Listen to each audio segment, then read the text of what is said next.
At the stroke of 2 in the morning, a young lad surreptitiously infiltrated the chamber of the campus beauty. Subsequently, procured 3 chrysanthemums in anticipation of a heartfelt declaration of love.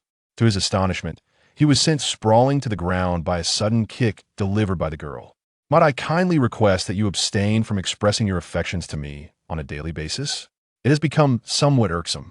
Zhou Heng noted the girl's sincere expression, choosing to remain silent. He gritted his teeth and sprang forth from the windowsill. In that instant, a brilliant flash of lightning illuminated the nocturnal sky. Then, the gentle sound of raindrops began to fall. He chuckled to himself in a wry manner, then meandered homeward with a sense of indifference. Once I attain fame in the coming semester, I assure you, he contemplated. Let us discuss this at a later time. I harbor no inclination towards such matters. Did I ever allude to such matters? It might be more prudent to engage in this discourse during our final year of high school. TCH, whether you believe it or not is of little consequence to me. Perhaps it is wise to abstain from causing her any further disturbance. At that instant, Zhou Heng suddenly ceased his movement, for he observed a young woman perched upon the steps. Her eyes unmistakably reflected a deep sorrow, and it became arduous to determine whether the dampness upon her visage was the result of tears or the rain. Upon gazing upon the countenance of the young lady, Zhou Heng found himself momentarily astonished. The girl further expanded her eyes, her expression brimming with wonder. "What brings you here, Inmen? Inmen cast her gaze downward and replied in a voice tinged with a hint of huskiness. "It is of no concern to you." Zhou Heng inclined his head slightly before advancing with purpose. Yet, after traversing a dozen paces, he was suddenly brought to a standstill by the soft sound of weeping emanating from behind him. He remained motionless, ensnared in contemplation for several moments. Inmen bowed her head, weeping quietly, utterly unperturbed by the icy raindrops that fell upon her. Despite the biting cold that surrounded her, she was suddenly aware that the rain above had ceased. Raising her gaze, she found Zhou Heng standing before her, holding an umbrella to protect her from the relentless deluge. "What are you doing? Did I not convey that this matter is of no concern to you?" Inmen shed quiet tears, occasionally breaking into soft sobs. As the night deepened, she discovered her class monitor in a state of distress. Is it acceptable to experience such emotions? Zhou Heng retrieved a petite packet of tissues from his bag and graciously offered it to Inmen. Inmen paused briefly before gradually accepting the tissue. "Thank you," he whispered, while Zhou Heng watched his quivering figure. He then remarked, "My abode lies in close proximity. Please step inside and take a moment to warm yourself." Following this, Zhou Heng continued. He reached out his hand with the intent of assisting Inmen in ascending from the steps. "What is it that you are doing? Pay no attention to me. I shall not depart." He grappled for a brief moment. Zhou Heng's strength proved to be astonishingly formidable, compelling him to relinquish any notions of resistance. After a period of time, as Zhou Heng clasped Inmen's hand while they entered the edifice, it was only upon their ascent in the elevator that he finally relinquished his hold. Zhou Heng gently opened the door and entered, while Inmen stood still at the threshold. In a state of bewilderment, Zhou Heng cast a glance over his shoulder. Overcome by a sense of futility, he reached out and drew Inmen within, subsequently sealing the door behind them. As the door shut, Inmen sensed her heart quicken. A fleeting glimmer of trepidation emerged within. Zhou Heng entered and cast a pair of slippers before Inmen. She then gracefully entered the bedroom. After considerable reflection, Inmen ultimately resolved to don her slippers. After a brief interval, Zhou Heng reappeared, bearing a set of garments and a hairdryer. "First, dry your hair," he commanded, "and then don the attire. I have no new provisions for you at this moment, so please make do with this for now." Zhou Heng extended the items towards him. She then gracefully strode into the kitchen, cradling those items in her hands. He seemed progressively bewildered. After a brief moment of uncertainty, he discovered himself in Zhou Heng's chamber, subsequently donning his garments. The delicate fragrance wafting from the clothes ignited an uncontrollable blush upon his cheeks. What on earth am I doing? Not only have I followed a classmate to his abode, but I have also donned his attire. What might transpire next? Am I to rest here as well? With a soft click, Inmen opened the door and stepped outside, coincidentally witnessing Zhou Heng emerging from the kitchen.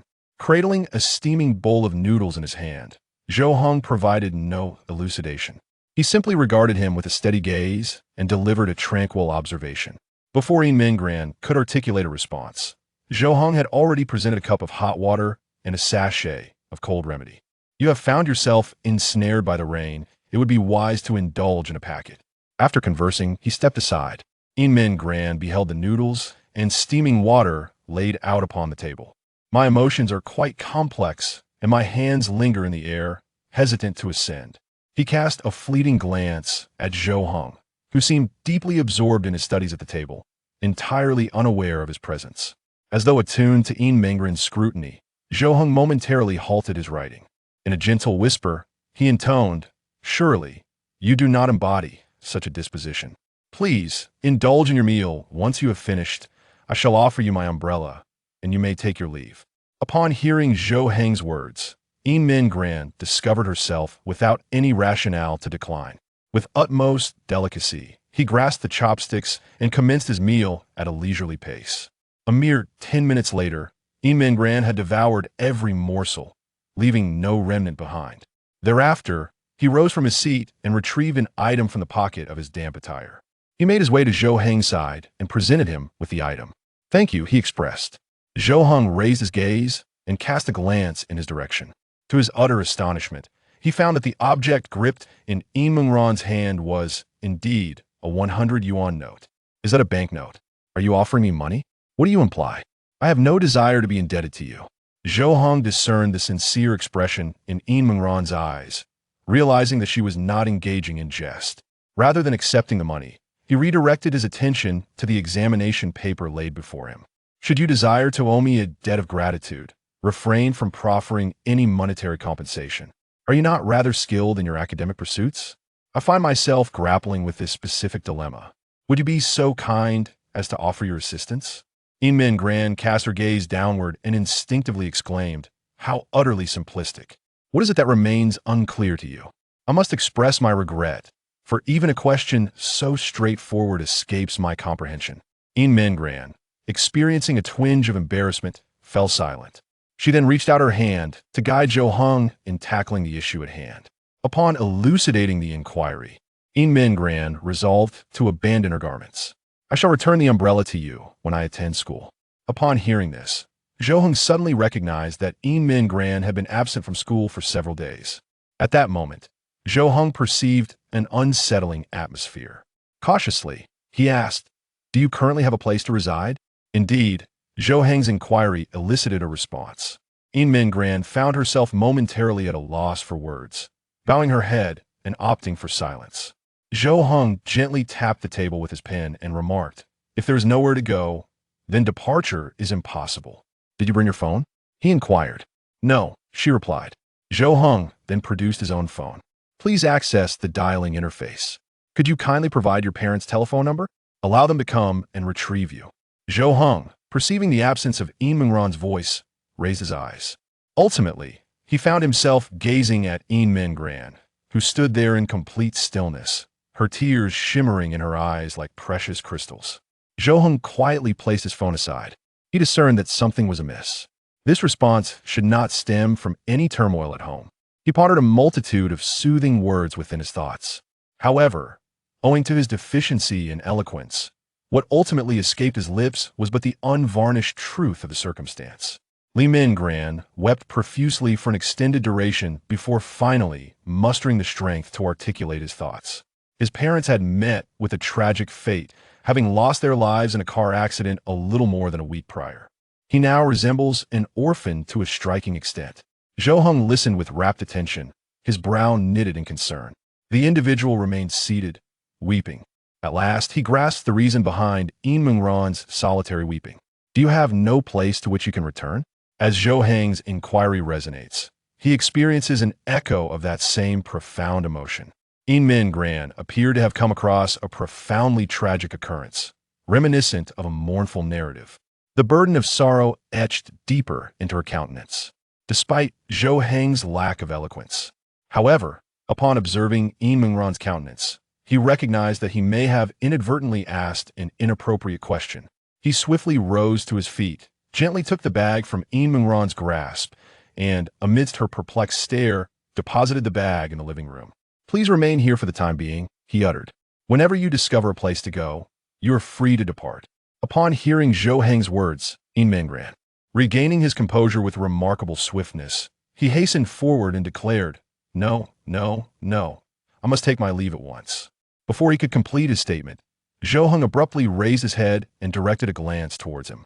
Although the look was not overtly menacing, it exuded an undeniable aura of authority that rendered him incapable of countering. "You may either stay here, or I shall call upon the authorities. The decision rests with you." Yin Mingran suppressed several sobs. He regarded him with a trace of reproach in his eyes. "Do you engage in conversation with Tong in this manner as well?" Zhou Heng opened his mouth, yet no words emerged for an extended period. He gazed vacantly at Yin Mingran, his countenance seemingly expressing a quiet epiphany. "It is no surprise that your confession ended in failure." Zhou Heng quietly bowed his head. At that moment, he bore an uncanny resemblance to a desolate puppy, utterly stripped of his previous vitality. Zhou Heng lifted his eyes and, to his astonishment, found Yin Mingran suppressing laughter behind her hand. Awash with embarrassment, Zhou Heng awkwardly bit his lip and mused, "Let's simply stay here, I beseech you, if only you would." This was the most earnest sentiment he could convey. I aimed to don a visage of kindness. The result nearly induced a cramp in her own visage. Observing the spectacle, Yin Mingran once more succumbed to fits of laughter. Zhou Heng remained convinced that Yin Mingran's laughter was a cruel derision, prompting him to avert his gaze. Yin Mingran, too, recognized that her laughter had perhaps been excessive. The mirth slowly diminished. "Very well, I assure you. Yet, what compels you to offer your aid? What conceivable reason could there be? What I genuinely wish to convey is my yearning to preserve my reputation within the class." Yin Mingran blinked her eyes in an oddly intriguing fashion. "Nevertheless, I have not encountered any unfavorable whispers concerning you within the classroom. The sole tidings pertaining to you revolve around the issue of your admission to Tong. To me, that translates to a compromised reputation. Is it not worrisome that you could potentially offend Tong by expressing such sentiments?" Zhou Heng merely shrugged his shoulders. She seemed completely unconcerned. "It is of no consequence henceforth. It holds no relevance for me." Yin Mingran was slightly astonished, tentatively asking, "Have you ceased to be interested in him?" Zhou Heng gently shook his head, coming to the realization that it was futile to persist in matters that elicited no reaction. After making the decision to remain, Yin Mingran hung his damp garments to dry. He settled onto the sofa, feeling a sense of bewilderment regarding his next course of action, as he cast his gaze around the room for an extended period. Before long, Zhou Heng began to tug at his hair, expressing his impatience with audible sounds. The sound emerged from a profound sense of self-adoration, akin to an individual seemingly bewildered by a perplexing inquiry. Yin Mingran stood up and slowly advanced. Under his tutelage, Zhou Heng adeptly resolved the issue at hand. It is now beyond 3 o'clock in the morning, and Zhou Heng has gathered his possessions. Observing Yin Mingran, who was comfortably positioned on the sofa, he gently proposed, "Perhaps you should retire to the bedroom for some rest." "I will gladly occupy the sofa." Yet, Yin Mingran steadfastly refused. She was profoundly appreciative of Zhou Heng for permitting her to stay there. "No, no, no. I can easily repose upon the sofa. It is perfectly acceptable. Nevertheless, it is rather uncomfortable to slumber on the sofa. You ought to retire to the bedroom." Zhou Heng's demeanor was unwavering. He is fully cognizant that this sofa is entirely inappropriate for slumber, as it has a tendency to topple. Thus, this serves as an even stronger incentive for you to refrain from reclining upon it, considering your greater stature in comparison to my own. Indeed, the act of slumber can be rather discomforting. However, this dwelling is my abode. You ought to heed my counsel. It is precisely due to the fact that this is your residence that I, as a visitor, cannot assume the bedroom." The two of them continued to yield to one another, transitioning from the sitting area to the sleeping quarters. Observing Zhou Heng's steadfast resolve, Yin Mingran also remained unyielding. Consequently, she suggested that they both retire to the bedroom, with her taking the floor. "Why must I repose upon the floor?" After an additional 5 minutes of fervent discourse, Yin Mingran came to the realization of Zhou Heng's profound obstinacy. and she found herself outmatched in their exchange. As the hour grew increasingly late, both parties recognized that continuing their contention over such trivial matters was unwarranted. Ultimately, they reached a compromise that both conceded to with reluctance. At the heart of the expansive bed, a delineation formed by the blanket established two separate realms. An undeniable flush graced Mingran's cheeks as she contended with the realization of sharing the same bed with a male classmate. Mere moments prior, this concept had not entirely penetrated her consciousness. Yet now, as Zhou Heng withdrew to don his sleep attire, the truth began to crystallize. He abruptly comprehended the course of action he would undertake should Zhou Heng decide to act against him. After a brief interval, Zhou Heng entered the room, clad in an exquisite ice silk nightgown. Beneath it lies the gentle silhouette of finely sculpted muscles. Mingran merely bestowed a cursory glance. She swiftly averted her gaze. The bedroom was enveloped in shadows. The two of them reclined on opposite sides. Mingran was nestled beneath the covers, with only her head visible, the remainder of her form snugly enveloped. His concentration was wholly directed towards what resided behind him. Whenever Zhou Heng made even the slightest movement, a tremor would traverse his entire being. In this state of heightened sensitivity, 30 minutes slipped by. Mingran then discerned the rhythmic cadence of breathing, indicating that Zhou Heng had surrendered to slumber. The anxiety that had tightly gripped his heart gradually faded away. Upon reopening his eyes, he found that daylight had graced the world outside, leaving him solitary in the bed. He meandered out of the bedroom, and in the next instant, an alluring aroma wafted from the kitchen, instantly awakening his senses still shrouded in the remnants of sleep. He cast a fleeting glance toward the kitchen, where he discerned Zhou Heng diligently preparing a meal. At that instant, Zhou Heng pivoted and shared a fleeting gaze with Mingran, who stood behind him. "Good morning." Mingran greeted him with a gentle softness. Zhou Heng cast a fleeting glance in her direction before nodding in acknowledgement. Mingran then shifted her attention to the dining table before her, observing that the lunchbox held the meal Zhou Heng had meticulously prepared. "Initially, I was in the midst of preparing lunch. What compels you to opt for your own meal? The cuisine served at school is not devoid of flavor, after all." Zhou Heng responded with brevity. "Do ethnic minorities observe dietary restrictions?" Mingran revealed a trace of astonishment. Upon gazing at Zhou Heng's visage, I discerned that his facial characteristics indeed mirrored those of certain ethnic minorities. "I have arranged breakfast. Do feel free to indulge." Zhou Heng gestured towards the side, where a delectable breakfast awaited. At that moment, Mingran's stomach had already been roused by the alluring fragrance. Upon beholding the morning feast, her belly issued a more emphatic signal of hunger. Mingran responded gently, nodding her head before gracefully taking a seat at the dining table. While Zhou Heng savored his breakfast, he asked, "Are you returning to school?" Mingran contemplated for a brief moment. It was indeed time for her to recommence her studies. After all, one cannot forsake oneself without direction. Yet, her gaze fell upon her school uniform, which remained only partially dry. "Today, I aspire to acquire some apparel. It appears that I shall be unable to attend school until tomorrow." Zhou Heng inclined his head slightly. He then retrieved a set of keys from his pocket and proceeded to cast them directly before Mingran. "Please return home after acquiring the house key, for if you do not, I shall be unable to access my dwelling." Mingran looked at the key before her, understanding that Zhou Heng was worried about her lack of a place to stay. He replied softly in the affirmative as he gathered the keys and departed with subtlety. After partaking in breakfast, Zhou Heng swiftly gathered his possessions and took his leave.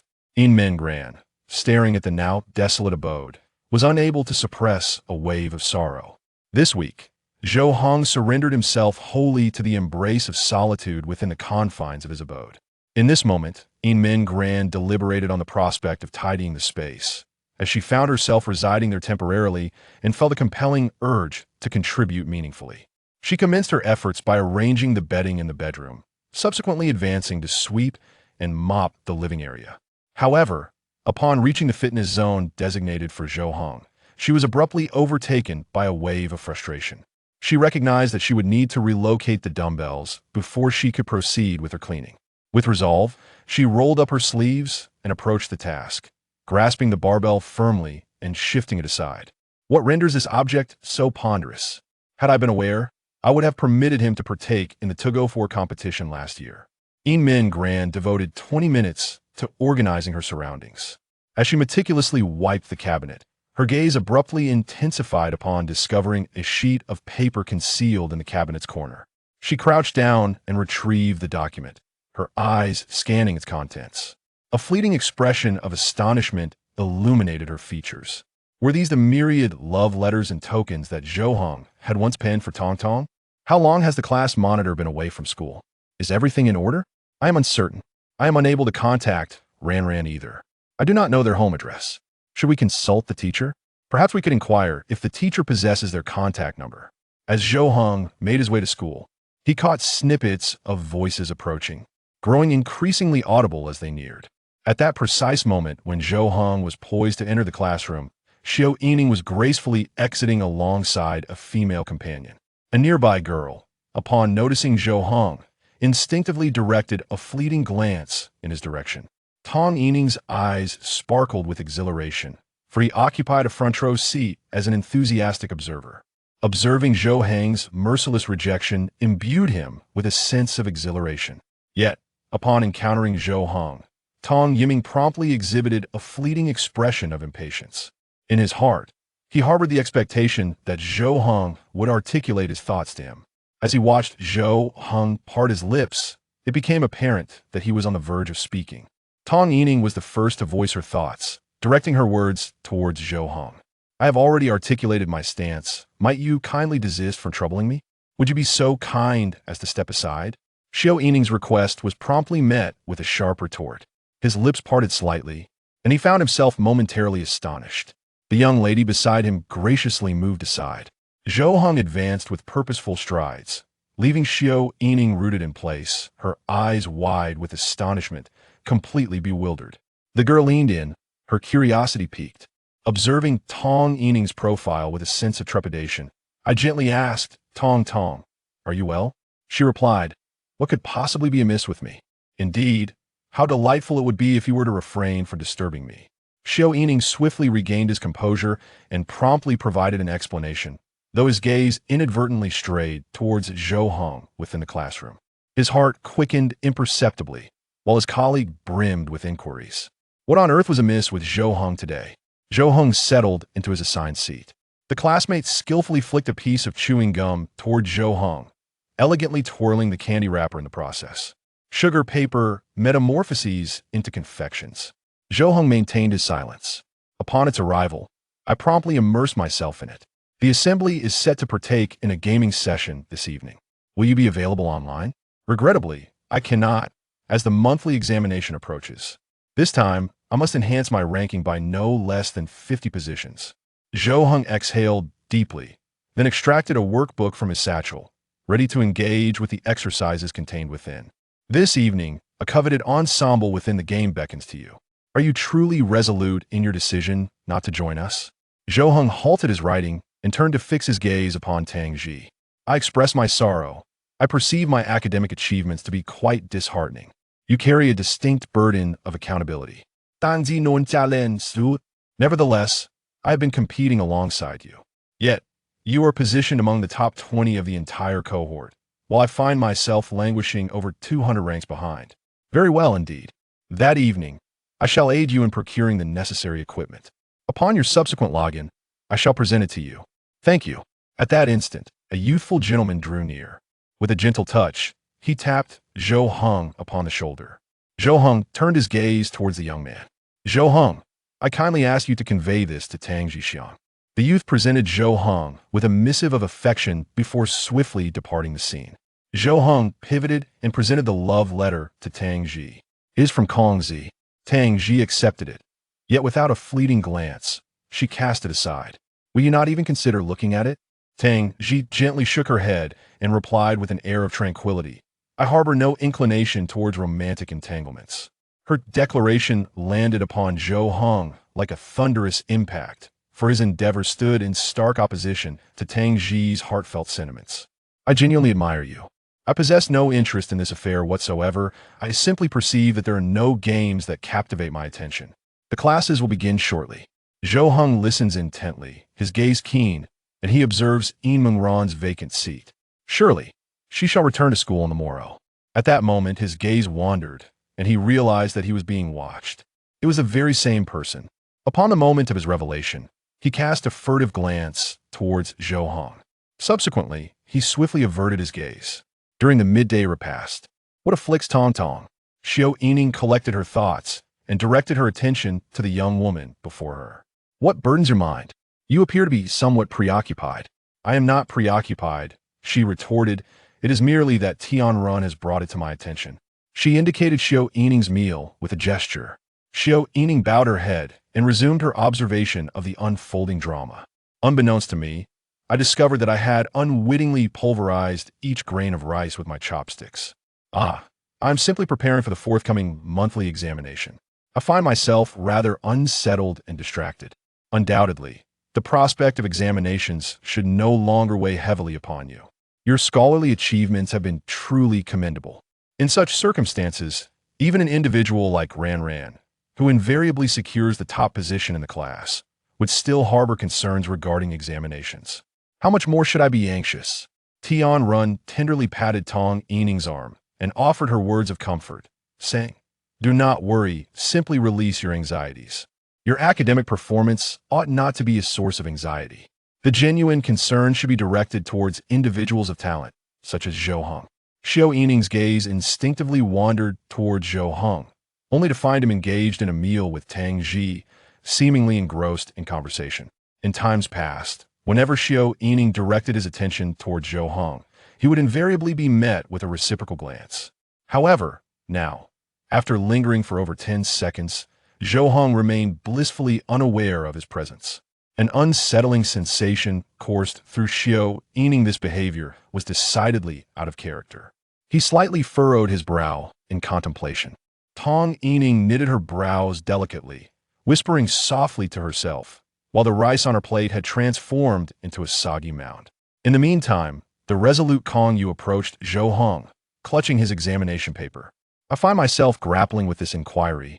Tang Ji, might you be so gracious as to offer your assistance? Tang Ji lifted her gaze and directed a cautionary glance towards Kong Yu, steadfast in her resolve to refrain from seeking the teacher's counsel. Pose your inquiry. What is it that you desire? You flourish in your academic pursuits, do you not? Did not the instructor proclaim that one ought to glean wisdom from the industrious scholars? Zhou Heng lifted his gaze for a fleeting moment, before he retrieved the examination paper. I shall address this inquiry. Permit me to elucidate the approach.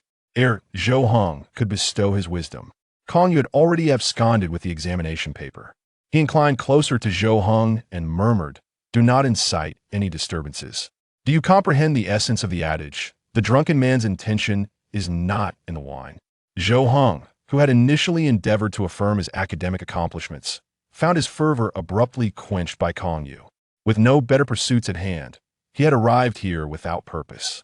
His brows furrowed deeply, and I could only perceive that if you were adequately nourished, I would not hesitate to expel you, whether you believe it or not. Just as Kong Yu was on the verge of uttering a word, the celestial presence, he caught sight of Tang Ji casting a frosty glance in his direction. Kong Zi swallowed hard and swiftly retreated from the scene. Once Kong Yu had departed, Tang Ji leaned in closely to Zhou Heng and murmured, "Xiaoning appears to be stealing glances at you today. Did you fail to express your emotions today? He struggles to acclimate." Upon hearing Tang Ji's utterance, Zhou Heng refrained from lifting his eyes to gaze upon Zhou Yining. Zhou Heng did not raise his gaze to acknowledge Tong Yining. Rather, he persisted in his work, appearing unfazed by the circumstances. Tong Tong had completed her classes, and Tian Run approached Zhou Yining's desk, observing that he had already organized his belongings. Nevertheless, he exhibited no haste to take his leave. "I shall depart shortly," he stated. Tong Yining's response was notably ambiguous. The waning light shifted elsewhere as Zhou Heng, having organized his backpack, prepared to leave the classroom. At that moment, Zhou Yining also rose, making his way toward the exit.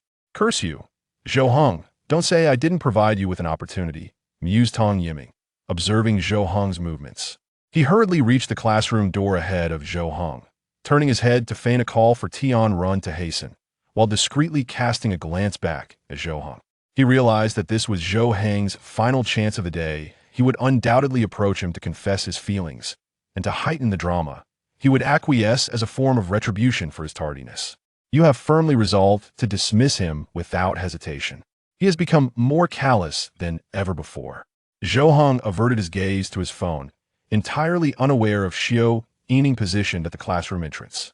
Consequently, Zhou Heng strode past her, narrowly avoiding her presence, not even casting a glance back.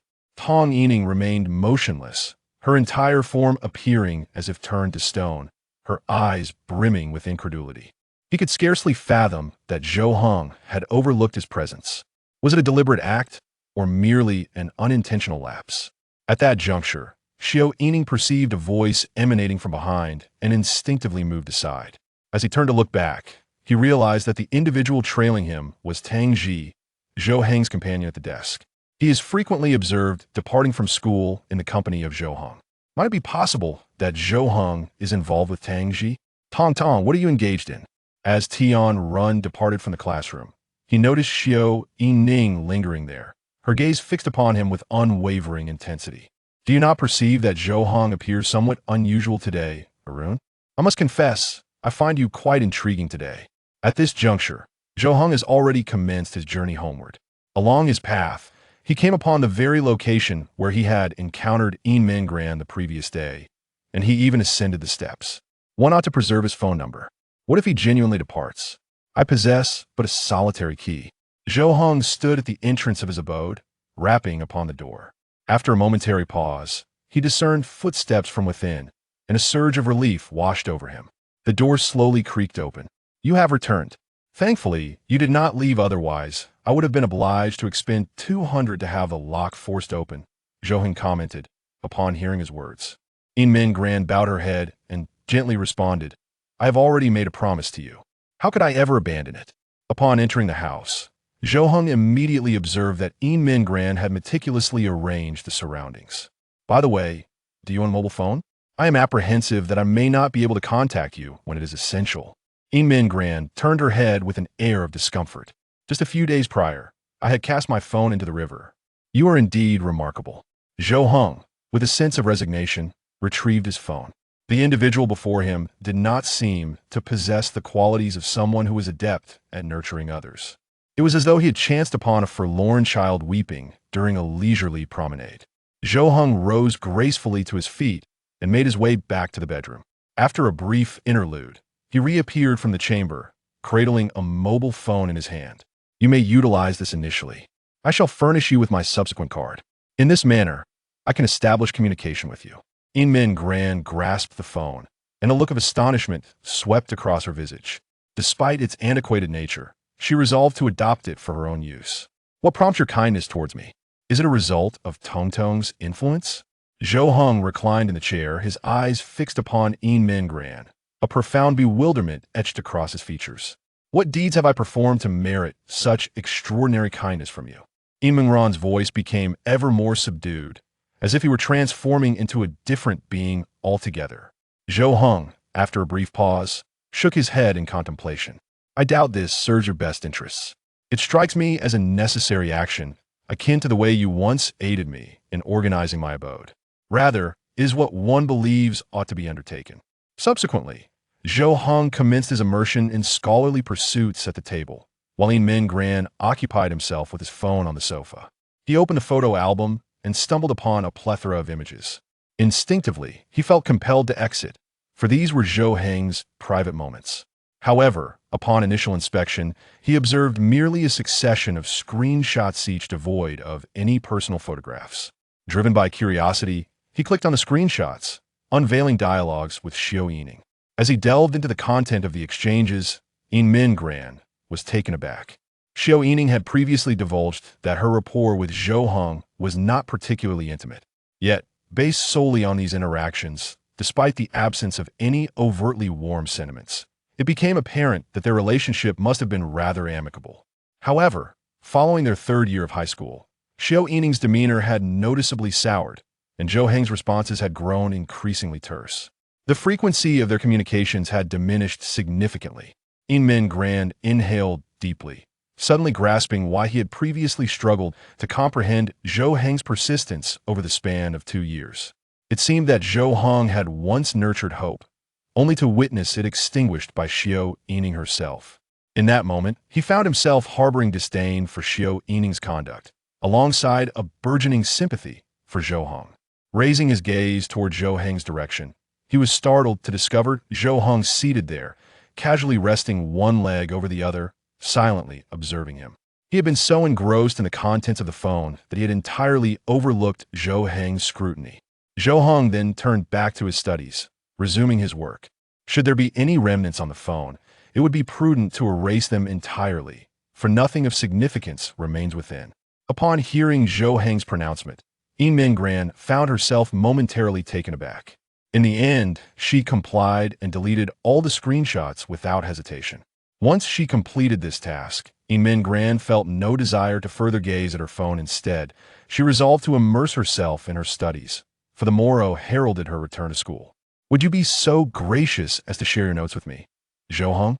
Zhou Heng was not one to waver. Without raising his gaze, he handed his notes to Yin Mingran. Taking a seat beside him, Yin Mingran commenced her examination of the notes. The pair sat at the table, deeply absorbed in their studies in serene silence. Yet at that instant, an unexpected gurgling noise arose from Yin Mingran. Zhou Heng regarded him with a look of bewilderment. "Have you dined this evening?" Yin Mingran's cheeks blossomed with a gentle hue of crimson as she faltered, "No." Zhou Heng took a deep breath, then proceeded to the kitchen, waiting with quiet patience. There was no necessity for Abu to exert himself, as the hour was already quite advanced. "In this abode, you shall not suffer from hunger." Zhou Heng simply responded with this statement before entering the kitchen. He continued to sit in his initial posture, his head gently inclined, ensnared in enigmatic reflections. A mere 10 minutes later, Zhou Heng made his appearance. Cradling a steaming plate of fried rice in her hands, Yin Mingran felt an overwhelming compulsion to indulge. "Please, do enjoy," she was urged, and without a moment's hesitation, she surrendered to the allure of the fragrant dish laid before her. After murmuring a gentle note of gratitude, she commenced to relish the rice, taking delicate bites. Before long, she had completely devoured the entire plate. Thereafter, she proceeded to the kitchen to wash the dish, coming to the realization that Zhou Heng's culinary prowess was indeed remarkable. Should one have the fortune to partake in such exquisite pleasures daily in the days to come, it would indeed be a magnificent experience. By the time he recovered his composure, he had already departed from the kitchen. However, upon emerging, he found himself momentarily paralyzed, for Zhou Heng was positioned beside the cabinet, fixated upon the cardboard box resting on the floor. Within it lay the heartfelt missive he had once crafted for Tong Yining, accompanied by the tokens he had thoughtfully procured. "I observed it this morning, however. It appears he neglected to return it to its rightful place after completing his task." Indeed, upon encountering Yin Mingran, Zhou Heng posed the question, "Did you witness it?" Yin Mingran quivered uncontrollably, besieged by an ominous premonition. "Ah, well, I cast a fleeting glance at them, though I did not linger to peruse each one individually. I merely scrutinized a single letter." Zhou Heng seized it and cast it aside without a moment's hesitation. "There is no detriment in deferring the review for another time. Let us indulge in a delightful jest. I plan to relinquish these tomorrow morning." "Are you genuinely going to cast them aside?" What could possess lesser significance than the love letters and tokens that have been returned? These possessions hold minimal value. Zhou Heng fixated on the box of love letters before him, his eyes brimming with disillusionment. Yin Mingran perceived this tableau with keen insight. Within him, a profound sense of empathy for Zhou Heng began to unfurl. In that instant, Zhou Heng grasped a roll of adhesive tape. Subsequently, the cardboard box was securely sealed and positioned at the threshold. Before long, the clock chimed 2:30 in the morning, marking the moment that Yin Mingran most feared had come. The lights extinguished. As the illumination in the room faded away, the bedroom was shrouded in utter darkness. Yin Mingran remained ensconced within her blanket, enveloped in its comforting embrace. Upon hearing Yin Mingran utter his name, Zhou Heng responded in a gentle tone. In the next instant, he was met with her soft, delicate voice. "Good night, Yin Mingran." This time, her repose appeared far more tranquil than the previous evening. Perhaps familiarity bestowed a sense of solace. When he next opened his eyes, he discovered that daylight had already graced the world. The kitchen resonated with the lively sounds of clattering. By the time he had tidied the bedroom, Zhou Heng had prepared lunch. However, he observed a slight divergence from the previous day. There appeared to be two lunchboxes adorning the table. As Zhou Heng heard Min Gran emerge from the bedroom, he cast a brief glance upward before returning to the task of arranging the lunchboxes. Subsequently, one of the lunchboxes was delicately placed before Min Gran. At this moment, Min Gran gazed at the lunchbox before her, blinking in astonishment. She casually remarked that it was prepared for you, wondering if it might save a bit on meal expenses. If you are unwilling, I shall not prepare it for tomorrow. No, I am willing. Min Gran hastily shielded her lunchbox with her hands. It seems as though there's a fear that Zhou Heng might reclaim it. Oh, and by the way, there are also fruits and yogurt. Zhou Heng casually tossed a small container, which landed in front of Min Gran, who gazed at the assortment of fruit and yogurt before her. His eyes sparkled with exhilaration, as though he had been whisked back to the innocence of his childhood. Observing such a response from Min Gran only solidified Zhou Heng's beliefs. He had entertained uncertainties the previous day regarding whether Min Gran still embodied a youthful exuberance. Consequently, he had taken the liberty of preparing these delightful confections for him on this day. From the result, he is no different from a child. Min Gran flicked her tongue and, fixing her gaze upon Zhou Heng, remarked, I genuinely fail to understand why Tong does not. Embracing the currents of the electrolytic breeze, it is evident that our union will undoubtedly foster a transformative positivity. Zhou Heng emitted a soft scoff. Zhou Heng lightly sighed, whimsically expressing a desire for him to hear what she had to say. He merely uttered it in passing. Yet Min Gran took it to heart. She gazed at Zhou Heng for a few moments, contemplating whether she should offer her assistance. I believe you may simply require a mediator to reconcile matters. I have expressed my sentiments henceforth. I shall not maintain any association with him. If you speak carelessly, you are no different from him. Very well, then consider my words unspoken. Upon witnessing Zhou Heng's earnest demeanor, Min Gran promptly closed her mouth. After they finished their breakfast, the two of them set out together, preparing to head to school. As they passed by a trash bin, Zhou Heng unceremoniously discarded the cardboard box, laden with memories. Without even glancing back at him, Min Gran adjusted her attire, turned to Zhou Heng, and inquired, Do you perceive any changes in me compared to a fortnight ago at school? Shui glanced at Min Gran. They scrutinized him from head to toe. After a prolonged silence, Min Gran, filled with curiosity, inquired, What troubles you? In truth, I do not possess a vivid recollection of what you were like during your school days. I find it difficult to discern any significant differences. With a sense of resignation, Min Gran turned her head away, regretting that she had posed such a question to Zhou Heng. Upon arriving at the school gate, Min Gran took a deep breath, her mind already concocting a strategy for interacting with her classmates. As she prepared to face the class monitor, she suddenly heard a voice. Turning to look, she discovered several classmates standing right behind her. Min Gran extended her hand and gently remarked, It has been quite some time since our last encounter. Indeed, you have assumed the role of class monitor. What has led to your unexpected absence? We have all been quite worried. Several individuals swiftly approached her. Enveloped by her contemporaries, Min Gran discovered herself at the epicenter of attention, overlooking Zhou Heng, who lingered in close proximity. As she maneuvered through the expectations of her fellow students, a wave of uncertainty enveloped her. At that juncture, a girl made her way towards her. Min Gran approached Zhou Heng, who was walking ahead, and noticed a girl beside him. Zhou Heng effortlessly caught the piece of candy wrapper thrown his way. What do you think? Once you have acquired the exquisite item, you may return to trade it with me. On another day, please connect with me online. The two individuals are quite close, and Min Gran observes this, noting that even he and Zhou Heng do not share such proximity. Even he and Zhou Heng did not become particularly close. Is that individual Zhou Heng's classmate? Ran, you have finally arrived. Has anything transpired recently? The instant Tong Yining beheld Min Gran, he hastened towards her. A situation has arisen at home, which has hindered my presence, he elucidated. Min Gran responded verbally, yet her eyes wandered towards Zhou Heng and his associates. She noted Zhou Heng immersed in a spirited dialogue with Tang Ji, seemingly brimming with an inexhaustible array of subjects to explore. Where do they unearth such a wealth of discourse? She pondered, dwelling at the residence of Zhou Heng. He seldom partakes in dialogue with me to such a degree. The class monitor has summoned your presence in the office. All is perfectly well. Min Gran stood up. Before departing, her eyes remained steadfastly focused on Zhou Heng, yet he did not afford her a single glance. As she crossed the threshold, an unsettling sensation enveloped Min Gran, a lingering disquiet tugged at her heart. Tong Yining inadvertently collided with another individual. Startled, he swiftly retreated a few paces.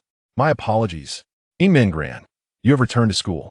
Min Gran lifted her gaze and found the boy before her regarding her with an expression of unrestrained joy. This young man is Lu Yunxua. Indeed, I was preoccupied with certain matters at home these past few days. The boy standing before her holds the position of the class's sports committee member. During her brief absence from school, he had seemingly sent her numerous messages to inquire about her well-being, yet she had not replied to him. Nevertheless, it was only at the very conclusion that I relinquished my phone into the river, despite never having replied to him. Are you well? You appear to be in a rather dismal condition. Lu Yunxua bowed his head, leaning in closer to Minran's visage. Min Gran recoiled, quickly evading his proximity. The instructor has summoned me to the office. Adieu. Lu Yunxua turned to observe the receding silhouette of Min Gran, a subtle smile playing upon his lips. What dialogues might unfold between them? Would Zhou Heng reveal to Tang Zhou the particulars of his sojourn in their abode? Min Gran, upon hearing her name, abruptly regained her composure, fully aware that she stood in the presence of her teacher. The teacher tenderly held Minran's hand and gently asked if she was feeling well, demonstrating a profound empathy for her current state of mind. She urged her to voice any challenges she encountered, promising to rectify any unkind words uttered by her peers. You merely notify the teacher. The teacher organizes them meticulously. Thank you very much, dear teacher. Upon returning to the classroom, the classmates began to voice their worries for Min Gran. It aptly illustrates the depth of his popularity within the classroom. Zhou Heng cast a fleeting glance at Min Gran, who was nearly enveloped by a multitude of admirers. He simply emitted a subdued chuckle. Fortunately, Minran's seat was positioned at a considerable distance from him, otherwise, the tumult of the assembled crowd would have been quite overwhelming. Suddenly, an individual hastened to Zhou Heng's side, exhaling a sigh of utter helplessness. Kong Yu grasped a bag delicately in her hand. Nevertheless, the confectionery wrapper was acquired on your behalf. Zhou Heng shot a furtive glance and discerned that it contained a selection of delectable treats. Without a fleeting glance at the candy wrapper, I gently shook my head and replied, I appreciate your offer, but I must decline. I have already acquired it, so I kindly ask you to accept it. Should you genuinely wish to part with it, feel free to dispose of it. Kong Yu delicately set the bag upon the table embellished with remnants of candy wrappers, before gracefully turning and resuming her seat. The candy wrapper exhaled softly, its gaze fixed upon the array of confections before it, bearing an expression of surrender. Indeed, one would require an insulin injection to indulge in such a bounty. Congratulations in advance on your forthcoming diabetes, Zhou Heng remarked, laced with a touch of derision. Upon his desk lay a substantial mound of confections. The candies simply appeared indifferent. Let us rejoice in unison, she proclaimed. Zhou Heng, however, shook his head, returning all the confections to their rightful place. The candy wrapper, in a state of resignation, collected all the treats into its pouch, and subsequently presented it once more to Zhou Heng. Kindly return it to him on my behalf. Upon the successful completion of this task, I shall bestow upon you a generous reward. It bears no significance to me you are to manage it independently. I shall procure the exceptional amount acquired from vanquishing the boss for you. Zhou Heng swiftly seized the bag of sweets. He stood and approached Kong Yu's seat. Return it, my dear friend, he remarked. He has no desire for it. Kong Yu shuddered imperceptibly. He ascended to his feet, his brow knitted and eyes agape, and inquired, What relevance does it hold for you? Zhou Heng responded with a steadfast demeanor. It poses no inconvenience. I shall return it on your behalf. Why are you so intrusive? Is it possible that you possess affections for Tang Ji? Kong Yu purposefully elevated his voice in the subsequent sentence, and in that moment, the entire classroom succumbed to silence. Min Gran and Zhou Yining simultaneously widened their eyes, their faces radiating astonishment. In sharp contrast, Zhou Heng maintained an inscrutable demeanor as he reached out to seize the confections nestled within the bag. In the subsequent instant, everything was abruptly propelled into Kong Yu's mouth. Kong Yu was enveloped in a delightful sweetness, her mouth overflowing with confectionery as she gracefully took her place upon the chair. Zhou Heng, without uttering a solitary word, returned to his seat. The classroom descended into a deep silence, with every gaze riveted upon Zhou Heng and the rustling candy wrappers. Nevertheless, the two individuals seemed entirely unconcerned. They persisted with their individual pursuits, undisturbed. Kong Yu tossed aside the candy, and at the moment she rose, intending to approach, the teacher entered the classroom. Kong Yu exhaled deeply, directing a piercing glare towards Zhou Heng. Throughout the lesson, Min Gran found herself unwittingly casting glances in Zhou Heng's direction. However, I discerned another person surreptitiously gazing in that direction. Tong was discreetly watching Zhou Heng, who remained absorbed in his studies.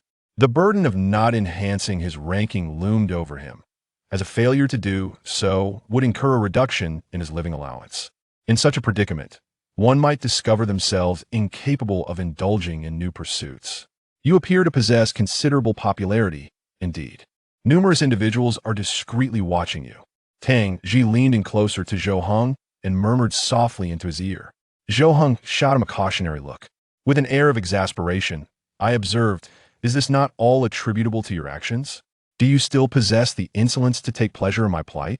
Should I find myself back in the court, I would confer upon you the esteemed title of General of the Party. In such a scenario, I might as well acquiesce to my destiny. After all, I did prepare a sumptuous feast for you yesterday. Frankly speaking, my mother inquired yesterday regarding the date of your forthcoming visit to our residence. Perhaps on another occasion." At midday, as the hour of repast approached, Min Gran procured a delightful lunchbox from her desk. Tong Yining, observing the enticing container upon Min Gran's table, expressed her astonishment by asking, "What inspired you to bring your own meal today?" To which Min Gran responded, "I was merely struck by a spontaneous desire. Permit me to offer you a taste." "Did your mother craft this?" Zhou Yining asked with a smile, admiring the dishes prepared by Min Gran. "I cannot take credit for it," she responded. "Is that indeed the case? Then I shall certainly give it a try." Tong Yining grasped his chopsticks and took a delicate bite. Yet, upon swallowing, Xiaomei's expression shifted slightly. "Did you prepare this yourself?" "Indeed, what of it? It is nothing. The flavor evokes a sense of familiarity. Nevertheless, it remains quite exquisite." Yet, Min Gran experiences a twinge of unease within her. She never expected that Zhou Yining would recognize the taste. Had he ever savored the culinary creations of Zhou Heng? Zhou Yining resumed his seat, then turned to bestow a fleeting glance upon Zhou Heng. Observing him partake in his meal, I could not suppress a frown of curiosity. Once Min Gran concluded her dining experience, she eagerly indulged in both the fruits and the yogurt. At last, he reclined languidly upon the table, a subtle smile illuminating the edges of his lips. In the afternoon's physical education class, the boys enthusiastically seized their basketballs and rushed towards the court. Zhou Heng reclines in a serene alcove, deeply absorbed in his book. Observe, Zhou Heng is immersed in reading yonder. It appears he has shed his pretense. Has he genuinely embarked on a path of earnest study? Tian Run gestured towards Zhou Heng, who was situated in the shaded area, and addressed Zhou Yining and Min Gran beside him. However, Zhou Yining seemed rather apathetic. Accompanied by Min Gran and Tian Run, we resolved to observe the boys engage in a game of basketball. Min Gran was unwillingly led away by Zhou Yining. In stark contrast to observing the spirited young men engage in a game of basketball, he found himself longing to accompany Zhou Heng in the pursuit of reading. When confronted with the attentive gaze of the girls, it was Lu Yunshu who exerted the most profound influence upon him. His gaze remained steadfastly fixed upon Min Gran, who stood gracefully at the periphery of the court. The body is revitalized, as though imbued with an exhilarating surge of energy, continuously beckoning others to share the ball. Upon the basketball court, a passionate ambience dominates, while on Zhou Heng's side, A serene calmness prevails. As he turned the page of the book, a basketball was unexpectedly hurled into his lap. Zhou Heng furrowed his brows slightly and lifted his gaze to look ahead. It was Tang Ji who passed the basketball to Zhou Heng. "What are you up to?" Tang Ji skillfully dribbled the ball twice. The corners of the eyes delicately arched, beckoning one to indulge in a fleeting moment of whimsy. "Observe whether your skills have diminished." Zhou Heng nonchalantly waved his hand, encouragingly suggesting, "Go join those boys and play. They possess minimal significance. It is only through adversity that life acquires its profound meaning." "Do you feel apprehensive?" Zhou Heng abruptly closed the book with force. "Do not regress to the innocence of your youth. After experiencing defeat, I wept my way home. However, you must first achieve victory over me before making such assertions." Zhou Heng discarded his school uniform jacket. The formidable pectoral muscles and strong arms were remarkably evident. He and Tang Ji embarked on a journey to another basketball court together.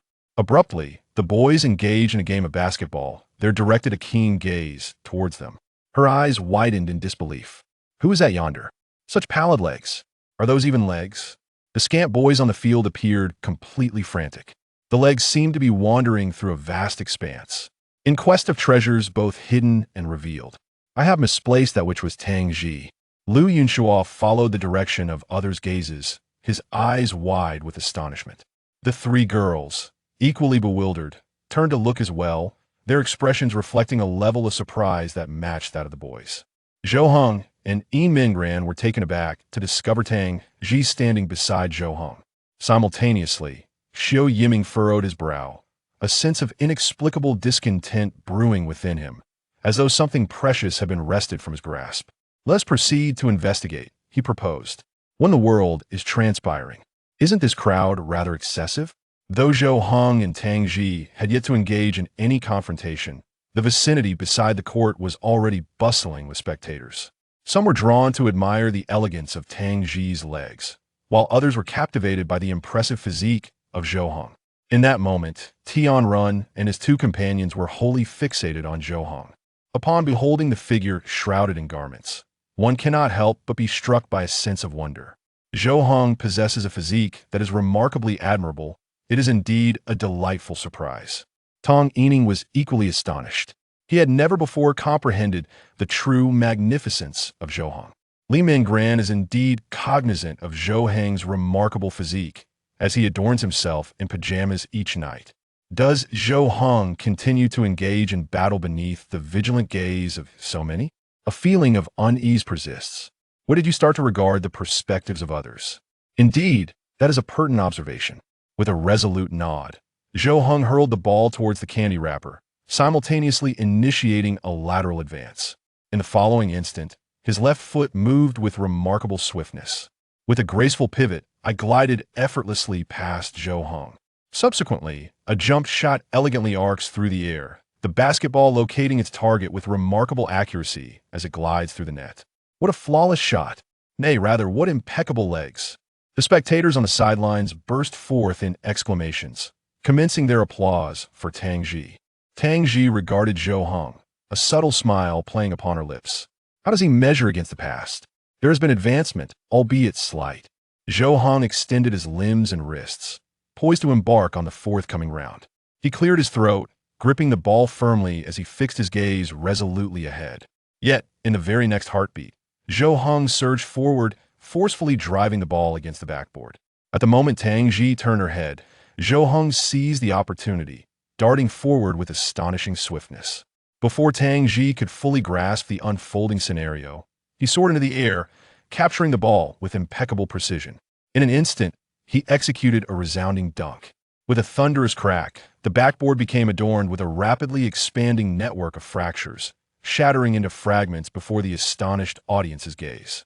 Fragments of shattered glass were strewn across the earth as Zhou Heng descended with poise, his visage reflecting a sense of astonishment.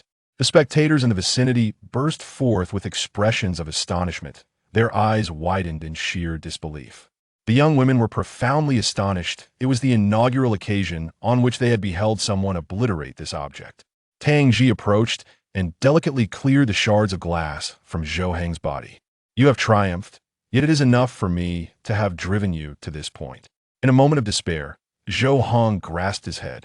I had once believed that I would remain impervious to external distractions. Yet today, I discover myself at the epicenter of attention. I was completely enthralled. How striking he appeared. Mere moments ago, as he soared into the air, I believe I glimpsed his sculpted abdominal muscles. In a surge of exhilaration, Tian Run vigorously shook the arm of his companion, Zhou Yining. At this moment, Xioi is flitting about like a delicate breeze, still unable to regain her composure. Ning has yet to recover from the torrent of overwhelming emotions, while Zhao Zuan finds himself ensnared in a comparable state of bewilderment. Her gaze was steadfastly directed at Zhou Heng, her pupils delicately oscillating. Li Mingran took note of the throng of girls surrounding her, observing that several of them looked at Zhou Heng with a flicker of affection in their eyes. Yet for reasons unbeknownst, a palpable sense of disquiet resides deep within. The physical education class has drawn to a premature close. Nevertheless, a captivating legend concerning Zhou Heng has commenced its circulation within the school. The boys in the class find themselves enveloped in profound envy upon discovering it. However, Zhou Heng perceives this phenomenon as anything but a boon. Upon gaining prominence, the girls' glances directed at me underwent a complete metamorphosis. Upon the conclusion of the school day, Zhou Heng promptly collected his belongings and exited the classroom with great swiftness. Yin Mingran regarded Zhou Heng's hurried exit with a sense of intrigue. Suddenly, a wave of panic washed over me, urging me to hasten my steps and forge ahead. Hold on a moment, Ran, let us stroll together. Xiao Yining discerned the urgency in Yin Mingran and promptly called out to him. Yet, Yin Mingran had no leisure to await Xiao Yining's company. Furthermore, accompanying him would unmistakably disclose his intentions. Hence, Yin Mingran paused and merely responded, I am unable to. After bidding my farewells, I swiftly departed from the classroom, as I had pressing matters to attend to following the conclusion of the school day. The silhouette of Lu Yunxua, whom she longed to accompany, was conspicuously absent. What could possibly justify such an event at this late hour? Tong Yining experienced a flicker of intrigue. Reflecting on the day, Yin Mingran's demeanor has been quite unusual. It was only after she pursued him beyond the school gates that she finally caught sight of Zhou Heng. Wait for me, she called, breathless. Why are you walking so swiftly? Zhou Heng, noticing her labored breaths, inquired with a hint of curiosity. What is the urgency? You are aware of my residence. Can't you afford to take your time? Upon hearing Zhou Heng's words, Yin Mingran felt a semblance of truth in them. Are you injured? She asked gently, recalling the numerous shards of glass that had fallen from Zhou Heng earlier, concerned that he might have sustained an injury. If not, then that is a relief, she sighed, experiencing a sense of tranquility. By the way, I savored every morsel of the food today. It was exquisite. Zhou Heng replied, each word measured, causing Yin Mingran's spirits to wane slightly. She couldn't help but contemplate how effortlessly Zhou Heng conversed with Tang Ji. Was Tang Ji in some way extraordinary? With her heart burdened by questions, she found herself unable to restrain her curiosity. I must inquire something of you, but please do not take offense. Do you harbor feelings for Tang Ji? Zhou Heng raised an eyebrow. Why do you presume that? Is it due to Kong Yu's mention? No, it's merely that I have observed how naturally you both converse, while our interactions feel rather distinct.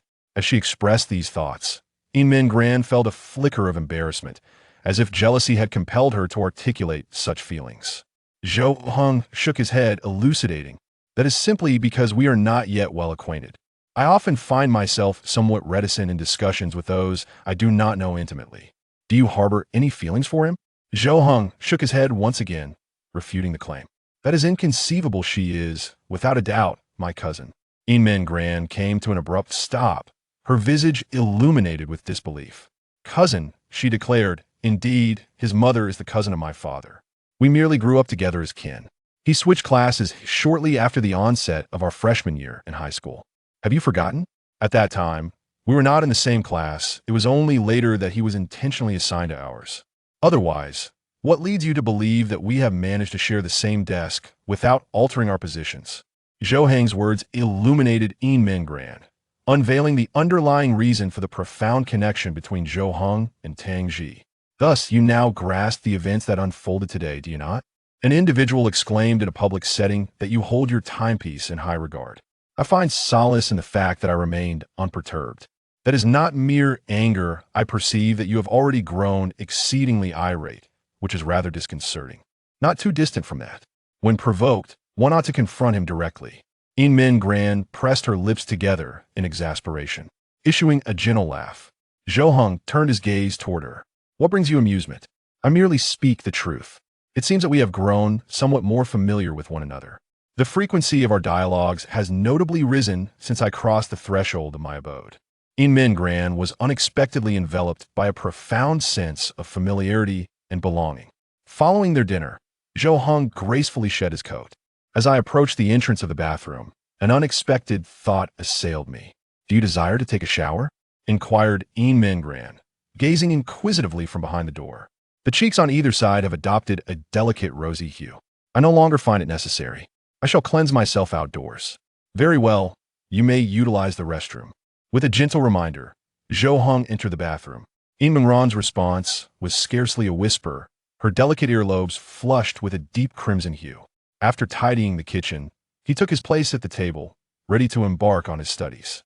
Before long, the sound of running water resonated from the bathroom, compelling him to conjure images of Zhou Heng's physique, particularly his enticing triangular form, as he bathed. No, Min Gran shook her head, swiftly casting aside such thoughts. Shortly thereafter, Zhou Heng emerged from the bathroom. Despite her earnest attempts to concentrate on her studies, her gaze inevitably gravitated towards him. Suddenly, Min Gran's eyes widened in realization. What was she doing? Had she just swallowed? Surely not. Zhou Heng remained oblivious to the peculiar demeanor of Min Gran. After casting a fleeting glance in his direction, he continued to dry his hair. In an attempt to regain his composure, Min Gran gently slapped his cheeks, urging himself to delve into the vast ocean of knowledge. However, at that moment, he heard the notification sound of Zhou Heng's phone on the table. Instinctively, he glanced toward the source of the sound and discovered a message from Tong Tong. A tremor of unease coursed through Min Gran's heart. Why had Tong Tong chosen a message Zhou Heng? Was he not somewhat vexed by him? He extended his hand, instinctively drawn to touch Zhou Heng's phone. Nevertheless, after a brief moment of indecision, Min Gran ultimately retracted her hand. Upon Zhou Heng's return, he procured the CT volume, ready to embark on his scholarly pursuits. Min Gran spoke with a hint of hesitation. Your phone has just chimed, has it not? Zhou Heng, reaching for his device, glanced at the notification, yet upon seeing it, his brows knitted slightly. After merely a fleeting glance, he switched off his phone. Min Gran had been intently scrutinizing Zhou Heng's countenance. Such a reaction merely heightened Min Gran's intrigue. What communication do you wish to convey to Zhou Heng? At this precise moment, Tong Yining lies upon his bed, cradling his phone, composing a message.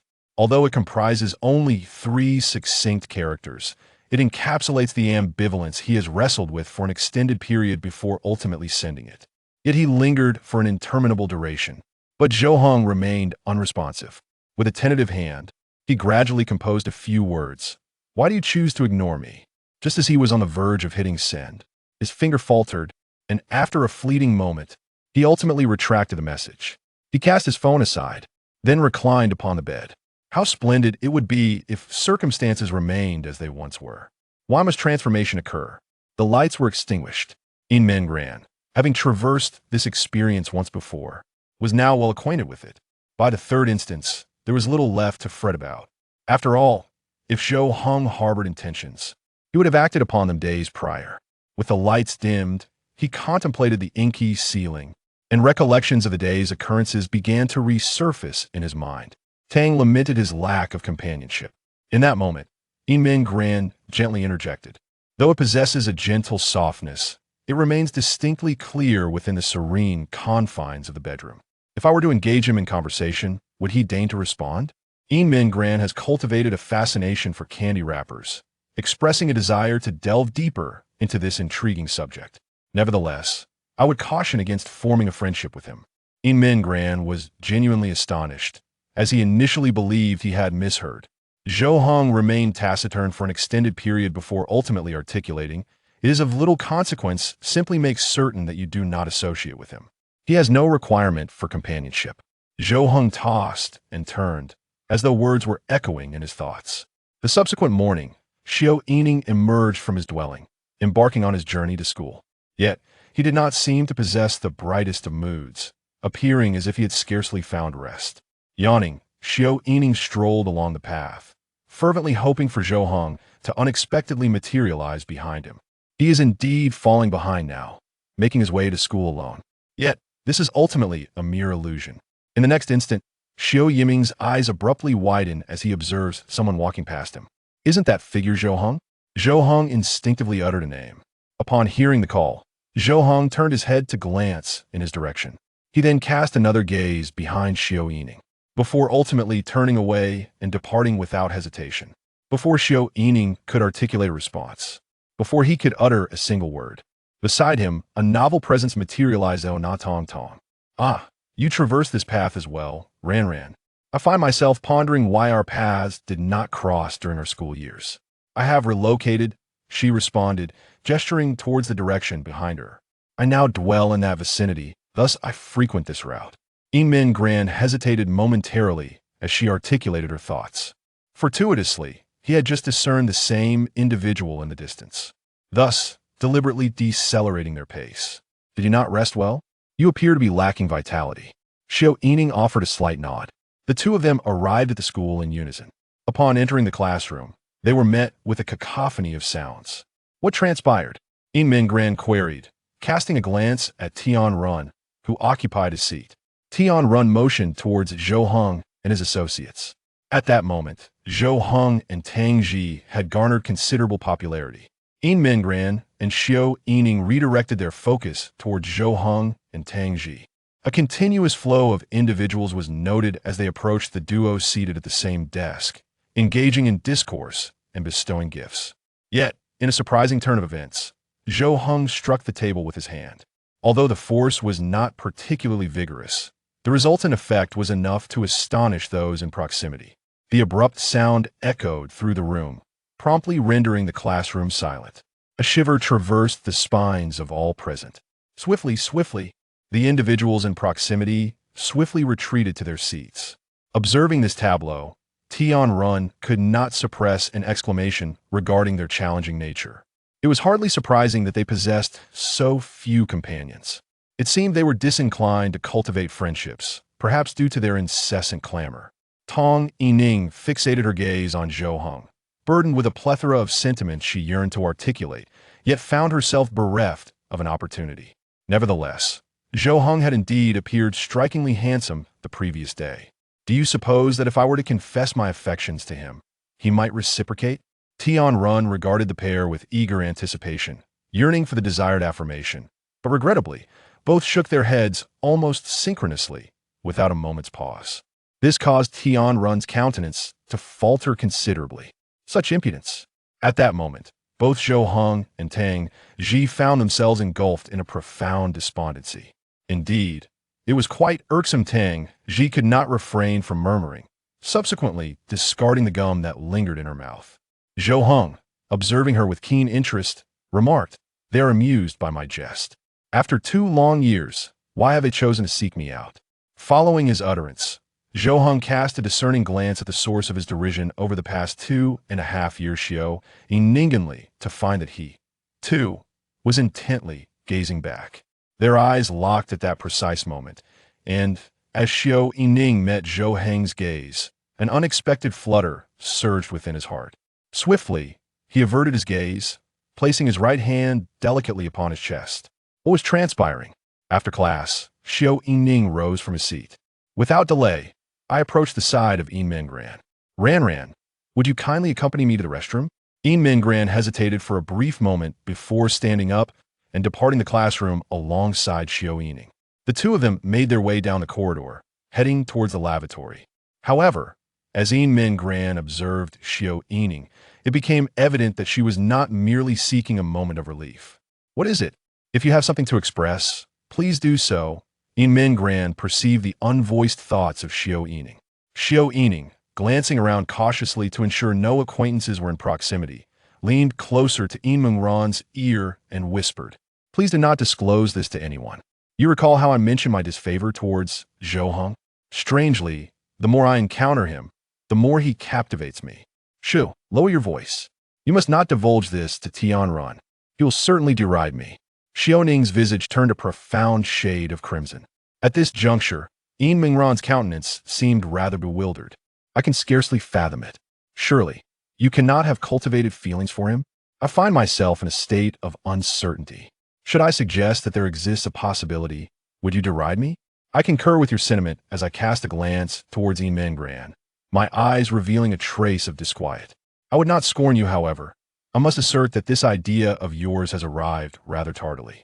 At present, Zhou Heng enjoys a significant degree of popularity, and has he not revealed his affections to you for several days? Indeed, does he no longer harbor affection for me? At this moment, the turmoil within Xiao Yining reached its zenith. I suppose that must be the case.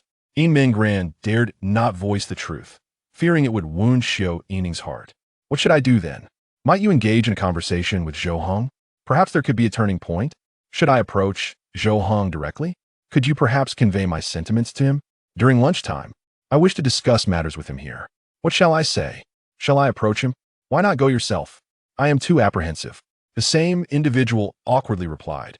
The mere thought of approaching him filled them with dread, fearing they would become the object of ridicule. I shall convey my message to him. However, I cannot guarantee that he will comply. Thank you sincerely. Tong Yining warmly enveloped Yin Mingran in an embrace before pivoting back towards the classroom. Yin Mingran exhaled a resigned sigh, her emotions ensnared in a web of intricacy. She ought to be fervently wishing for his triumph, yet, inexplicably, a fragment of her heart harbored an unspoken desire for Tong Yining's failure. At that juncture, Yin Mingran perceived a delicate breeze carrying a floral scent, compelling her to raise her gaze. It was revealed that an individual gently brushed by me. Tangji. At that moment, a collection of keys tumbled from Tangji's pocket, yet he remained unaware of the incident. He hastened to retrieve the cluster of keys. Your candy wrapper has fallen, he observed. Turning her head to glance, Tangji then patted her own pocket. He drew closer and collected the keys, returning them to Meng Ran's hand. As he grasped the key, he entrusted an object in a Yin's care and then made his exit. Mengren scarcely had a moment to speak before he vanished. Yet, when she cast her gaze upon her hand, she was astonished to find an unanticipated lollipop. Yin Mingran's eyes delicately arched at the corners as she gracefully approached the classroom. There remained a brief interlude before the lesson commenced. A fellow student cast a fleeting glance in her direction. Yin Mingran cast a fleeting glance at the solitary Zhou Heng and rose to approach him. However, at that precise moment, Lu Yunchua observed Yin Mingran advancing towards Zhou Heng, nearly obstructing her trajectory. A constricting sensation seized his heart. If he lingered here any longer, would he not forfeit his opportunity entirely? Yin Mingran drew closer to Zhou Heng's side. In a subdued whisper, I confided, Zhou Heng, there is a matter I would like to deliberate with you. Zhou Heng raised his gaze, cast a glance at Yin Mingran, and inquired, Pardon me, Yin Mingran, I find myself perplexed by a particular question. Might you be able to help illuminate it for me? At that instant, Lu Yunchua unexpectedly drew near, grasping a practice booklet, thereby interrupting his discourse. Yin Mingran, momentarily caught off guard, composed herself. Her prior line of thought had been entirely shattered. She regarded Lu Yunchua with an expression of confusion. What in the world are you doing? Inquiries are undeniably dependent on the opportune moment. Currently, I find myself in discourse with another individual. You are indeed in conversation with Zhou Heng, are you not? There is no need for hesitation. Please proceed. Lu Yunchua remains unreachable. I affect an air of indifference, pretending not to intrude upon their exchange. Yet I remain resolute, unwilling to withdraw. He stood silently, fully engaged in listening, eager to uncover what Yin Mingran would express. Is this within your capabilities? She asked, her countenance marked by distress, hindering her from articulating the words. Were it to be spoken and caught by Lu Yunchua's ear, it would certainly spread like wildfire. Zhou Heng raised his eyes, noticing the troubled countenance of Yin Mingran and the resolute demeanor of Lu Yunchua. Zhou Heng abruptly stood up. He grasped Yin Mingran's wrist with determination. Under the penetrating gaze of Lu Yunxua, whose eyes were wide with astonishment, Zhou Heng guided Yin Mingran out of the classroom. Meanwhile, Tong Yining had been quietly observing the unfolding drama from the periphery. Upon witnessing this spectacle, a profound disbelief enveloped Lu Yunshua's expression. He stood utterly astonished, his lips quivering uncontrollably. To his utter amazement, Zhou Heng had indeed brought Yin Mingran before him. At this moment, Zhou Heng guided Yin Mingran towards the staircase. "Very well, express your thoughts," he encouraged. "Are you not apprehensive about the opinions of others?" Yin Mingran cast her gaze downward and spoke in a hushed tone. As he reminisced about how Zhou Heng had gently grasped his hand and guided him out of the classroom, his heart quickened with anticipation. Zhou Heng, with his eyes shut, spoke in a measured tone. "Do you fear the whispers that may arise after enduring 2.5 years of mockery?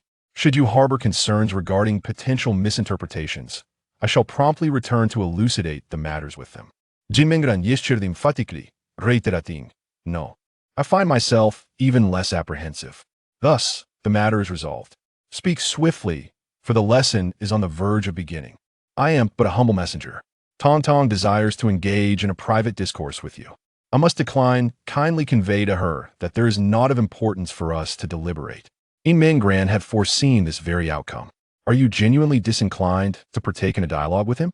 Perhaps after an exchange of thoughts, he may contemplate the possibility of being with you. In that scenario, it would be even more imprudent for me to engage in conversation with him. Reflect upon this circumstance. I have ardently pursued him for 2 years. He remains unconvinced.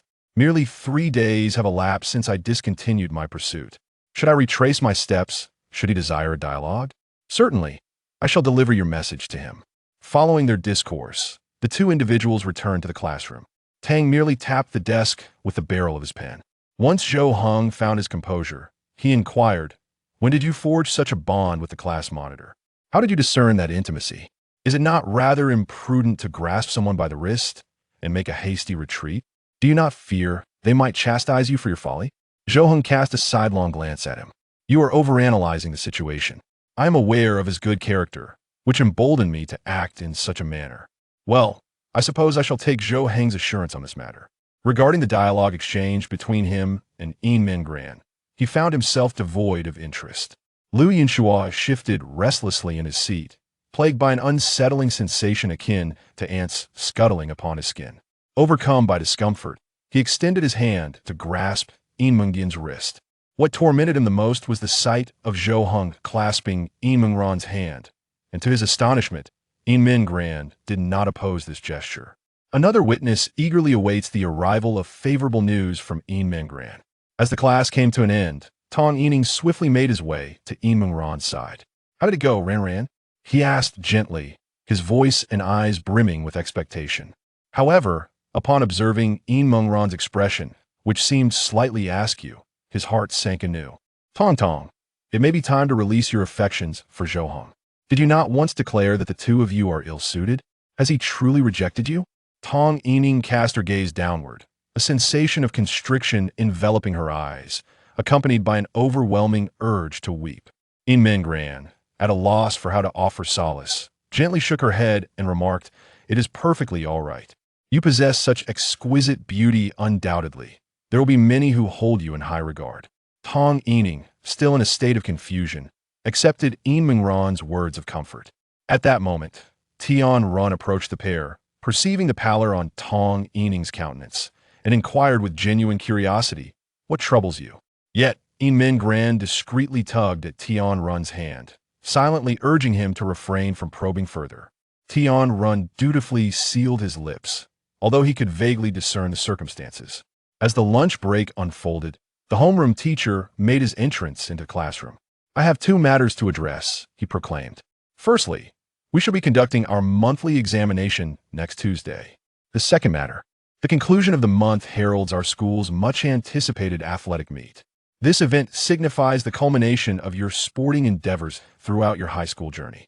Upon the proclamation of the forthcoming sports meet, a wave of exhilaration swept through the students. The array of competitive events was presented to them, beckoning voluntary involvement. The class leader and the representative of physical education were charged with these duties. In the ensuing moment, a multitude of students surged towards the two figures, brimming with fervor.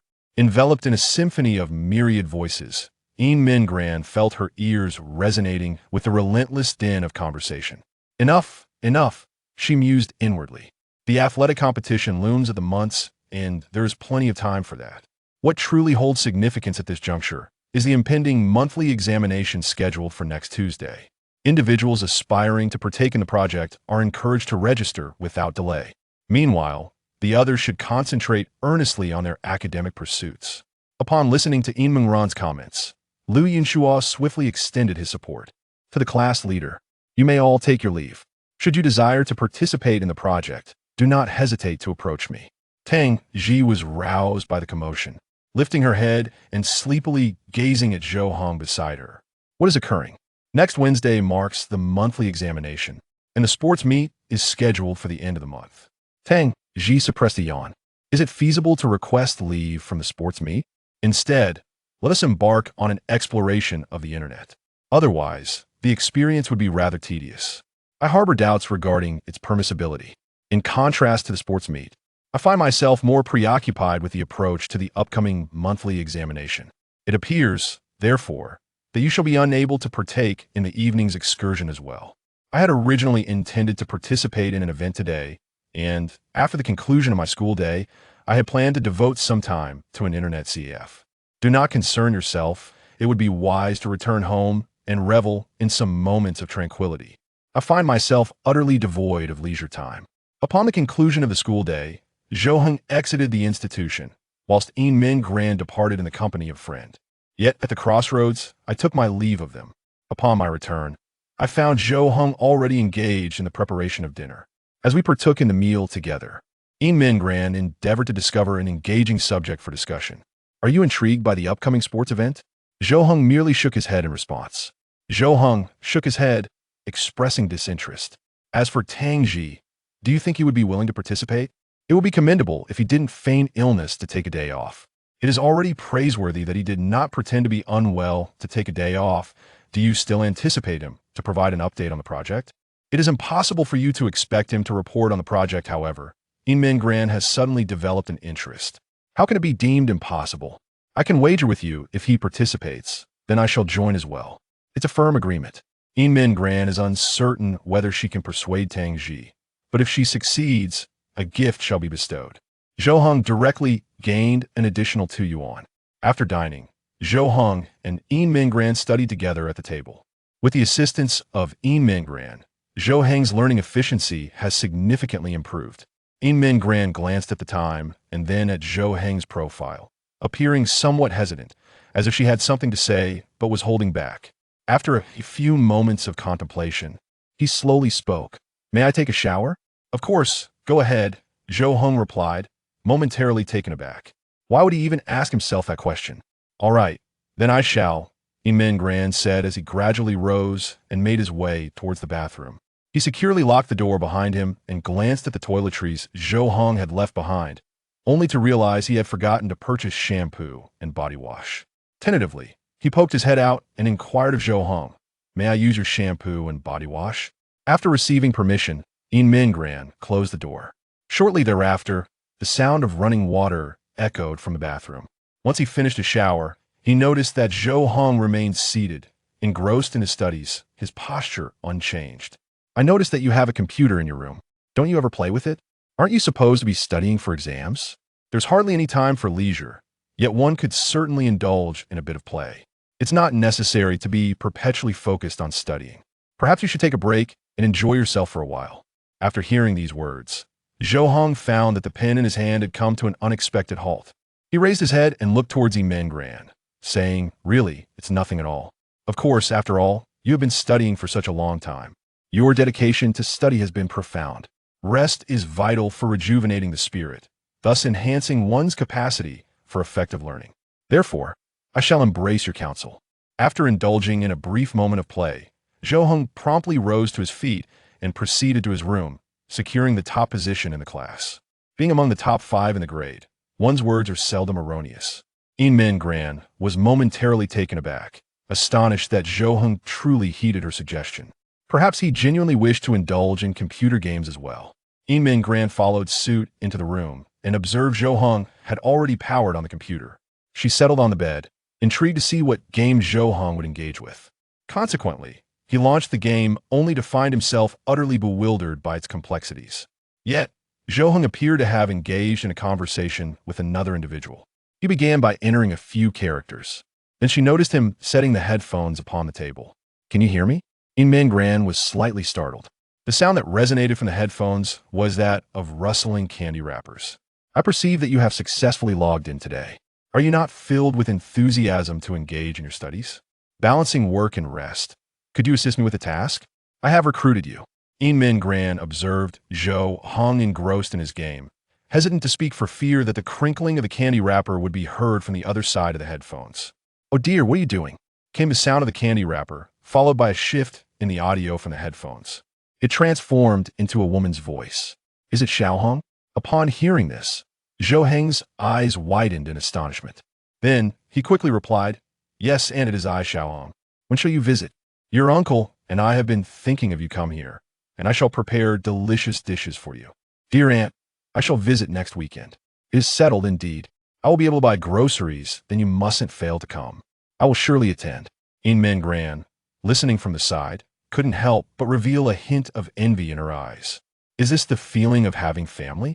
Unconsciously, in an instant, a veil of mist enveloped his eyes. Zhou Heng gazed intently and beheld the current state of Min Gran. After a brief moment, he spoke into the earpiece, declaring, "It's done." He addressed the headset, uttering, "Very well." Upon my completion, Zhou Heng swiftly powered down the computer. Min Gran swiftly turned her head away, wishing to conceal her current state from Zhou Heng. "I do not desire Zhou Heng to behold my present condition. I hold the conviction that it is imperative for you to engage in dialogue with me. What shall be the subject of our discourse?" The moment Min Gran uttered a word, tears cascaded down her cheeks uncontrollably. "Undoubtedly, we are gathered here to deliberate upon your concerns. There are certainly myriad matters you have yet to elucidate, including the circumstances surrounding your absence of a residence." Min Gran lowered her head, tears cascading down her cheeks incessantly. I felt an overwhelming urge to speak, yet Zhou Heng appeared to have perceived her hesitance to articulate her emotions. He rose from his seat and approached the bedside, gently placing his hand upon her shoulder. "Are you not resolved to gaze toward the future?" he inquired. "Then you must express your sorrow. Why should you bear the burden of grief and solitude?" Min Gran lifted her gaze to meet Zhou Heng's eyes, and in that fleeting moment, her anguish seemed to diminish significantly. "I have nowhere to call home," she confessed, "for I no longer possess a dwelling. That place is no longer mine. And to whom does it belong?" Zhou Heng probed, sensing the unspoken intricacies woven through her words. She continued, "My family is one of amalgamation. I was welcomed by my mother. My father has children from a prior marriage. Following their passing, my father's ex-wife and her son claimed our home, as the title deed bears his name. Thus, I find myself utterly powerless." Zhou Heng's brow furrowed in empathy. What a repugnant act. Does he not intend to offer you any restitution? Min Gran shook her head, her disappointment palpable. "My mother remarried against the wishes of our relatives, and now, none are willing to extend a hand to me. What of your biological father? I cannot locate him. I have no means of contacting him. Even if I were to encounter him, he would show no concern for my plight." Upon the expression of her sentiments, it became clear that Min Gran's emotions had notably stabilized. Zhou Heng, standing quietly beside her, acknowledged the gravity of her worries with a silent nod. He was genuinely astonished to learn that she bore such heavy burdens of existence. With a gentle touch, he patted her shoulder, offering reassurance. "Do not trouble yourself with any concerns. I shall take responsibility for your sustenance and lodging henceforth. You need not be anxious about living expenses. Concentrate on your studies and thrive until you are able to support yourself." Min Gran raised her gaze, her eyes immediately brimming with astonishment. "Fear not," she declared, "my family situation is rather advantageous. They bestow upon me a substantial monthly allowance. Consequently, I can effortlessly contribute half of my living expenses to you." Yet, Min Gran swiftly gestured in refusal, proclaiming, "Absolutely not. How can this be? We are merely classmates."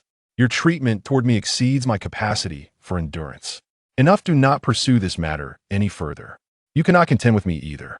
Yin Minggran is acutely aware of this truth. She cannot possibly surpass Zhou Heng in debate. Lowering her head, her voice emerged as a mere whisper reminiscent of a mosquito. What is it that you desire from me? What am I to do? Is it not customary for a man to anticipate something in return after offering support to a woman? Yin Minggran comprehends this well. Should one decide to acquiesce, it is imperative that one reciprocates with commensurate terms.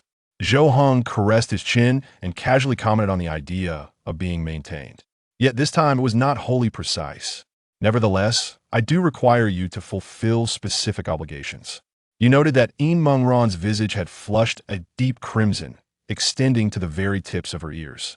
Like a newly born fawn, quaking in every limb, Zhou Heng replied with a nod. Should my rank fail to ascend by 50 places in this month's examination, our living expenses are poised to be diminished. Consequently, to preserve our means of existence, would you kindly extend your support in my academic pursuits? Awakening suddenly from a dream, he sat upright, breathless and startled. Once he regained his poise, he swiftly reached for his phone resting on the bedside, only to discover it devoid of any notifications. It then dawned upon him that it had been nothing more than a dream. Setting the device aside, his thoughts lingered on the vibrant scenes he had just traversed. In the realm of his dreams, his relationship with Zhou Heng blossomed with each passing day. Yet, this euphoria was ephemeral, as an intruder emerged to fracture their connection none other than Tang Ji. It was this unwelcome presence that had abruptly roused him from his slumber. He had initially resolved to forsake any sentiments for Zhou Heng. Yet following this dream, Zhou Yining found himself inexplicably yearning for Zhou Heng with a newfound intensity. He had resolutely resolved to exert himself prior to graduation. With a serene composure, he pondered that his most formidable opponent at present was none other than his classmate Zhou Heng, particularly Tang Ji. Their connection was so profound that it led him to believe that in the imminent moment, they would undoubtedly be together. Thus, the primary rival in matters of the heart was unequivocally Tang Ji. As for the second contender, he would designate Tian Run, for he had once asserted during their school days his intention to confess his affections to Zhou Heng. However, he now found himself in need of assistance. Soon, the ever-dependable Yin Minggran, with an absence of any perceived threat, emerged in his thoughts. Minggran, I am relying on you now. The following morning, Zhou Heng and Yin Minggran emerged from their abode. Zhou Heng observed that Yin Minggran's demeanor today was strikingly different from that of the preceding day. It seems that all burdens have been lifted. Today marks Saturday. The preceding days have been pivotal. I implore you to aid me in my revision. Yin Minggran turned her head to regard Zhou Heng, nodding with conviction. Zhou Heng shot her a sidelong glance and queried, Do you not fear being observed by others while we share the same school? What apprehensions might one harbor regarding the prospect of attending school among peers? This notion appears quite justifiable. As the two individuals stepped into the school, they beheld a recognizable silhouette. Could it be Tang Ji? Indeed, it was. Zhou Heng identified her instantly. I shall approach her and initiate a dialogue, he proclaimed. Is that agreeable? Certainly, was the response.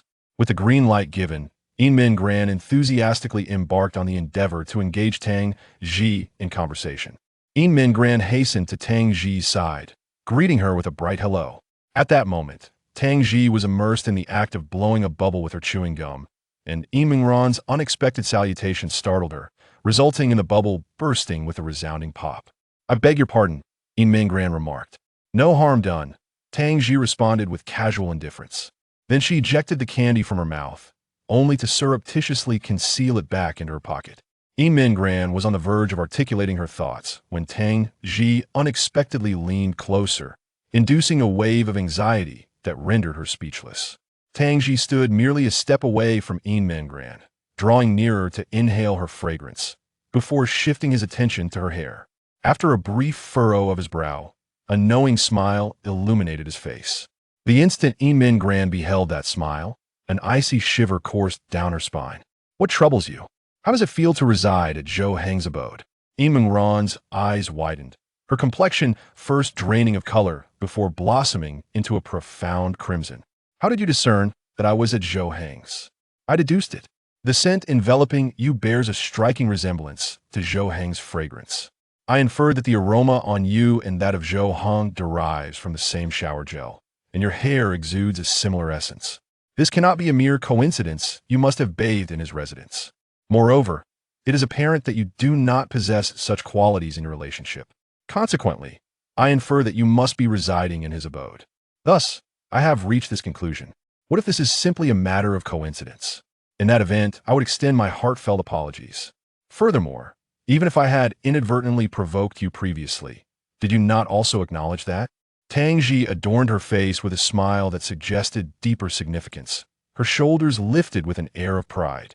Min Gran fell into a contemplative silence. As it was the first moment, she genuinely sensed the burden of her intellectual inadequacy. Nonetheless, Tang Ji had no intention of releasing Min Gran from her grasp. She seized Min Ran's wrist with determination, compelling her to meet her gaze, whereupon she encountered Tang Ji's playful grin. Now, you must enlighten me, she insisted. What brings you to reside at Zhou Heng's abode? And are you cognizant of the essence of my relationship with Zhou Heng? As they proceeded toward the classroom, Min Gran recounted her encounter with Zhou Heng. Min Gran narrated to Tang Ji the details of her encounter with Zhou Heng and how she had sought refuge in his abode. Upon learning of Min Ran's distressing ordeal, Tang Ji's demeanor became grave. Upon entering the classroom, the two individuals gracefully returned to their respective seats. As Zhou Heng settled into his chair, he discerned a peculiar expression on Tang Ji's face. What troubles you? He asked with genuine concern. Tang Ji glanced at Zhou Heng with a sidelong look. Why do you lack the time to engage in games with me? Oh, I understand now. You are concealing a beauty within your gilded abode. Zhou Heng raised his eyebrows ever so slightly, and in a matter of moments, he grasped the essence of the situation. He is also cognizant that such matters cannot remain hidden from Tang Ji for an extended period. I beg your pardon, but I do not partake in sarcasm. A delicate smile adorned Tang Ji's lips. Very well, otherwise, I would not have sought to deride you. I have been informed about the situation regarding the class monitor. I am in agreement with your perspective. Zhou Heng observed Tang Ji for a brief interval. He gradually commenced his discourse. If it were you, you would not comport yourself as I have, would you? Indeed, your methodology is unequivocally your own. Unless what? Unless you harbor intentions of being with him in the future. Words of Tang Ji. Zhou Heng remained silent, choosing instead to direct his gaze towards Min Gran. At that very moment, she too turned her attention to him. Their eyes met, and in that instant, a connection was forged as they locked gazes. Min Gran unveiled a subtle smile, though it lingered for but a fleeting moment. He subsequently averted his gaze. Zhou Heng clenched his teeth, his expression laden with depth, as if he were mulling over a significant contemplation. In the ensuing moment, he articulated, "Therefore, I am who I am, and you are who you are. We are inherently distinct. Indeed, there exists no definitive criterion to discern right from wrong. One must merely endeavor to follow what one perceives as just." Tang Ji reclined in her chair and acquiesced with a nod. However, I find myself rather fond of him. His clumsy demeanor is quite amusing to play with. Certainly, for you. Everyone is prone to folly at times. Moreover, you are reminiscent of a cherished melody, which is rather enchanting. In the future, please exercise restraint in your compliance. Additionally, I kindly request that you address me by my name. Failing to do so sends chills down my spine. It is indeed quite outrageous. Zhou Heng and Tang Ji. As their eyes locked, Tang Ji emitted a gentle laugh, while Zhou Heng's gaze subtly curved at the edges. Without a trace of ire, she gently admonished the individual, deeming him a fool. After class, Min Gran departed from the classroom alone, her intention set upon reaching the office. However, upon arriving at the threshold, she observed someone awaiting her outside. "Tong Tong, what brings you here?" she inquired. "I have been waiting for you. Is there something amiss?" Perceiving the expression upon his face, which indicated he had something of importance to share, she responded candidly, "Let us converse as we walk." The two meandered gracefully down the corridor. "I, Ran, have no intention of abandoning my quest for Zhou Heng. I am determined to strive for his affection." "Very well, do make the attempt." Xiaoning was taken aback by Min Ran's prompt endorsement. It genuinely astonished her. "Do you truly believe in my capabilities?" She asked. As for that, I remain uncertain. Nevertheless, should you choose to embark on this endeavor, it is undoubtedly more desirable than harboring regrets in the future. Indeed, your insight is accurate. Zhou Yining was graced with the steadfast support of Yin Mingran, a gesture that instantly fortified his confidence. You will lend me your assistance, will you not? He queried. Yin Mingran was briefly taken aback. He had no inclination to become entangled in this matter. Yet, upon perceiving the flicker of hope in Zhou Yining's eager eyes, he found it increasingly challenging to decline. Very well, but in what manner can I assist you? Zhou Yining plunged into profound contemplation, earnestly reflecting on how to solicit Yin Mingran's aid. It appeared he was genuinely invested in. Analogous. By the way, could you kindly restrain Tang Ji on my behalf? What are your thoughts on this matter? Pray tell, why should I impede Tang Ji? I consider him to be my most formidable opponent. Your sole task is to draw as near to him as you can. Redirect his focus. This task ought to be rather straightforward for you, should it not? On the contrary, it is anything but simple. Upon completing his lunch, Zhou Heng made his way to the restroom. However, just as I stepped out of the restroom, I was taken aback to discover an individual had materialized behind me. Unable to contain my astonishment, I muttered under my breath, "Blast it, Zhou Heng." Upon closer examination, I recognized that the figure standing behind me was none other than Kong Yu. The expression of adulation gracing her countenance left Zhou Heng in a state of disquiet. "What are you engaged in?" he exclaimed. "I have forsaken my quest for Tang Ji, having come to the profound realization that our prospects are bleak. This decision is one of wisdom." Zhou Heng acquiesced to this notion with a nod of understanding. "Consequently, I find myself contemplating the pursuit of another. Is it not presently whispered among our class that you do not possess affections for Tong Yi? Should you abandon your quest, may I then take up the chase?" Zhou Heng lingered in silence for several moments. She then sauntered past him, nonchalantly continuing her path without a single inquiry about my existence, as if it bore no significance to her. Kong Yu beheld the receding silhouette of Zhou Heng, her countenance a canvas of astonishment and perplexity, which was swiftly transformed into an expression of pure elation. "Indeed, you are capable of it." Kong Yu, brimming with optimism, uplifted her spirits, radiating a joy as though she had already attained her aspirations. In that instant, a teacher who entered the restroom captured her attention, and their gazes interlocked. At this juncture, a pivotal decision was reached, and the air surrounding him was thick with anticipation. The stare cast upon him bore the resemblance of folly. Just as Zhou Heng was poised to re-enter the classroom, a soft voice resonated from behind. "Zhou Heng." He turned to glance, his brows furrowing in perplexity. In truth, he required no physical turn to ascertain the identity of the individual behind him. Simultaneously, at that very instant, Yin Mingran was within the classroom, orchestrating a scheme to subdue Tang Ji. Yin Mingran settled into Zhou Heng's chair, casting a sidelong glance at Tang Ji beside her, who appeared reluctant to articulate her thoughts. Tang Ji placed her pen aside and lifted her gaze to ask, "What is it? Do you frequently engage in gaming sessions with Zhou Heng?" Tang Ji was briefly taken aback. Then she inclined her head in acknowledgement. "What troubles you? Are you experiencing feelings of jealousy?" Even the envy of her relatives was ignited. "No, no, no. Why would I experience jealousy? What vinegar am I consuming?" In the following instant, Tang Ji unexpectedly leaned in closer, her earnest gaze locked onto the flustered eyes of Yin Mingran. "What is it?" Yin Mingran felt an even greater surge of anxiety under that scrutinizing stare, as if those eyes possessed the ability to pierce through the very depths of her soul. Moments later, the candy wrapper was discreetly removed. Although it was merely a playful jest, Yin Mingran's countenance abruptly solidified in astonishment. She sensed that prolonging the moment would lead to profound embarrassment. However, Tang Ji unexpectedly assumed a notably serious demeanor, bowing her head to address Yin Mingran. "Zhou Heng has expressed that he has encountered someone captivating, an individual from our class. Would you care to discover their identity?" "Who?" Yin Mingran gasped, her eyes widening in incredulity. Tang Ji playfully stuck out her tongue. She gently shook her head, deeming it imprudent. "Perhaps it would be wiser to refrain from discussing it." She entrusted me with her thoughts, urging me to safeguard her confidence. Yin Mingran delicately bit her lip, pausing for a fleeting moment before affirming, "I assure you, this shall remain a secret." Tang pondered for a brief instant, then leaned in close to Yimengran's ear, whispering the identity of his affection. "I am uncertain, however. I sense that you possess an inclination towards him." Chapter 29. I merely assisted someone. I owe her. Yimengran rested her face upon Zhou Heng's desk, her cheeks fully buried, with only her ears exposed and flushed.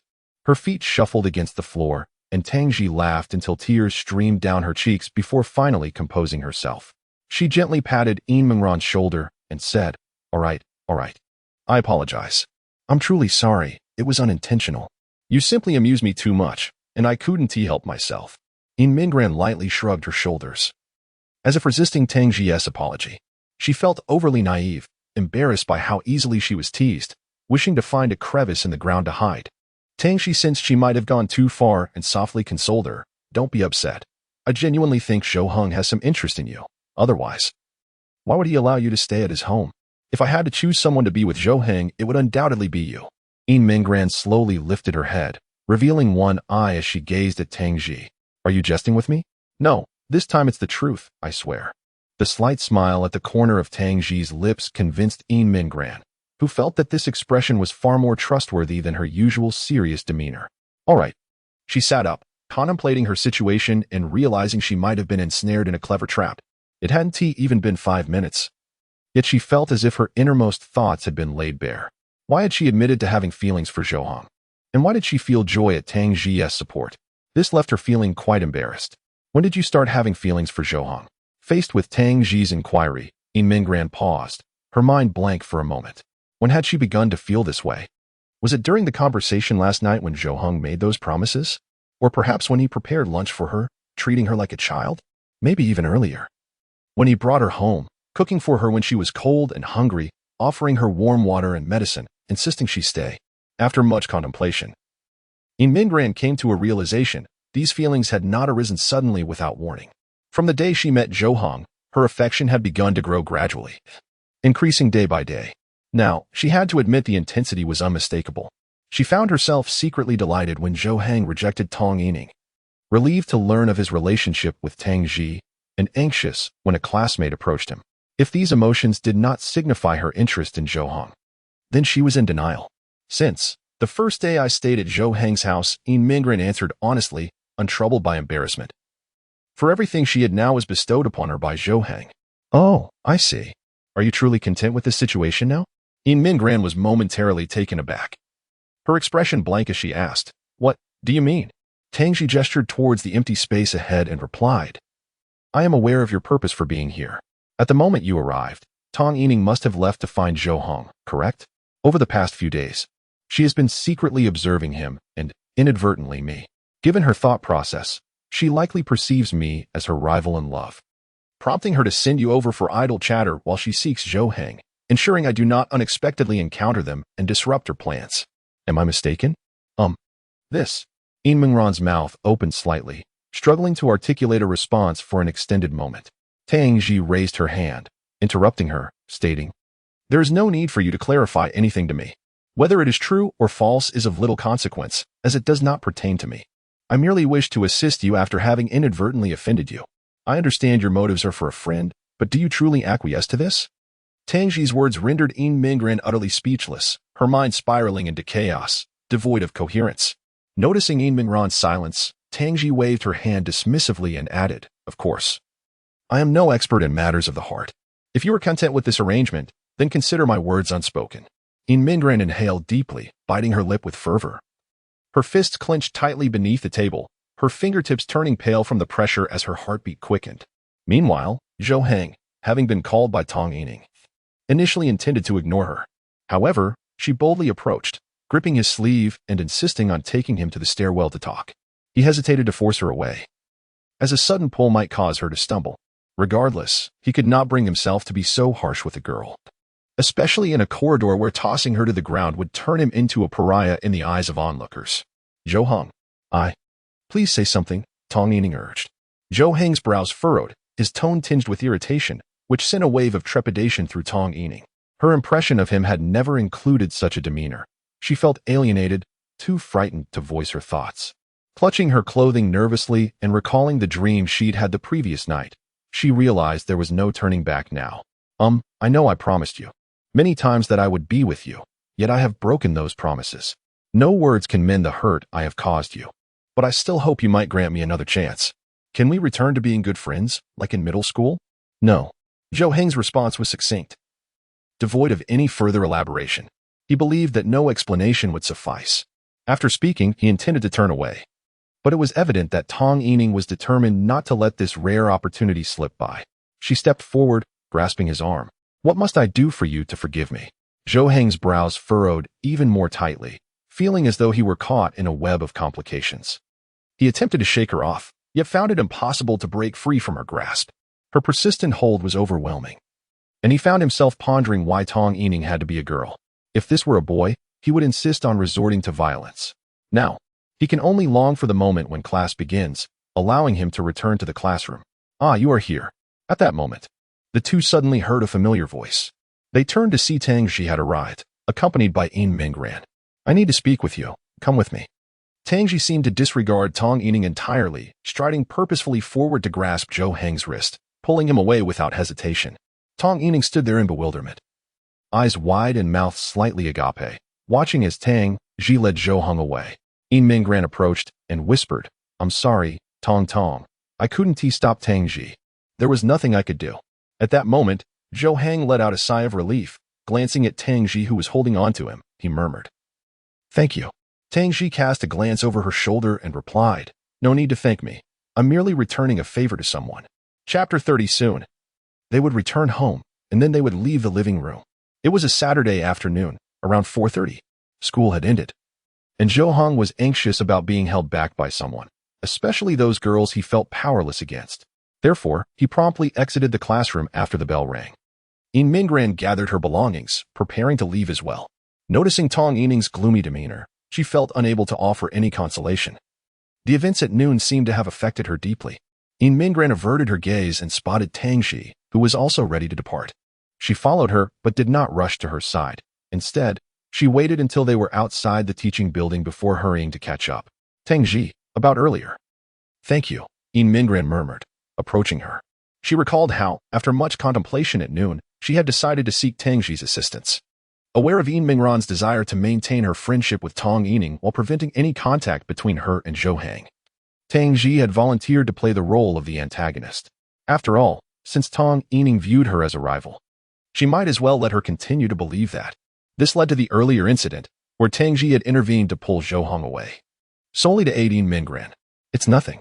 Setting aside the fact that it was to make amends for you, given your, current situation, I was obliged to help. Yin Mingran genuinely felt that it was not a significant matter anymore. At least she and Tang Ji could now be considered friends, and she had long since dismissed the teasing she had endured. Suddenly, an idea struck her. By the way, do you have any plans for tomorrow? Since it's a day off? No, unless playing video games at home counts as a plan, Tang Ji replied. How about coming over to Zhou Heng's house? We could play together. It's more fun with more people, right?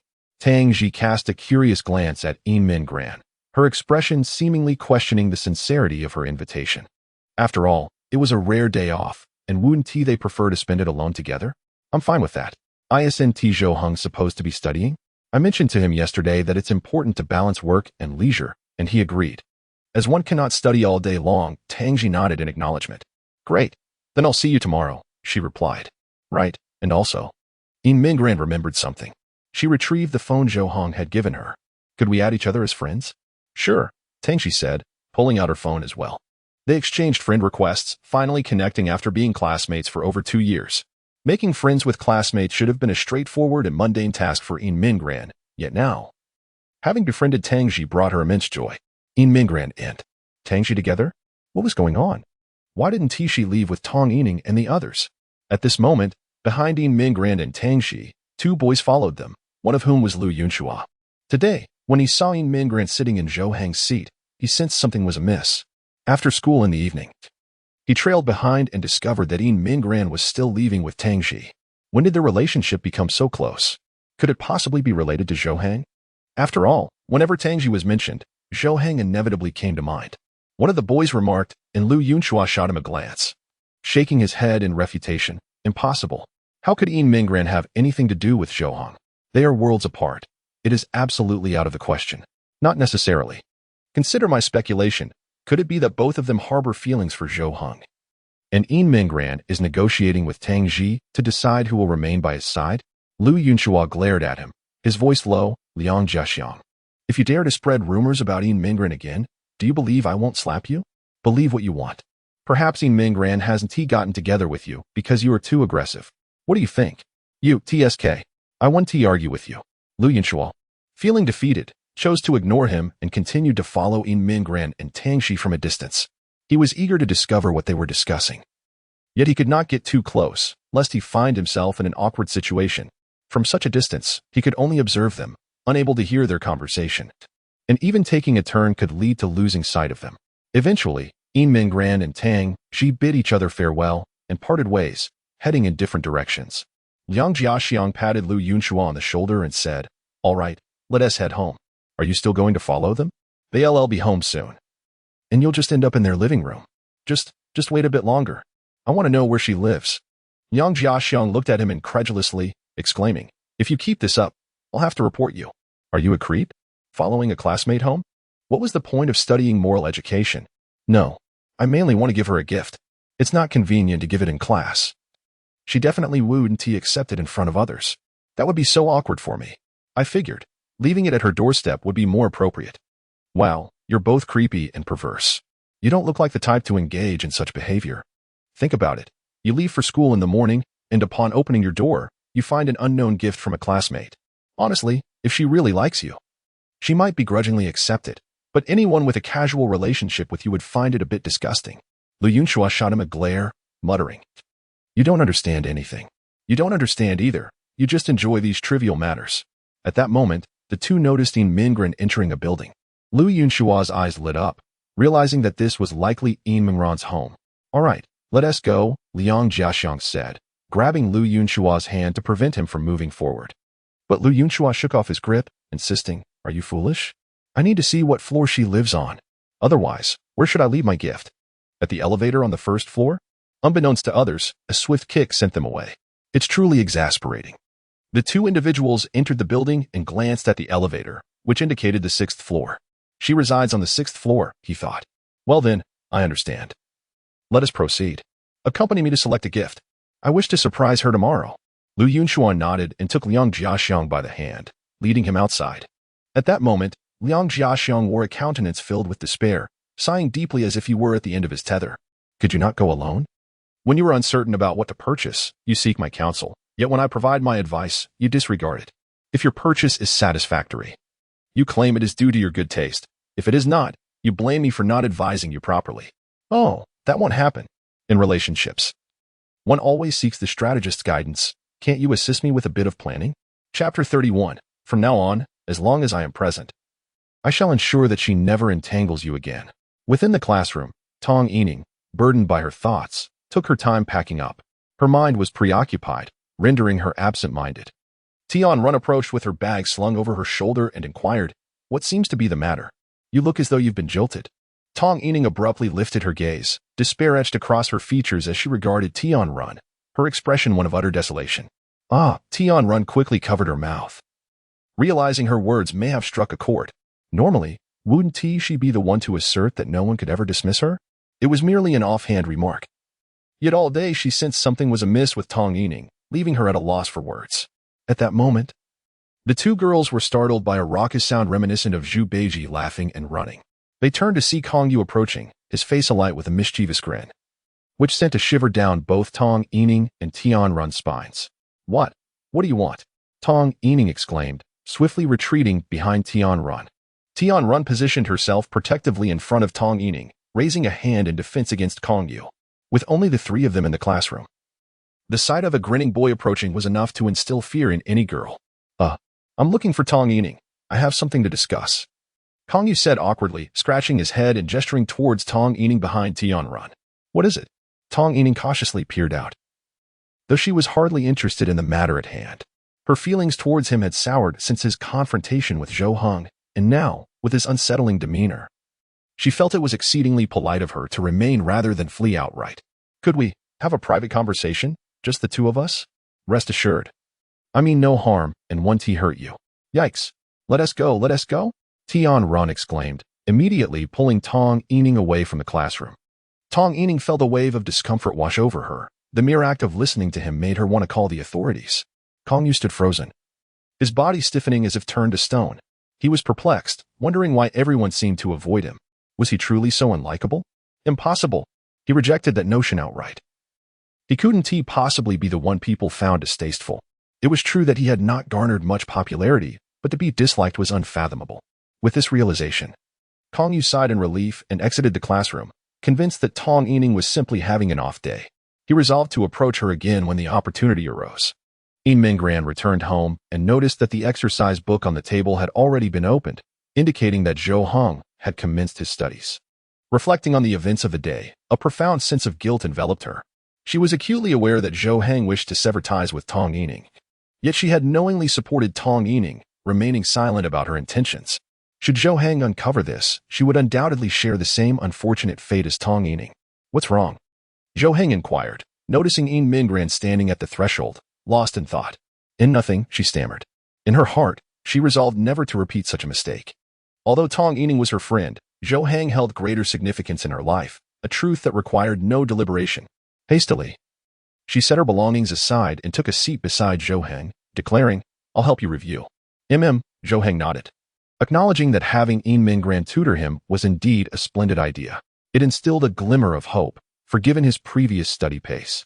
Merely maintaining his rank in the upcoming monthly examination would be an achievement, let alone advancing by 50 places. As Zhou Heng glanced at Mingran, memories of their earlier encounter surfaced in his mind. She had accompanied Tang Xi, who was aware of his entanglement with Tong Yining, which implied that Mingran was also in the know.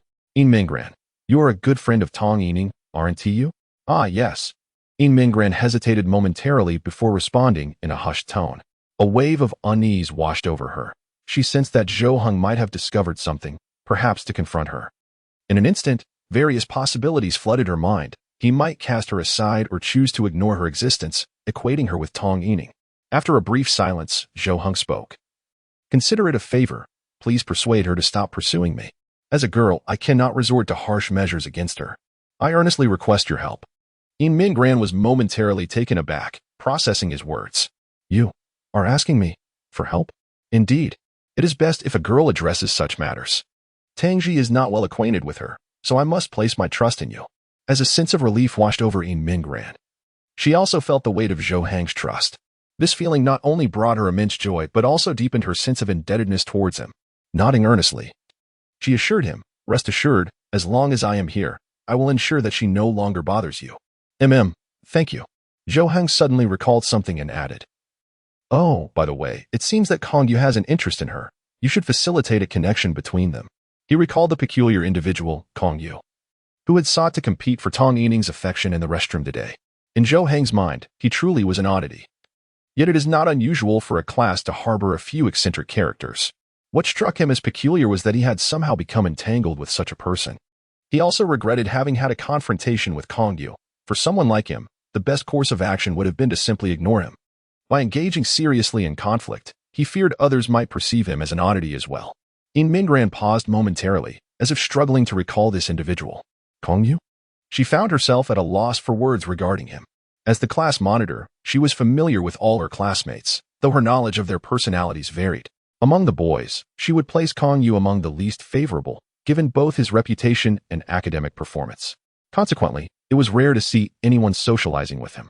I'll do my best, she replied, though she understood that if she were to introduce someone like Kong Yu to Tong Yining, the latter would undoubtedly sever ties with her, convinced she was toying with her.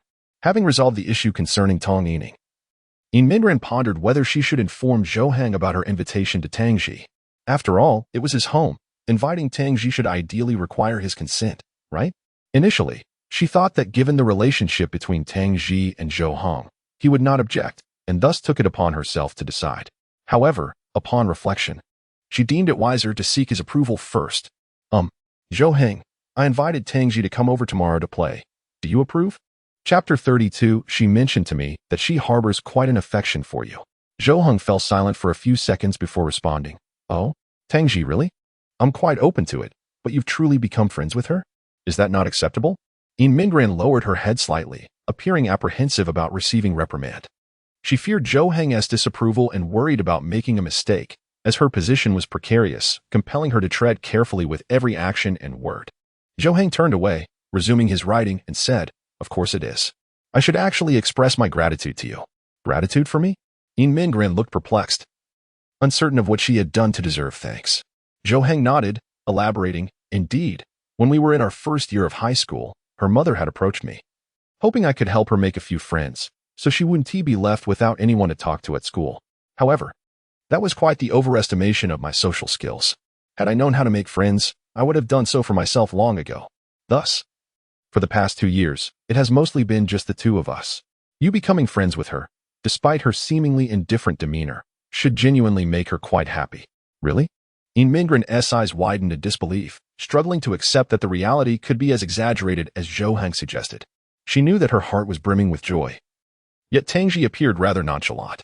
"Yes, she has confided in me that she has a fondness for you." "Is that true?" Upon hearing this, Yin Mingran's face brightened, her eyes sparkling with delight. She had been apprehensive about whether Tangji might harbor any dislike for her, but hearing Zhou Heng affirm it alleviated her worries. "Indeed, it is true. Therefore, if she inadvertently offends you, please do not take it to heart. She has simply been out of practice in interacting with friends for quite some time." "Mm."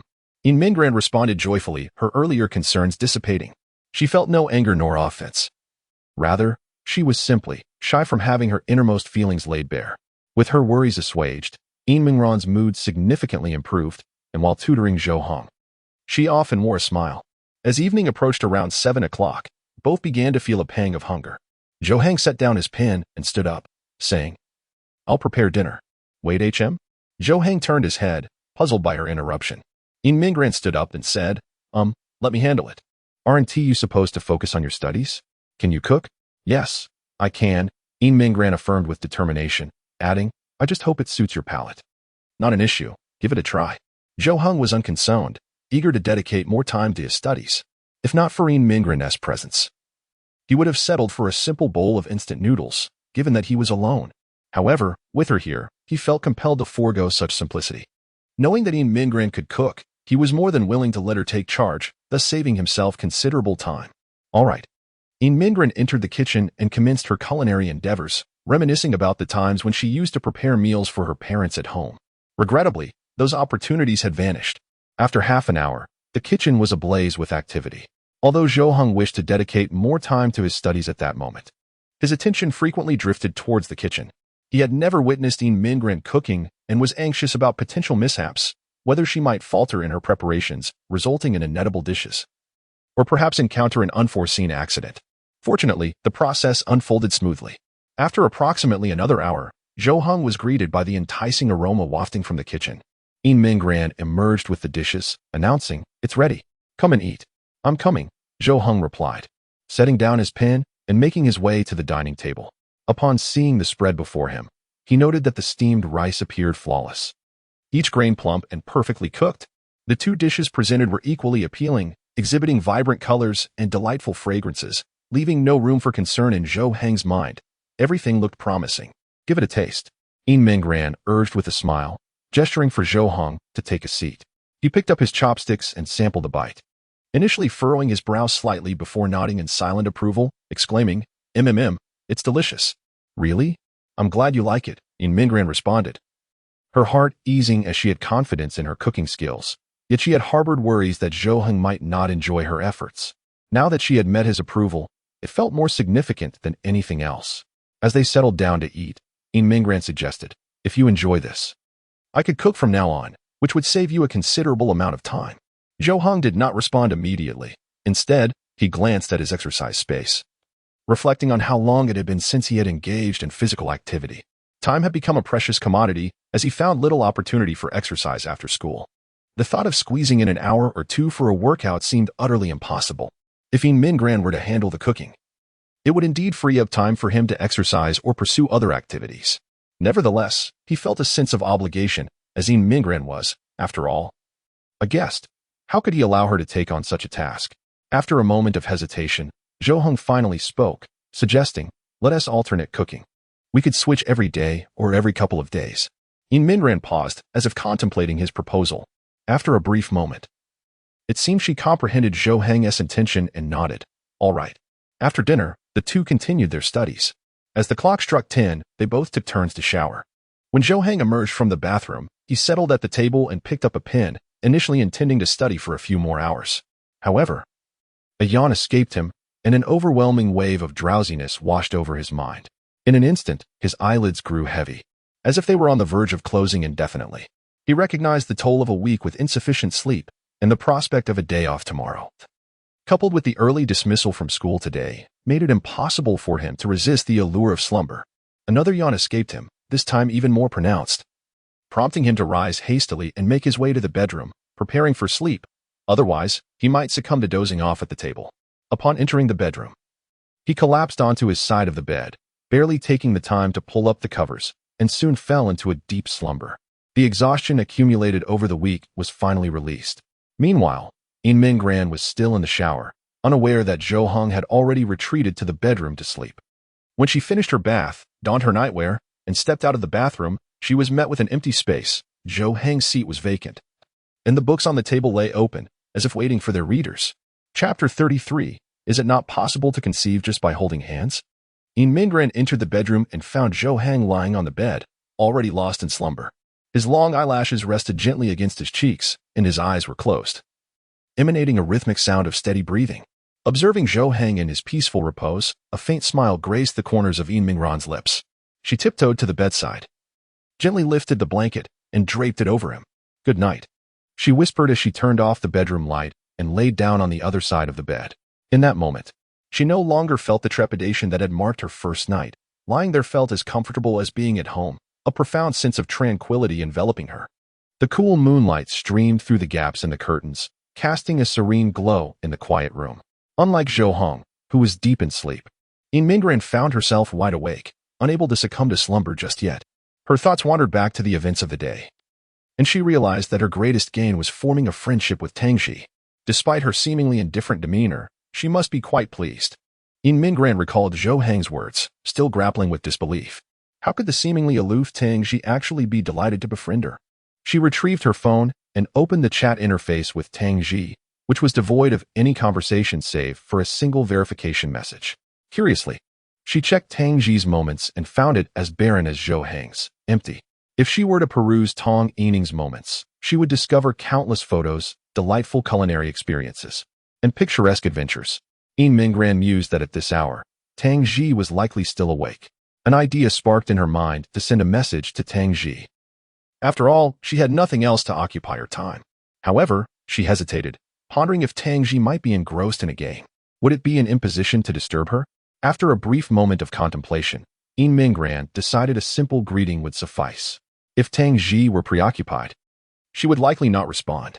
She sent a casual greeting sticker and promptly shut off her phone, feeling a mix of anticipation and anxiety.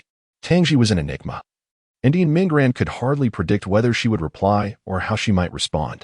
Approximately 2 minutes later, her phone chimed, and she hurriedly opened it to find a message from Tangji. "What's up? Should you be cuddling with Zhou Heng right now? Why are you free to message me?" "What?" Mingran's eyes widened in disbelief as she stared at the message. She quickly glanced over her shoulder, anxious to see if Zhou Heng had awakened. If he were to read that message, she would surely be mortified. "What do you mean cuddling? We are sleeping separately, with a blanket in between us." "Really? You two are actually sharing the same bed?" Yikes. Mingran realized she had inadvertently revealed too much. She should not have disclosed such details to Tangji. While she had mentioned staying at Zhou Heng's house, she had not clarified the specifics of her sleeping arrangements. Had she just inadvertently exposed herself? Tangji sent another emoji to convey her astonishment, and Mingran understood that further explanations would be futile. She decided to reveal the truth to Tangji. Initially, she had intended to sleep on the sofa, but Zhou Heng wouldn't allow it. They both insisted on their respective choices, and eventually, they ended up sharing the bed. Now, several nights had passed, and they had grown accustomed to it. "Well, since you both are already sharing a bed, why not just confirm your relationship?" How do we confirm our relationship?" As Mingran gazed at the messages on her phone, her heart raced. This conversation was truly exhilarating. "I don't know. This touches on my area of ignorance. Isn't it true that holding hands can lead to pregnancy? Yin Mingran contemplated Tang Ji's messages, thinking to herself that Tang Ji must know far more than she did, certainly more than she was willing to share. Suddenly, her phone slipped from her grasp, nearly striking her face. Her hand froze, motionless, her eyes widened in shock, and her body felt rigid. At that moment, Zhou Heng's arm was draped over her. He had just turned over, positioning himself squarely in the middle of the blanket, and now his arm rested heavily upon her, almost as if he were embracing her in slumber. Ah, Zhou. Yin Mingran mechanically turned her head, her gaze landing on Zhou Heng's face. Nearly 10 centimeters away, he was still deep in sleep, completely unaware of his actions. What was she to do now? Should she wake him? Any slight movement on her part would likely rouse him. Since he was in this state, he must be utterly exhausted. Yin Mingran couldn't bear the thought of waking him. After all, this past week, due to her own reasons, he had undoubtedly endured more stress and fatigue. With exams approaching, his pressure was even greater. Tomorrow he would have a chance to rest, allowing his frayed nerves to relax, which likely contributed to his current drowsiness. After a moment's reflection, Yin Mingran lowered her hand, resolving not to wake Zhou Heng, permitting him to sleep peacefully. If she disturbed him, she would feel an overwhelming sense of guilt, staring at the dark ceiling. She found it difficult to close her eyes. The present circumstances made her even more restless. Feeling the solid strength of Zhou Heng's arm brought her an unusual sense of security, even through the blanket. She began to fantasize about what it would be like to lie in his embrace. That enveloping sensation would surely provide immense comfort.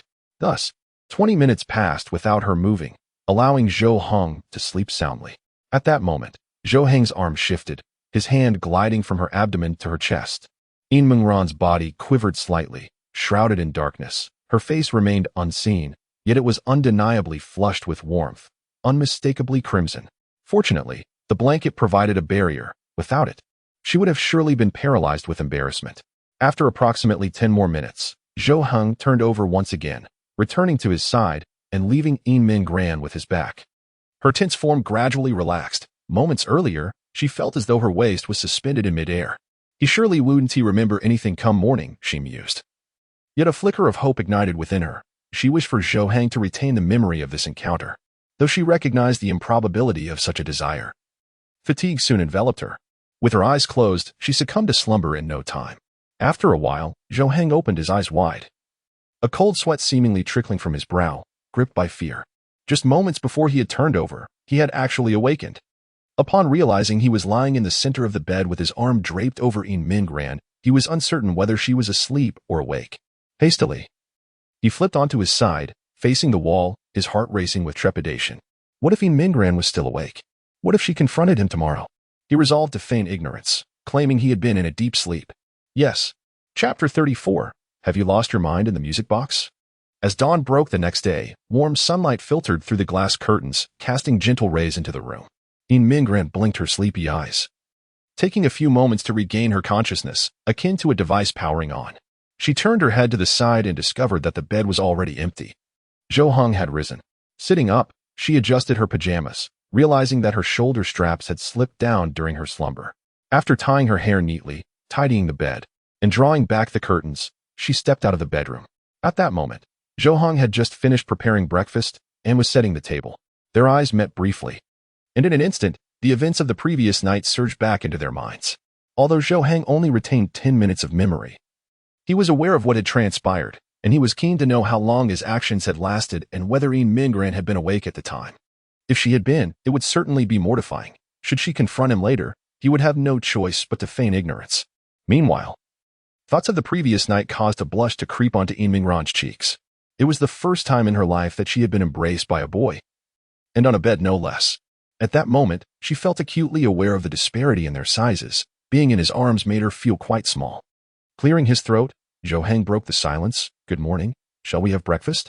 Perhaps out of nervousness, he initiated the greeting, though it felt somewhat unfamiliar to him. Yes. I'll freshen up first, Yin Mingran replied, noticing his hesitance. She hurried into the bathroom, gazing at her reflection in the mirror before splashing cold water on her face to regain her composure. She did not wish to commence a new day in such a disconcerted state. Once she completed her morning routine and joined Zhou Heng at the table, they shared a quiet meal. It was approximately 9:30 in the morning when two individuals arrived at the entrance of Zhou Heng's residence, Liu Yunxua and Liang Jiaxiang. Lu Yunchua held a gift box in his hands, stealthily descending the stairs and immediately scanning his surroundings like a thief. Liang Jiaxiang followed closely behind, nearly tempted to give him a shove. What are you doing here so early? Are you out of your mind? Shoo. Lu Yunchua quickly turned and gestured for him to lower his voice, almost dropping the gift in the process. Keep it down. It's early. And her parents are likely at work. If she is leaving today, she is probably still at home, making this the perfect time to deliver the gift. What if her parents are at home? What will you do with the gift then?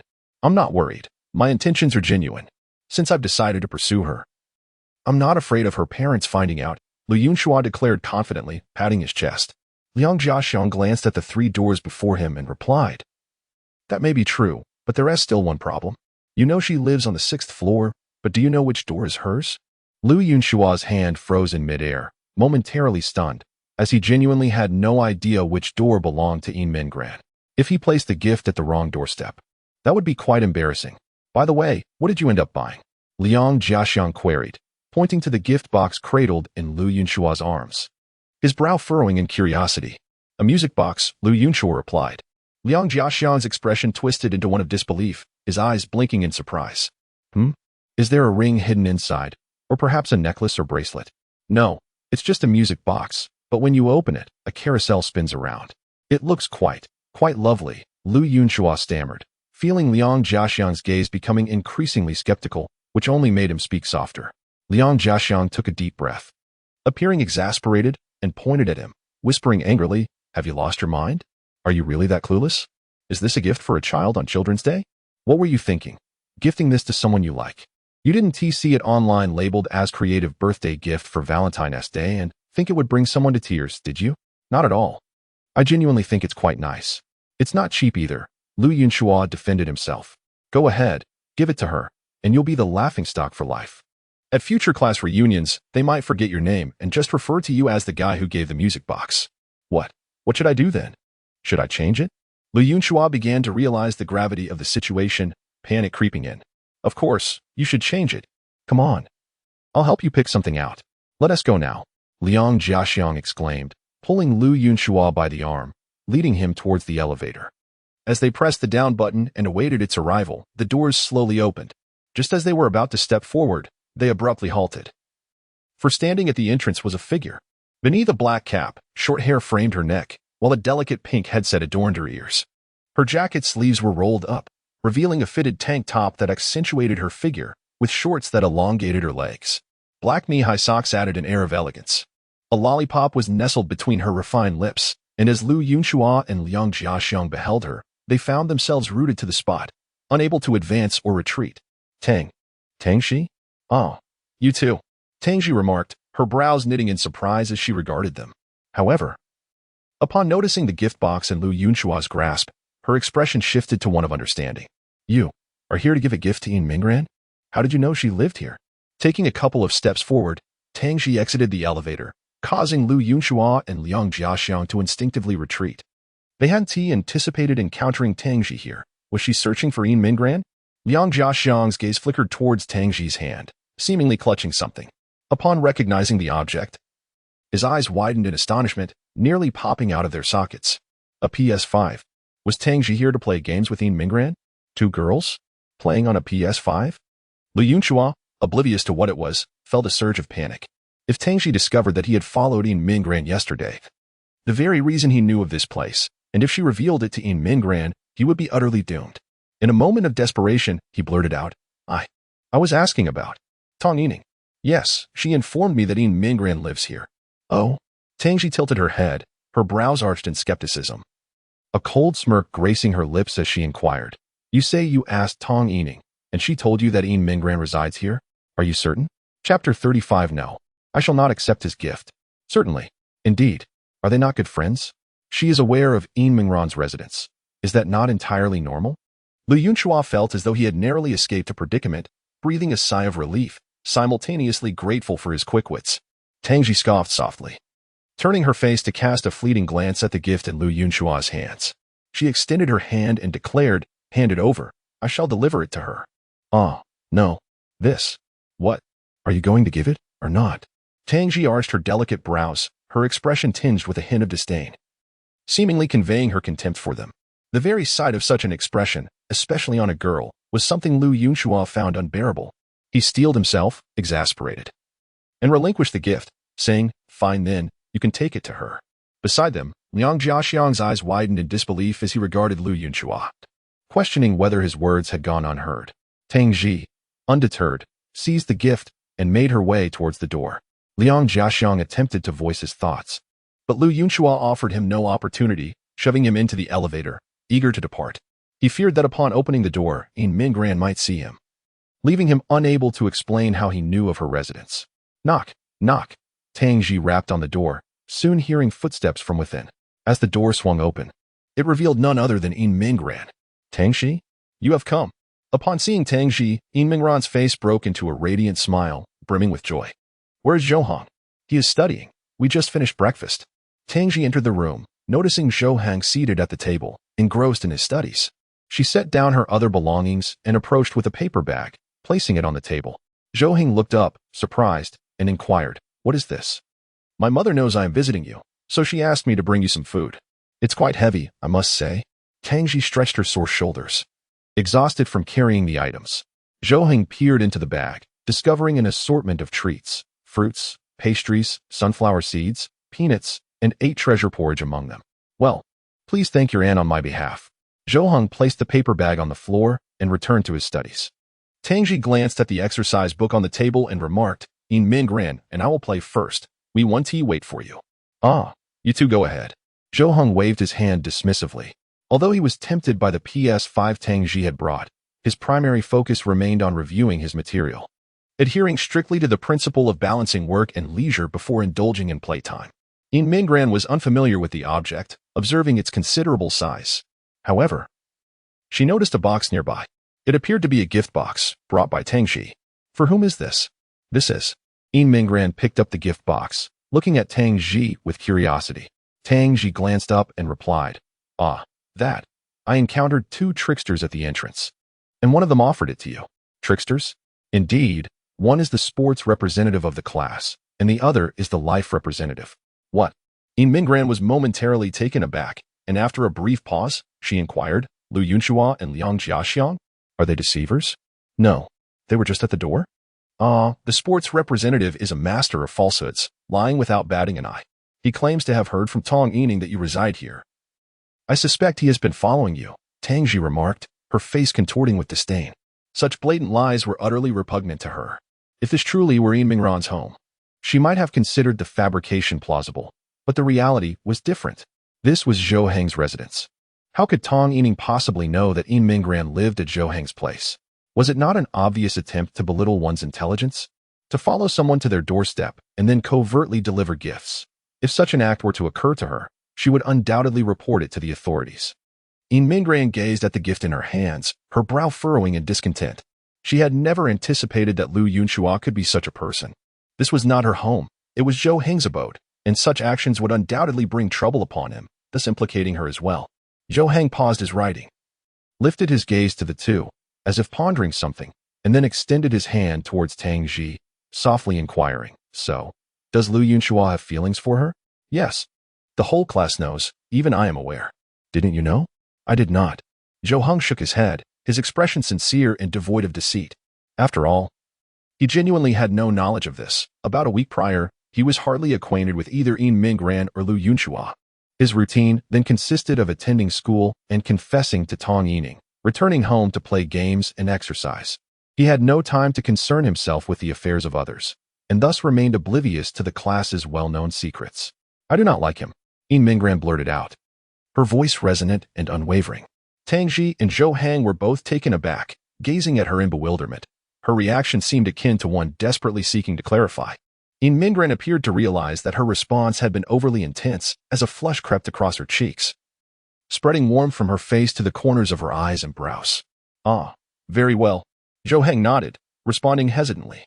To him, Yin Mingran's reaction indicated a strong aversion to Lu Yunhua, prompting her urgent need to explain herself. Tang Ji shook her head, saying, "Let's not dwell on that for now. Let's open the gift and see what's inside." "No, I refuse to accept this gift, even if you plan to discard it. You must at least open it to see what's inside. When school resumes, he will ask if you received the gift, and whether you liked it. If you have no idea what it contains, how will you respond? If you were like us, indifferent to others' opinions, that would be one thing. However, as the class representative, you ought to maintain good relationships. Upon hearing Tang Ji's words, Yin Mingran hesitated, although she was resolutely inclined not to accept. There was a semblance of reason in Tang Ji's argument. As the class monitor, it was imperative for her to maintain harmony within the class. Any division that might arise would reflect her negligence. In my opinion, you should merely take a glance at the gift. If it truly does not appeal to you, simply return it during school hours. By doing so, it would signify your disinterest in the present, leaving him with little room for objection. Reluctantly, Yin Mingran nodded in agreement with Tang Ji's suggestion. At that moment, Zhou Heng could no longer remain seated. He rose and approached, eager to discover the nature of the gift presented by Lu Yunxua, curious to see how it compared to the gifts he had previously bestowed upon Tong Yining. If the gift turned out to be commendable, he could certainly draw inspiration from it and learn a thing or two. Chapter 36. He inquired whether his recent actions were impressive. Yin Mingran slowly opened the gift box, while Tang Ji and Zhou Heng craned their necks in curiosity. Upon unveiling the contents, a small, intricate carousel-like mechanism appeared before their eyes. Both Zhou Heng and Tang Ji furrowed their brows in confusion, with Zhou Heng directly asking, "What on earth is this?" "It seems to be a music box." Yin Mingran delicately extracted the object, cradling it in her palm. It was exquisitely crafted and adorned with vibrant colors. "Is this a gift?" Tang Ji remarked, her brows knitting together in perplexity, as if doubting her own eyes. Holding the music box, Yin Mingran felt an inexplicable sense of embarrassment, as though she were grasping something shameful. She had witnessed the gifts Zhou Heng had presented to Tong Yining, an entire collection of love letters and presents, and now, reflecting on it, she felt a pang of envy. However, this item could not possibly compare to the gifts that had already been discarded. The thought of Zhou Heng's offerings to Tong Yining left her feeling utterly mortified when contrasted with the object in her hands. Perhaps if I open it, something surprising might emerge. Zhou Heng, equally baffled, refrained from forming a swift judgment. In his mind, this object might harbor some hidden mechanism that could yield a delightful surprise. As Yin Mingran opened the music box, gentle and melodious music filled the air, and the carousel began to turn gracefully, its colorful lights illuminating the space. Yet, after standing there for what felt like an eternity, half a minute passed without any further changes. Zhou Heng's mouth slightly agape. He raised a hand to point at the object and quietly asked, "Is this merely a music box?" "This is difficult to assess. I can look up the significance of gifting a music box," Tang Ji suggested, turning her head to retrieve her phone, feigning ignorance. Zhou Heng, equally perplexed, furrowed his brow and mused. Gift-giving can vary greatly. Some individuals genuinely appreciate these items. Perhaps he chose this to cater to her tastes? That is not quite it. "Oh, forget I mentioned it." Zhou Heng regretted his attempt to defend the gift, realizing it not only made him seem foolish but also reflected poorly on himself. He had initially intended to draw inspiration from Lu Yunxua's creativity, but that notion now seemed utterly superfluous. This gift could be acceptable for an ordinary friend or classmate, or even a sibling or parent, but bestowing it upon someone he cherished felt rather hasty. At least, it was beyond Zhou Heng's comprehension.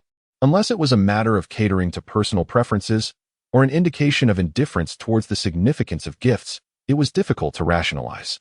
After all, when two individuals harbor mutual affection, any gift would elicit joy. Yin Mingran switched off the music box and set it aside, feeling utterly despondent. Had she known better, she would never have opened it. Now, her heart felt heavy with disappointment. "This is..." Yin Mingran lowered her head and noticed that there seemed to be something else within the gift box. As she took it out and examined it, she discovered a letter. Upon opening it, she realized it was indeed a love letter. However, the content was so unbearable to read that she could hardly look at it. Having previously seen the love letter Zhou Heng had written to Tong Yining, she found this one to be vastly inferior. After reading just a line or two, she hastily returned the items to the box, vowing to return them, for she absolutely could not keep them. The mere thought of retaining them felt immensely humiliating, as if she had willingly accepted the gift. Well, never mind that. Tomorrow, when school resumes, she would return it. "Come and play games with me." At this moment, Tang Ji had already connected the PS5 to the living room television, beckoning Yin Mingran to join her in play. "All right, but I'm not very good at games." "No worries, I'll teach you." The two girls settled on the blanket in front of the sofa, their eyes fixed on the television, as Tang Ji enthusiastically explained how to play to Yin Mingran. Meanwhile, Zhou Heng sat at the table, confronting a set of incomprehensible exam questions, forcing himself to concentrate on his studies. TSK. Hearing the cheerful sounds of the two girls and the game from the living room, he felt a pang of longing that was almost unbearable. His legs shaking and fingers fidgeting, utterly unable to focus on his studies. He took a deep breath, attempting to calm himself, and then, with a composed demeanor, he forcibly redirected his attention to the books before him. He firmly believed that with sheer willpower, he could achieve his goals. Subsequently, he picked up his pen, diligently working through the questions, continually reassuring himself that studying was also splendid. He must not indulge in play now, for once the exams were over, he could relish in leisure.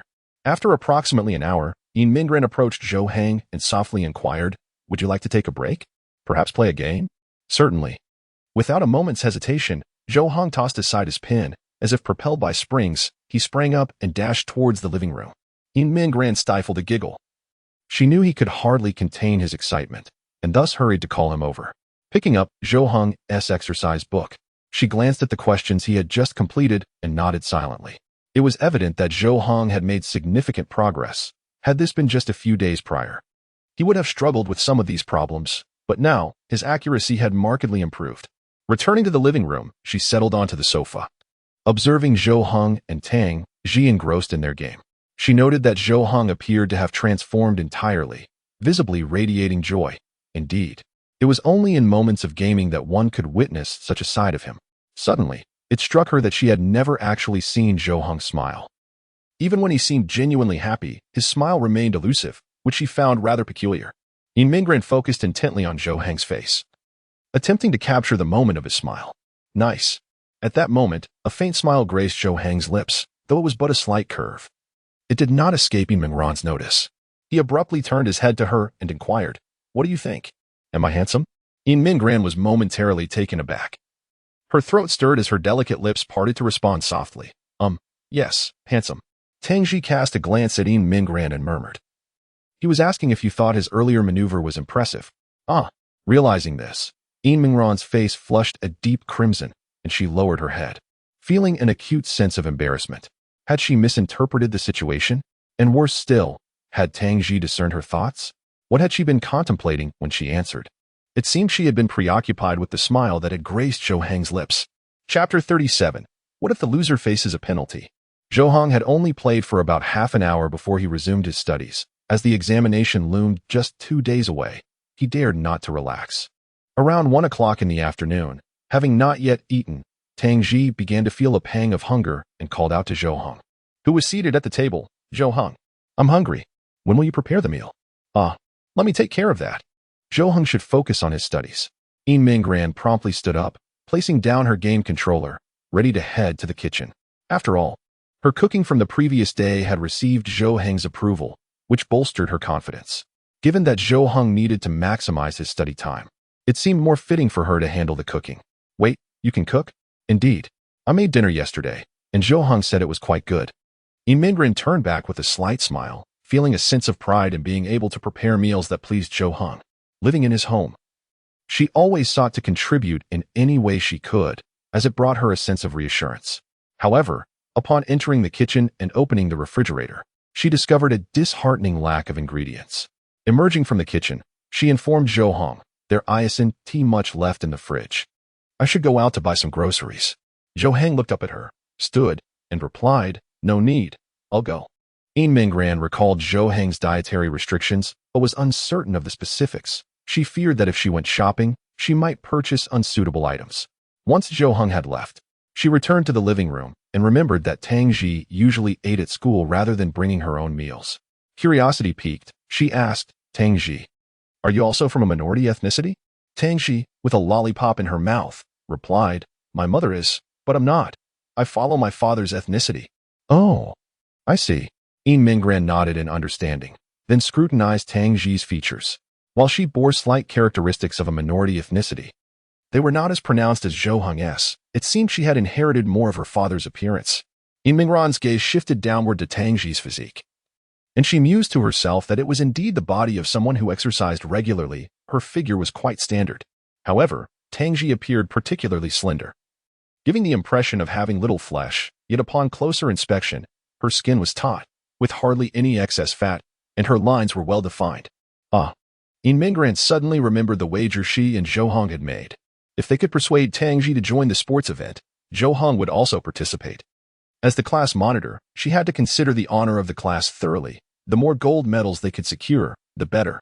The prowess of Zhou Heng and Tang Ji was well recognized, and the rest of the class was also aware of it. If they were willing to join, they could certainly bring home numerous medals. The pressing question now was how to encourage Tang Ji to register. In Mingran sat on the sofa, gazing at Tang Ji's silhouette, deeply contemplating her thoughts. Before long, her attention shifted to the game screen before her, and an idea began to take shape in her mind. Hey, Tang Ji, why don't we play together? How about a challenge where the loser faces a penalty? Tang Ji paused the game, turned to glance at In Mingran, and inquired. You want to duel me? You won't win. Let us give it a try. All right then. In Mingran settled down, grasped the game controller, and prepared to compete against Tang Ji. She was aware that her chances of victory were slim. Yet she believed that losing countless times was worth it if she could win even once. Winning just once would compel Tang Ji to sign up for the project. During the character selection phase, Tang Ji asked, what kind of penalties can we agree upon? Anything goes. In Mingran replied confidently, fearing that if she won, Tang Ji might refuse to participate, so she accepted all possible penalties. After all, she believed there was little that she could not endure. All right then, I'm flexible too. Tang Ji seemed exceedingly self-assured and agreed to the same terms as In Mingran. Round 1 fight. Bang, bang, bang. Despite In Mingran's frantic button mashing, it felt as if her character had never descended from the heavens, while Tang Ji, with a calm and orderly approach, executed her combos with barely a pause.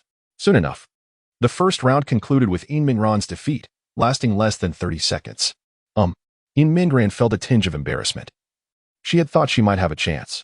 After all, they were both girls. Surely, even if her skills were lacking, the odds should at least be 3-7 or 2-8, right? Yet, it turned out to be a resounding 10-0. She had no opportunity to counterattack. Round 2 fight. The second round commenced, and this time, In Mingran played more cautiously, refraining from rushing into an attack and opting for defense instead. After successfully blocking several of Tang Ji's combos, she attempted to counterattack. The idea was promising, but reality proved harsh. Just as she attempted to strike back, Tang Ji seized the opportunity, effortlessly executing another combo that swiftly led to her demise. Thus, the first match concluded in under 2 minutes, with In Mingran suffering a thorough defeat. I lost. You may propose the penalty, and then we can continue. Let me think. Tang Ji grinned, revealing a small canine tooth, pondering the implications. From her expression, In Mingran felt a twinge of worry. Surely she wouldn't propose an outrageous demand. Would she? How about this? Given that it's the first round, I won't suggest anything too extreme. When you return that gift tomorrow, in front of our classmates, tell Lu Yunhua that you don't like him, all right? No problem. In Mingran unhesitatingly agreed. For her, it hardly constituted a punishment. Soon, the second round commenced, during which she summoned her utmost concentration, fixating on the screen with renewed vigor. Her fingers pressed down with greater intensity as she frantically probed the gameplay. Just as she was about to be struck by Tang Ji, she swiftly retreated. Nevertheless, Tang Ji seized the opportunity and triumphed in the first round. Yet, this time, In Mingran felt a glimmer of hope, as she had managed to deplete a considerable amount of Tang Ji's health. She believed that this tentative strategy of alternating offense and defense was quite effective. As the second round began, In Mingran continued to employ this tactic.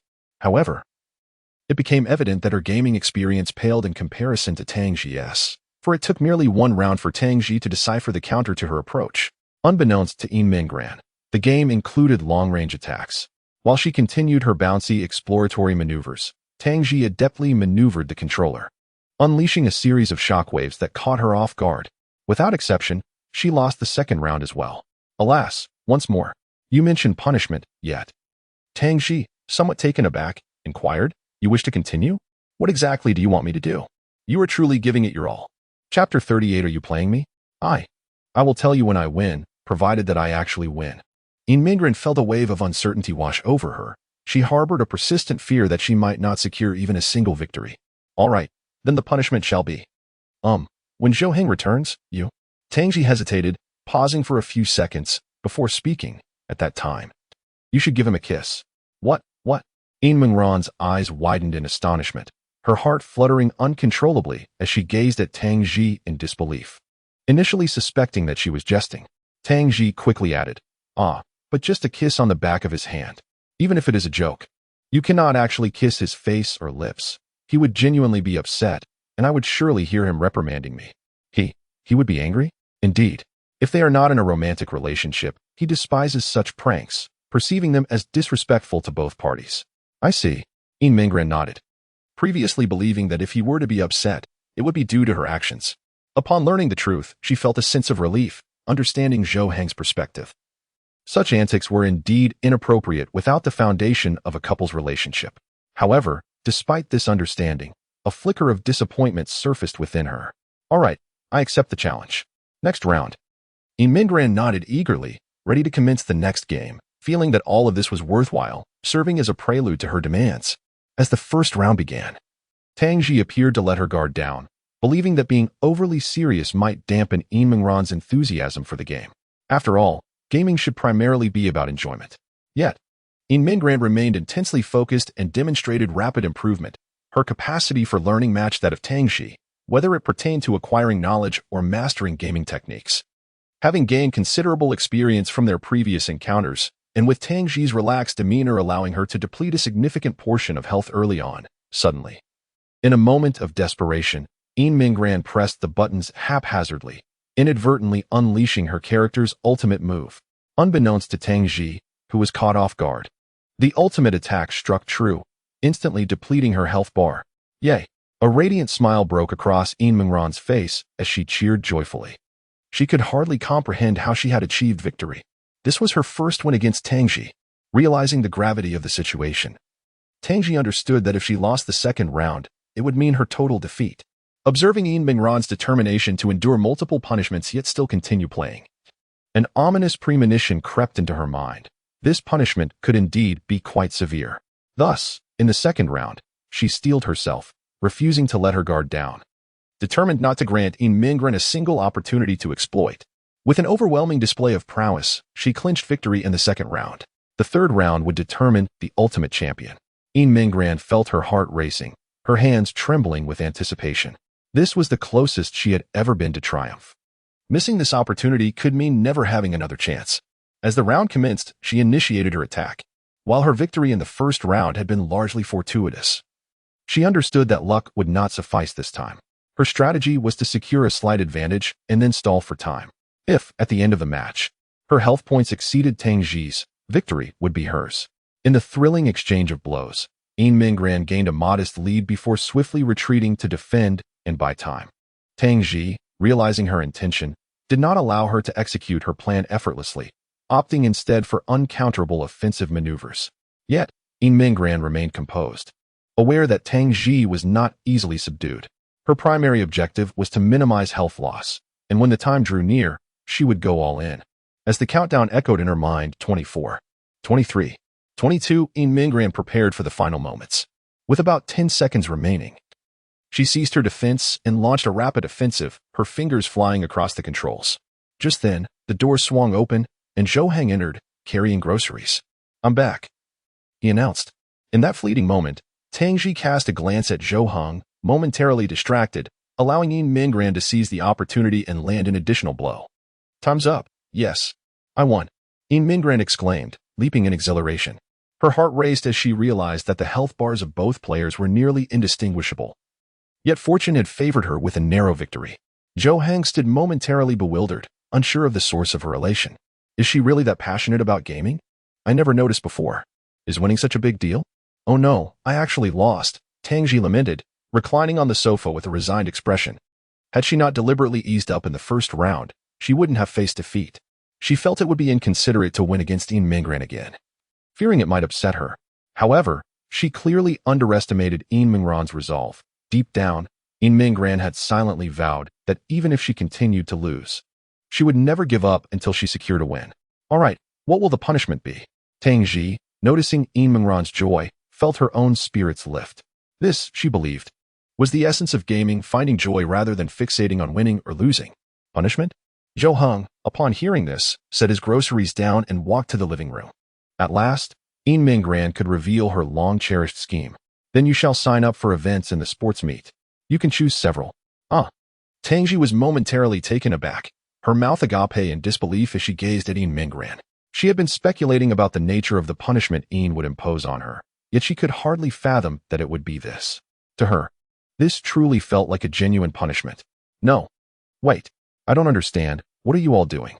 Zhou Heng, standing to the side, was equally bewildered. He had merely stepped out to buy groceries, yet the situation seemed to have taken a rather unexpected turn. Subsequently, Yin Mingran explained to Zhou Heng that they had been playing a game where the loser would face a punishment. She had lost the first 2 rounds, but in this particular round, she had emerged victorious. The punishment just mentioned was her proposal. Upon hearing that Tang Ji had actually lost, Zhou Heng's face was a canvas of astonishment as he fixed his gaze on her and exclaimed, "Tang Ji, you actually lost? You're kidding, right?" Chapter 39, "Then you just enjoy your candy and watch me run," she said.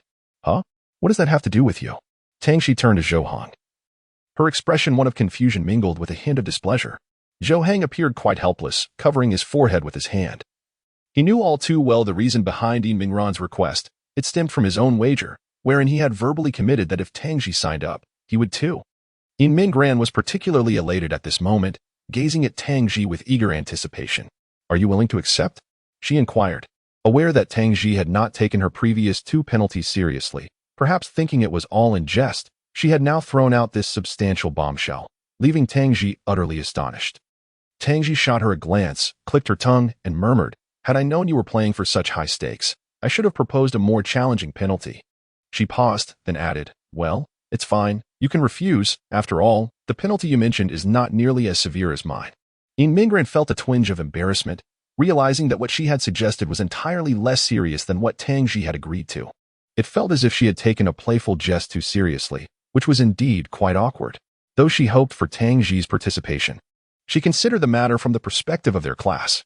As a friend, she truly did not wish to put either Tang Ji or Zhou Heng in a difficult position. If Tang Ji was adamantly against participating, she certainly could not compel her, as this was fundamentally a voluntary endeavor. Tang Ji waved her hand dismissively and declared, "No need. I accept. A promise is a promise. One must honor their wager." Although she was reluctant to participate, she felt bound by her earlier commitment to follow through. Yes. Some rejoice while others despair. Yin Mingran nodded with a smile, while Zhou Heng squatted down, holding his head in disbelief, appearing utterly overwhelmed. "Hey, what is wrong with you?" Tang Ji sensed something amiss and poked him with her finger, inquiring further. Zhou Heng remained silent, prompting Yin Mingran to explain the situation to Tang Ji. She relayed the details of her bet with Zhou Heng, indicating that he too would have to participate in the sports event. Clearly, he had not anticipated that Tang Ji would sign up in such a manner, and thus had not foreseen his own participation. "Oh, so that means he has to sign up as well?" Tang Ji's eyebrows raised in interest upon hearing the explanation, a mischievous smile appearing on her face. "Yes," Yin Mingran confirmed. "Well, that's much better. I can accept that." Tang Ji nodded in satisfaction. Her primary concern had been the prospect of Zhou Heng witnessing her potential embarrassment. If she performed poorly, she would have been subjected to his mockery. However, with Zhou Heng also participating, that discomfort was alleviated, allowing her heart to find much-needed ease. "By the way, what were the penalties you proposed to her?" Zhou Heng asked Tang Ji, curious about the earlier challenges, especially since she had lost in the 3rd round. What had been the punishments for Yin Mingran in the first 2 rounds? Tang Ji and Yin Mingran exchanged a glance, after which Tang Ji conveyed a silent message to her. Instantly, Yin Mingran comprehended her cue, realizing it was time to fulfill her punishment. Approaching Zhou Heng, who stood utterly bewildered, she gently took his hand and bent down, her lips, pale yet tightly pressed, glistening with a flush. She planted a soft kiss upon the back of his hand. Zhou Heng remained rooted in place, utterly dazed, struggling to comprehend the situation.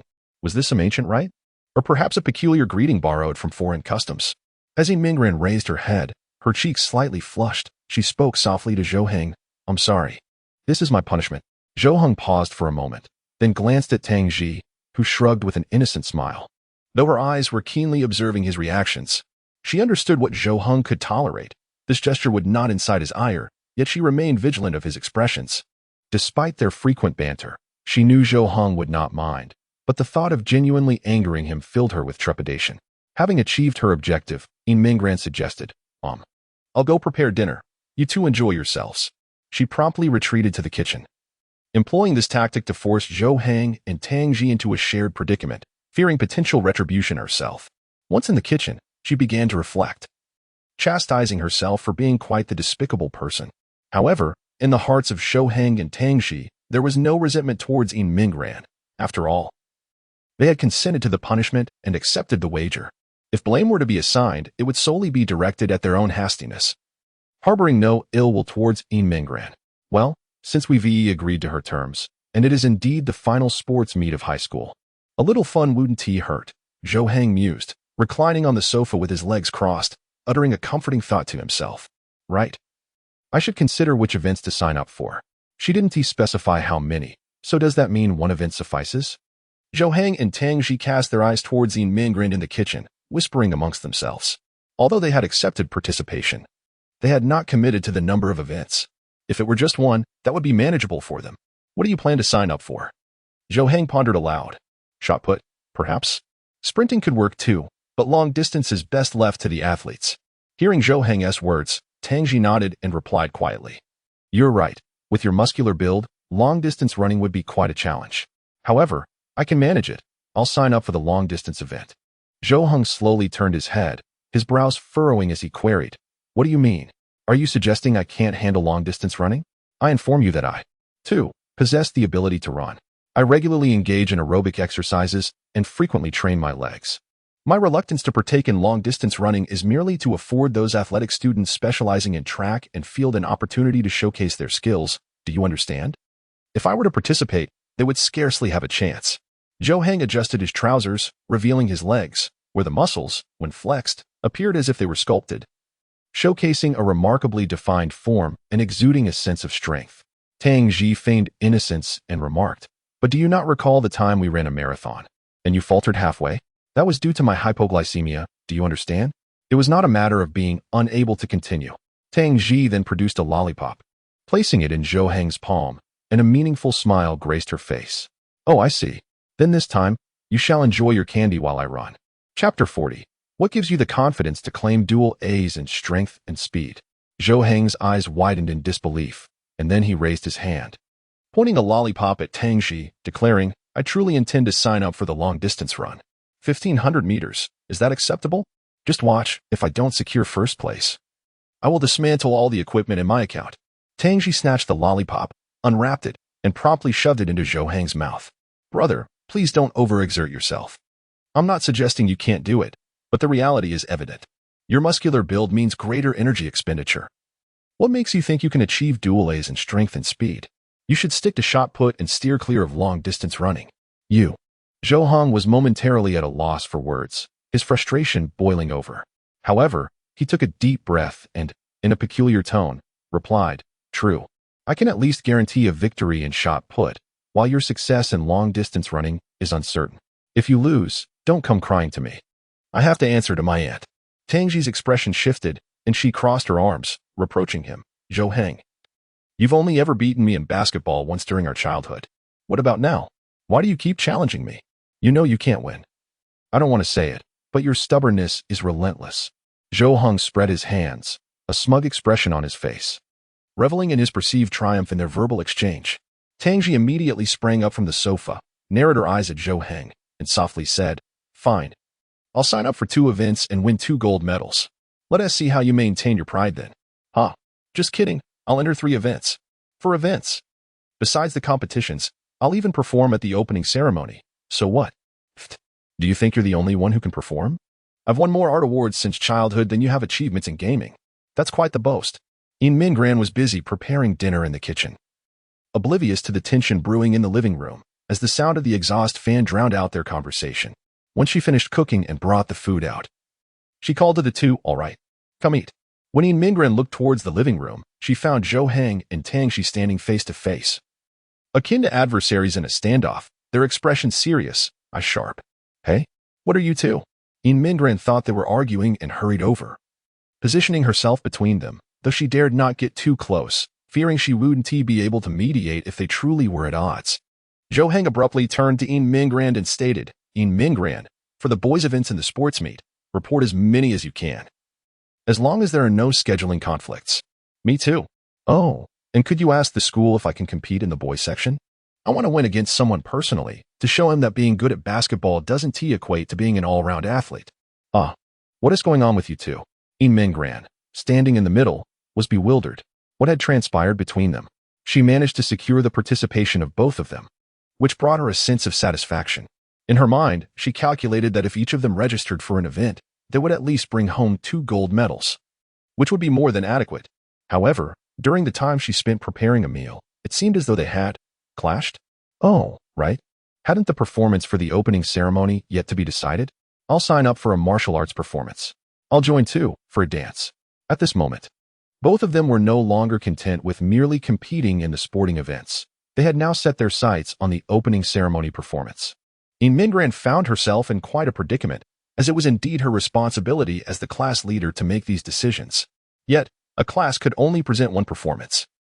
So, could you two possibly collaborate on a single act? Absolutely not. Mingran's suggestion was met with an immediate and harmonious refusal from Zhou Heng and Tang Ji. This left Mingran in a particularly vexing situation. It was indeed challenging to summon the gods, but arranging for them was even more formidable. How could she manage these 2 celestial beings in a manner that would satisfy them? If they were displeased, would their dissatisfaction be directed at her? I will think it over. You both need to calm down. Let us have our meal first. The sports meet is still quite some time away. Mingran extended her hands, grasping each of their wrists, and led them to the dining table. She could only employ a delaying tactic for now, postponing the resolution of their dilemma. Perhaps, in a couple of days, they would change their minds. At this moment, she regretted having encouraged their participation. Had she known this would transpire, it might have been better to keep them out of it.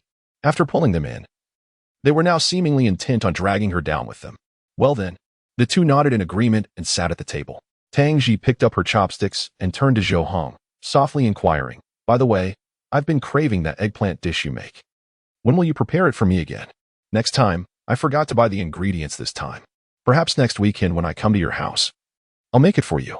Mingran stood by the table, observing the 2 who had quickly made amends, feeling as if she had turned to stone, completely frozen in place. She was still troubled about how to mediate and persuade them to cease their displeasure, yet how had they reconciled so swiftly? The next moment, they were back to normal? How? Are you no longer upset? Tang Ji and Zhou Heng looked up at Mingran and replied, "That's just how we are. We separate issues distinctly and do not allow the emotions from one matter to spill over into another. Since we've decided to set that aside for now, we'll just proceed as we see fit. And besides, we're not angry. We were merely exchanging friendly banter, competing with one another, but it hasn't escalated to the point of an argument." "Oh, I see." Mingran gradually took her seat, still somewhat incredulous. These 2 could indeed compartmentalize their emotions so effectively? One moment they were bickering over this issue, and the next, they could engage in a normal discussion about something else. Had they archived the content of their quarrel? No wonder she had previously heard Zhou Heng mention that he and Tang Ji rarely quarreled. It turns out this was the reason. Tang Ji took a bite of her meal, her eyes sparkling as she turned to Mingran and said, "Your cooking is truly delightful, reminiscent of Zhou Heng's culinary skills." "Not at all. I can't compare to Zhou Heng's expertise, but as long as it suits your palate, that's what matters." As the 3 continued their meal, a sudden ring pierced the air, causing Mingran to freeze, for the sound was unmistakably her own. She hastily retrieved her phone, and a video call notification appeared on the screen. Upon seeing it, her expression darkened with distress, and she furrowed her brow. Tang Ji pointed at the phone and inquired, "What's wrong? Who is it?" Mingran hesitated before responding, "It's Tong Yining." Chapter 41. Moreover, do not speak ill of Zhou Heng in my presence. I shall go outside to answer. Mingran deemed it somewhat inappropriate to take Tong Yining's call in front of Zhou Heng, and there was also the risk of being discovered living here. Thus, she instinctively began to rise, intending to step outside for the conversation. However, before she could fully stand, Zhou Heng waved his hand and said, "It's all right. You can answer here. We shall remain silent." This. Mingran, poised to stand, settled back down. Since Zhou Heng had already expressed his stance, she might as well take the call here. She tapped to answer, and soon, Tong Yining's face appeared on the screen. Ran, what are you up to?" I'm at home. What's the matter?" Mingran replied calmly, though her gaze furtively darted towards Zhou Heng and Tang Ji. Tong Yining seemed to be lounging on her bed. appearing rather bored as she raised her phone. I'm so bored. Are you going out to play? Let's go shopping. I suppose not. I really need to focus on my studies these days. The monthly exam is approaching. Really? You still have to study? You're so diligent. What about the rest of us? Of course I need to study. I don't possess any supernatural ability to remember everything at a glance. By the way, let me tell you, yesterday after school, there was a creep in our class. I don't know what he intended to do. It was particularly frightening. I feel that if Tian Run hadn't been there, I would have been in serious trouble. Creep? Who? Kong Yu.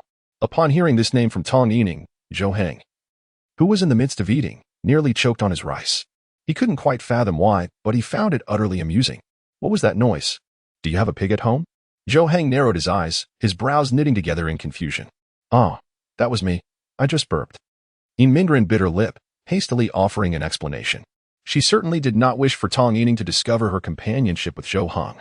The prospect of a falling out or an argument was trivial compared to the potential fallout should she speak indiscreetly to others, which might affect Zhou Heng adversely. In such a case, he would undoubtedly place the blame upon her, leaving her with no choice but to depart. By the way, what does that Tangji want? I was chatting with Zhou Heng, and without a word, she came over and pulled him away. Do you think she sensed my intentions? I am unsure. Mingren instinctively glanced at Tangji, who remained expressionless, quietly continuing her meal as if entirely indifferent to Tong Yining's words. She is so irritating. No wonder no one plays with her. She clearly seems to be the type with a lot of ulterior motives.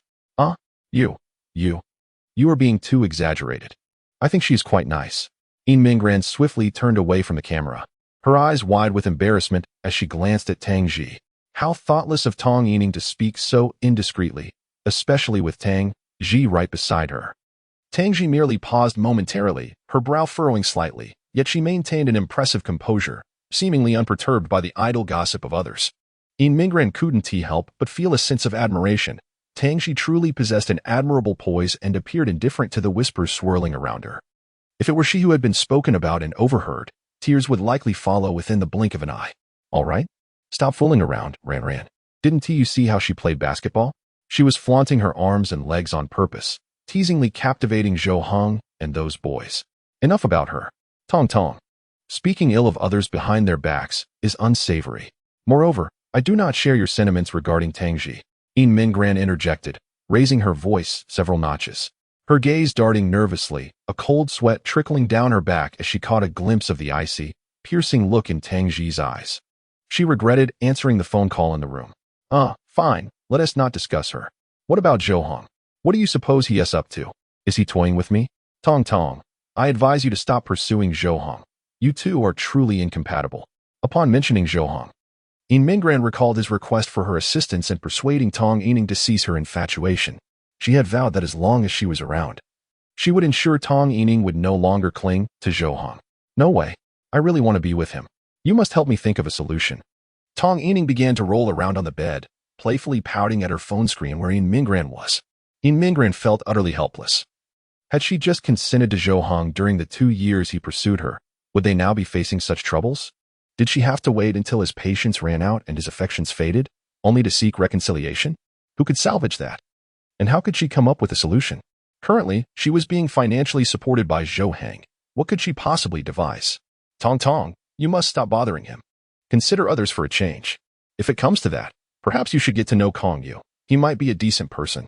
No sooner had Mingren uttered those words than Tang Ji stifled a laugh, covering her mouth, her cheeks flushed with suppressed mirth. Mingren had nearly elicited a laugh from her. She would certainly award full marks for this exchange. Don't jest with me, Ran. Oh, wait. What if this works? Zhou Heng must feel quite popular right now, thinking he has admirers, and thus he has become arrogant.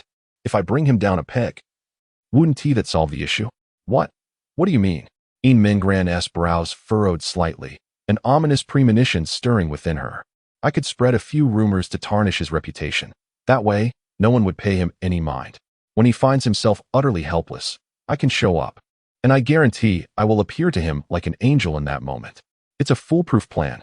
Are you truly intent on spreading rumors about Zhou Heng? Do you wish to tarnish his reputation?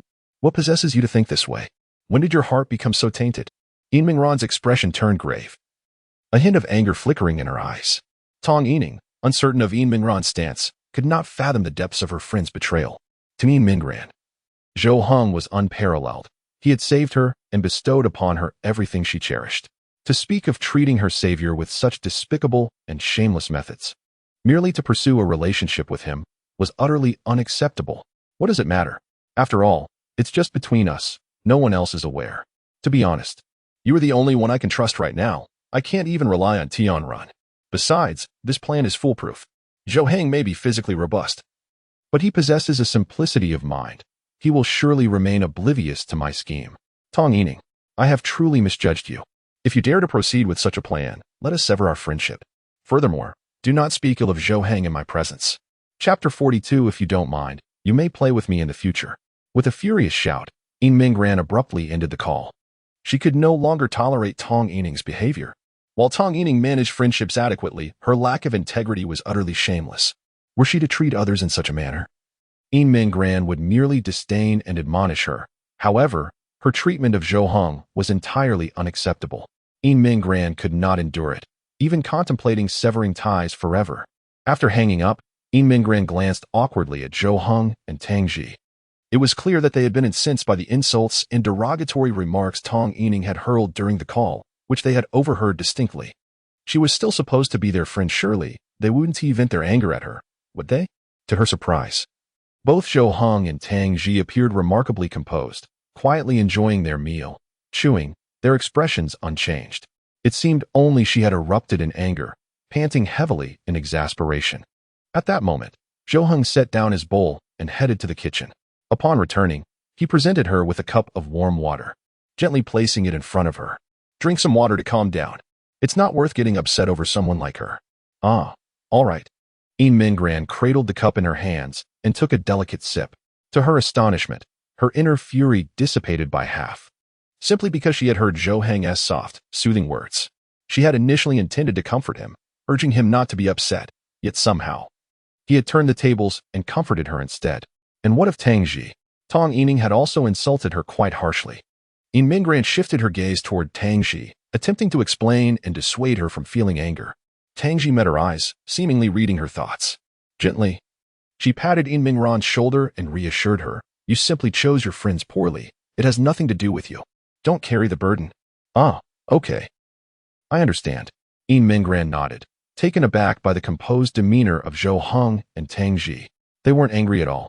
Zhou Heng spoke again. "If you truly believe she is not worth your time, then sever ties with her. She is not a good person, and being her friend only diminishes your worth." Yin Mingran lowered her head, gently nodding in agreement. "Yes, I understand. I have truly seen her for who she is this time, and I will no longer be her friend." Although she was the most popular person in their class, the number of friends she could truly connect with was scant. Most maintained a friendly demeanor towards her, yet when it came to genuine companionship, they were hesitant. She was suited to be a good class leader, yet that did not necessarily mean she could be a good friend. Within the classroom, the only companions I had were Tong Yining and Tianran, with Tianran preferring the company of Tong Yining. Should I sever ties with Tong Yining, it is highly likely that Tianran would side with her. At that moment, Tang Ji glanced at me and said mildly, "If you do not mind, you may play with me in the future." "Really?" Yin Mingran suddenly lifted her head, her face instantly lighting up with joy, her eyes sparkling anew. Tang Ji nodded and continued, "Yes, but my reputation is rather tarnished, as you may have heard. Most girls in our class likely think the same of me. That is their opinion. I do not care." Yin Mingran was indifferent to Tang Ji's questionable reputation, for she understood the kind of person Tang Ji truly was. Those individuals simply misunderstood her. "All right, if you do not mind that associating with me might tarnish your reputation, then I can be your friend." Tang Ji nodded and softly replied. Zhou Heng looked at Tang Ji's face. Although she spoke without any emotional fluctuation, he could distinctly sense her happiness. Yin Mingran likely felt even more elated. While friendship should not have hierarchies, she couldn't shake the feeling that she had upgraded her social standing. Meanwhile, at Tong Yining's home, she lay on her bed, staring at the missed call on her phone, puzzled, her face etched with confusion. The earlier outburst from Yin Mingran echoed in her mind, the anger still resonating within her thoughts. Yet, the more she pondered, the less she understood. How strange. Was she angry? What could she possibly be angry about? Had I said something wrong? Tong Yining was utterly baffled as to why Yin Mingran had suddenly become upset. None of their conversation had been offensive. They were merely discussing Tang Ji and Zhou Heng. What did that have to do with her? Why was she angry? Alas, it was regrettable. She was the ideal candidate to execute this plan, which had been designed specifically for her. Tong Yining set her phone down, resting her arm on her forehead. Her original intention was to have Yin Minggran assist her in becoming the one to spread rumors, as Yin Minggran was well-liked in class and her words were credible. If she could help disseminate rumors about Zhou Heng, it was likely that no one would doubt them. Even the most outrageous rumors, when spoken by Yin Minggran, would be accepted as truth. At that point, I would have successfully isolated Zhou Heng. She firmly believed that Zhou Heng was currently ignoring her. Having been elevated by those around him, thinking himself sufficiently outstanding to attract better individuals, all she needed to do was make him confront reality. And the gap between them would narrow immediately. In his moment of vulnerability and confusion, when she reappeared beside Zhou Heng, he would recognize how wonderful and considerate she truly was, despite the fact that Yin Minggran is no longer assisting her. Tong Yining is resolute in her determination to pursue this plan. Who else could possibly lend her a hand? She began to contemplate the possibilities. It was evident that she could not propagate this rumor herself. After all, her relationship with Zhou Heng was well known among her classmates. If she were to speak out, her intentions of seeking revenge on Zhou Heng would be glaringly obvious, rendering her claims unbelievable. She needed to find someone with minimal ties to Zhou Heng, yet someone whose words would carry weight. Tian Run? She would not suffice. Her influence was inadequate. Tong Yining considered numerous individuals before ultimately directing her focus towards the class leaders. Although they may not possess the clout of Yin Minggran, each had a commendable rapport. After a brief moment of reflection, she recalled one individual among the boys who had the most favorable standing. Liu Yanxuo? Chapter 43, Uncertainty. What type of girl does Zhou Heng prefer? Do you need me to give you a ride? No, it's not dark outside yet. It's unnecessary. I'm leaving now. Tangji stood at the doorway, bidding farewell to Zhou Heng and Yin Minggran. Having spent the entire day here, it was now past 4 in the afternoon, and it was time for her to return. Goodbye. See you at school tomorrow. Yin Minggran waved her hand with a smile. Filled with joy and anticipation at the prospect of playing with her new friend Tang Ji the next day. Once Tang Ji departed, Zhou Heng returned to his study desk, ready to resume his studies. He had balanced leisure and learning effectively today. However, he suddenly glanced at his fitness equipment and felt an inexplicable void within him. Today had been adequately productive. He had played and studied sufficiently, but it had nearly been a week since he last exercised. Muscles, after all, wither without training, and he could almost sense his own muscle tone diminishing. Perhaps a brief workout would suffice. Zhou Heng stood up and walked towards the exercise area, intending to train for an hour or two. Just as Yin Minggran emerged from the kitchen with a plate of freshly washed fruits, eager to assist Zhou Heng with his studies, she noticed him warming up in the workout section. Oh, Yin Minggran's eyes widened in surprise, her interest piqued. She quietly seated herself, intent on observing Zhou Heng's workout routine, as it was her first time witnessing such a display. She was eager to discover the extent of exercise required to maintain his impressive physique. After completing his warm-up, Zhou Heng picked up a pair of dumbbells. The ease with which he lifted them left Yin Minggran momentarily speechless. She recalled how exhausting it had been for her to move those same dumbbells while tidying up her room. Why did Zhou Heng seem to handle them so effortlessly? Each dumbbell must weigh around 30 kilograms. Yin Minggran then watched as Zhou Heng began his training, starting with chest exercises. Each bench press showcased his robust pectoral muscles, leaving her utterly captivated. In an instant, she recalled a conversation from her middle school days when she had claimed to dislike muscular men, believing that a tall, slender, and fair appearance was more appealing. However, reflecting on it now, she realized how pretentious she had been. Zhou Heng's physique now made her heart race. After completing his chest workout, he stood up, placing the dumbbells down, beads of sweat forming on his forehead and soaking the collar of his shirt. His focus was entirely on his training, oblivious to Yin Minggran's gaze. In that moment, he even forgot that she was present in the house. In the next second, Zhou Heng removed his shirt. Yin Minggran's eyes widened in astonishment, her pupils quivering slightly as she quickly covered her mouth with her hand, her face a canvas of surprise. She gazed at Zhou Heng's robust physique, the distinct contours of his muscles, and the impeccably maintained body fat percentage, lean, neither overweight nor underweight, exuding a remarkable aesthetic appeal. At least in Yin Minggran's eyes, he appeared extraordinarily attractive, as she remained transfixed, her eyes not blinking as they followed Zhou Heng's form. After completing his chest workout, Zhou Heng transitioned to back exercises, repeatedly performing bent-over dumbbell rows that seemed to sculpt the muscles in his back with each repetition, enhancing the definition further. Positioned with his back to Yinming, every movement was laid bare before her, captivating her to the point of distraction, leaving her in a state of silent admiration. Once he had thoroughly worked his shoulders, abdomen, and arms, Zhou Heng finally set down the dumbbells, his body glistening with sweat. Yet, the exhilaration of his exertion brought him immense satisfaction. Recently burdened by academic pressures, his shoulders and back ached, almost threatening to stoop. But this workout had alleviated much of that discomfort. Upon turning around, Zhou Heng was suddenly aware of Yinming sitting there, her gaze fixed upon him. Startled, she quickly averted her eyes, her cheeks flushed, pretending that she had merely chanced upon the scene.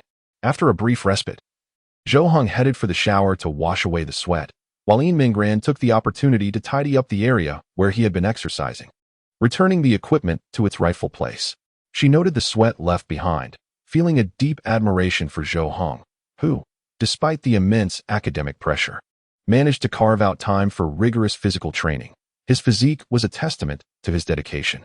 Having organized the space, Yinming's attention drifted to the other equipment, stationary bikes, treadmills, and more. She contemplated whether she too should engage in some exercise. Inspired by the physique she had glimpsed beneath Tang Yi's school uniform, the taut skin and elegant curves were the fruits of diligent training, evoking her envy. Now that she had befriended Tang Yi, she felt compelled to align with her interests. Whether in gaming or sports, she realized she ought to make an effort. Otherwise, if Tang Yi invited her to play a game or shoot some basketball, she would be left behind, regretting her lack of preparation. Moreover, Zhou Heng had mentioned that spending too much time with Tang Yi could undermine one's confidence due to her proficiency in various areas. Therefore, it was imperative for her to strive harder, at least to attain a level akin to Zhou Heng's, ensuring that she excelled in one or two aspects more than Tang Yi, thus avoiding any feelings of inferiority. Uncertain, what kind of girl does Zhou Heng prefer? Might he be inclined towards athletic types, or perhaps those with a more artistic disposition? Yinming stepped onto the treadmill, muttering to herself as she endeavored to discern any qualities in Tong Yining that might captivate Zhou Heng. Yet, it seemed nearly impossible to identify such traits. How could Zhou Heng have pursued her for 2 years? Perhaps it was merely because Tong Yining had entered his life at a tender age, awakening feelings that were unavoidable. To have pursued her for 2 years is a testament to Zhou Heng's unwavering devotion. Otherwise, given Tong Yining's demeanor, most would have relinquished their hopes long ago. Just then, Zhou Heng emerged from the shower, noticing Yinming lost in thought on the treadmill, pondering what might be troubling her. What is the matter? Are you thinking of exercising as well? Chapter 44. There is no need to compare with me. Simply compare with yourself. I merely wish to give it a try. Yinming stepped down from the treadmill, feeling a touch of embarrassment at exercising in front of Zhou Heng. Having witnessed Zhou Heng's intensity, she was acutely aware that he would easily discern the disparity in their efforts, rendering her own attempt seemingly trivial. Akin to a novice timidly entering a gym, afraid of ridicule in the presence of a seasoned expert. Well, let us give it a shot. But you must use lighter weights. Anything too heavy could lead to injury. Zhou Heng approached, beginning to dismantle the weights, removing each of the hefty plates until only a modest 5-pound weight remained. This should suffice. Now you may try. Well, I can't, Yinming replied, feeling somewhat awkward. While she was indifferent about the weight, her primary concern stemmed from her complete lack of experience in exercising. Though she had observed Zhou Heng perform those movements, they appeared deceptively simple. She knew that her execution would undoubtedly differ, and her form would likely be far from perfect. Even someone like her, who seldom exercised, understood that improper technique could lead to serious consequences. I will guide you, just lift it. Oh, all right. Yinming grasped the dumbbell, finding the weight surprisingly light, causing her no discomfort. Subsequently, Zhou Heng moved to stand behind her, gently enveloping her hands with his own. Yinming could not suppress a soft gasp, her body quivering slightly as she felt Zhou Heng's solid frame pressed against her back, close enough to sense the rhythm of his heartbeat. The warmth of his palm enveloping hers instilled a profound sense of security within her at that moment. Take it slow. Feel where the power is generated, and breathe steadily. Zhou Heng then guided her through the motions, encouraging her to perform them slowly. At that moment, Yinming found it exceedingly difficult to focus on the sensation of her muscles engaging. Merely standing in place was a considerable challenge. Zhou Heng was so close to her. Having just emerged from a shower, exuding a subtle yet refreshing fragrance. This was the closest he had ever been to her, and under such circumstances, how could she possibly concentrate? Once accustomed to the movements, one can proceed. However, any irregularities must be promptly adjusted. After guiding Yin Mingran, Zhou Heng stepped back, allowing her to try independently. Following a set, Zhou Heng assisted her in refining her technique.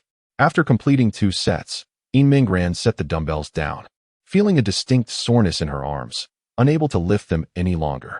She cast a somewhat embarrassed glance at Zhou Heng, realizing that her total effort amounted to perhaps 10 minutes. In stark contrast to Zhou Heng, her intensity felt pitifully low, yet she was powerless to change that. As a female with relatively poor physical fitness, she found herself unable to compare with someone like Tang Ji. Fears of muscle strain loomed, and she anticipated being unable to raise her arms the following day. She expected Zhou Heng to express disappointment or mock her frailty, yet he did neither. Instead, he offered encouragement and comfort, saying, "It's all right, take your time. Fitness isn't achieved in a day or two. Tailor your workouts to your capacity. There is no need to compete with me, compete with yourself instead." He understood that strength is not innate. No one is born robust. To ridicule others is to mock one's past self. The mere spirit of pursuing fitness was commendable, and in that moment, Zhou Heng silently admired Yin Mingran without a hint of disdain. Upon hearing his words, Yin Mingran felt as if she had received the most uplifting encouragement. Her previous self-doubt dissipated, and a smile crept onto her lips as she replied, "Yes. Don't worry, I won't give up." Zhou Heng nodded approvingly and suggested, "Let me teach you leg exercises. Girls generally enjoy working on their legs, perhaps more than the boys do." Yin Mingran glanced at Zhou Heng's legs, visible beneath his pajamas. Though not overly muscular, the contours were distinctly defined. She couldn't see his thighs, yet sensed they were likely quite strong. The thought of her legs resembling his was somewhat disconcerting. Would she end up with muscular legs? She shyly expressed her concern, stating that her intention for exercising was merely to enhance her physical fitness, ideally ending up like Tangji. However, she was apprehensive about overtraining. Zhou Heng shook his head reassuringly. "Rest assured, gaining muscle is not as effortless as you may think. There is no need to worry about that. We are still students, and our time for fitness is limited. Achieving those muscular legs is far more challenging than you realize." "Oh, I see," she replied, beginning to understand. Furthermore, girls often work on their legs primarily to, well, enhance their glutes for a more appealing physique. All right, I understand now. Please teach me," she concluded. Under the guidance of Zhou Heng, Yin Mingran embarked on her inaugural serious fitness journey. The experience proved to be quite arduous for her, however. The sense of fulfillment and satisfaction that followed was rather addictive. Even as her clothes became drenched in sweat, her hair clinging to her forehead, and her cheeks flushed, she felt an inkling that she might develop a fondness for exercising. "Don't rush to take a shower. Allow yourself a moment to recover," Zhou Heng gently reminded her. She was acutely aware that her appearance starkly contrasted with her usual self, yet she relished this sensation, finding solace in simply following Zhou Heng's instructions during their invigorating workout. Later that evening, after taking a shower, Yin Mingran settled beside Zhou Heng to assist him with his studies, while Zhou Heng imparted fitness knowledge to her. She reciprocated by helping him learn, and this mutual support fostered a comforting bond between them. She felt valued and significant, particularly when she noticed slight improvements in Zhou Heng's academic performance, which bolstered her confidence immensely. As the night deepened, the two eventually returned to the bedroom to prepare for sleep. Yin Mingran's thoughts drifted back to the previous night, stirring a whirlwind of emotions within her. Nevertheless, she was curious to know if Zhou Heng remembered the events of the night before. She turned to him and softly remarked, "You seemed quite tired last night. Sleeping so soundly." Chapter 45. It's fine. I said I don't mind. Upon hearing Yin Mingran mention last night's events, Zhou Heng immediately recalled that he had seemingly awakened to find himself embracing her. He was uncertain how long he had held her, nor did he know if she had been awake at that moment. After awakening, he had not opened his eyes but had swiftly turned away. Now, with Yin Mingran bringing it up once more, Zhou Heng felt a wave of embarrassment wash over him, and he averted his gaze, responding, Yes. I was extremely tired yesterday and fell asleep as soon as I lay down." He began to feel that it was perhaps inappropriate for them to share the same bed any longer. When he fell into a deep slumber, he tended to toss and turn, and he worried that if he rolled over and accidentally pressed against Yin Mingran, he might end up being kicked out of bed. After a moment of contemplation, Zhou Heng pointed towards the door and suggested, "How about I sleep on the sofa instead? In Mingran was momentarily taken aback, her mouth slightly agape in surprise. She could not comprehend why Zhou Heng suddenly proposed to sleep on the sofa, especially after they had been doing so for nearly a week. No, sleeping on the sofa is uncomfortable, she gently replied, shaking her head. This was the first point of contention they had encountered, and they had never resolved who would sleep on the sofa. Now, she was even less inclined to let Zhou Heng take that option. Well, fine, I just worry that you might feel cramped. Zhou Heng lay on the bed and shifted over slightly, moving the partition blanket a bit closer to the edge, thereby providing Yin Mingran with a larger space. However, she found this somewhat absurd. Given the significant difference in their physiques, it did not matter to her if her space was a little smaller. If Zhou Heng had less room, it would be quite uncomfortable, leaving him with no space to turn, and he might even bump his head against the wall while sleeping.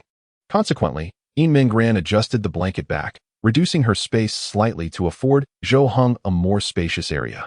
Zhou Heng felt a tumult of emotions within him. He believed he had erred and should apologize. His desire to rely on luck and evade the situation was misguided, and he recognized that he should not shy away from this. It was not in his nature. Yin Mingran, you stayed up rather late last night, didn't you? Zhou Heng began slowly, prompting Yin Mingran to purse her lips. After a few seconds of silence, she nodded in acknowledgement. I was too tired last night, and when I fell asleep, I was very settled. It seems I rolled over to your side, and even draped my arm over you. I apologize for that. Yin Mingran, her back turned to Zhou Heng, widened her eyes in astonishment upon hearing his words. She had not anticipated that he would remember this incident. She had assumed he was entirely unaware at the time. It is of no concern. Who can control oneself while asleep? It matters not. I am utterly indifferent to such trivialities. Yin Mingran quickly responded, her voice gentle, the corners of her eyes lifting slightly. She genuinely admired Zhou Heng's straightforward nature and wished she could embody such forthrightness herself. Had it been her in that situation, she would have undoubtedly felt compelled to express her embarrassment over her unawareness during slumber, as she found it quite awkward to voice. This was a manifestation of her timid character, a trait she despised and hoped to overcome in the future. If she could spend more time with Zhou Heng, influenced by his disposition, perhaps she could indeed transform. Upon receiving Yin Mingran's reply, Zhou Heng felt a significant alleviation of his mood. It seemed that expressing his thoughts aligned better with his character. After voicing his concerns, he felt considerably lighter. Next time, if such a situation arises, simply wake me or push my arm away. It's of no consequence. I told you I don't mind, he added. Yin Mingran's subsequent words were barely audible, so faint that Zhou Heng struggled to hear her. The lights are off. Yes. With school awaiting them the next day, they exchanged no further words and succumbed to slumber. The following morning, Zhou Heng was the first to awaken. He quietly exited the bedroom to prepare breakfast. 5 minutes later, Yin Mingran stirred from her sleep, her eyes still hazy as she rubbed them, preparing to stretch and rise. However, before she could fully extend her arms, a sudden ache coursed through her body, jarring her into full wakefulness.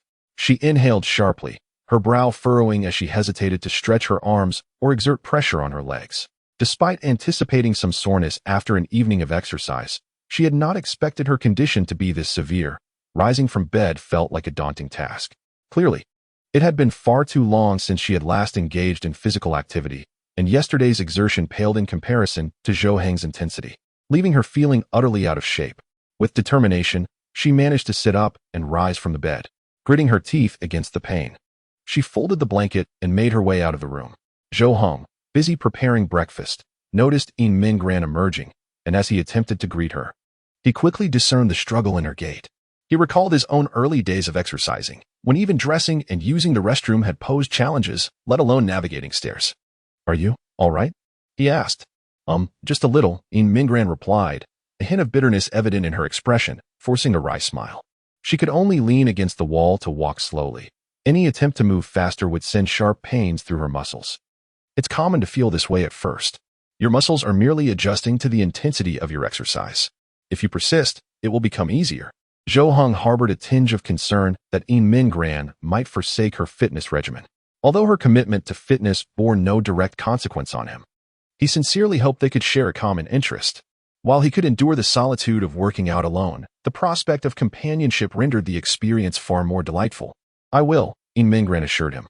She had no intention of giving up. The mere thought of relinquishing her efforts and subsequently enduring the associated hardships deterred any notion of surrender. After tending to her morning routine in the restroom, she emerged to partake in breakfast. Once she had organized her belongings, she prepared to accompany Zhou Heng to school. She carefully stowed away the gift from Lu Yunxua in her backpack, intending to return it, and was also mindful of fulfilling the punishment assigned by Tang Ji the previous day. She was to express her disinterest in Lu Yunxua. To her, this hardly constituted a punishment. Rather, it was an honest declaration of her feelings that she should have made long ago. Previously, her timid disposition had led her to feign ignorance. Now, she was resolute in her desire for change, and this was merely the first step. As she attempted to lift her backpack, the soreness in her muscles transformed this seemingly trivial task into a formidable challenge. By the time she displayed an expression of discomfort, she had yet to succeed in shouldering it. At that moment, Zhou Heng approached her, extending his hand to grasp her bag. "Allow me to assist you," he offered. Chapter 46. After a bit of exercise last night, I find myself in this state today. It's nothing. I'll manage on my own. Please don't push yourself. I fully comprehend the extent of your pain.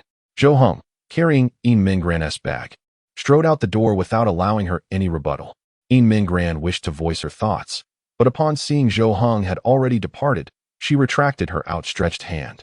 A subtle curve formed at the corners of her lips as she leaned against the wall and made her way outside. On their way to school, Zhou Heng did not rush, remaining steadfastly by Yin Minggran's side. He was concerned that she might stumble and find herself unable to rise again. Yin Minggran, being cautious, walked with great care, fearful of tripping over something or misstepping, knowing that her legs might fail her, leading to a fall. Fortunately, they arrived at school without incident. Grasping the handrail, she ascended the stairs slowly. While climbing was manageable, she dreaded the descent, for that would be the most painful part. As they walked down the corridor, they spotted Tang Ji, who had just arrived at school as well. Yin Minggran promptly called out to her, "Tang Ji." Tang Ji halted, turning to see Zhou Heng and Yin Minggran behind her. She found it peculiar that Zhou Heng was carrying Yin Minggran's bag, as she appeared to be struggling to walk and was leaning against the wall. "What is wrong with you?" Tang Ji inquired, stepping closer to Yin Minggran with a puzzled expression. Yin Minggran glanced at Zhou Heng before quietly replying, "I exercised a bit last night, and this is the result." "Oh." Tang Ji paused, her eyes widening in surprise as she fixed her gaze on Yin Minggran and Zhou Heng. In an instant, vivid images flashed in her mind, scenes of intense physical exertion and surging hormones. You can't mean it was proper exercise, right?" Before Tang Ji could finish her thought, Zhou Heng interrupted, seemingly aware of what she was about to say. The vivid pictures in Tang Ji's mind dissipated instantly. She pointed at Zhou Heng and turned to Yin Minggran, asking, "You didn't let him train you, did you? You want to be able to handle his intensity." "I trained with him once and was sore for 3 days. No, compared to his intensity, it was nowhere near," Yin Minggran replied, feeling a bit embarrassed. Yet, she was utterly astounded by Tang Ji's previous statement, realizing that she had actually trained with Zhou Heng once. How could she endure his level of intensity? If one were to engage in exercise with such intensity, it would be utterly impossible to maintain, and even if one were to persist, it would likely lead to hospitalization, far beyond mere muscle strain the following day. In light of this, it becomes evident that not only is there a considerable gap between myself and Zhou Heng, but I am also on par with Tang Ji in this regard. With a resigned shake of her head, Tang Ji remarked, "If you wish to work out, I can guide you. It will undoubtedly yield better results than if Zhou Heng were to assist, as he knows nothing of how girls should train." "Hey, it's one thing to praise yourself, but why must you disparage me in the process?" Zhou Heng shot her an exasperated glance before hastening his steps and entering the classroom ahead of her. Upon his arrival, several pairs of eyes fixated on him. Yet Zhou Heng paid no heed to their stares. He placed Yin Minggran's bag on her designated spot and returned to his seat. Among those scrutinizing Zhou Heng, the most hostile gaze belonged to Lu Yunxua. Upon witnessing Zhou Heng entering with Yin Minggran's bag, his eyes widened, a pang of anxiety gripping him. He then noticed Yin Minggran and Tang Ji entering in succession, engaged in conversation. Lu Yunxua tapped the shoulder of the person in front of him, Liang Jiaxiang, who turned to look at him and inquired, "What is up? Hey, did you see Zhou Heng come in with Yin Minggran's bag?" "Yeah, so what?" Lu Yunxua threw his hands up and whispered vehemently, "So what? What is the meaning of this? Why is it happening? Why are you asking me?" Perhaps he just happened to see it and kindly offered to carry it. With a sharp clap on Liang Jiaxiang's shoulder, Lu Yunxua, now somewhat irate, questioned, kindly. Do you possess such kindness? Would you randomly help a female classmate carry her bag? No. Exactly. What does this imply? It indicates that Zhou Heng intends to vie for Yin Mingran. Well, Zhou Heng certainly is a formidable rival. He must step up his game, Liang Jiaxiang remarked with a slight scoff. His words laden with meaning. He had already cautioned Lu Yunxua numerous times the previous day that the gift undoubtedly marked a conclusion to his pursuit of this affection. However, Lu Yunxua refused to believe it, insisting that Yin Mingran was different, claiming she was not the type to be swayed by materialism and would appreciate the gift regardless of its nature. Liang Jiaxiang ultimately ceased his arguments, recognizing that unless Yin Mingran truly was exceptional, the reality would remain unchanged. Lu Yunxua bit his lip, turning to Liang Jiaxiang and asking, "Strategist, what should I do?" Zhou Heng's prowess cannot be underestimated. I am filled with a sense of urgency. Please refrain from calling me strategist. You never heed my advice, and should you lose, you'll blame me, Liang Jiaxiang replied, turning away and ignoring Lu Yunxua. While he had many commendable qualities, his stubbornness stood out. He seemed to believe he was always right, a mindset likely fostered by his comfortable upbringing, leading him to believe that success would always come easily. After a while, Tong Yining entered the classroom and immediately glanced at Yin Mingran, who was seated there. After some contemplation yesterday, she felt it necessary to apologize to Yin Mingran. After all, as the class monitor, Yin Mingran surely considered the unity of the class. It was rather excessive of Tong Yining to place her in such a predicament, akin to coercing a police officer to commit a crime under the guise of friendship. She truly valued Yin Mingran as a dear friend. After more than a year of camaraderie, she had long regarded Yin Mingran as her sole confidant. With determination, Tong Yining approached Yin Mingran, intending to initiate a light-hearted greeting to ease the tension between them. She reached Yin Mingran's side and playfully tapped her arm. "Hey, Ran, good morning." However, Yin Mingran's eyes widened in shock, and she sharply inhaled, gritting her teeth. Her expression instantly darkened as she turned to glare at Tong Yining with a fierce scowl. Tong Yining was taken aback. She had thought their disagreement was minor, but judging by Yin Mingran's reaction, she seemed far more irate than she had anticipated. Had her simple tap provoked such fury? Was that expression one of intent to devour her? Chapter 47. Who are you bullying? Did you even ask me? Ran. Are you still angry with me? Tong Yining involuntarily took a step back, feeling a twinge of fear at the expression on Yin Mingran's face. After knowing her for so long, it was the first time Tong Yining had seen such a look, causing her to doubt whether she had indeed struck a nerve. Yin Mingran lowered her head, remaining silent for a prolonged moment, before finally speaking. Tong Yining, from now on, we are merely classmates."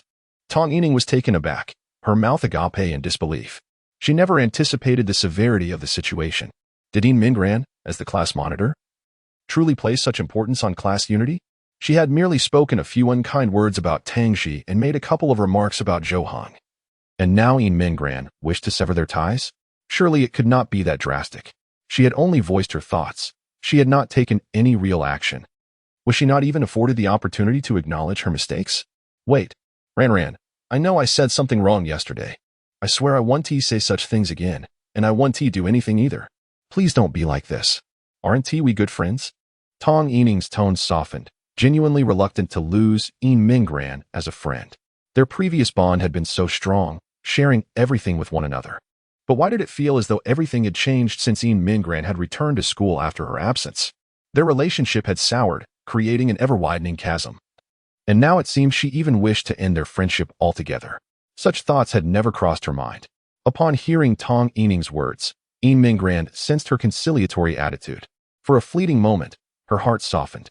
Yet, she could not overlook the hurt caused by Tong Yining's remarks the previous day. Thus, she opted for silence. Lowering her head once more, seeing that she received no response, Tong Yining grew anxious, hastily reaching out to grasp Yin Mingran's shoulder, pleading, "I'm serious. Ran, you must believe me." Yin Mingran gasped at the sudden grip, her gaze locking onto Tong Yining with a frightening intensity. Startled, Tong Yining immediately withdrew her hand. Just then, Lu Yunxua, who had been observing from the shadows, decided to intervene. Noticing the apparent conflict between Tong Yining and Yin Mingran, and how Tong Yining had become physically aggressive, he recognized this as an opportune moment to make his entrance. "Hey, Tong Yining, what are you doing? You can speak your mind without resorting to physicality. Can't you see that Yin Mingran is uncomfortable?" Lu Yunhua positioned himself in front of Yin Mingran, assuming a gallant stance as if to rescue her. He felt exceptionally heroic, envisioning himself as a figure of admiration in her eyes. His loud voice was intended to capture the attention of the entire class, to bear witness to this moment of his valiant protection. At that moment, rumors about a romance between myself and Yin Mingran would surely circulate throughout the class, perhaps even leading to the emergence of a fervent fanbase for our pairing. Wouldn't that make our union a natural progression? Lu Yunhua's actions left both Yin Mingran and Tong Yining in stunned silence, as did the rest of the class. Liang Jiaxiang, overwhelmed by the absurdity, covered his ears with his hands and bowed his head, attempting to shut out both sight and sound. He could not bear to witness such foolishness, such awkwardness. He feared that merely observing could cause him to break out in hives. He desperately wished for a double-speed reality to expedite his escape from this mortifying scene. Those present had believed Lu Yunhua to be invincible, but to their astonishment, another dared to rise to the challenge. Just moments after Lu Yunhua's proclamation, another figure stood up. Lu Yunhua, who do you think you're bullying? Did you even consult me? Kong Yu seemed to have tuned into the same frequency as Lu Yunhua, sensing that this was the perfect opportunity to take a stand. After Lu Yunhua had roared at Tong Yining, Kong Yu boldly approached, resolutely positioning himself in front of her. Oh, now it was Lu Yunhua's turn to be taken aback. He had anticipated that Zhou Heng might intervene, but never had he calculated that this particular individual would step forward. He truly had not foreseen this. Zhou Heng and Tang Ji remained seated, watching the unfolding drama with puzzled expressions. Tang Ji leaned in to whisper to Zhou Heng, "What is happening?" "I don't know. Perhaps they are staging a melodrama," he replied. "Should we assist Yin Mingran? She should be able to handle it, at least for now." Zhou Heng shook his head. Both he and Tang Ji maintaining a position of observation. They were acutely aware that Yin Mingran was not in the best of health, and if these two boys resorted to violence, it would undoubtedly affect her. They could always intervene later if necessary. Primarily because they did not wish to stand out in front of the entire class. They lacked the audacity of Lu Yunhua and Kong Yu. It is true that they did not care about others' opinions, but that did not mean they wished to embarrass themselves in front of an audience. Oh my goodness. At that moment, Tian Run had just entered the classroom and was greeted by an unusual silence, all eyes fixated on the four individuals at the center of the commotion. Her instincts told her that something significant had transpired. Hastily setting down her backpack, she approached Tong Yining and inquired, Tong, what is going on? What are you all doing?" I don't know." Tong Yining stepped back, distancing herself from Kong Yu, utterly bewildered by his actions. At one point, she had even thought how wonderful it would be if Zhou Heng stood up to protect her at this moment. Yet, how could it be this individual? Was he here to defend her or simply to embarrass her? "Kong Yu, what are you doing? What does this have to do with you?"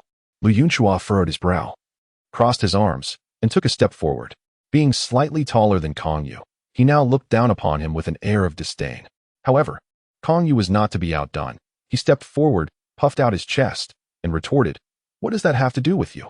Yin Mingran is merely chatting with Tong Yining. Why is it any of your concern?" "How can it not be my concern? What happens with Yin Mingran is indeed relevant to me." Lu Yunhua glanced back at Yin Mingran, noticing she seemed to be rummaging through her bag. Anxiously, he thought to himself, "What are you searching for at this moment? Look at me. Pay heed to my words. Is it easy for me to voice this in front of the entire class? Are you not even moved by this?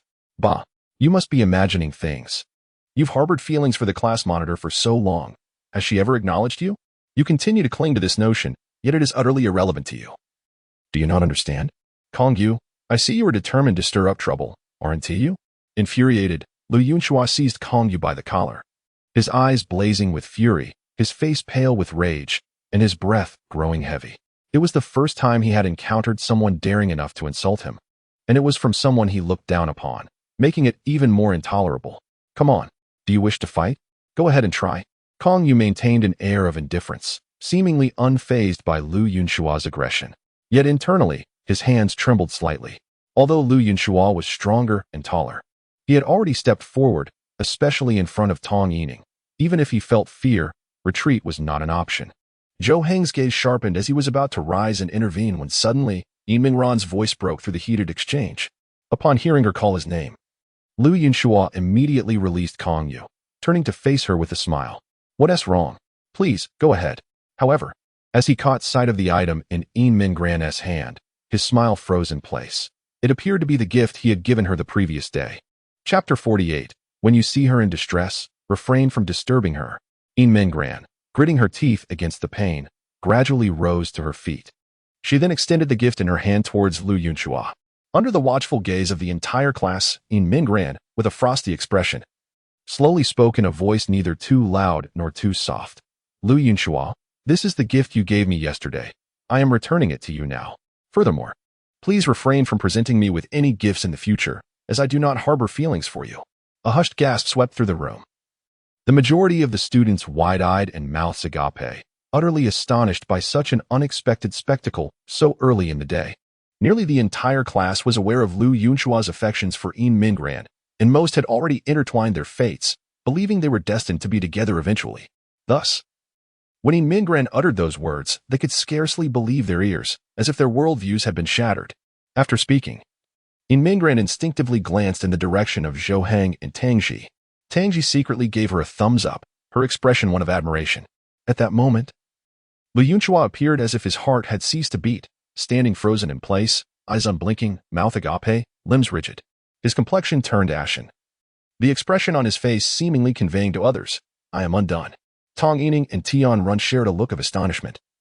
They had not anticipated In Mingran to voice such sentiments at this juncture, especially Tong Yining, who realized that In Mingran seemed to have truly transformed, entirely unlike her former self, rendering her somewhat unfamiliar.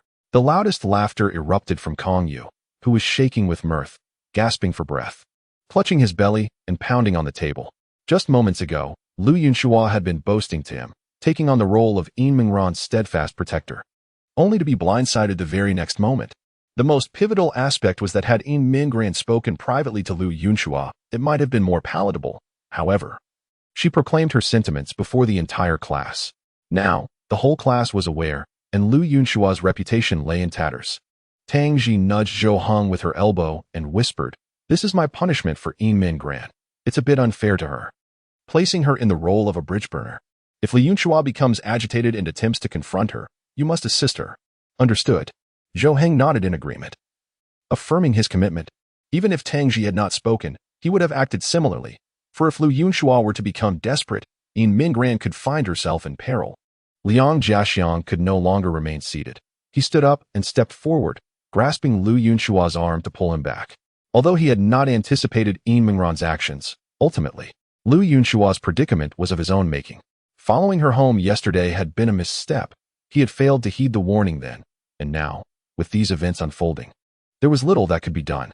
In Mingran settled into her seat, opening her book, disregarding the gazes of her peers. She had completed her responsibilities and chose to ignore the rest. At that moment, the homeroom teacher entered, exclaiming, Kong Yu, what are you doing?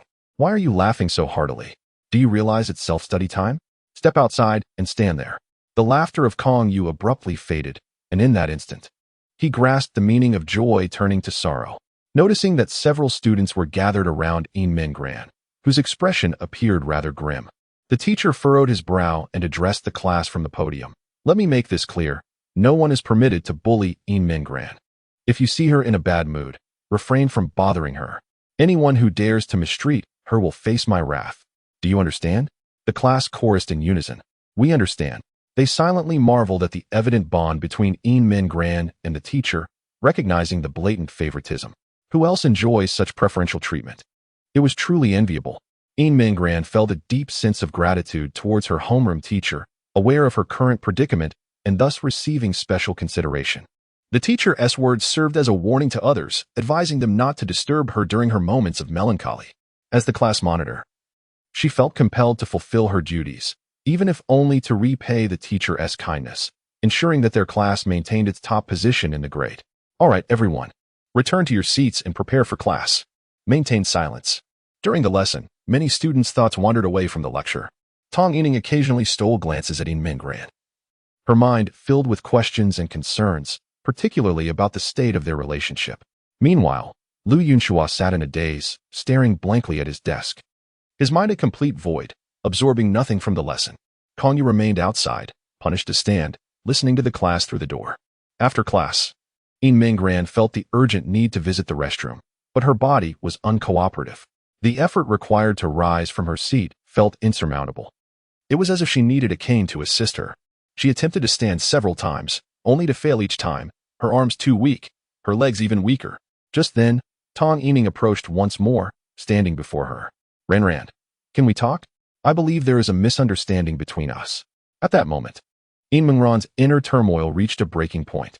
She had no desire to address any misunderstandings. Her priority was to reach the restroom. The girls' restroom was not close to the classroom, and a round trip would take approximately 3 minutes. Given her current condition, it would likely stretch to 5 minutes. Time was not on her side. Ran, please don't ignore me. What are you still angry about? How could Mingran possibly reveal the truth? Especially when she is unwilling to speak at this moment. Just then, a hand suddenly reached out and appeared before her. Tong Yining turned her head, her eyes widening in disbelief. Tang Ji. Mingran also spotted Tang Ji standing nearby. Tang Ji subtly lifted her chin and raised an eyebrow. Without uttering a word, Mingran immediately grasped her meaning. A smile graced her lips as she extended her hand to rest upon Tang Ji's. Subsequently, Tang Ji pulled her up, supporting her as they departed from Tong Yining's sight. Tong Yining's gaze followed them until they exited the door, disappearing from view. Tian Run approached Tong Yining and inquired, "What is happening? I just saw Mingran leave with Tang Ji. When did they become close?" "I do not know," Tong Yining replied, shaking her head in confusion, her eyes vacant and her mind a whirlpool of thoughts. In that moment, she contemplated much, recalling Mingran's expression when she saw Tang Ji. It mirrored how she used to look at herself. It felt as though a void had formed within her. In the next instant, she seemed to comprehend everything. She understood why Mingran had suddenly changed, why she had grown angry with her and severed their friendship. It must be related to Tang Ji. Surely, Tang Ji had instigated this.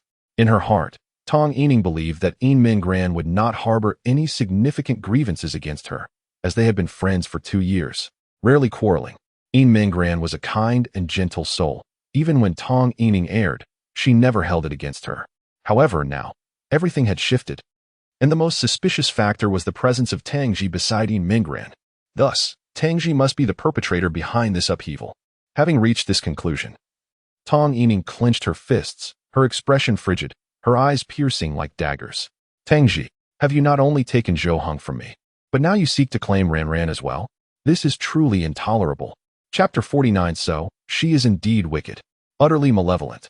At noon, Lu Yunhua stood before the sink in the men's restroom, his expression marred by deep sorrow, his complexion exceedingly pallid, and his delicate brows nearly knitted together in distress. Damn it! With a forceful motion, he slammed the gift box he held onto the ground, his eyelids twitching and the corners of his mouth convulsing incessantly, as if steam were rising from his head. The impact caused the music box within to tumble out, rolling into a corner, where the wooden carousel began to spin, softly emitting its melody. Lu Yunhua's face flushed crimson, resembling an enraged lion ready to pounce. With a sudden leap, he stomped upon the music box. Crack! The box shattered into countless fragments, scattering across the floor. Yet, the music did not cease, transforming instead into a bizarre and fragmented tune that continued to play. Damn it! Lu Yunhua felt on the brink of collapse, squatting down, cradling his head, yearning to scream, yet fearing the judgment of others who might deem him insane. At that moment, he felt as if he could explode. "Calm down, will you? Such volatile emotions are intolerable for anyone," Liang Jiaxiang remarked as he slowly entered the restroom, observing Lu Yunhua and the debris strewn about, letting out a resigned sigh. Lu Yunhua lifted his gaze, fixing Liang Jiaxiang with a fierce stare, veins protruding on his forehead. Suddenly, he sprang up, rushing forward to push Liang Jiaxiang against the wall, gripping his shirt tightly, and exclaimed loudly, "What nonsense are you spouting? Are you implying that it's because of my emotional instability that Mingran doesn't like me?" Liang Jiaxiang remained expressionless, his countenance unchanged, shrugging lightly as he replied, "Perhaps, or maybe it's because you're overly aggressive. To hell with you. What good is it to discuss this now? She declared in front of the entire class that she doesn't like me. Did she ever consider my feelings? And so? Is it a crime for her not to like you? Besides, did you not also stand before the whole class and make her uncomfortable? You were the one who approached, drawing everyone's attention, and now you demand she consider your feelings?" Lu Yunhua gasped for breath, gradually loosening his grip and stepping back a few paces. Although he still disagreed with Liang Jiaxiang's perspective, he felt utterly powerless at this point. He sank to the floor, his eyes devoid of life, his expression vacant. Liang Jiaxiang adjusted his clothing and walked over, extending a hand to help him up, saying, "Enough, it's merely a matter of someone else pursuing her. It's not a big deal. There are countless other fish in the sea. Besides, you are tall and handsome. Just temper that temper of yours a bit." "No, you don't understand. In Minggran is irreplaceable. She is simply too wonderful. I truly cannot let go. The mere sight of her standing there captivates me. No one else compares." In his eyes, Lu Yunhua bore a profound sadness, his tone tinged with regret. Liang Jiaxiang wore a look of utter disbelief, fully aware that he had no chance, yet still lost in fantasies, unable to return to reality. However, he could not voice this directly, given Lu Yunhua's temperament. Who could predict his reaction? Thus, he spoke slowly. "Well, you should make the most of this final year and strive to better yourself. If she notices your progress, perhaps she might reconsider." "No, that is not right. It has nothing to do with me. I've done nothing wrong. It must be a problem on her side." Lu Yunhua stroked his chin, his expression pensive, as though contemplating something of great significance. Liang Jiaxiang's mouth fell agape, blinking in disbelief at what he had just heard. How could he not see that the fault lay with him? What kind of stubbornness would lead to such an idea? Could it be someone spoke ill of me to In Minggran? It must be, and I can even guess who it is. Suddenly, Lu Yunhua had a revelation. He extended his hand and tapped the wall. Liang Jiaxiang furrowed his brow and asked, Who are you talking about? Have you forgotten? When we were with In Minggran that day, who was by her side? On the day we delivered the gifts, who took them inside? Are you saying Tangji? Exactly. It could only be her. Think about it. When she encountered us that day, the disdain in her expression, it must have been her. After taking the gifts inside, she surely spoke ill of me to In Minggran, slandering my name. That's why In Minggran returned the gifts and uttered those words. Liang Jiaxiang gaped, shaking his head in disbelief. No way. That doesn't make sense. Tangji has no grievances against you. Why would she slander you for no reason? That's exactly it. She is simply malicious. She aims to ruin other people's relationships. Lu Yunhua seemed to have pieced everything together, clenching his fists and striking the wall in frustration, nearly grinding his teeth to dust. Come on, she doesn't seem like that kind of person. Besides, isn't it rumored that she and Zhou Heng have a good relationship in class? Whether they are together, though, I can't say. Lu Yunhua bit his finger, deep in thought, suddenly recalling that day when Zhou Heng had unexpectedly pulled In Minggran away, not knowing what they discussed. I understand now. This must involve Zhou Heng as well. They are in cahoots. Hey, you can't make baseless accusations without evidence. That's slander. You're merely suspecting. Why speak as if they truly conspired against you? Lu Yunhua pointed at him, nodding as he said, Just wait. I will find the evidence sooner or later, and when I do, you will help me deal with those two. Me? No way. I can't handle Zhou Heng. Liang Jiaxiang waved his hand, decisively rejecting the idea. He had seen how muscular Zhou Heng was during basketball practice. If he intervened, he would surely be treated like a basketball himself. No. I need to find someone to help me investigate. Lu Yunhua paced back and forth in the restroom, contemplating the suitability of potential candidates. Liang Jiaxiang spread his hands and remarked, How about Tong Yining? She is a close friend of In Minggran. After all, I recall that she supported your relationship with In Minggran from the very beginning. Indeed. What a splendid idea. I shall seek her out immediately. Lu Yunhua's eyes sparkled with inspiration as he patted Liang Jiaxiang on the shoulder and dashed out of the restroom. Hey, Liang Jiaxiang wished to voice a thought, but Lu Yunhua had already sprinted away, leaving no opportunity for him to speak. You just had a conflict with her this morning, without offering an apology. Now you wish to enlist her help? What are you thinking? Liang Jiaxiang shook his head, muttering under his breath as he observed the shards of the music box scattered on the floor.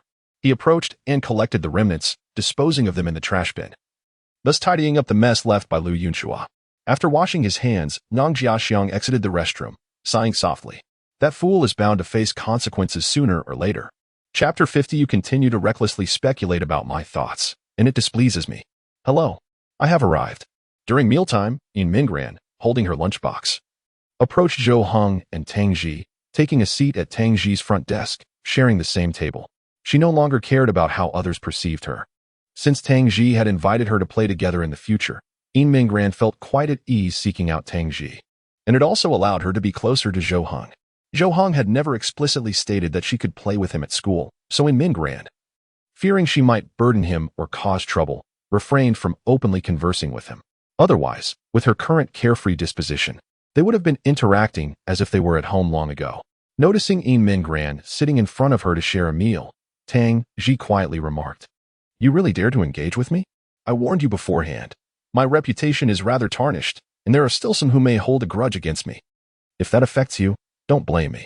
Yin Mingran smiled broadly, her lips curling upward. "It's all right. When the time comes, I will steadfastly stand by your side to support you."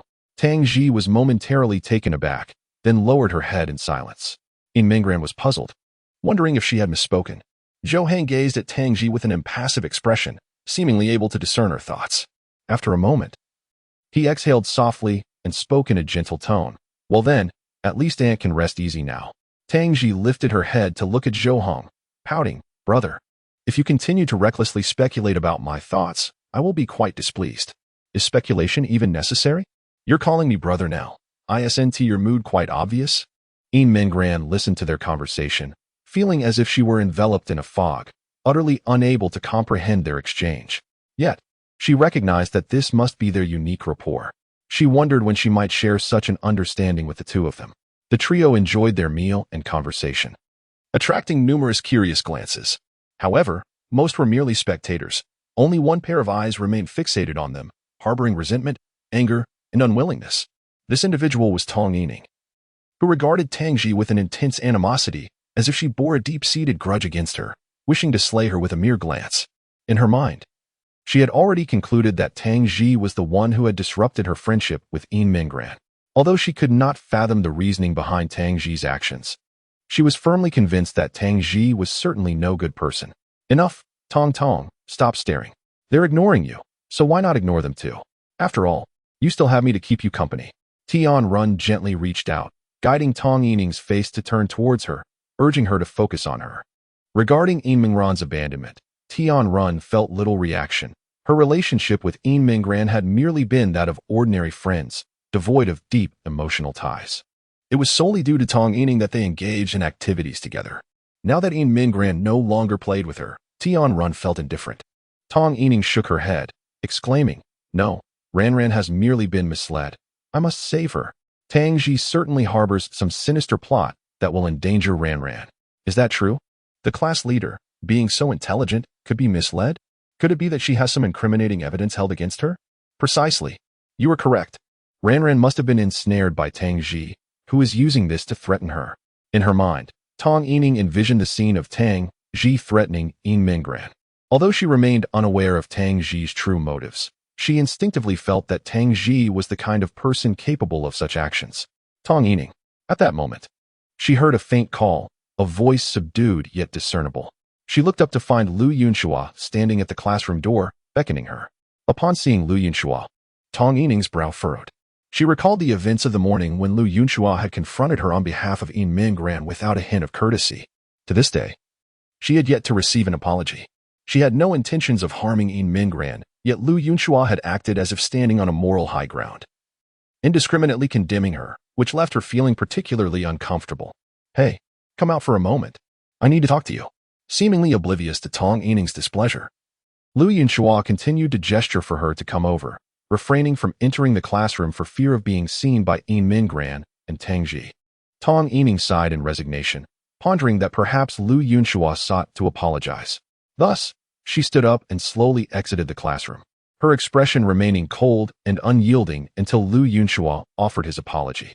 Once outside, Lu Yunxua reached out to grasp her arm, intending to lead her to a more secluded area for a private discussion, knowing well that what he had to say should not be overheard. Tong Yining's eyes narrowed, and she swiftly stepped back, evading his grasp. "Lu Yunxua, what are you doing? Are you trying to act inappropriately? Do you believe I want to tell the teacher?" "No. You've misunderstood. I have something to discuss with you that shouldn't be heard by others, so I wanted to take you somewhere quiet." "Huh? What exactly have I misunderstood? Isn't this just inappropriate behavior?" Tong Yining stared wide-eyed at Lu Yunxua, bewildered. His words seemed undeniably suggestive of impropriety. What misunderstanding could she possibly have regarding his intentions? I. Lu Yunxua seemed momentarily tongue-tied, unable to articulate his thoughts. His mind was a chaotic whirlwind. He was already quite anxious, and now his nervousness had intensified, rendering his speech rather clumsy. "Well, you may say whatever you wish. But there is a prerequisite. You must have something of greater significance to discuss with me, right? Regarding this morning's incident, Tong Yining cast him a sidelong glance, exasperated, pondering how surprisingly oblivious Lu Yunhua was, which explained why Yin Mingran held no affection for him. If it were her, she certainly could not find herself attracted to such a man. Though handsome, his intellect was rather lacking, and being with him would surely be infuriating. As for the matter from this morning, Lu Yunhua furrowed his brow, contemplating for an extended while before finally grasping the situation. He nodded earnestly and said, I understand. That, this morning, I acted impulsively, confronting you without grasping the circumstances. I apologize for that. That's more like it. Tong Yining's expression softened considerably, having prompted him to this extent. If Lu Yunhua still failed to comprehend, there would indeed be no reason for her to continue the conversation. Now, what is it you wish to say? If not, I shall cease our discussion. Lu Yunhua glanced around, ensuring that no one was eavesdropping. Once he was certain of their privacy, he leaned closer to Tong Yining and lowered his voice, saying, Aren't you Yin Mingran's closest friend? I wanted to discuss something with you. I feel that Yin Mingran seems to have changed. Moreover, I suspect it might be Tang Ji orchestrating something behind the scenes. Upon hearing this, a flicker of surprise crossed Tong Yining's eyes. Really? You think so too? Chapter 51. Can you assure me that you have not spoken ill of me in her presence? As evening descended and classes concluded, students poured out of the school, preparing to return home. Tomorrow marked the day of their examinations. They were acutely aware that tonight would once again necessitate a last-minute cramming session. Tangji walked alone on her way home, having grown accustomed to traversing these nocturnal paths. The streets were brilliantly illuminated, bustling with a multitude of passers-by, and she felt little cause for concern. However, upon rounding a corner, Tangji furrowed her brow in surprise. Had she just perceived someone in her peripheral vision? Hurry. Follow closely. Shoo. Be quiet. Seconds later, two individuals hurried into view, turning the corner only to find the path ahead utterly deserted. Had they lost her? These two were Lu Yunhua and Tong Yining. The moment school ended, they had decided to shadow Tangji. Knowing that opportunities for interaction were scarce within the confines of the school, they agreed to follow her home after classes, hoping she would divulge the details regarding her relationship with Yin Mingran. However, upon seeing Tangji take a turn, they hastily pursued her only to find no trace of her. What an abysmal plan. Why didn't we just confront her at the school gate? Tong Yining shot Lu Yunhua a glare. Initially, she had no intention of accompanying him. The late hour made her reluctant to be seen with him, fearing the whispers that might ensue. Yet, knowing she would inevitably have to confront Tangji, she reasoned that it would be prudent to have a male companion to avoid being at a disadvantage in a potential confrontation. Thus she agreed to join him in questioning Tangji.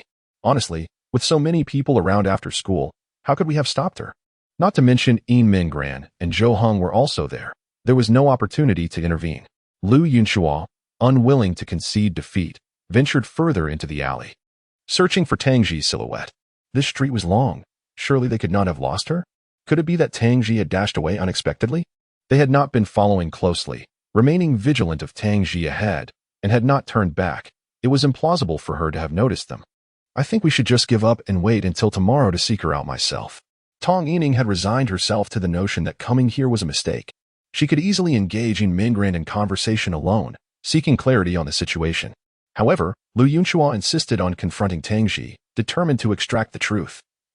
And given his single-mindedness, a conflict seemed inevitable if he remained unsatisfied with the answers. Noticing Tong Yining's intent to leave, Lu Yunhua quickly pleaded, Don't go. What happened to our alliance? What am I to do if you leave? Who said anything about forming an alliance with you? Honestly, just as their conversation unfolded, an object suddenly soared above their heads, crashing down towards an unsuspecting passerby. Smack. Hey. Ouch. A man was struck squarely on the head by an object, which, though small, felt akin to a sharp blow, causing him to grimace in pain.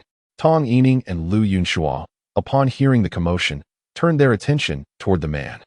As he rubbed his head, he happened to catch sight of the two of them. His brows knitted tightly, his expression fierce, he approached them with an accusatory demeanor. Which one of you threw that? Is it customary to litter in the streets?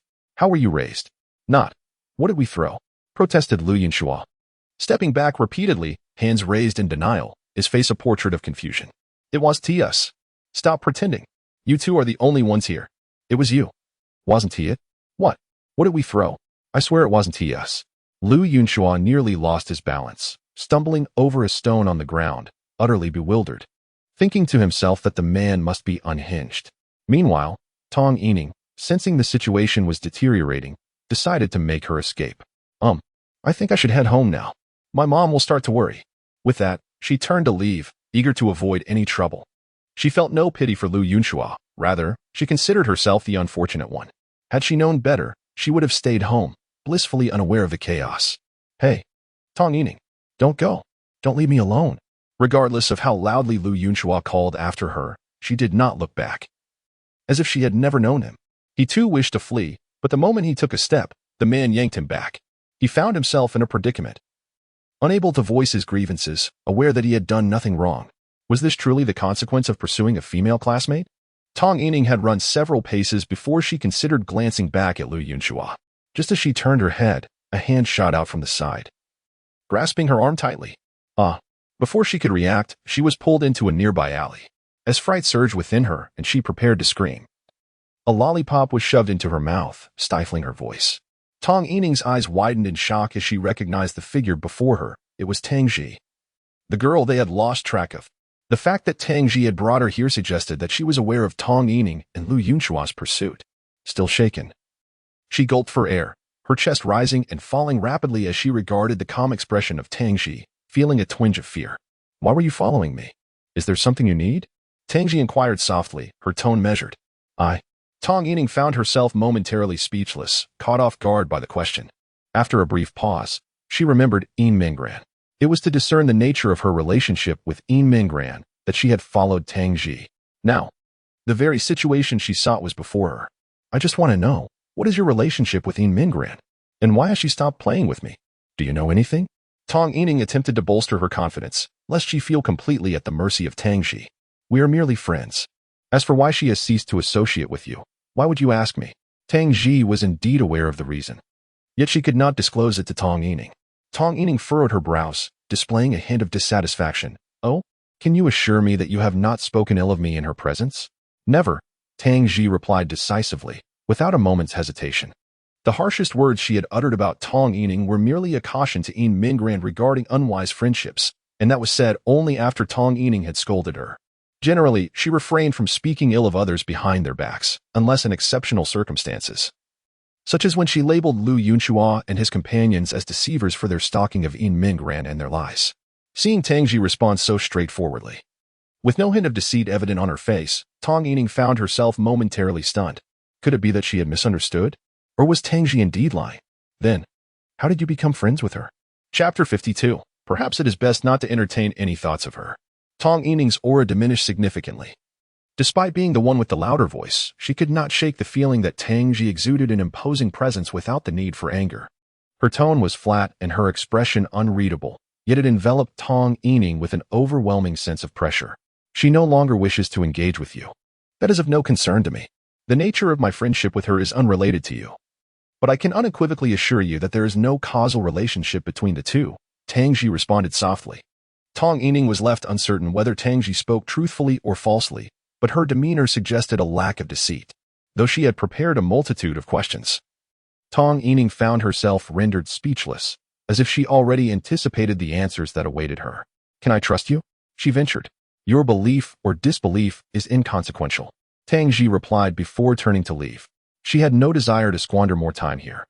Answering Tong Yining's inquiries felt like an act of pity for those who had followed her for so long. Wait, one last question. Tong Yining called after Tang Ji. In truth, her curiosity extended beyond matters concerning Yin Minggran. There was something else she was particularly eager to uncover. Tang Ji halted, though she did not turn around, instead listening quietly as Tong Yining lowered her head, her hands awkwardly twisting the fabric of her clothing. After a moment, she whispered, You and Zhou Heng. He is my brother. Before Tong Yining could finish her thought, Tang Ji interjected, and upon delivering her response, she departed, leaving Tong Yining standing alone, the gentle night breeze caressing her cheeks. Her mouth slightly agape, she stood there in stunned silence, contemplating countless possibilities. Yet she had never envisioned their relationship to be of that nature. In an instant, an uncontrollable joy surged within her, akin to a blossoming flower. Did this not imply that her previous worries were unfounded? Was it possible that Tang Ji and Zhou Heng had no connection? Ugh. She already clarified that there is nothing between them. How absurd. At that moment, Lu Yunhua finally extricated himself from his previous engagements and approached. Upon spotting Tong Yining standing in the alley, he paused in surprise. You haven't left? Ah. Tong Yining snapped back to reality, feeling somewhat awkward as she faced Lu Yunhua. She had just abandoned him, though they were not close friends, they were classmates. And it felt rather inconsiderate to depart so abruptly. However, Lu Yunhua appeared unfazed by the incident and made no mention of it. He simply adjusted his disheveled attire and said, All right, let us head home. What bad luck. We'll continue following up tomorrow after school. Stepping forward to stand before Lu Yunhua, Tong Yining remarked, I believe it is best to refrain from entertaining any thoughts about Tangji. Lu Yunhua was taken aback, momentarily stunned as he spread his hands in astonishment. What? Pardon? Why have you changed your mind? Didn't you share my perspective that Tangji is the true culprit? Previously, I felt that way, but now I sense a deeper reason behind Ranran's transformation. By the way, I haven't asked you yet, how do you perceive Ranran's changes? I wonder if your thoughts align with mine. Tong Yining pondered thoughtfully, stroking her chin as she reflected on Ranran's differences. She sensed that, compared to before, she seemed more carefree now. In the past, she was always concerned about this and that, but now it appeared as though she was indifferent to everything. Tong Yining was curious if Lu Yunhua felt similarly, as that would validate her intuition. Without hesitation, Lu Yunhua responded, Isn't it obvious? She has grown to dislike me. She even voiced it in front of the entire class. Such a thing would have never occurred before. Tong Yining gazed at Lu Yunhua. Her brow furrowed and her expression grave, as if her brain had temporarily ceased functioning. His words had short-circuited her thoughts. She had never posed this question to Lu Yunhua, assuming her feelings were largely aligned with his. After all, Ranran's changes were quite evident on the surface. Yet, Lu Yunhua's response seemed utterly perplexing. Wait, are you implying that Ranran's disinterest in you signifies her change? Is that it? Exactly. Don't you think so? Lu Yunhua replied earnestly, nodding his head with conviction.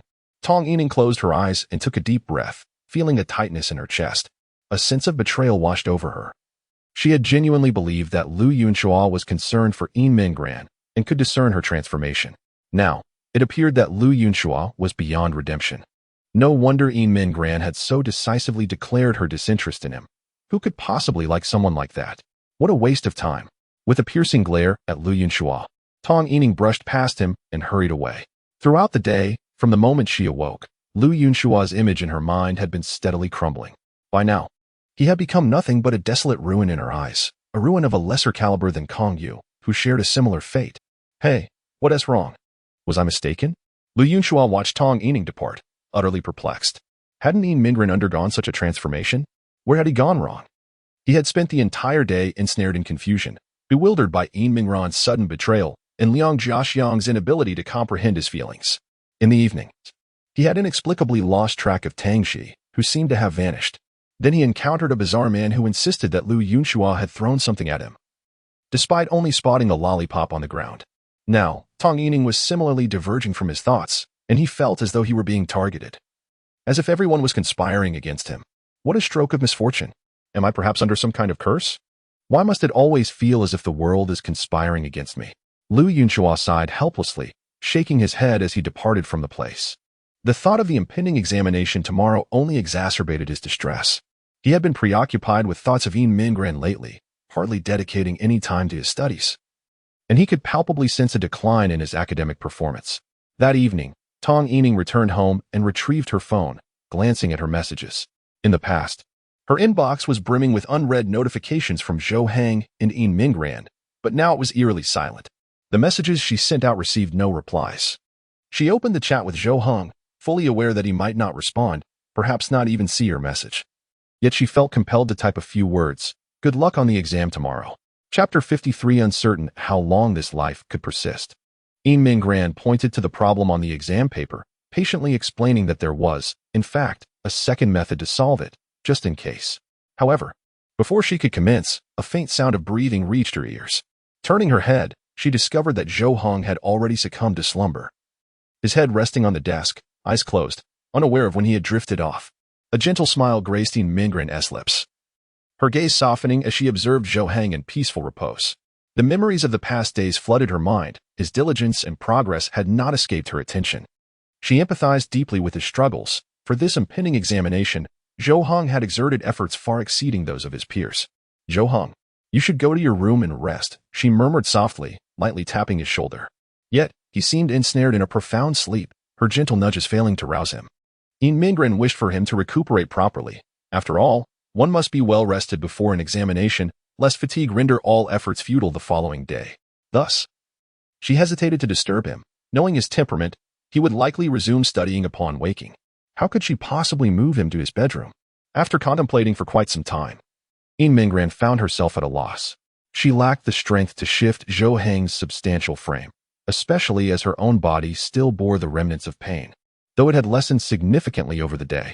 Consequently, she resigned herself to allowing Zhou Heng to continue his slumber. Draping her jacket gently over him, she whispered, "Good night." Seated beside him, she too rested her arms on the table, turning her head to admire his serene visage. Lost in thought, she could have gazed at him for an eternity, pondering how long this tranquil existence might endure. The night enveloped the world in silence. Some had already succumbed to sleep while others toiled under the glow of night lights, driven by their aspirations. As time flowed steadily, the night quietly passed. By around 4 in the morning, a faint light began to penetrate the darkness outside. Zhou Heng gradually opened his eyes, immediately feeling the numbness in his arms and the ache in his lower back. Sitting upright, he stretched, his body emitting a series of crackling sounds. With a soft thud, the jacket he wore slipped from his shoulders. He glanced down, momentarily taken aback. Recollecting the events of the previous night, he realized he had unknowingly succumbed to sleep. Overwhelmed by fatigue, his head heavy, and his eyelids unwilling to part, Zhou Heng glanced to the side and discovered that Mingren was quietly asleep beside him. Her eyes closed, revealing her long eyelashes. He had not anticipated that she would accompany him here. After all, she could have easily returned to her bedroom to rest. The coat draped over him must have belonged to her, yet she was not covered by anything. Sleeping in the living room was undeniably chilly, and if she continued to do so throughout the night, she might very well catch a cold. Zhou Heng noted that Mingren had curled herself into a tight ball, her hands tucked beneath her arms, a clear indication of her discomfort from the cold. Mingren. Zhou Heng whispered her name, hoping to rouse her, at the very least to encourage her to move to the bedroom for a more comfortable rest. However, after several attempts to awaken her, she remained deeply asleep. Zhou Heng realized that he, too, had been neglecting his well-being in pursuit of study, but he had forgotten that Mingren was equally exhausted. Each time he studied, she would sit beside him, offering her guidance, sacrificing her own sleep for his sake. Thus, her fatigue paralleled his own, compounded by her own pressures and unvoiced worries, possibly rendering her mentally more fatigued than physically. Zhou Heng wished to let Mingren continue sleeping, as there was still ample time. But it was imperative that she did not remain on the couch. Since he couldn't awaken her, he contemplated carrying her to the bedroom. If he were gentle enough, perhaps he could do so without disturbing her. He rose to his feet and regarded Mingren, steadying his breath to calm his racing heart. Then, he bent down and carefully lifted her, employing his arms rather than his hands, ensuring that his palms did not touch her body. Mingren remained with her eyes closed, clearly exhausted. A pang of guilt welled within Zhou Heng.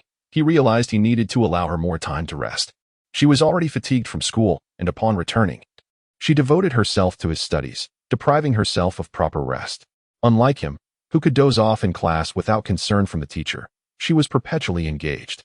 With light footsteps, Zhou Heng made his way to the bedroom, his movements deliberate and steady, ensuring that Mingren experienced no jolts. As he entered the bedroom and approached the bed, preparing to lay her down, she unexpectedly turned in his embrace. Pressing closer to him and wrapping her arms around his shoulders, Zhou Heng halted, his body freezing as if turned to stone, becoming a statue of stillness. He looked down at Mingren, who appeared not to have awakened. It seemed these actions were unconscious gestures in her slumber. What should he do now? With her arms around his shoulders, it was impossible to place her on the bed. Should he attempt to wake her? Alas, it appears that there are no other alternatives left. At that moment, Zhou Heng heard the faint voice of Mingren emanating from his embrace. "Mom." Immediately thereafter, he sensed her grip tightening around him, as if she feared the prospect of separation. Her body trembled slightly, revealing an underlying sense of fear and unease. Zhou Heng's throat constricted, and the thought of rousing Mingren dissipated from his mind. He had forgotten that, despite her outward strength and apparent composure, she remained, at heart, a girl still perceived as immature in the eyes of her parents. At this moment, his deepest wish was for Mingren to remain in slumber, allowing her to linger a while longer in the realm of dreams, perhaps granting her the chance to spend more time with her mother. Zhou Heng sat steadfastly on the bed, remaining perfectly still, serving as both a bed and a pillow for Yin Mingran, ensuring she felt secure in his embrace. Approximately half an hour passed, during which Zhou Heng's body grew increasingly rigid, his arms aching, and he was on the verge of losing his resolve to remain motionless. Yet, he dared not stir, knowing they still had about half an hour before their usual waking time. Thus, he wished for Yin Mingran to enjoy at least another 30 minutes of sleep. 10 minutes later, Yin Mingran slowly opened her drowsy eyes, and he noticed a glimmer of tears at the corners of her eyes. Before she could fully comprehend her surroundings, she heard Zhou Heng's gentle voice. Good morning. Chapter 54. I understand your situation better than anyone. You will be just fine. After a brief moment of stupor, Yin Mingran slowly spoke, her voice barely above a whisper. Good morning. What is happening? She realized that she seemed to be lying in Zhou Heng's embrace, when in her recollection, she had been sleeping on the other side of the table. Why don't you sit up for a moment? I can't feel my arm. Ah. All right. Hastily, Yin Mingran sat up from Zhou Heng's arms, allowing him to finally relax his body, as he had dared not move just moments before. Nevertheless, he deemed it worthwhile, considering it a small compensation to Yin Mingran. Although Yin Mingran was oblivious to the events that transpired, she could surmise that Zhou Heng, upon awakening, had intended to carry her to the bedroom for further rest, but, not wanting to disturb her, had brought her into his arms instead, and perhaps had been unable to set her down. The very thought of having slept in Zhou Heng's embrace made her heart race. How could she have slept so deeply? If only she had been awake, she would have pretended to continue sleeping, relishing the sensation of being cradled in his arms. She had completely forgotten the dream she had while sleeping, yet felt an overwhelming sense of security, which explained her profound slumber. Even the soreness in her muscles had significantly eased. Zhou Heng rubbed his arms and gazed at Yin Mingran, softly inquiring, Did you sleep well? Would you like to rest a bit longer? It is still quite early. Aye. I slept well. Yin Mingran responded, flustered and at a loss. As it was the first time she had heard Zhou Heng speak so tenderly, his tone seemingly transformed, as if he were an entirely different person. She had never encountered such demeanor from him before, nor had she ever heard him speak in such a manner, although it might have seemed exaggerated. Yin Mingran genuinely felt a sense of being cherished and surprised. Well then, I shall prepare breakfast. Zhou Heng nodded, standing up to exit the bedroom. Observing this, Yin Mingran quickly stopped him, saying, No, allow me to do it. You need to conserve your energy for the exam. Zhou Heng looked at Yin Mingran's earnest expression. He had initially intended to decline instinctively, but the words faltered on his lips. In those few seconds of silence, he pondered deeply, ultimately giving a gentle nod in response. All right, then I shall trouble you. Ah, yes, okay. Yin Mingran was momentarily taken aback before promptly agreeing and made her way to the kitchen. As she stepped out of the bedroom, she felt quite perplexed. She had mentally prepared herself for a debate with Zhou Heng, yet this time, he had not contested her reasoning. This was utterly uncharacteristic of him. Why did it feel as though Zhou Heng had changed so much, simply because she had enjoyed a brief slumber? After the two had finished breakfast and tidied up, they prepared to leave for school. The exams today and tomorrow were of utmost importance to Zhou Heng, as they directly impacted his living expenses. Should he perform poorly, a significant deduction in his allowance would ensue, making it impossible for him to support Yin Mingran, and perhaps even himself. Thus, he felt an extraordinary sense of anxiety. Unlike his usual indifference towards exams, today he was particularly earnest. Zhou Heng donned his shoes and stood at the door, staring vacantly at the entrance. His expression tinged with melancholy due to a lack of confidence. According to previous report cards, he needed to improve by at least 50 places, which necessitated an overall score increase of 70 to 80 points, an arduous feat, especially considering that others would not necessarily perform worse than before, while he exerted effort. So did they. At that moment, Yin Mingran placed her hand gently on Zhou Heng's shoulder, her soothing voice resonating in his ear. Do not worry.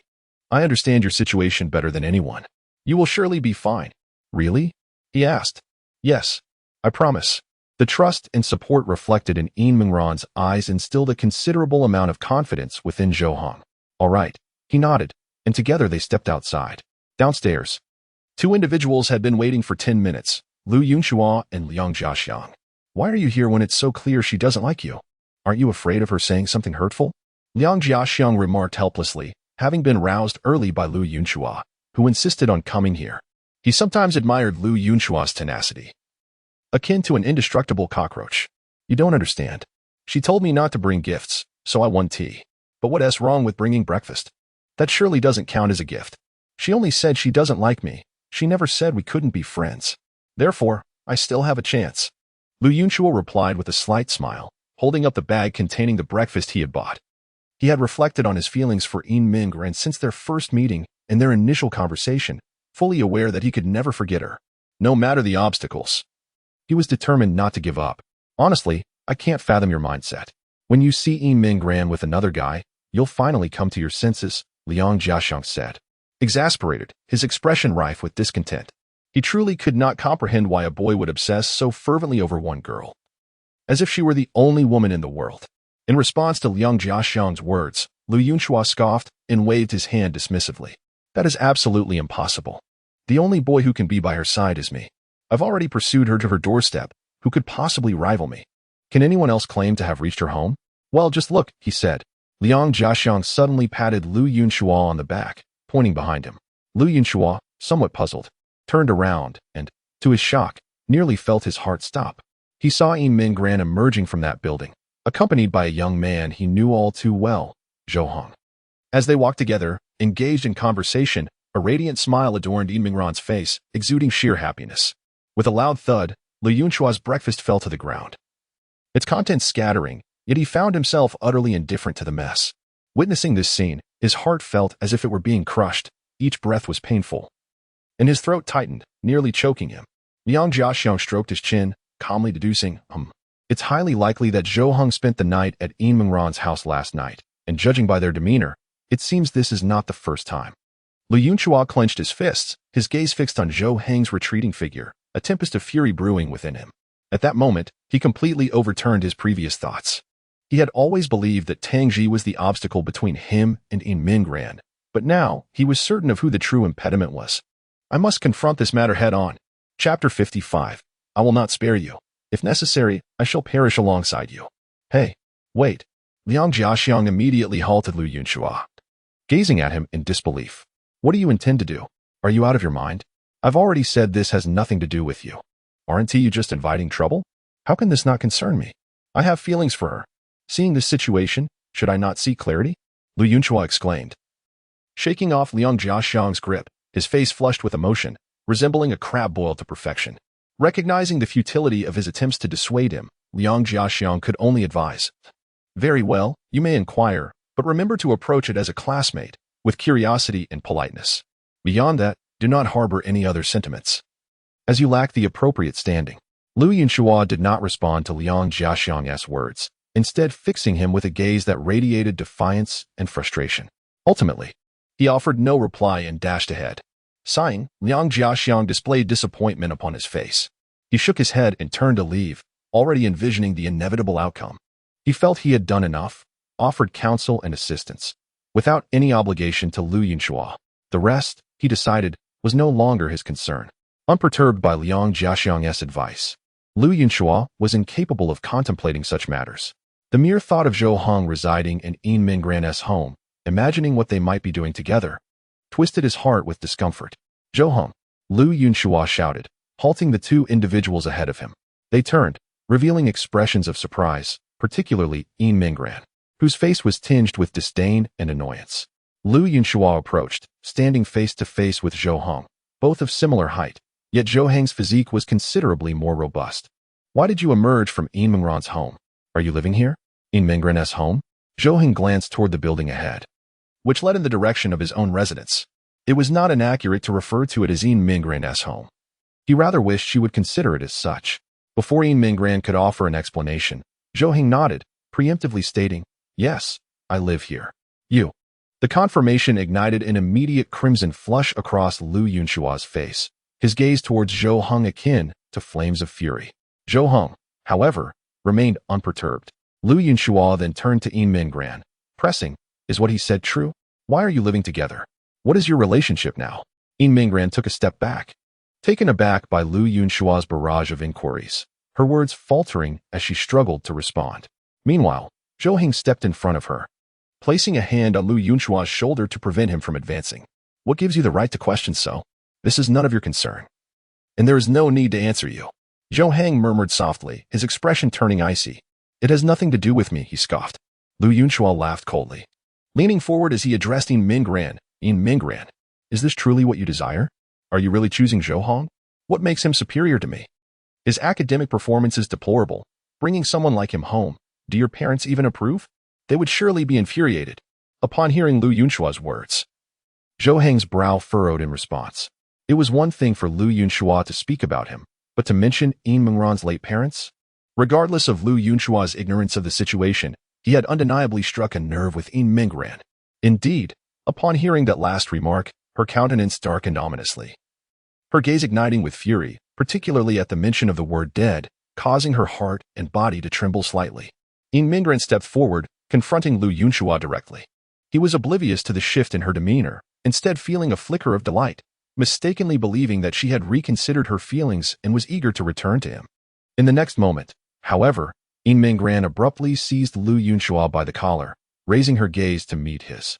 The icy intensity of her eyes left him momentarily stunned. Lu Yunhua, she declared, firstly, this is not my home. It is Zhou Heng's residence, where I reside with him. Zhou Heng surpasses you in every way. You have no right to speak of him. Secondly, I have already made it clear that I do not like you. In fact, I find you quite detestable. If you approach me again, I will inform the teachers about your stalking. Thirdly, if you dare mention my parents again, I will not let you off easily. I will ensure we both meet our end. Yin Mingran's frigid words and piercing gaze rendered Lu Yunhua speechless and motionless. After her declaration, she pushed him slightly, causing him to stagger back a couple of steps, nearly falling to the ground. His expression turned vacant, as if he could scarcely believe that the gentle and kind-hearted Yin Mingran he once cherished had morphed into this formidable figure. Yin Mingran's breath quickened, visibly agitated. Zhou Heng, witnessing this, noticed the flush creeping to her ears. He reached out, gently patting her shoulder, whispering, "Calm down." Turning to Zhou Heng, Yin Mingran's expression shifted as rapidly as flipping a page in a book. Her demeanor softened in an instant. "All right," she murmured softly, nodding with a sincerity that left Lu Yunhua dumbfounded, as if she were about to nestle into Zhou Heng's embrace. The contrast in her treatment of the two was strikingly exaggerated. He had once believed that through his efforts, he stood a chance with Yin Mingran. But now he understood that he was utterly outmatched, firmly pinned down. "Let us go," she stated. Zhou Heng and Yin Mingran cast a glance at Lu Yunhua, then disregarded him entirely as they strode away. Lu Yunhua watched as they gradually receded into the distance, his heart sinking deeper with each step they took. As if he were in a trance. "It is over. I am utterly finished. What should I do? What should I do?" "Liang." Lu Yunhua turned his head, his voice trailing off abruptly. Behind him, there was no one. Liang Jiaxiang had departed unnoticed. Now, he stood alone, engulfed in his failure, akin to an abandoned orphan. After a moment, he took a step forward, but the path he chose was not one that led to school. Chapter 56. He will surely succeed. I believe in him. Zhou Heng and Yin Mingran walked along the road, ensnared in an uncomfortable silence, likely a lingering effect of the unpleasant incident that had just transpired. Moments later, Zhou Heng broke the stillness, inquiring, "What you said earlier, was it all true?" Yin Mingran paused slightly, reflecting on her previous words. Although she was unsure which statement Zhou Heng referred to, she affirmed their authenticity with a nod, responding, "Yes, it is true." Zhou Heng fell silent for a few seconds before unexpectedly declaring, "I will not allow you to face him alone. If he dares to offend you again, just inform me, and I shall assist you. Do not act recklessly." Yin Mingran blinked in surprise, taken aback by Zhou Heng's words. If she were not overthinking, it seemed he was indeed concerned for her well-being. This indicated that she held some significance in his heart. Otherwise, he would not have shown such concern or expressed those sentiments.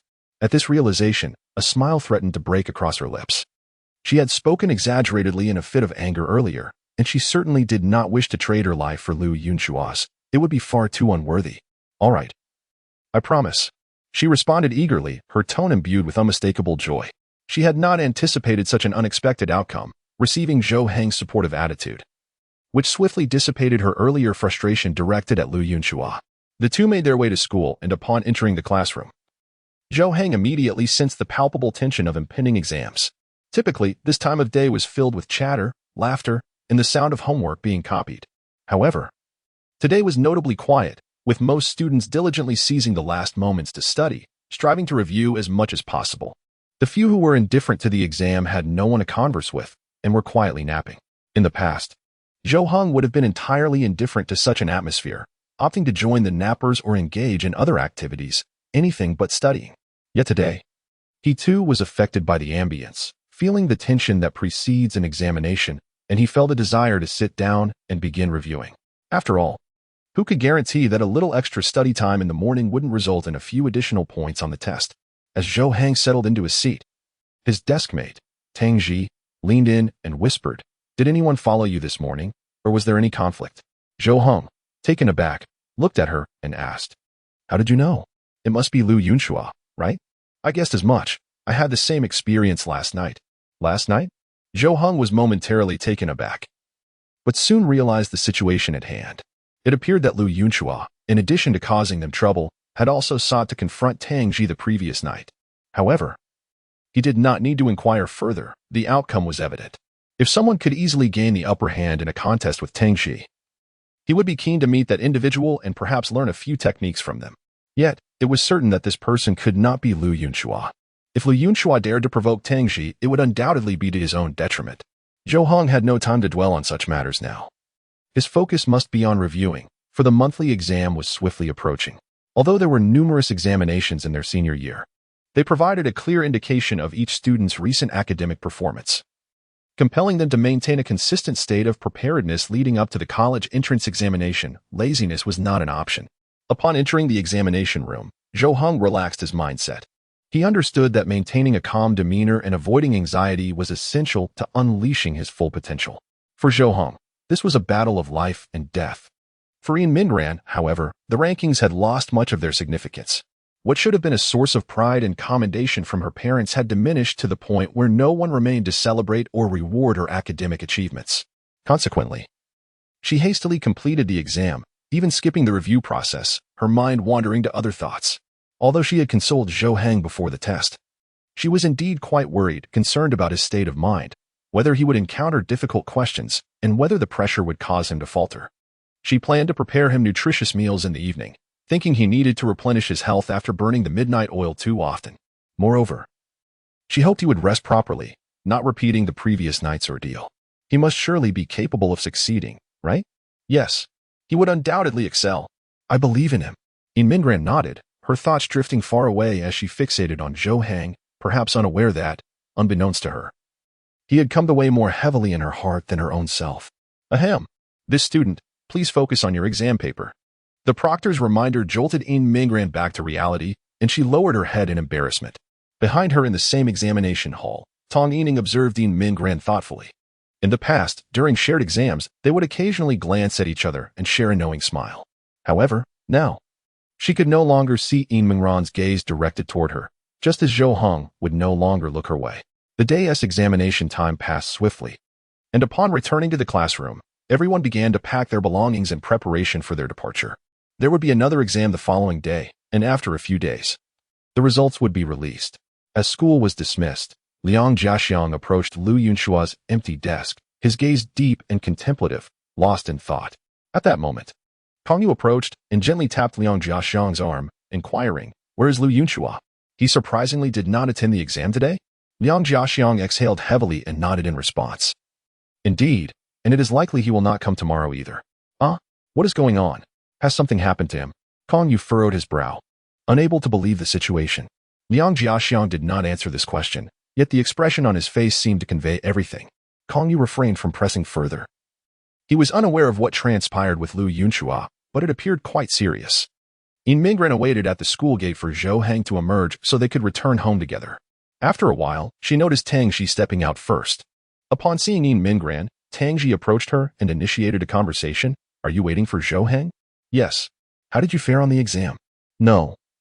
"That question is inappropriate. It must have been quite simple for you." Yin Minran chuckled softly. Although she ranked first in her class academically, she felt that in terms of intellect, she was far inferior to Tang Ji. Tang Ji nodded and replied, "Well, it was manageable. However, I did not encounter any particularly challenging questions. Whether I answered correctly remains uncertain." As the two conversed, Zhou Heng emerged as well. But his demeanor starkly contrasted with Tang Ji's calm expression. He appeared troubled, lost in thought. Could he ultimately answer that last question correctly? Would it matter if he got it wrong? Surely he had enough points. Chapter 57. It must be. Merely a coincidence, right? Tang Ji, upon noticing Zhou Heng approaching, gently patted Yin Mingran on the back and said, "Go on, he truly needs you right now." With that, she departed, leaving Yin Mingran momentarily stunned in place, pondering, "He needs me?" She gazed at Tang Ji's retreating figure, her lips slightly parted as she murmured. Although she was uncertain if her words bore multiple interpretations, she felt a surge of joy at hearing Tang Ji say that. As Zhou Heng walked, lost in thought, he failed to notice the path ahead of him until Yin Mingran suddenly appeared before him, peering curiously and smiling. "Hello. How did the exam go?" I'm not sure. It should be fine, I think." Zhou Heng silently shook his head, his expression grave, with worry etched upon his brow. He merely focused on the knowledge he had committed to memory, writing down the answers without certainty of their correctness. If asked, he would insist that he had answered everything, as he had filled in all the questions without leaving any blank. Sighing softly, Zhou Heng acknowledged that he had done his utmost, and if the results were unsatisfactory, he would have to accept the reality of the situation, regretting his prior lack of diligence. Observing Zhou Heng's demeanor, Yin Mingran was momentarily taken aback. Throughout their acquaintance, Zhou Heng had always exuded a sense of emotional stability, calmly facing any challenges that arose, unperturbed even in dire circumstances, displaying a maturity that made him seem considerably older than his years, akin to a guardian. However, witnessing him, like any ordinary student, troubled by the exam's outcome, made Yin Mingran feel a newfound closeness to him. Especially as Zhou Heng hung his head, seemingly devoid of confidence, it awakened a protective instinct within her. For a fleeting moment, she yearned to embrace him, unable to bear the sight of his distress. Yet, she restrained herself, recognizing the inappropriateness of such a display in public. Understanding that it would not bode well for Zhou Heng, gently tugging at Zhou Heng's arm, she said, "All right, let us not dwell on what has passed. Let us return and review for tomorrow's exam." Zhou Heng turned his face to glance at Yin Mingran, noticing the faint smile gracing her rosy lips. Inexplicably, he felt a wave of comfort wash over him. Perhaps this was the significance of solace. If he were alone, he doubted he could focus on his studies that evening. Yes. All right. The two made their way homeward, engaged in discussion about the exam questions and answers. Their departure did not go unnoticed, as a solitary figure observed them intently, pondering. Why is Ran with Zhou Heng? Tong Yining stood there like a wooden figure, as if her brain had lost the ability to command her body. She could scarcely believe her eyes. Why would Yin Mingran leave with Zhou Heng? Were they truly close? Just yesterday, she had discovered that Tang Ji was actually Zhou Heng's sister, which had alleviated her worries about the two of them becoming involved. She had planned to keep a low profile to avoid bothering Zhou Heng, thinking that any approach now would be counterproductive. She resolved to wait until his mood improved over time before gradually drawing nearer to him. After all, there was still a year left. There was no need to rush. Based on her understanding of Zhou Heng, it was improbable that he would enter into a romantic relationship in the near future. Thus, her primary concern was to mend her relationship with Yin Mingran and restore their friendship. However, the scene before her was utterly unbelievable. Yin Mingran was alone with Zhou Heng, without Tang Ji present, and she had no idea where they were headed together. Surely, it was just a coincidence, right? Tong Yining murmured to herself, attempting to reassure her racing thoughts, yet her gaze remained fixated on the direction in which the two departed. This self-reassurance was essential, as she simply could not fathom the image of Zhou Heng and Yin Mingran together. Once, she had harbored doubts about the remote possibility of Tian Run being with Zhou Heng, yet she had never considered that Yin Mingran could be a contender.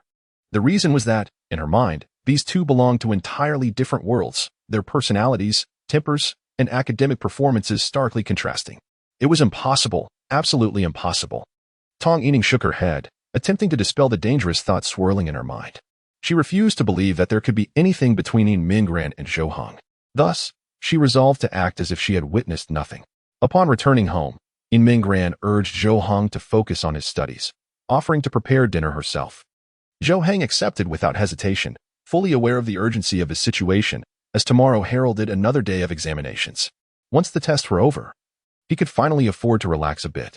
While Yin Mingran busied herself in the kitchen, she gazed through the glass at Zhou Heng, who was diligently reviewing his materials. Head bowed, occasionally stretching his neck and back. Just witnessing his current state filled her with empathy, understanding how exhausted and burdened he must feel. Yin Mingran bit her lip.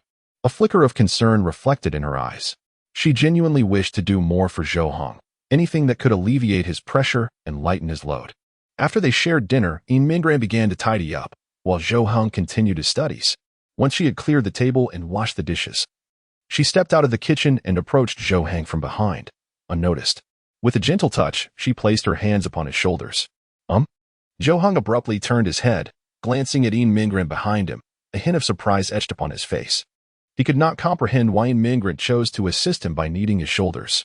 I merely noticed that you seemed quite fatigued. So, Mingran lowered her head, her cheeks tinged with crimson, speaking softly. She found herself at a loss for words to explain her intentions to Zhou Heng. Desiring only to alleviate his burdens as much as possible, Zhou Heng's throat moved slightly as he turned his head away, murmuring, "Thank you. But there is no need for that. I am fine. I shall study for another hour or so before retiring for the night. It's all right. Focus on your studies," she replied. The two maintained a tranquil atmosphere, occasionally punctuated by Mingran's gentle guidance as she assisted Zhou Heng with his exercises. Time swiftly passed, and soon it was midnight. Zhou Heng realized that sleep was imperative, lest he suffer the same fate as the previous night. Thus, Zhou Heng and Mingran took turns washing up before returning to their bedroom, preparing for rest. Typically, Zhou Heng would drift into slumber swiftly, while Mingran required some time to cultivate her drowsiness. However, this night, both lay wide awake, gazing at the inky darkness of the ceiling above. Chapter 58. I will help you find a way. Don't be so quick to give up. Zhou Heng began to contemplate the examination scheduled for the following day, bolstering his spirits while continually reminding himself that even if he were to ascend 50 ranks in this monthly assessment, he must not grow complacent. After all, there would be future examinations, and he could not afford to be careless. Conversely, if his ranking did not improve as significantly as he hoped, surrender was not an option. His ultimate ambition was the college entrance examination. Now that he was in his third year of high school, he felt a surge of anxiety, realizing that he could no longer afford to take things lightly.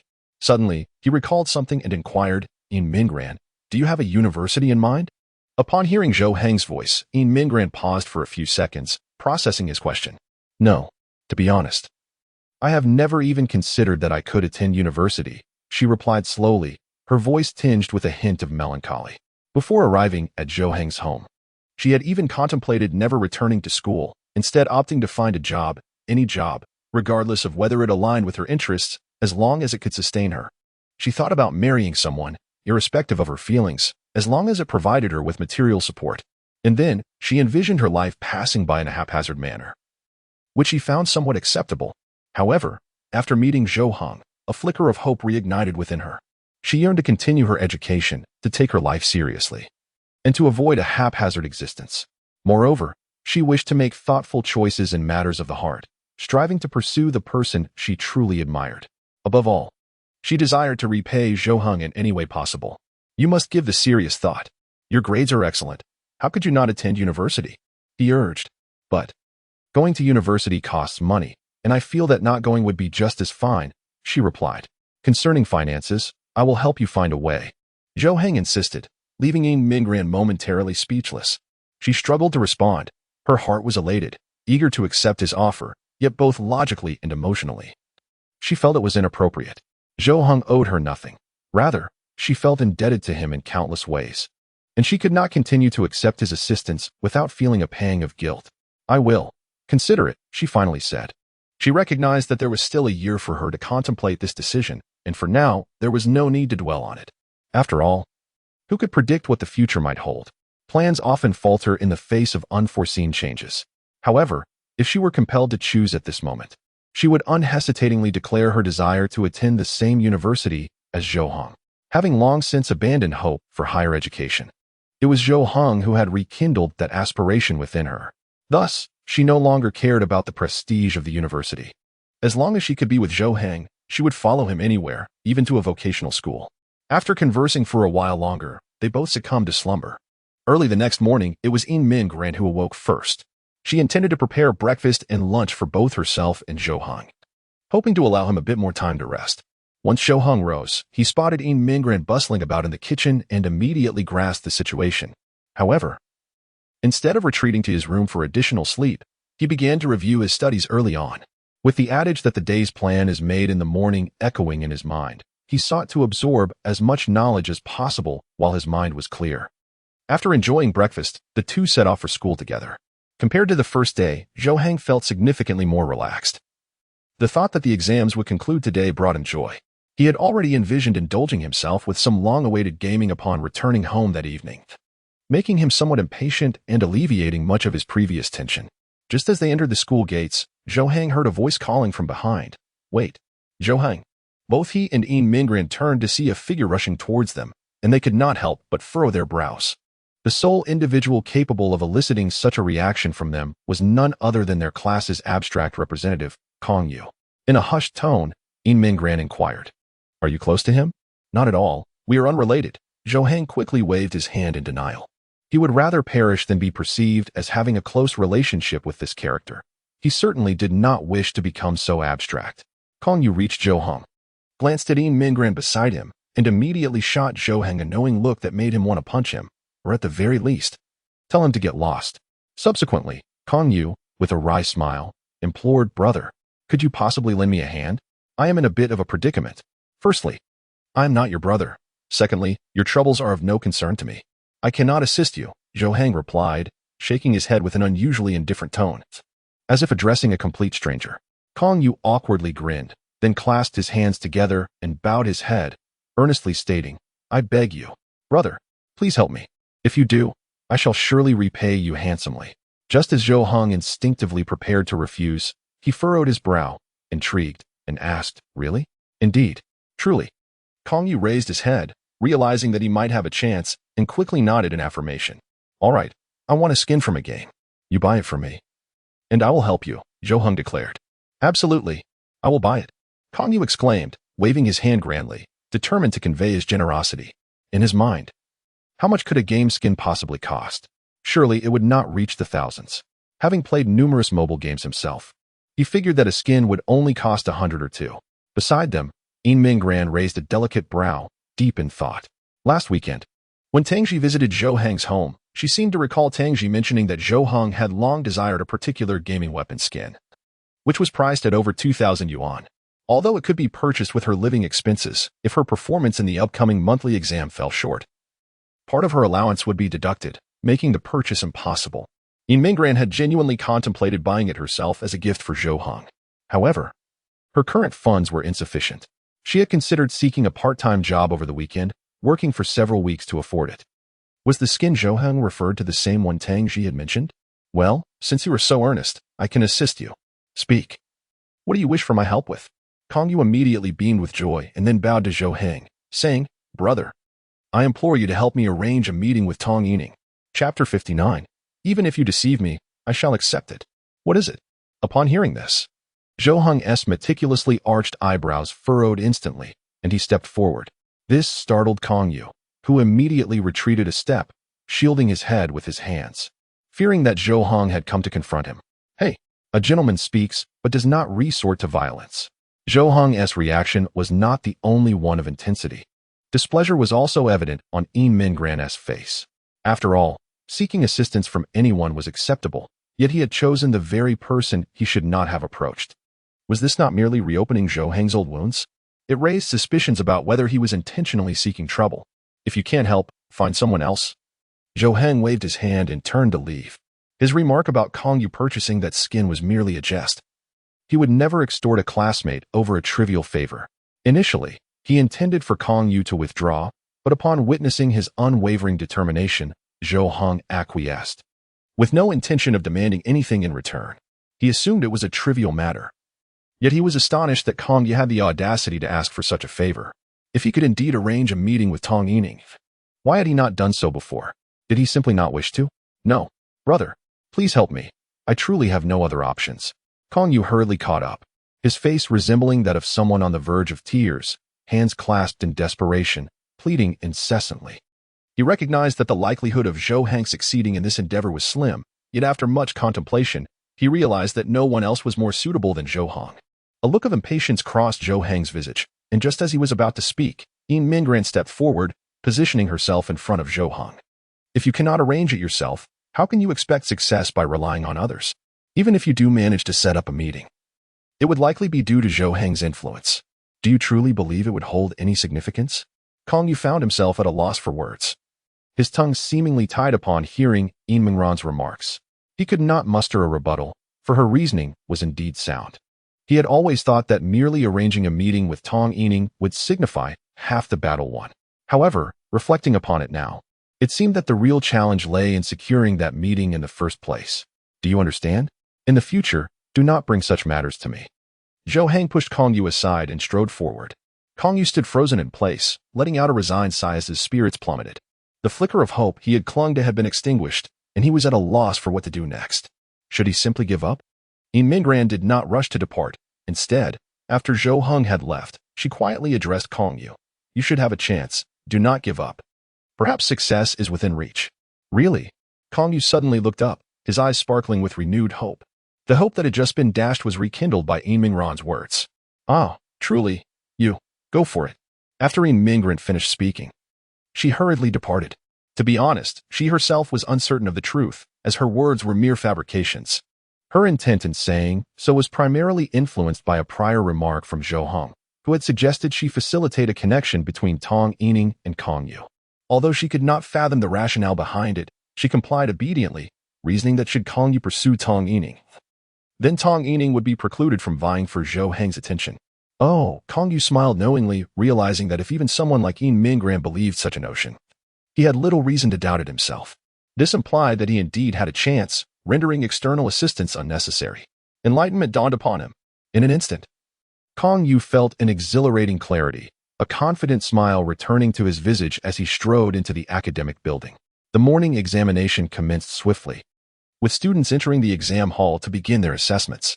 Zhou Heng's mindset had markedly improved since the previous day. He felt considerably more at ease while answering questions, unlike yesterday when his palms had perspired profusely mid-examination. Upon the conclusion of the morning session, as everyone prepared for lunch, Zhou Heng returned to his classroom, intending to reclaim his seat for a meal. To his surprise, he found Mingran and Tang Ji already seated there, happily eating. Upon spotting Zhou Heng's entrance, Mingran beamed and waved at him. As Zhou Heng settled into his seat, he murmured, "You all must be unconcerned about your scores. How fortunate." The demeanor of Mingran and Tang Ji stood in stark contrast to his own. For them, the examinations over the past 2 days had felt no different from their usual schooling. They exhibited no signs of anxiety or trepidation. Zhou Heng admired Mingran's mentality, contemplating that if he were the top student in the class, he would constantly fear complacency, anxious about being surpassed or overtaken. The fall from the pinnacle of the class would undoubtedly feel jarring, yet Mingran exuded an effortless calm, seemingly indifferent to such matters. Tang Ji casually seized a fried egg from Zhou Heng's lunchbox with her chopsticks, stating, "Who told you not to study diligently before? You are not unintelligent. Had you applied yourself, you would not fare worse than us." She then took a bite of the fried egg and turned to Mingran, inquiring, "Did you make this?" Is it delicious?" "Quite so." Zhou Heng shook his head, casting a sidelong glance at Tang Ji, retorting, "Why do you persist with such empty reassurances? I've grown weary of hearing that I'm no worse than others since childhood." Tang Ji, maintaining a placid expression, replied softly, "I speak the truth. Those who can surpass me cannot be lacking in ability." Zhou Heng was momentarily taken aback, gazing at Tang Ji in silence for a few seconds before responding. At that moment, Mingran nodded in agreement, adding, "I believe so too. You truly have no shortcomings in any regard. At least, that's my perspective." Zhou Heng fell into silence, and after a brief pause, he finally spoke. "All right, even if you're merely deceiving me, I accept it." "Thank you both." Tang Ji and Mingran exchanged a knowing smile, and upon witnessing this scene, Zhou Heng's lips slightly curved into a smile as well. After a moment, while enjoying her meal, Tang Ji suddenly remarked, "Zhou Heng, my mother asked me yesterday if there are any dishes you would like to eat. She plans to prepare them for when you visit our home this weekend." "Ah, had you not mentioned it, I would have nearly forgotten. I am open to anything. There is nothing in particular that I crave." Zhou Heng suddenly recalled his promise to visit Tang Ji's house this weekend, nearly letting it slip his mind. Upon hearing this, Mingran quietly lowered her head, contemplating that she would likely be home that day, uncertain of when Zhou Heng might return. At that moment, Tang Ji turned her gaze towards Mingran and shifted the conversation, saying, "By the way, you should come with Zhou Heng." Chapter 60. I am quite the tight-lipped person, ah.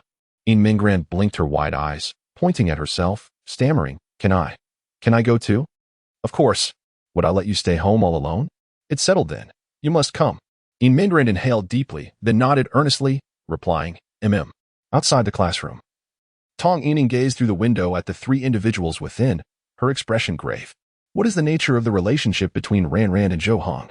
Are they merely friends? When did this transpire? Since last night, Tong Yining had been preoccupied with this matter, which disrupted her sleep and appetite, ultimately affecting her performance in the morning's examination. She endeavored to recall any connection between Mingren and Zhou Heng, yet no matter how she pondered, she could not fathom how the two became intertwined. Tong Yining's fist clenched tightly, her teeth biting down on her lip, feeling a twinge of unease. Could it be that Zhou Heng has begun to harbor feelings for Ran? Is that why he has distanced himself from me? Her discomfort stemmed from the knowledge that Mingren surpassed her in every regard, be it character, academic prowess, or appearance. If Zhou Heng truly favored Mingren, then her own chances would surely evaporate. Tong, what are you doing? Just then, a voice that sent shivers down her spine pierced through her thoughts. Tong Yining instinctively sidestepped, her face a mask of terror as she turned to look at the person beside her. Upon seeing him, a chill ran through her. No wonder she felt a prickling sensation. It was Kong Yu.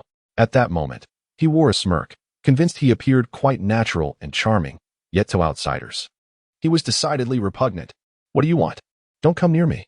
If you do, I'll scream. Tong Yining retreated repeatedly, feeling as if a plague were approaching.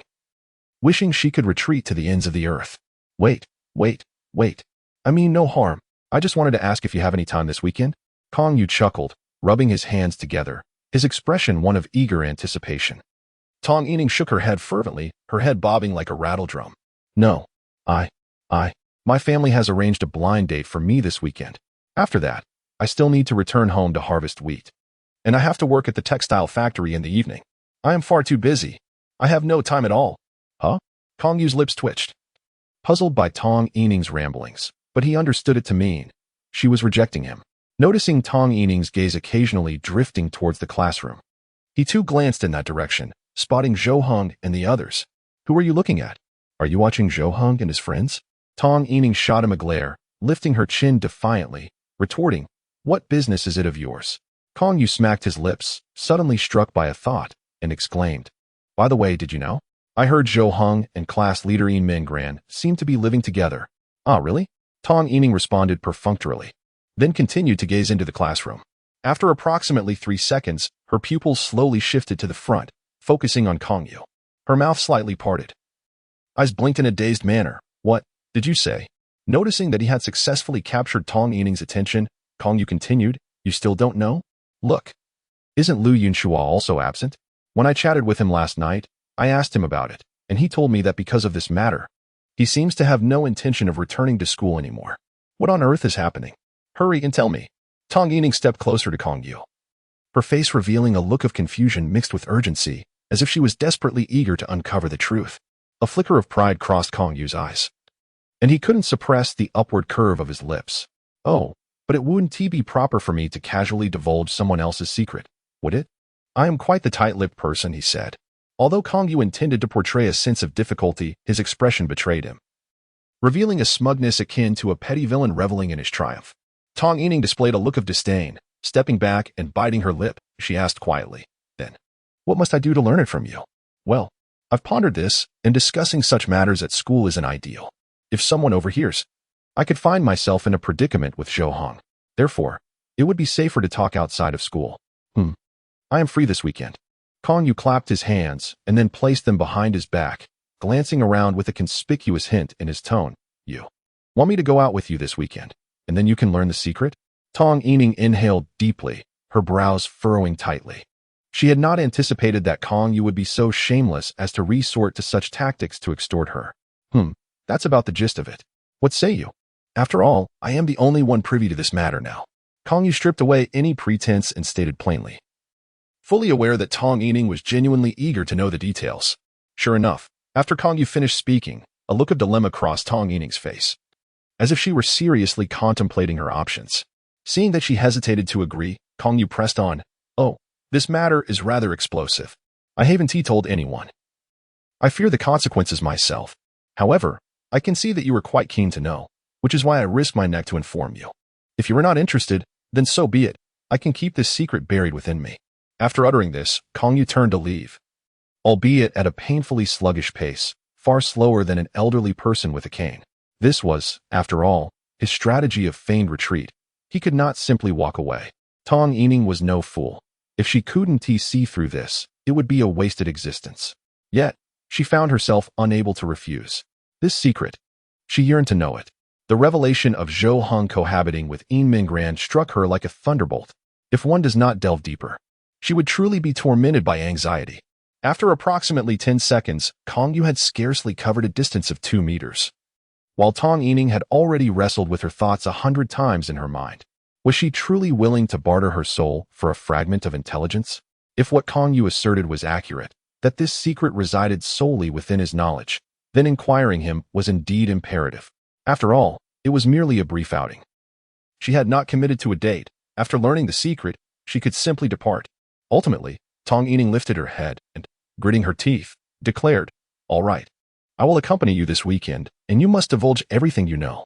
Kong Yu halted in his tracks, his smile nearly reaching the heavens, but he quickly composed himself. Turned to face Tong Yining and softly assured her, "Rest assured, I will convey every word to you without omission." Chapter 61.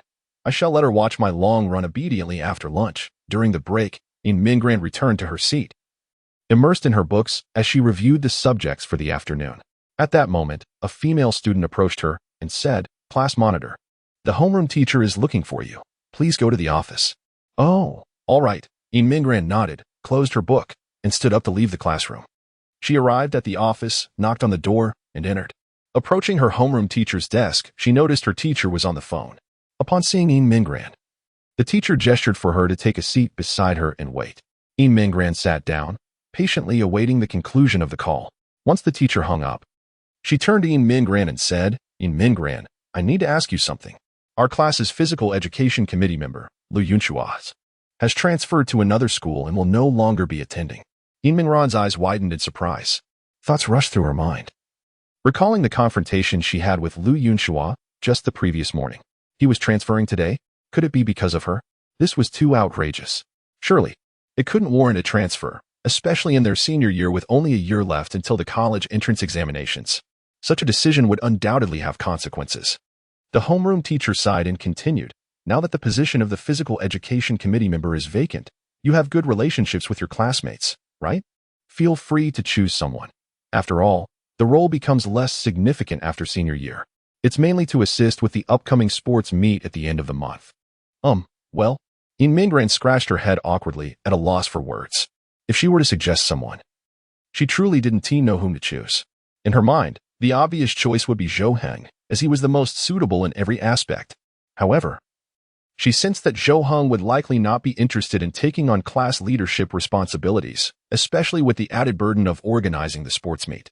He could use the time to rest instead, so she refrained from voicing her thoughts. As for the others, she hesitated to make any suggestions, as she didn't know them well enough. "I think it would be best if you decided, teacher. I'm uncertain about whom to select." "All right then. I shall consider who performs well in physical education. You may return for now." After Yin Mingran left, the homeroom teacher contemplated who might be suitable for the committee member position. While athletic performance alone did not define the right candidate, it was essential to select someone with a commendable height. There was that student who had recently shattered the basketball hoop. Was he there? In the afternoon, there were only 2 subjects left for examination, allowing for a swift completion. The moment Zhou Heng exited the examination hall, he experienced an overwhelming sense of relief. Regardless of the outcome, the weight of such immense pressure had been lifted, bringing him a certain exhilaration. Just as he intended to return to the classroom, he noticed the homeroom teacher standing at the entrance. Zhou Heng paused briefly, feigning calmness as he continued to stride forward, yet the closer he approached, the more he sensed something was amiss. The gaze of the teacher seemed to be fixed upon him. Had he committed a transgression? It appeared not. Just as Zhou Heng prepared to ignore the teacher and enter the classroom, the teacher unexpectedly called out to him, "Zhou Heng, wait a moment." What is it, teacher?" Zhou Heng halted and glanced at the teacher, inquiring softly. "Well, Lu Yunchua has transferred, and now the position of the sports committee member is vacant. Would you be willing to take it?" "Transfer? Wait, me? A committee member? Please, don't joke, teacher. I can't handle such responsibilities." Zhou Heng waved his hand dismissively, rejecting the proposition without a second thought. The teacher squinted slightly and replied, "It's not much work. Since it's the final year, academics should take precedence. Moreover, with the upcoming sports meet, we need someone to assist In Mingran with these matters. Once the sports meet concludes, your role will be largely nominal. Then I have to oversee the sports meet? Zhou Heng was taken aback, then widened his eyes in inquiry at the teacher. Indeed. You would primarily be responsible for project registrations and similar tasks. It won't be too troublesome. All right, then I shall accept. Zhou Heng nodded affirmatively, surprising even the teacher, who was puzzled as to why Zhou Heng had initially resisted, yet suddenly acquiesced so readily. That's good. You may return now. Zhou Heng re-entered the classroom and took his seat, followed by the teacher who stood at the podium, addressing the students below. I have an announcement. Some of you may already be aware, but due to certain special circumstances, student Liu Yunxua has transferred, and now, student Zhou Heng will be taking over his position as our class's sports committee member, responsible for the upcoming sports meet. What? In Mingran gasped in astonishment. Her mouth agape. She turned to look at Zhou Heng, who, feeling the weight of his classmates' gazes upon him, lowered his head in embarrassment. In Mingran had not anticipated that Zhou Heng would agree to such a responsibility. She was certain he would refuse outright. Only Tang Ji appeared troubled. Her brow furrowed as she glanced at Zhou Heng and remarked, "How ruthless of you to accept the role of committee member just to counter me." Zhou Heng lifted his head, meeting Tang Ji's gaze with a huff. Did you notice that? Humph, it's the only way you could be persuaded. I assent it. You truly went all out. Who told you I couldn't run long distances? If you retract your statement and admit I am superior to you, then we shall be done with it. In your dreams.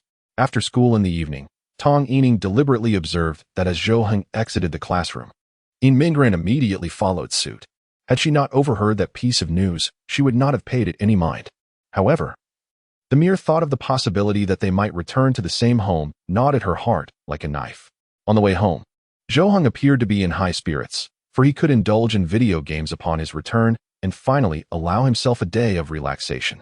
Meanwhile, In Mingran remained preoccupied with thoughts of why the homeroom teacher had chosen Zhou Heng and why he had consented to this matter. Was he coerced? A moment later, a realization struck her. With the exams concluded, it was time to consider the upcoming sports event at the end of the month. It seemed that Zhou Heng and Tang Ji had previously clashed over the events for the sports meet. This implied that Zhou Heng's intention might be to thwart Tang Ji's participation. In Mingran quietly inquired, Zhou Heng, now that the exams are over, we should start thinking about the sports meet at the end of the month. What events are you and Tang Ji planning to sign up for? Zhou Heng nodded and replied, well, I can register for any event, but Tang Ji cannot participate unless she retracts her disparaging remarks about me. Otherwise, I shall not permit her to sign up. I will have her watch my long-distance run instead. Chapter 62. If you cannot manage it, then let her stay at my house. This, however, was the punishment I initially assigned to Tang Ji regarding her registration. Is it not somewhat contradictory to prevent her from signing up now? Were you not wagering against me to compel my participation? Now that I have consented to compete, her involvement is no longer necessary. Yet, I believe that if Tang Ji were to register, she would undoubtedly excel as well. There seems to be no reason to exclude her. In Mingran's voice diminished to a whisper, nearly inaudible by the end. When she lifted her gaze to Zhou Heng, she found him staring intently at her, prompting her to hastily shake her head and explain, forget I said anything. Please don't be upset. After a moment of silence, Zhou Heng slowly inquired, In Mingran, where do you stand? Between me and Tang Ji? Whose side are you on? Upon hearing this question, In Mingran was momentarily taken aback, her eyelids drooping and her face following suit, while her ears discreetly flushed with color. In a voice softer than a mosquito's buzz, she replied, You. After her response, she quickly raised her head and added, However, I still hope that you both do not stand in opposition. I wish for you to be on the same side. Oh. Zhou Heng lifted an eyebrow, noticing the resolute glimmer in her eyes, which starkly contrasted with her earlier fearful demeanor. They fell into silence, advancing for quite some time. And after what felt like an eternity, Zhou Heng gently nodded and said, All right, I understand. I will heed your counsel. You may arrange things for us. Really? In Mingran could scarcely believe it. Just moments ago, Zhou Heng had exhibited an unwavering stance, and now he was suddenly acquiescing?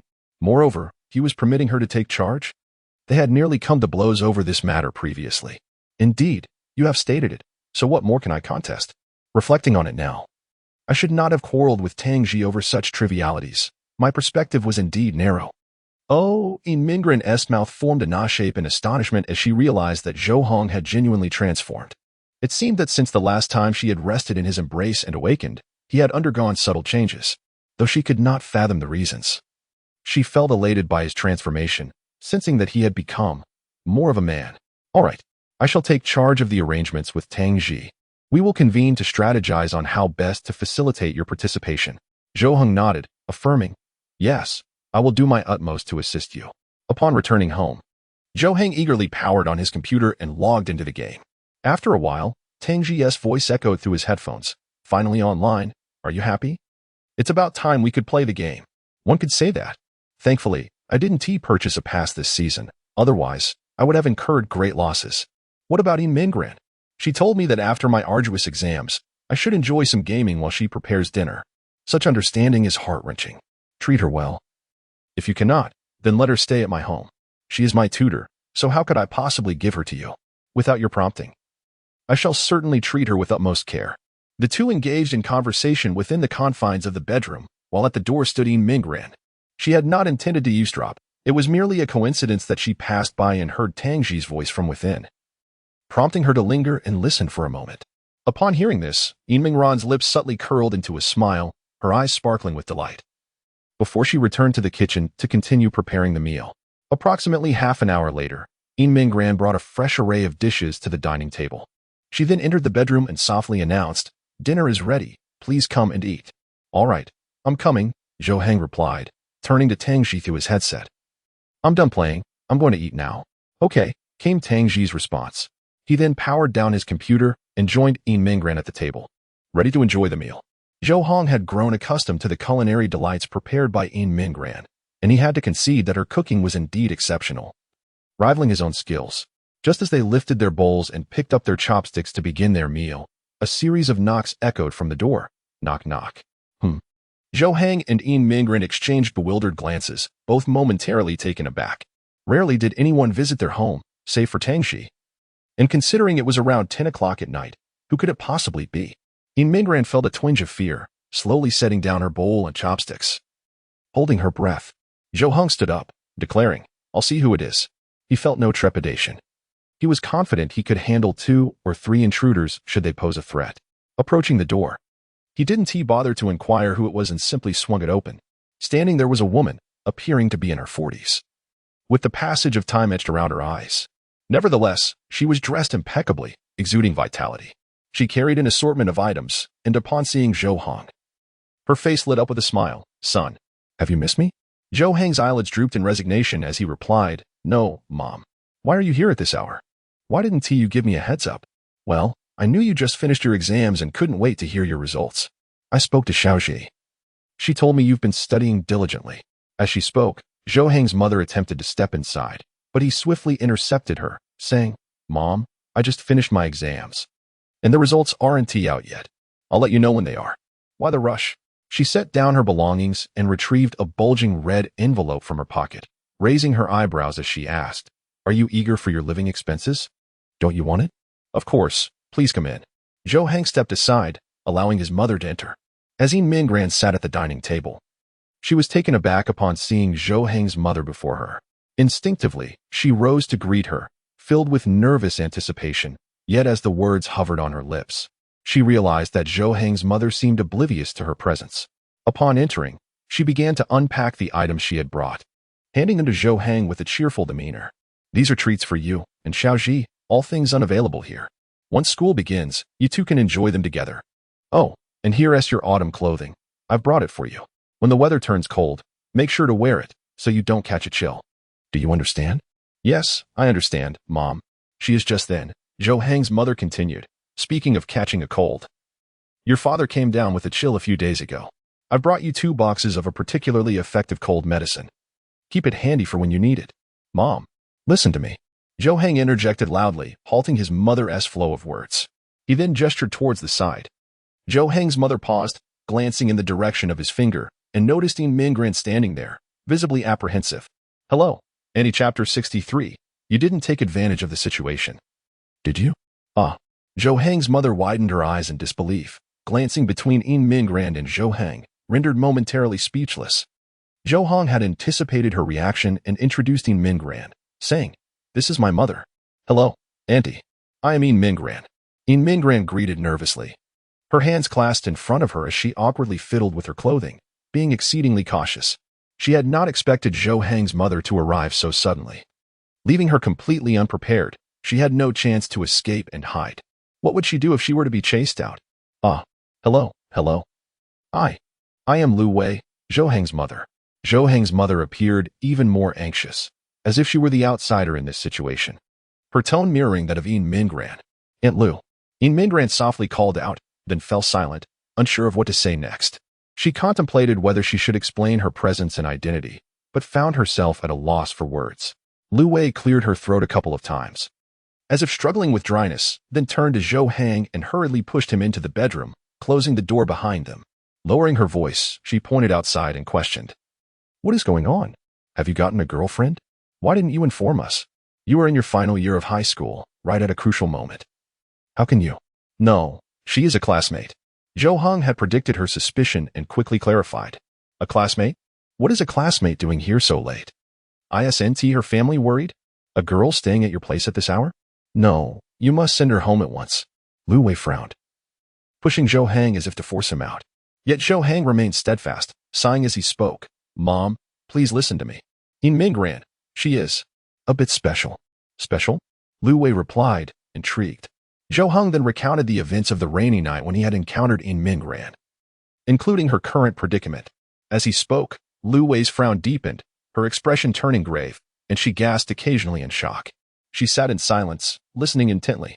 "This is the situation. How could I not help her? If you were in my place, wouldn't you do the same?" Zhou Heng implored, spreading his hands in a gesture of sincerity. He had shared everything without omission, feeling justified in his actions. After a moment of contemplation, Lu Wei stroked her chin, nodding slowly as she muttered, "You truly did nothing wrong. In such circumstances, it is imperative to lend assistance. This young girl seems quite decent. How could we not help her? What if she has thoughts of ending her life?" She would never doubt that Zhou Heng was lying to her, for she knew her son all too well. Thus, she believed his words without reservation. Then, she turned to Zhou Heng, scrutinizing him from head to toe, and inquired, "You didn't take advantage of the situation, did you?" "No," he replied. "Well, that's somewhat acceptable. If you had done anything inappropriate, it would have altered the nature of the situation. That would not be helping someone, but rather behaving inappropriately." Lu Wei nodded in satisfaction. She then swept her gaze across the bedroom and noticed the bed, pointing at the 2 pillows and sets of bedding. She looked at Zhou Heng with curiosity, asking, "Did you two sleep together? Why didn't you sleep on the sofa?"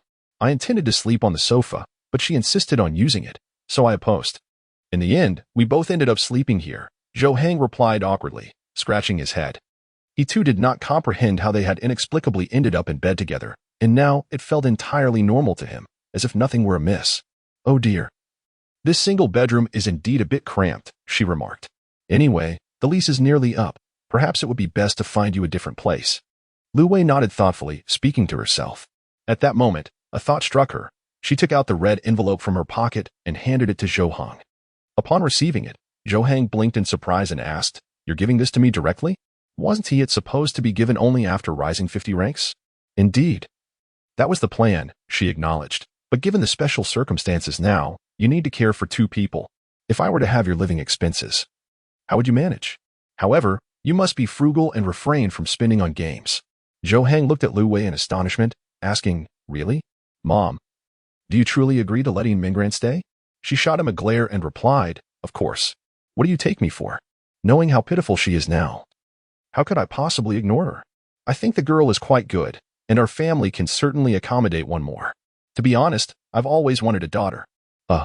Zhou Heng was certain his mother would agree, as they were indeed family. Thus, when he let her in, he felt no anxiety and had no intention of concealing Yin Mingran's presence. Though they had come to an understanding, outside, Yin Mingran sat anxiously at the dining table, her uneaten meal untouched, unable to continue eating. She sat there with her head lowered, nervously fiddling with her hands. She had no idea what Zhou Heng and his mother were discussing in the room. She couldn't eavesdrop, but was certain the conversation revolved around her, perhaps deliberating how to handle her situation. As a parent, they surely would not permit her to stay, for she was not their own child. If anything went awry, They could not bear that responsibility, though she longed to express her stance, asserting that she would never be a burden to anyone. It seemed there was no opportunity for her to speak at that moment. What should one do if departure is imminent? Where should one go? Just as I began to nurture the thought of continuing to live well, feeling particularly content with my current life, must it all come to such a hasty conclusion? Just then, the bedroom door creaked open, and Ming instinctively stood up, her anxiety starkly evident. Lu Wei emerged from the doorway, witnessing Ming bending slightly, offering her a faint nod, the trepidation in her eyes unmistakable. Lu Wei's eyes curved gently, reminiscent of a smile, as she approached and softly remarked, "You are Ming. Are you not? Then I shall call you Xiao Ran. Please, sit down and do not be afraid. From now on, this is your home. There is no reason to feel anxious in your own abode." Chapter 64. It is only natural to earn rewards for your labor. Ming was momentarily taken aback. Softly muttering to herself, her eyes sparkling with astonishment, she doubted her hearing, but once she confirmed that she had not misheard, a wave of joy surged within her. If she understood that statement correctly, it meant she was permitted to continue residing here, implying that she had received acknowledgement. Lu Wei, upon noticing the dishes on the dining table, turned to Zhou Heng and remarked, "Honestly, you spent all the money on gaming. Couldn't you have bought some better food? Is this all you're serving for our guest Ming? Wouldn't some ribs be more delightful?" Zhou Heng nodded silently, choosing not to retort. For he indeed had squandered an excessive amount on games. The groceries he purchased lacked variety, predominantly consisting of vegetables. Ming quickly interjected, "I apologize, Auntie. I made all of this. I promised to buy Zhou Heng some delicious food to prepare next time." "What?" Lu Wei blinked in disbelief. Gazing at Ming, "You made all of this?" "Ah, yes, since Zhou Heng studies very hard. I thought I could help alleviate some of his pressure by cooking." "You can cook? My goodness, that's impressive. No joke, I still can't cook. It's always Zhou Heng's father who does it at home." Lu Wei expressed her surprise, her eyes gleaming with admiration for Ming. Feeling flattered, Ming lowered her gaze. Her cheeks flushed. Zhou Heng chimed in, "She cooks quite well. Have you had dinner yet? Let me serve you a bowl of rice to taste." With a knowing glance from Zhou Heng, Ming immediately prepared a bowl of rice for Lu Wei. "All right, I'll sample Mingran's culinary skills." Lu Wei nodded, accepting the bowl. While Zhou Heng fetched her a chair to sit down, Lu Wei took some vegetables, tasted a bite, and nodded appreciatively. Not bad at all. Young people who can cook are becoming increasingly rare. It's even rarer to find someone as young as Ming who excels in the kitchen. Truly remarkable." Lu Wei generously bestowed her compliments, and Ming bit her lip, striving to smile while maintaining her modest demeanor. The praise from Zhou Heng's mother filled her heart with delight. "Auntie, you flatter me. By the way, I heard Zhou Heng mention that you are a class officer?" Ming nodded, responding softly, "Yes. I am the class monitor." Lu Wei was genuinely taken aback, her eyes widening as she glanced at Zhou Heng, who shrugged and nodded in affirmation. Lu Wei leaned closer, whispering, "So, you must be an excellent student, right?" "Well, I do okay," Ming humbly replied, while Zhou Heng interjected, "Top 5 in the grade. First in the class." Snap! In the next moment, Lu Wei slammed her hand on the table, startling Ming, who trembled in response. "You have excelled in your studies?" Lu Wei exclaimed, her voice tinged with astonishment, as if struck by a thunderbolt. Her eyes brimmed with disbelief, her mouth agape. Ming hesitated to respond. She had never considered her achievements to be particularly remarkable, thus failing to comprehend Lu Wei's intense reaction. "My goodness, with such outstanding results, you simply cannot forego school. Rest assured, Xiao Ran, focus on your studies diligently, and do not concern yourself with anything else. I will fully support you," Lu Wei declared, extending her hand with fervor, igniting excitement within Mingran's heart. She was taken aback by the similarity of Lu Wei's words to those of Zhou Heng, revealing a shared essence in their characters. Quickly, she stood and bowed deeply to Lu Wei, earnestly saying, "Thank you, Auntie." Observing Mingran's expression and demeanor, Lu Wei felt as if she were witnessing the epitome of a wonderful child, wishing that such a daughter could be hers. Her affection for Ming intensified with every glance, growing increasingly profound.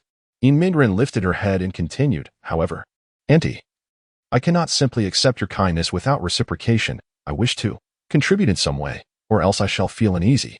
Despite her joy, she believed it inappropriate to accept such generosity without offering something in return, as it would seem rather shameless to receive kindness without effort on her part. "Very well," Lu Wei replied, a gentle smile gracing her lips as she gestured for Yin Mingran to sit. How about this? I have heard that your tutoring has greatly benefited Zhou Heng in his recent exams. Would you be willing to continue guiding him in his studies? Consider it my request for you to serve as Zhou Heng's tutor. Your effort deserves compensation, after all. Would that be acceptable? Well, Auntie, even if you hadn't suggested it, I would still continue to help Zhou Heng with his studies. I do not see it as labor worthy of payment. Yin Mingran began, feeling compelled to express her thoughts. However, just then, Zhou Heng suddenly coughed loudly twice, interrupting her. Yin Mingran halted her words. Retracting what she had intended to say, she glanced at Zhou Heng, who remained focused on his meal, seemingly conveying an unspoken message through his demeanor. In that moment, Yin Mingran grasped something profound. She shifted her tone, speaking softly, understood. Thank you, Auntie. As her words faded, she observed a smile of satisfaction blooming on Lu Wei's face, seemingly pleased with her change in attitude. In truth, Yin Mingran was equally uncertain about the meaning behind Zhou Heng's reminder, yet instinctively, she shifted her demeanor. When she glanced back at Zhou Heng, the furrow in his brow had relaxed, and she gradually wore a smile herself, pondering that perhaps she and Zhou Heng had developed a semblance of tacit understanding. After dinner, Yin Mingran proceeded to tidy up the dishes and the table. However, Lu Wei appeared ready to leave. Approaching the doorway, she slipped on her shoes. Yin Mingran hurried over and inquired, Auntie, are you not staying here tonight? Lu Wei chuckled softly, waving her hand as she replied. It's already cramped enough for both of you here. I booked a hotel nearby, so rest assured. As Lu Wei opened the door, preparing to depart, a thought struck her. She turned back to Yin Mingran and continued, Oh, by the way, I intend to wait here until Zhou Heng's monthly exam results are released before heading back. So I should be staying a few more days. Tomorrow, I'll invite Xiaoxi and take you all out for a meal. Chapter 65. We are all family now. Really? Did my aunt come by last night? Did she truly say that? Tangji looked at Zhou Heng in surprise, unable to believe her ears. Zhou Heng, who had come in the morning, recounted the events of the previous night. He felt a sense of relief.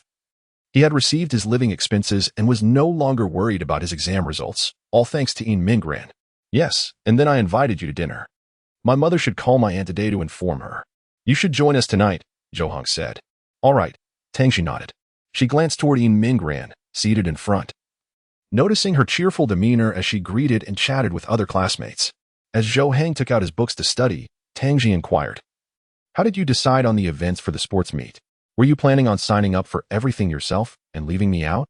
Zhou Heng tapped his fingers lightly on the table and replied nonchalantly, I want to interfere. I'll follow Yin Mingran's lead. Really? What made you change your mind? Zhou Heng looked toward Yin Mingran and murmured, Nothing much. I just feel my past self was a bit immature. The day swiftly passed, and as school was dismissed, Tangji did not leave as usual. Instead, she waited for Zhou Heng and Yin Mingran. Once they had gathered their belongings, they exited the school together. Noticing that Yin Mingran seemed a bit off during their walk, Tangji reached out and gently touched her, asking, What's wrong? Are you nervous? Didn't you meet my aunt last night? Yes, but I'm still a little anxious, Yin Mingran replied honestly.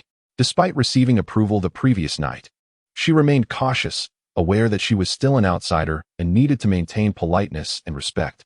It's fine, relax. My aunt has already agreed for you to stay with us. We are all family now, Tangji reassured her, patting Yin Mingran's shoulder. Family. Yin Mingran murmured, feeling a pang of emotion, her nose suddenly tinged with the warmth of unshed tears. As the trio left the school and reached the entrance, Zhou Heng squinted, scanning the area until he spotted a car parked nearby. The window on the driver's side rolled down, revealing Lu Wei, who waved at the three of them upon seeing them. Zhou Heng was the first to approach, followed by Tangji, with Yin Mingran trailing behind. Zhou Heng opened the front passenger door and settled in, while Tangji and Yin Mingran took their seats in the back. Once inside, Tangji greeted Lu Wei, Hello. Aunt. Lu Wei smiled warmly and replied, Hello, Xiaoxi. It's been a while. You've become even more beautiful. Aunt, you look more youthful than ever. Haha. It seems Xiaoxi's love for sweets has paid off. Your words are truly sweet. Lu Wei glanced into the rearview mirror, observing the somewhat uneasy Yin Mingran seated behind her. She softly called out, Xiaoran? Ah, Auntie. Yin Mingran quickly replied, fearing that a moment's delay might seem impolite to Lu Wei. In a very gentle tone, Lu Wei inquired, Well, would you like to eat? Feel free to say anything. I'm all ears. I can eat anything, Auntie. You can decide. No need to consider my preferences. I see. In that case, Andy will make the decision. If there is something you don't like, please just speak up. Okay. As Lu Wei drove away, they headed towards a street bustling with restaurants. Vibrant even at night with lights ablaze and many establishments still in operation. Eventually, Lu Wei parked in front of a hot pot restaurant and led the three of them inside. The restaurant was busy, but fortunately, there were still available seats. The waiter guided them to an empty table, and after they sat down, Lu Wei handed the menu to Yin Minggran, intending for her to order. However, Yin Minggran politely declined, feeling it inappropriate to order as a guest. Merely being invited to dine was already a privilege, and she felt the need to be courteous. Zhou Heng noticed Yin Minggran's discomfort and decided not to press further. He took the menu from her and ordered instead. Once the ordering was complete, Lu Wei's phone rang. She glanced at the caller ID, stood up, and said to the other three, "You all go ahead and eat. I'll take this call." With that, Lu Wei left the table with her phone in hand, and the atmosphere among the remaining three became more relaxed, leading to casual conversation. Yin Minggran, what did you say to Zhou Heng? He came to me this morning saying the events for the sports meet were all arranged by you. I was almost about to argue with him. He didn't budge at all. I didn't say much. The events for the sports meet can follow Yin Minggran's arrangements. But what about the opening ceremony performance? That is non-negotiable. After a bit of chatting, the hot pot base was served, and the dishes began arriving swiftly. Lu Wei had yet to finish her call when Zhou Heng picked up his chopsticks and told the other two they could start eating. However, Yin Minggran still hesitated, thinking they should wait for Zhou Heng's mother to return before they began. She looked up towards the direction Lu Wei had gone, but in doing so, her gaze inadvertently met that of a woman passing by their table. Upon noticing Yin Minggran, the woman abruptly halted, standing beside their table, scrutinizing her with raised eyebrows. Yin Minggran's expression shifted dramatically, her mouth slightly agape, lips trembling, and eyes widening in shock. The woman, now in her middle age, had a stout physique, prominent features, and an intimidating presence that suggested she was not to be trifled with. Yin Minggran? The woman raised her brow, her lips curling into a disdainful smile. Upon hearing the voice, Zhou Heng and Tang Ji both lifted their heads, gazing in astonishment at the woman beside them. Yin Minggran fixed her gaze upon her. Even when her name was called, she offered no response, her icy, piercing eyes locked onto the woman. She bit her lip, nearly drawing blood, while her hands, clenched tightly on the table, turned white from the pressure. The woman crossed her arms, her posture resembling that of a barrel, tilting her head as she spoke in a mocking tone. "What is the matter? No greeting? Didn't your mother teach you manners? Oh, I forgot. There's no one left to teach you. TSK, TSK, TSK. At these words, Yin Minggran's breath quickened, her body trembling slightly. Her fists clenched so tightly they turned pale. Zhou Heng and Tang Shi furrowed their brows further. Tang Shi set down her chopsticks and shot a glare at the woman, inquiring, "Excuse me, who are you?" Chapter 66. How dare you bully my child? Such audacity. Who are you speaking to, you little girl? Ask her who I am. The woman, with her hands on her hips, pointed at Yin Minggran, her fury palpable as if she were struggling to catch her breath. Tang Shi turned her gaze to Yin Minggran, raising her chin inquiringly about the identity of this woman. "She is my father's ex-wife. The one who cast me out of our home." Yin Minggran lowered her head, as if suddenly reminded of her most sorrowful times. A period when she truly wished for nothing more than to cease existing. Her mind clouded with thoughts of despair. Hey, don't slander me. How did it become your home? That was my house. It's only natural I kicked you out. And you still feel wronged? The woman's voice rose increasingly, her shrill tone irritating the patrons at the adjacent table. Zhou Heng immediately recognized the woman before him. Having heard from Yin Minggran about how she had forcibly removed her from their home, nearly driving her to the brink of death, Zhou Heng opened his previously narrowed eyes, fixing his gaze on the woman as he spoke slowly. "Madam, we are here to dine. If you have nothing to do, could you kindly step aside? Your presence is making it impossible for me to enjoy my meal." "Old? What? You little brat, who are you referring to?" Enraged, the woman rolled up her sleeves, revealing her flabby arms, ready to confront Zhou Heng. He tilted his head and stood up, his towering stature dwarfing her by 2 heads, his muscular chest presenting an imposing wall before her. The woman was momentarily stunned, seemingly unprepared for Zhou Heng's formidable physique. However, in the next moment, she remained undaunted, hands on her hips, shouting, "What? Do you want to hit me? Come on, hit me. Go ahead." Her brazen demeanor drew the attention of many diners in the restaurant. Zhou Heng had no intention of truly resorting to violence. Yet, truth be told, he was tempted to deliver a punch. Observing the scene, Yin Mingren quickly reached out and tugged at Zhou Heng's arm, whispering, "Zhou Heng, calm down. Don't get angry." Zhou Heng exhaled a deep breath, gradually resuming his seat, picking up his chopsticks, determined to ignore the woman. However, she was unwilling to relent, continuing to direct her words at Yin Mingren. "Oh, so now you have friends standing up for you? Spending your days with such dubious companions? What would your mother think if she saw this? You truly are unfilial." With a forceful clap, Yin Mingren struck the table, her face reddening as she raised her eyes, gritting her teeth and glaring at her. "How dare you speak of my mother? I have already lost everything. What more do you want? Do you wish to drive me to utter despair? Ah, you ungrateful wretch. I am speaking solely out of concern for you. Why can't you discern right from wrong? Truly, children without parents are often so uncultured. You." Yin Mingren felt a sharp pang in her heart, a surge of warmth coursing through her veins, as her eyes were immediately veiled by a misty haze. "What do you mean? What? Let me tell you, your mother is a vixen, and you're nothing but a little fox spirit yourself. Look at the havoc wrought by you, and your mother. Your family is shattered, isn't it? You deserve it." Bah. These words pierced Yin Mingren's heart like a multitude of daggers, causing her to feel as though her heart was being mercilessly twisted. Her lips trembled, rendered speechless. As her chest rose and fell in distress, tears sparkling like crystals. With a mere blink, droplets cascaded from her eyes, tracing down her cheeks and falling to the ground. She wept openly, standing there in profound helplessness, and in that moment, she once again experienced the depths of despair. The previously restrained Zhou Heng's expression darkened dramatically. He sprang to his feet, pointing aggressively at the woman, exclaiming, "Are we not speaking? Do you think we'll let you go unchecked? When will you cease? Can you not leave? If you do not depart, I shall not hold back." Zhou Heng seized a glass soda bottle from the table, gripping it tightly, his muscular arm bulging with tension as his eyes gleamed dangerously, as if he was poised to shatter the bottle against the woman's head. Tang Ji also stood, pulling Yin Mingren protectively behind her, fixing her gaze on the woman and whispering, "You old hag, dare you bully her again?" The woman let out a disdainful huff, dismissing Zhou Heng and Tang Ji's threats entirely. Crossing her arms, she retorted, "Am I wrong in what I said? I have some connection to her. I'm merely trying to educate her on behalf of her mother. What is it to you? A bunch of little brats trying to intimidate me? Come on. Here I stand. What can you possibly do to me?" Zhou Heng's brows furrowed in fury, nearly grinding his teeth in rage as his temper flared. His eyelids twitched uncontrollably. And finally, he could no longer restrain himself, stepping forward to teach the woman a lesson. Just then, a hand unexpectedly landed on the woman's shoulder. Zhou Heng was momentarily taken aback. He observed the person behind the woman, and his previously explosive anger dissipated instantly. He stepped back and slowly resumed his seat, while Tang Ji, still holding Yin Mingren's shoulders, gently guided her to sit down. The woman frowned, turning her head to see who was behind her.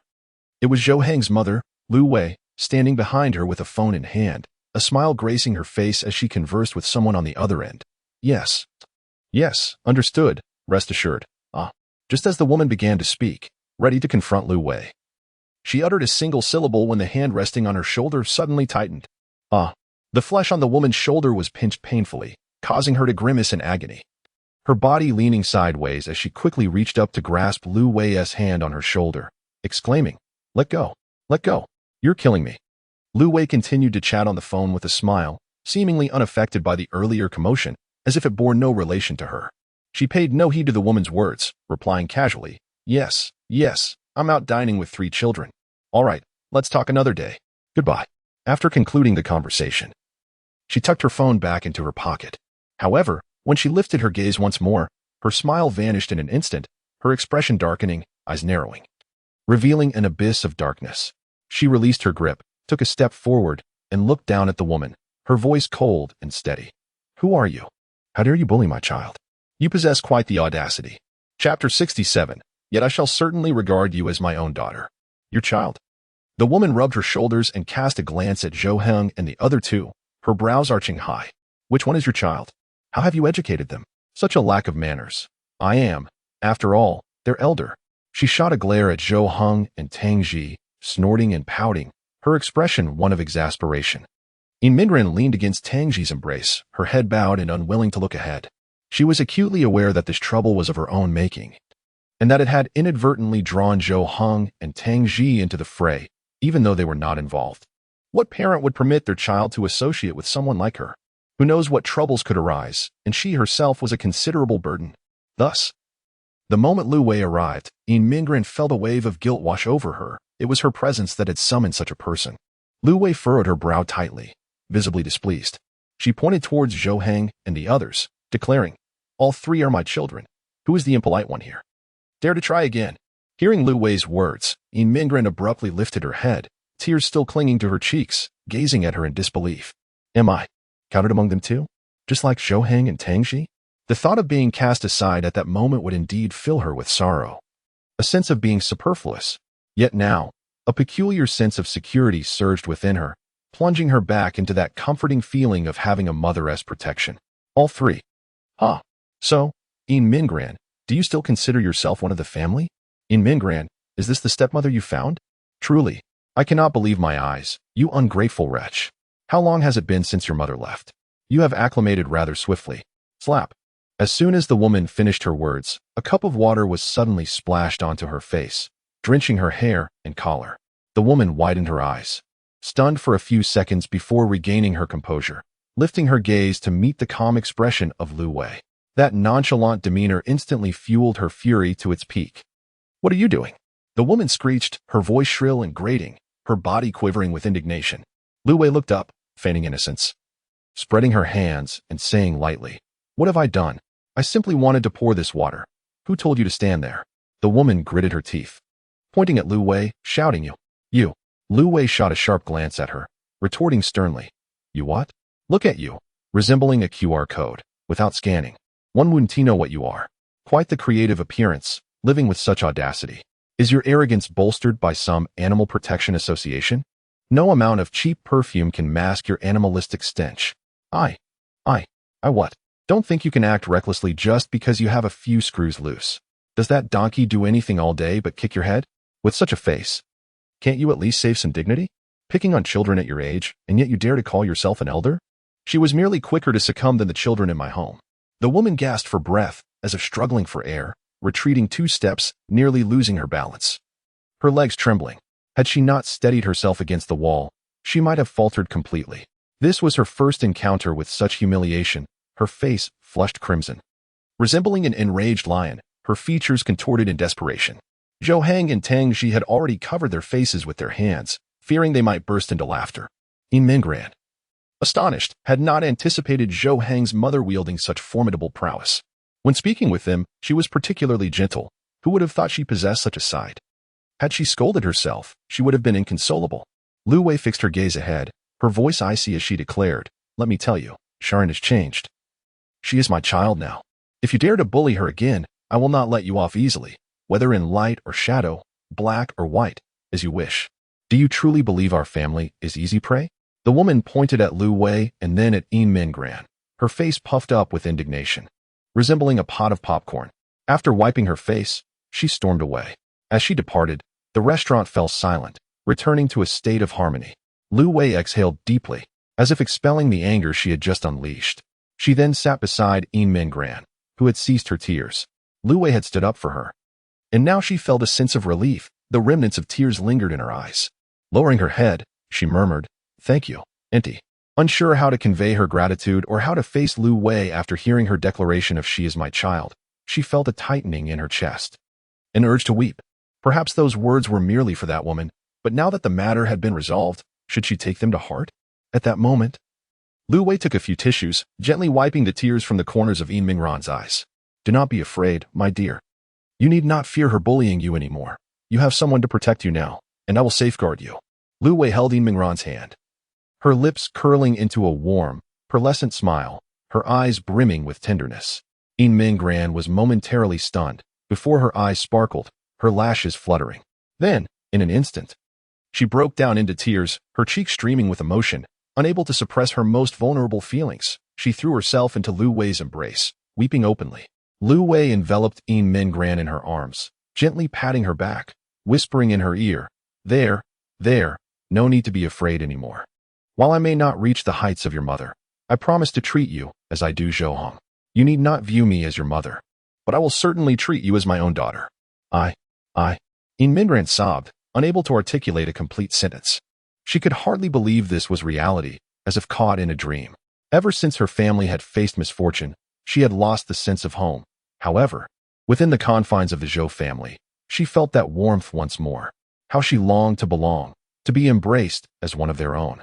Thus, the current circumstances left her both astonished and elated. If this were a dream, she had no desire to awaken. Tang Ji, observing the scene, suddenly spoke up. Aunt, you could adopt Yin Mingren as your goddaughter. You've always expressed a desire for a daughter, haven't you? Lu Wei smiled, as if she had been awaiting this moment, and then gazed down at Yin Mingren in her arms, gently inquiring, do you wish for this? Chapter 68 in due time. It may not be certain which young lad will carry the basin away. Yin Mingren sat up from Lu Wei's embrace, wiping her tears with her hand, stammering, I am willing. Marvelous.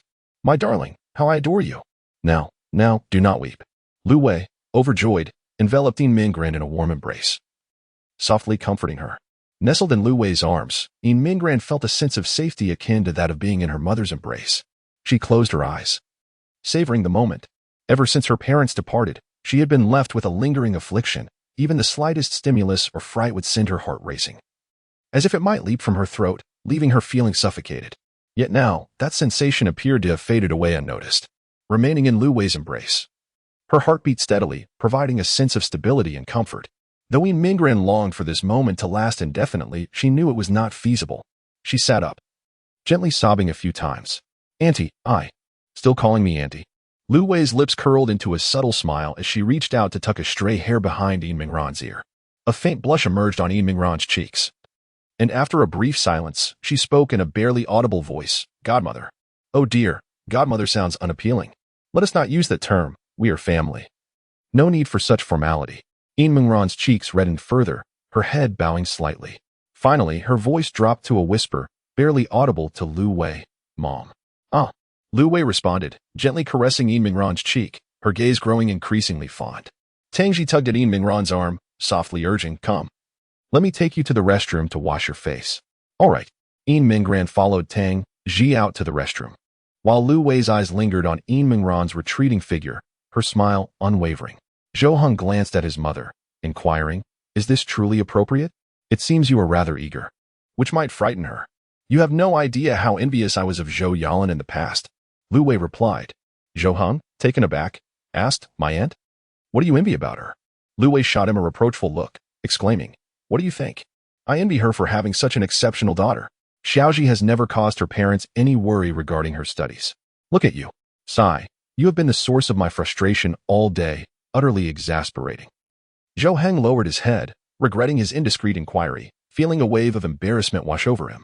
Lu Wei sighed and continued, I have always preferred daughters. Now, with such a remarkable girl before me, I cannot help but adore her. She excels in her studies, is polite, and so charmingly beautiful. Not at all inferior to Xiaoji, truly a rare treasure. As Zhou Heng savored his meal, he remarked, raising a daughter is akin to meticulously nurturing a delicate flower. One can never be certain which young man might whisk her away, leaving you with a pang of regret. His words rendered Lu Wei momentarily silent as she inhaled deeply, her brow slightly furrowed, seemingly contemplating the gravity of Zhou Heng's statement. After a brief pause, she leaned in closer and whispered, tell me, do you think you have a chance with Xiaoran? It would be ideal.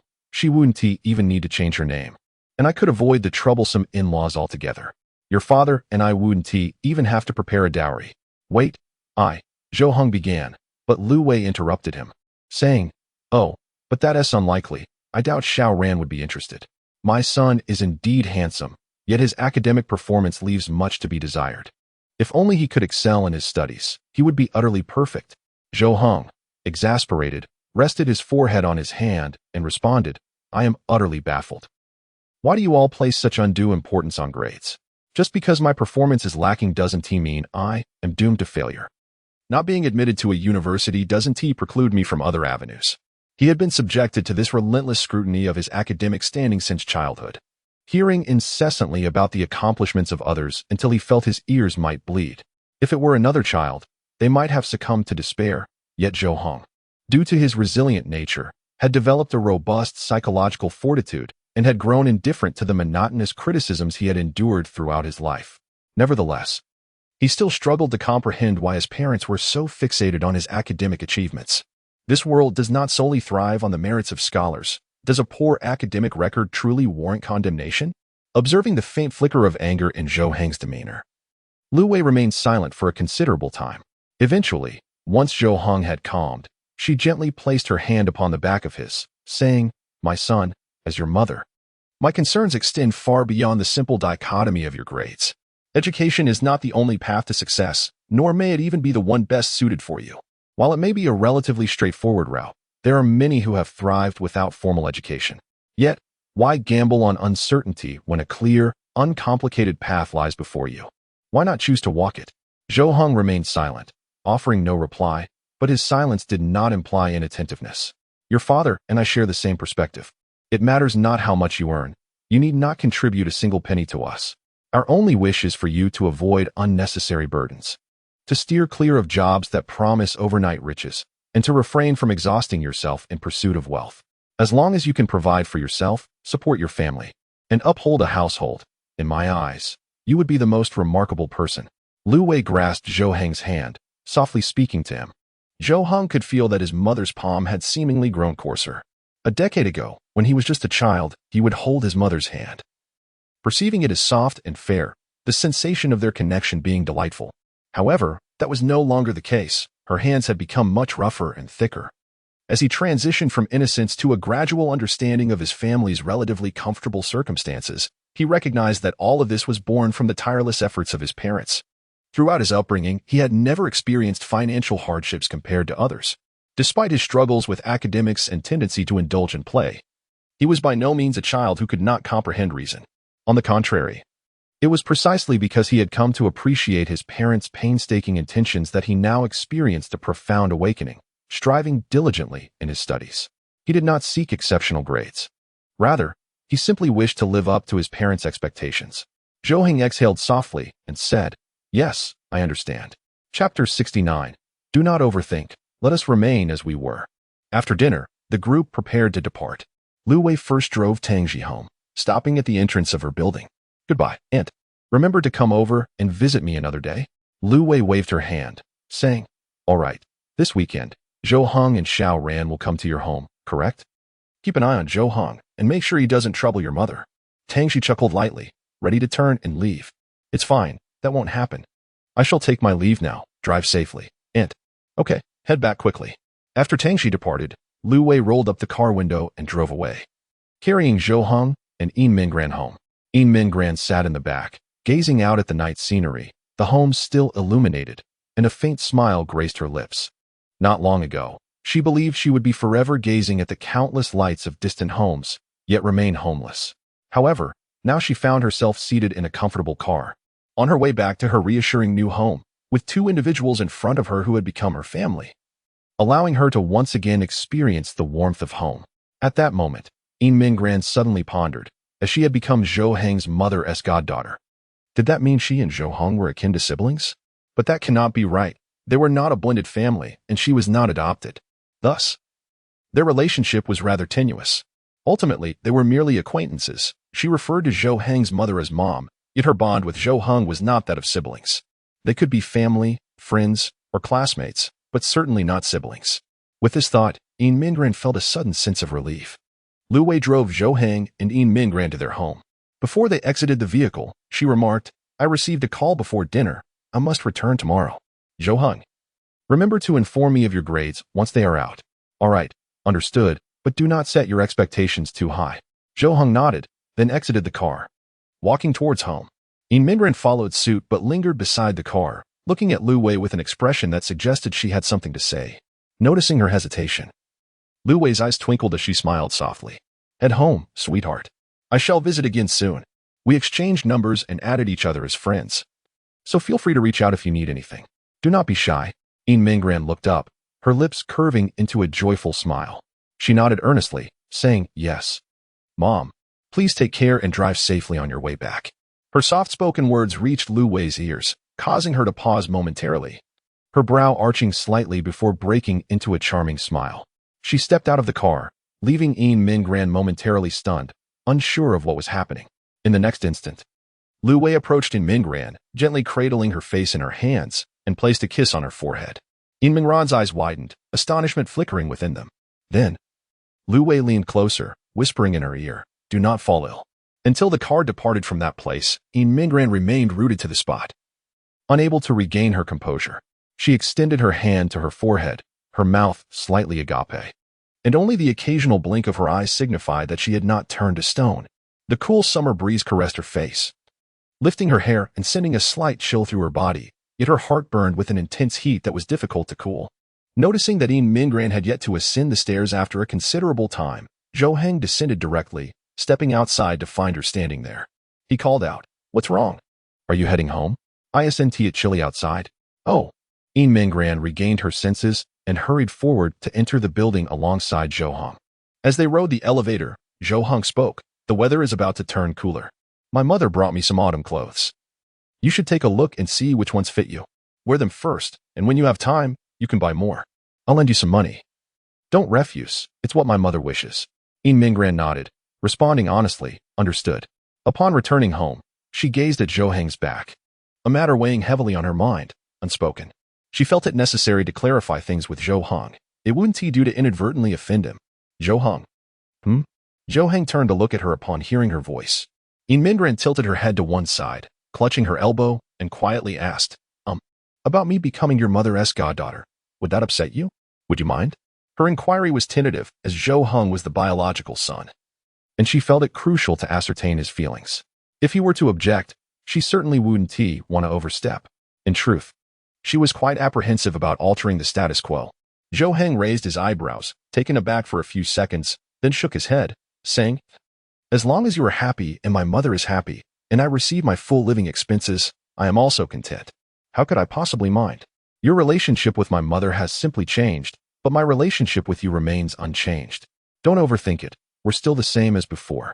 Hearing Zhou Heng's words, In Mingran felt her anxious heart finally settle. Her greatest fear was that her bond with Zhou Heng would deteriorate, becoming less than it had been. Since Zhou Heng had reassured her, she could breathe easy. All right.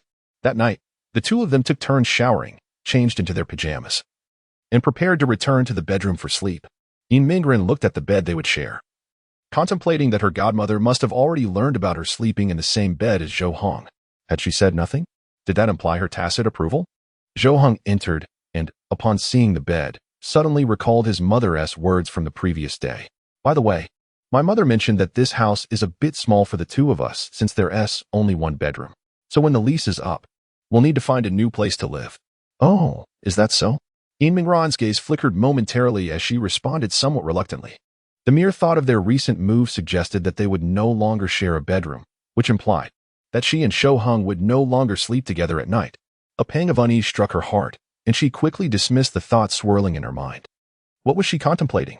Given the current circumstances, it must be uncomfortable for Zhou Heng, considering his robust physique. Sharing a bed with her could hardly be pleasant. She would have to sleep on the sofa, but Zhou Heng would certainly object. However, if they had two separate bedrooms, Zhou Heng would have ample space to rest, which was undoubtedly a positive development. Yet, why did she feel a twinge of sadness? Chapter 70. The words of a confession? Would Zhou Heng agree? The lights had been extinguished. Lying in bed, Zhou Heng closed his eyes, already drifting towards slumber, while In Mingran found herself unable to sleep, her eyelids heavy yet refusing to close. The events of the day weighed heavily on her mind, leaving her in a state of turmoil that was difficult to process. She replayed the day's occurrences in her mind, ultimately fixating on Zhou Heng's mention of their impending change of residence. In moments like this, their time together seemed to diminish with each passing day. Gazing up at the ceiling, In Mingran pondered silently. Although they shared the same bed each night, they occupied separate spaces with a partition between them. Aside from the occasional whispered conversations after the lights went out, their interactions in bed were virtually non-existent. Suddenly, a memory surfaced, a day when Zhou Heng had been exceptionally fatigued and drowsy. In his sleep, he had inadvertently turned over, resting his arm across her body. Had he been a tad closer, it would have felt as though he were embracing her in slumber. The following morning, he had even apologized for the incident, acknowledging what had transpired. Soon enough, they would be sleeping apart. But what if a rather audacious thought crossed In Mingran's mind?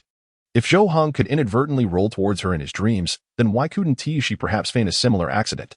After all, Zhou Heng's actions were accidental. She could simulate an unintentional gesture herself. Yes, she could pretend to be asleep.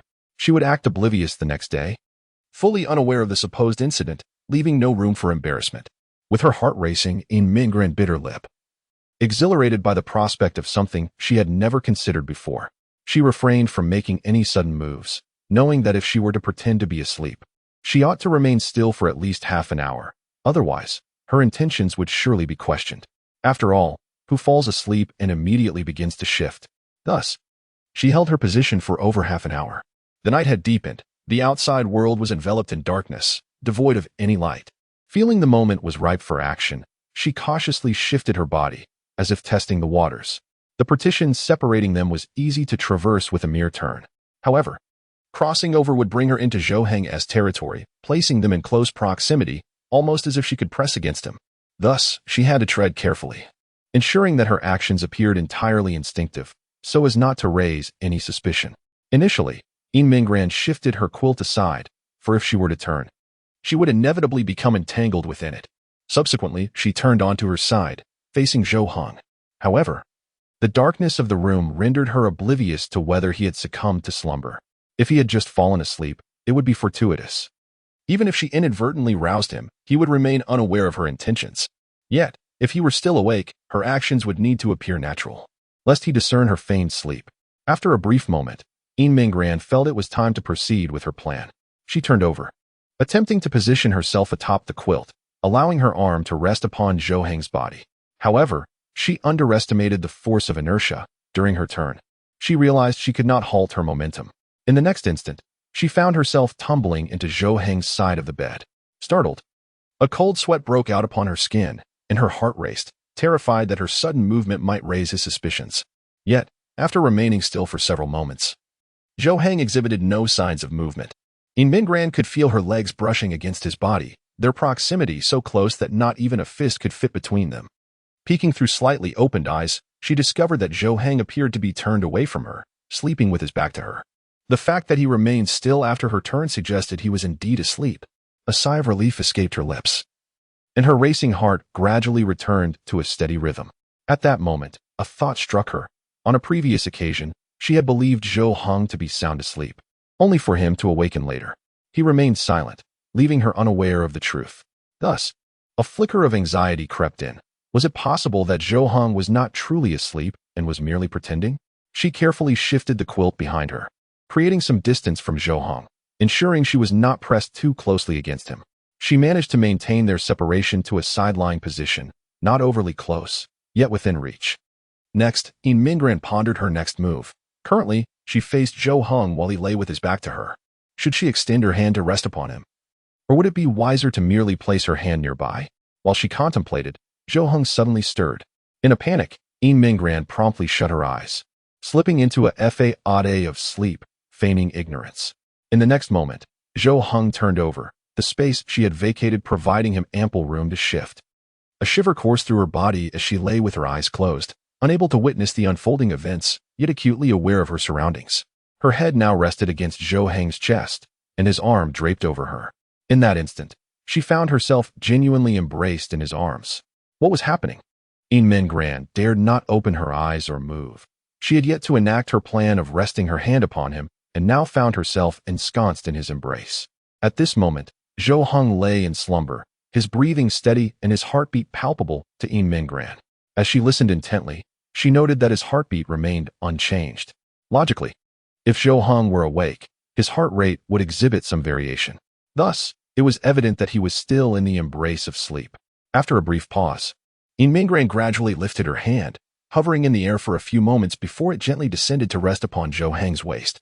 In that instant, it felt as though they were enveloped in a warm embrace, and she experienced an unparalleled serenity. A thought crossed her mind. This profound feeling could only be savored in Zhou Heng's slumber, which she found somewhat tragic. When would they be able to share such an embrace while he was awake? Perhaps it would only come to pass once they were truly together. She acknowledged her affection for Zhou Heng, a realization that no longer required contemplation. Yet, uncertainty lingered. Did he harbor feelings for her in return? If she were to confess her feelings, would he reciprocate? Regardless, she knew that she could not distract him from his studies at this moment. With eyes closed, Mingran soon succumbed to sleep in Zhou Heng's arms. However, once she drifted into slumber, Zhou Heng slowly opened his eyes in the enveloping darkness. Chapter 71. Tangji. Have you been secretly studying? Mingren awoke with drowsy eyes, noticing that sunlight had crept through the gaps in the curtains of their room. Humming softly, she realized that Zhou Heng was no longer beside her. The memory of falling asleep in his embrace the previous night felt surreal, almost dreamlike. She quickly drifted back to sleep, unaware of what transpired afterward. They had likely turned over and parted ways.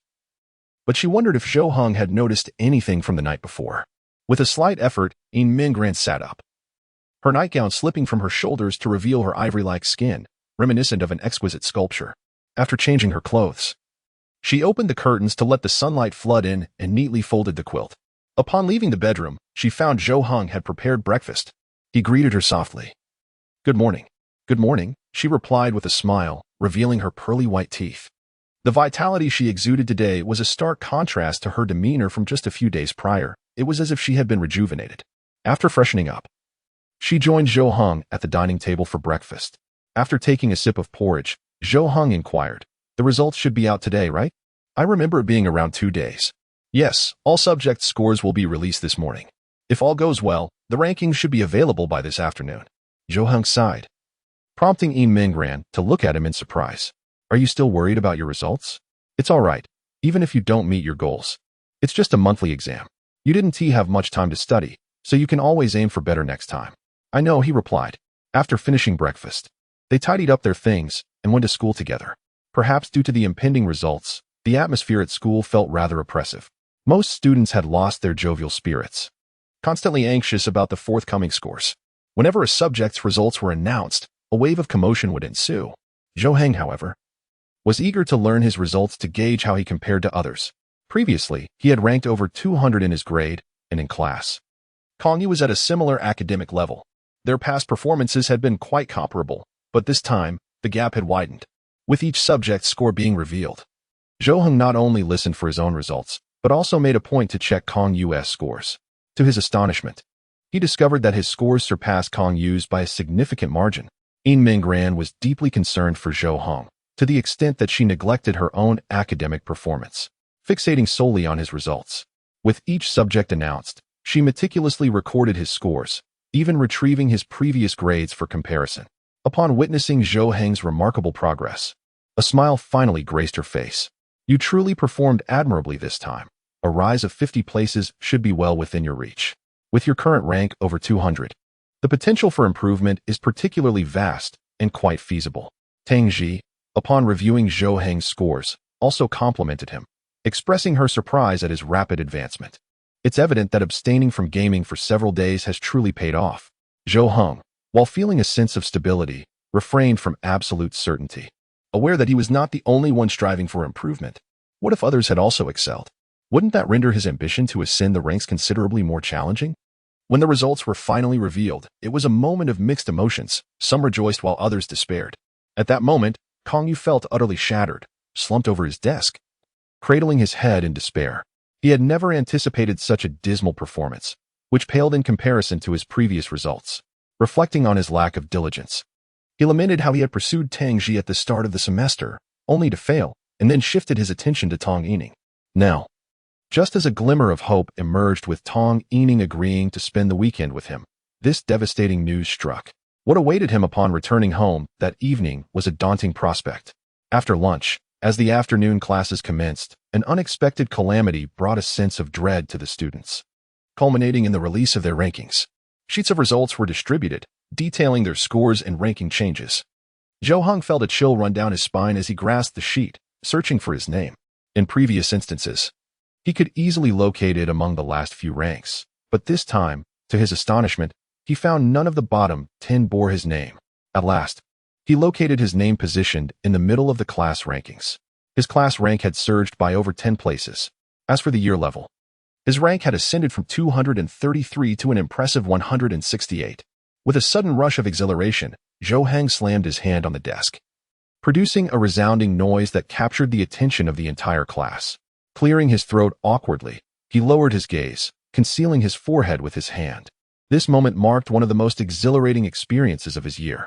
Initially, when tasked with the goal of improving by 50 places, he had deemed it unattainable.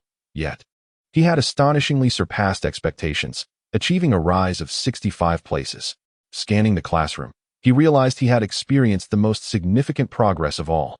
Zhou Heng understood that this achievement was largely attributable to Yin Mingran's unwavering support and assistance.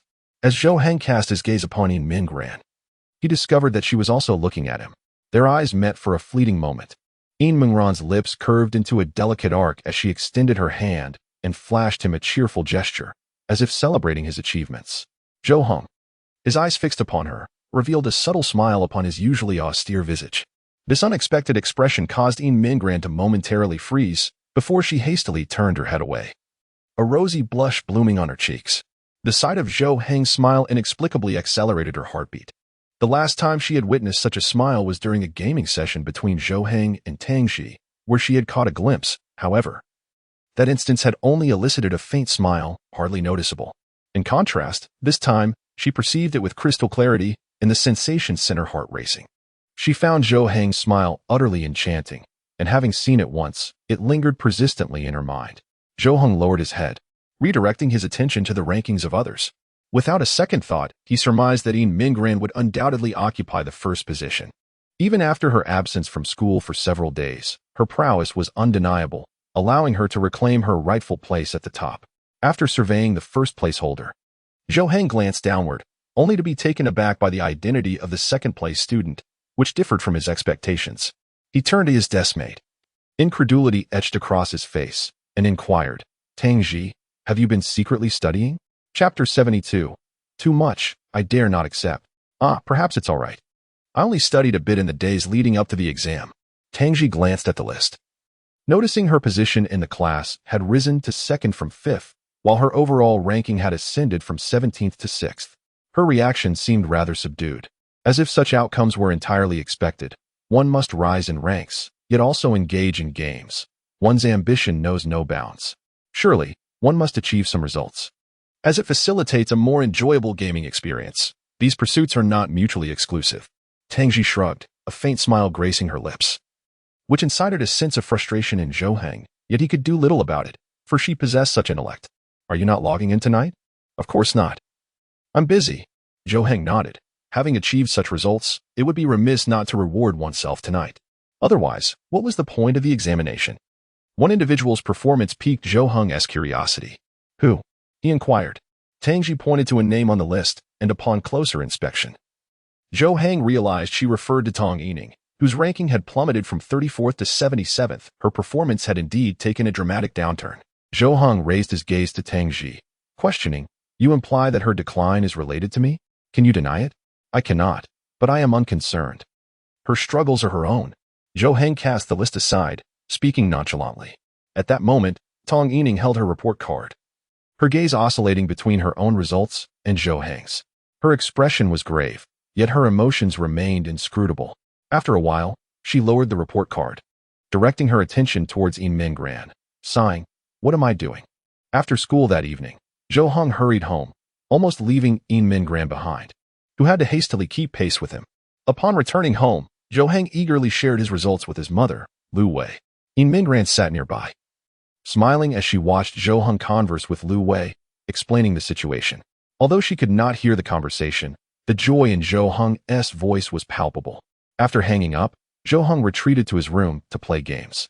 Yin Mingran, glancing at her report card, reminisced about her own experiences, how she would rush home to share her results with her parents, reveling in their joy and praise, which had become her emotional anchor. A moment she always anticipated. She looked at the chat interface on her phone and then at the report card, her expression revealing a conflict of thoughts. After much deliberation, she ultimately captured a photo of the report card and sent it to a friend on her phone, and that friend was none other than Lu Wei. She was uncertain about the reasons behind her actions, yet she proceeded nonetheless, a flicker of anticipation quietly blossoming within her, yearning for a response. Soon, the sound of her phone chimed, and she hastily picked it up, eager to see the message.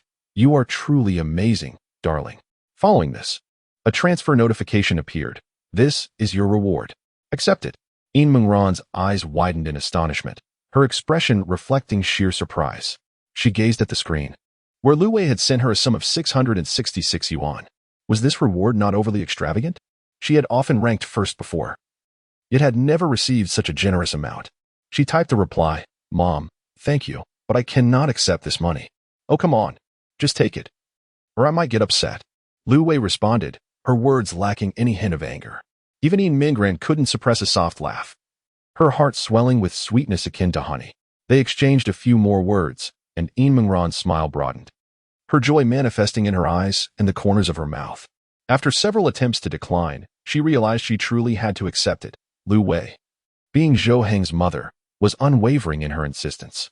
After accepting the transfer, Yin Mingran had no intention of keeping the money for herself. Instead, she promptly sent it to Zhou Heng. She felt it did not rightfully belong to her, and her intention in sharing her achievement was not to gain a monetary reward. "This is from my mom, please accept it." A while later, she heard her phone ring again. Upon checking, she discovered that Zhou Heng had returned the transfer to her. "This is for you. Why are you sending it back? Just keep it. Don't be shy."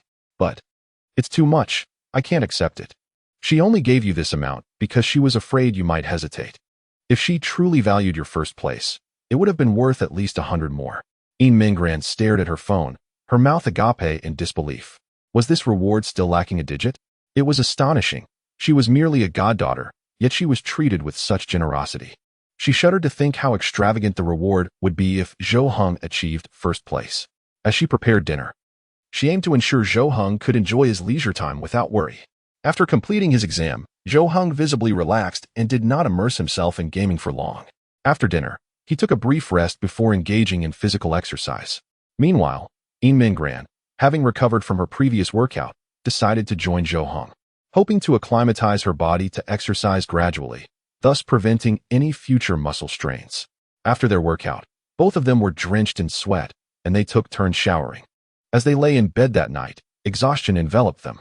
Yin Mingran began to reflect on the events of the previous night. Naturally, she yearned for the comfort of falling asleep in Zhou Heng's embrace, a sensation that brought her immense solace and security. Yet, such opportunities seemed scarce. How could she recreate that moment? Beyond feigning sleep and being exceptionally cautious not to rouse Zhou Heng, she also needed to ensure that he could turn over just right to hold her. This was undoubtedly a formidable challenge, rendering such moments rare and elusive. As the lights went out, Zhou Heng broke the silence, inquiring, "The weekend is approaching, and we are heading to Tangji's home. You shouldn't feel too anxious, right?" He perceived that Yin Mingran's status had transformed.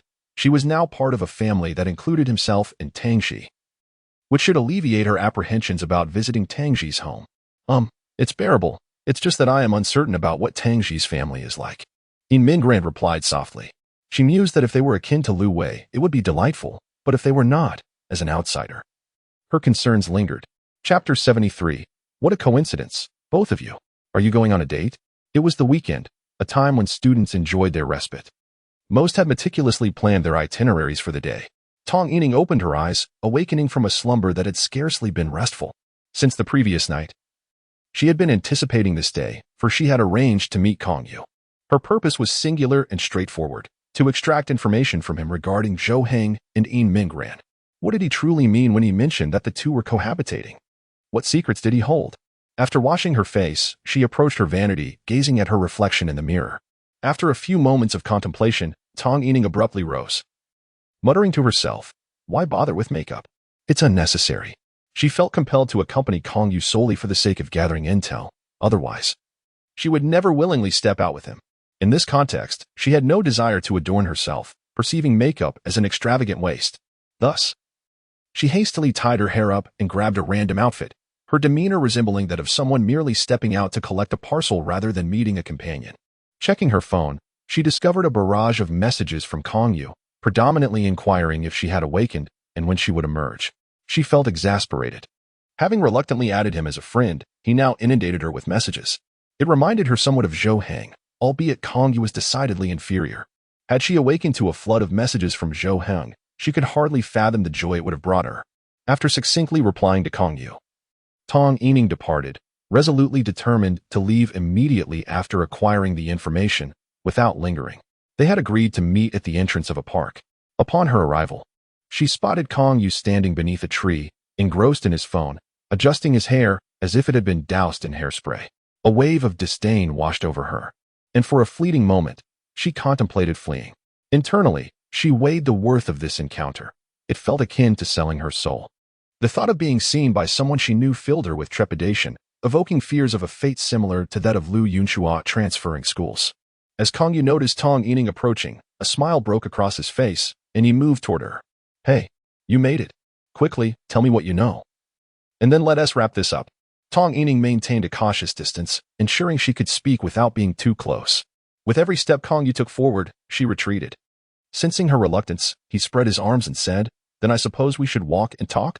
With a resigned sigh. Tong Yining had no choice but to leave this place with Kong Yu, embarking on a leisurely stroll.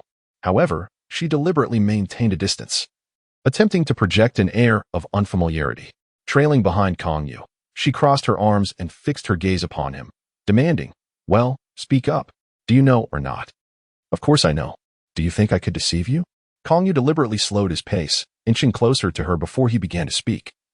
"Here's the situation. That day during the exam, Lu Yunxua didn't show up.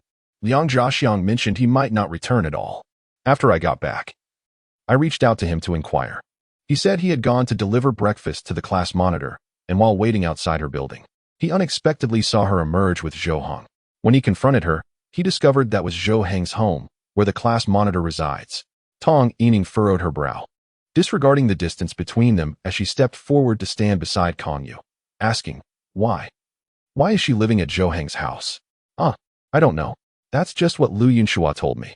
He has no idea either, but it seems the class monitor had a conflict with him." "You don't know? Is that all you know? Just to lure me out here?" Tong Yining's expression hardened. Her eyes narrowed with a hint of anger as she glared at him. Kong Yu hastily replied, "No. What do you mean by lured? You came out willingly, and I've told you everything I know. How have I deceived you?" "You."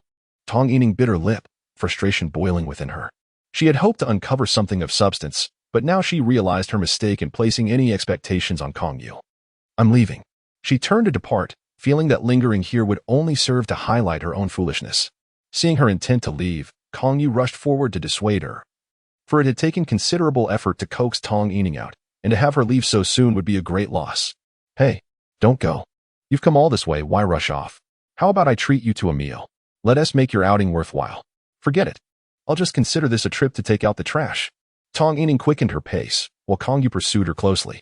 Just then, around the corner ahead, two figures suddenly appeared, prompting Tong Yining to halt in her tracks to avoid a collision. However, upon recognizing the two individuals before her, an involuntary shudder coursed through her. Staggering backward, disbelief clouded her eyes. Tong Yining instinctively called out to her but quickly silenced herself, pretending not to notice. Zhou Heng, standing beside her, frowned slightly upon seeing Kong Yu behind Tong Yining, only to relax his expression thereafter. You all." Tong Yining stood frozen in place, her entire being seemingly petrified, her lips slightly parted as if she wished to speak, yet no words came forth. Just moments ago, she had harbored doubts about Kong Yu's words, but now, she was utterly convinced of their authenticity. How else could one explain the presence of these two together so early on a weekend? Kong Yu also halted, momentarily taken aback by the sight of the two before him, before breaking into a smile laden with significance. "What a coincidence, you two. Are you off on a date?" As Zhou Heng and Mingran passed by him, Zhou Heng coolly retorted, "What date?" He then proceeded to walk away with Mingran, completely dismissing Tong Yining as if she were invisible. As the pair continued to distance themselves, Tong Yining, still in a daze, regained her senses and hurriedly turned to chase after them, calling out, "Wait a moment." Chapter 74. Have they not yet obtained their marriage certificate? Yet held the wedding in advance? Zhou Heng and Mingran halted their steps, turning to glance back at Tong Yining. Zhou Heng wore an expression of persistent impatience, reminiscent of the look Tong Yining had when he confessed to her, while Mingran maintained a composed demeanor, devoid of any discernible emotion, exuding an air of unfamiliarity with Tong Yining. "Are you truly living together?" I heard it from someone else," Tong Yining inquired incredulously, her eagerness to uncover the truth palpable. She yearned to hear it directly from their lips. Perhaps upon learning the truth, she would find herself unable to bear the weight of reality. One of them was a boy who had pursued her for 2 years, now no longer interested in her. While she had developed feelings for him, wishing to reclaim what was lost but feeling powerless to do so, the other was her best friend, with whom she had shared 2 years of camaraderie. She had always believed they would remain lifelong friends. These two individuals had been the closest to her throughout her high school life, yet now, it felt as though she had been cast aside. witnessing their union while her once close ties seemed to have severed abruptly. She struggled to accept this reality, while she could endure Zhou Heng's relationships with others. The thought of him and Yin Minggran together was insufferable. It felt akin to betrayal, a grievous abandonment. Zhou Heng glanced at Kong Yu, who quickly turned his head away. Feigning ignorance as he admired the scenery, his expression innocent, though his body trembled slightly. Had he disclosed this matter to Tong Yining, would Zhou Heng confront him? How would he explain himself if Zhou Heng were to unleash his anger? Yin Minggran looked to Zhou Heng. Without his consent, she hesitated to speak. Zhou Heng, however, offered her a subtle nod, as if granting permission to share the truth. Yin Minggran understood the unspoken cue and turned to Tong Yining. Even before she uttered a word, the mere exchange of glances between the two was enough to pierce Tong Yining's heart. They appeared to possess an uncanny understanding, able to convey meaning solely through their eyes. Yes, it is true. I am living at Zhou Heng's house, Yin Minggran affirmed with a nod. The confirmation struck Tong Yining like a thunderclap in her mind. Such a preposterous and absurd revelation was indeed true. How could she possibly come to terms with it? No wonder they had been drifting further away from her. It was because they were drawing closer to each other. But why? What catalyst had ignited this connection? So, what is the nature of your relationship now? Tong Yining slowly opened her mouth, weakly inquiring. She felt that asking this question was akin to uttering a platitude. After all, they were already cohabiting. Wasn't the evolution of their relationship a natural progression? HM? Zhou Heng's brow furrowed slightly.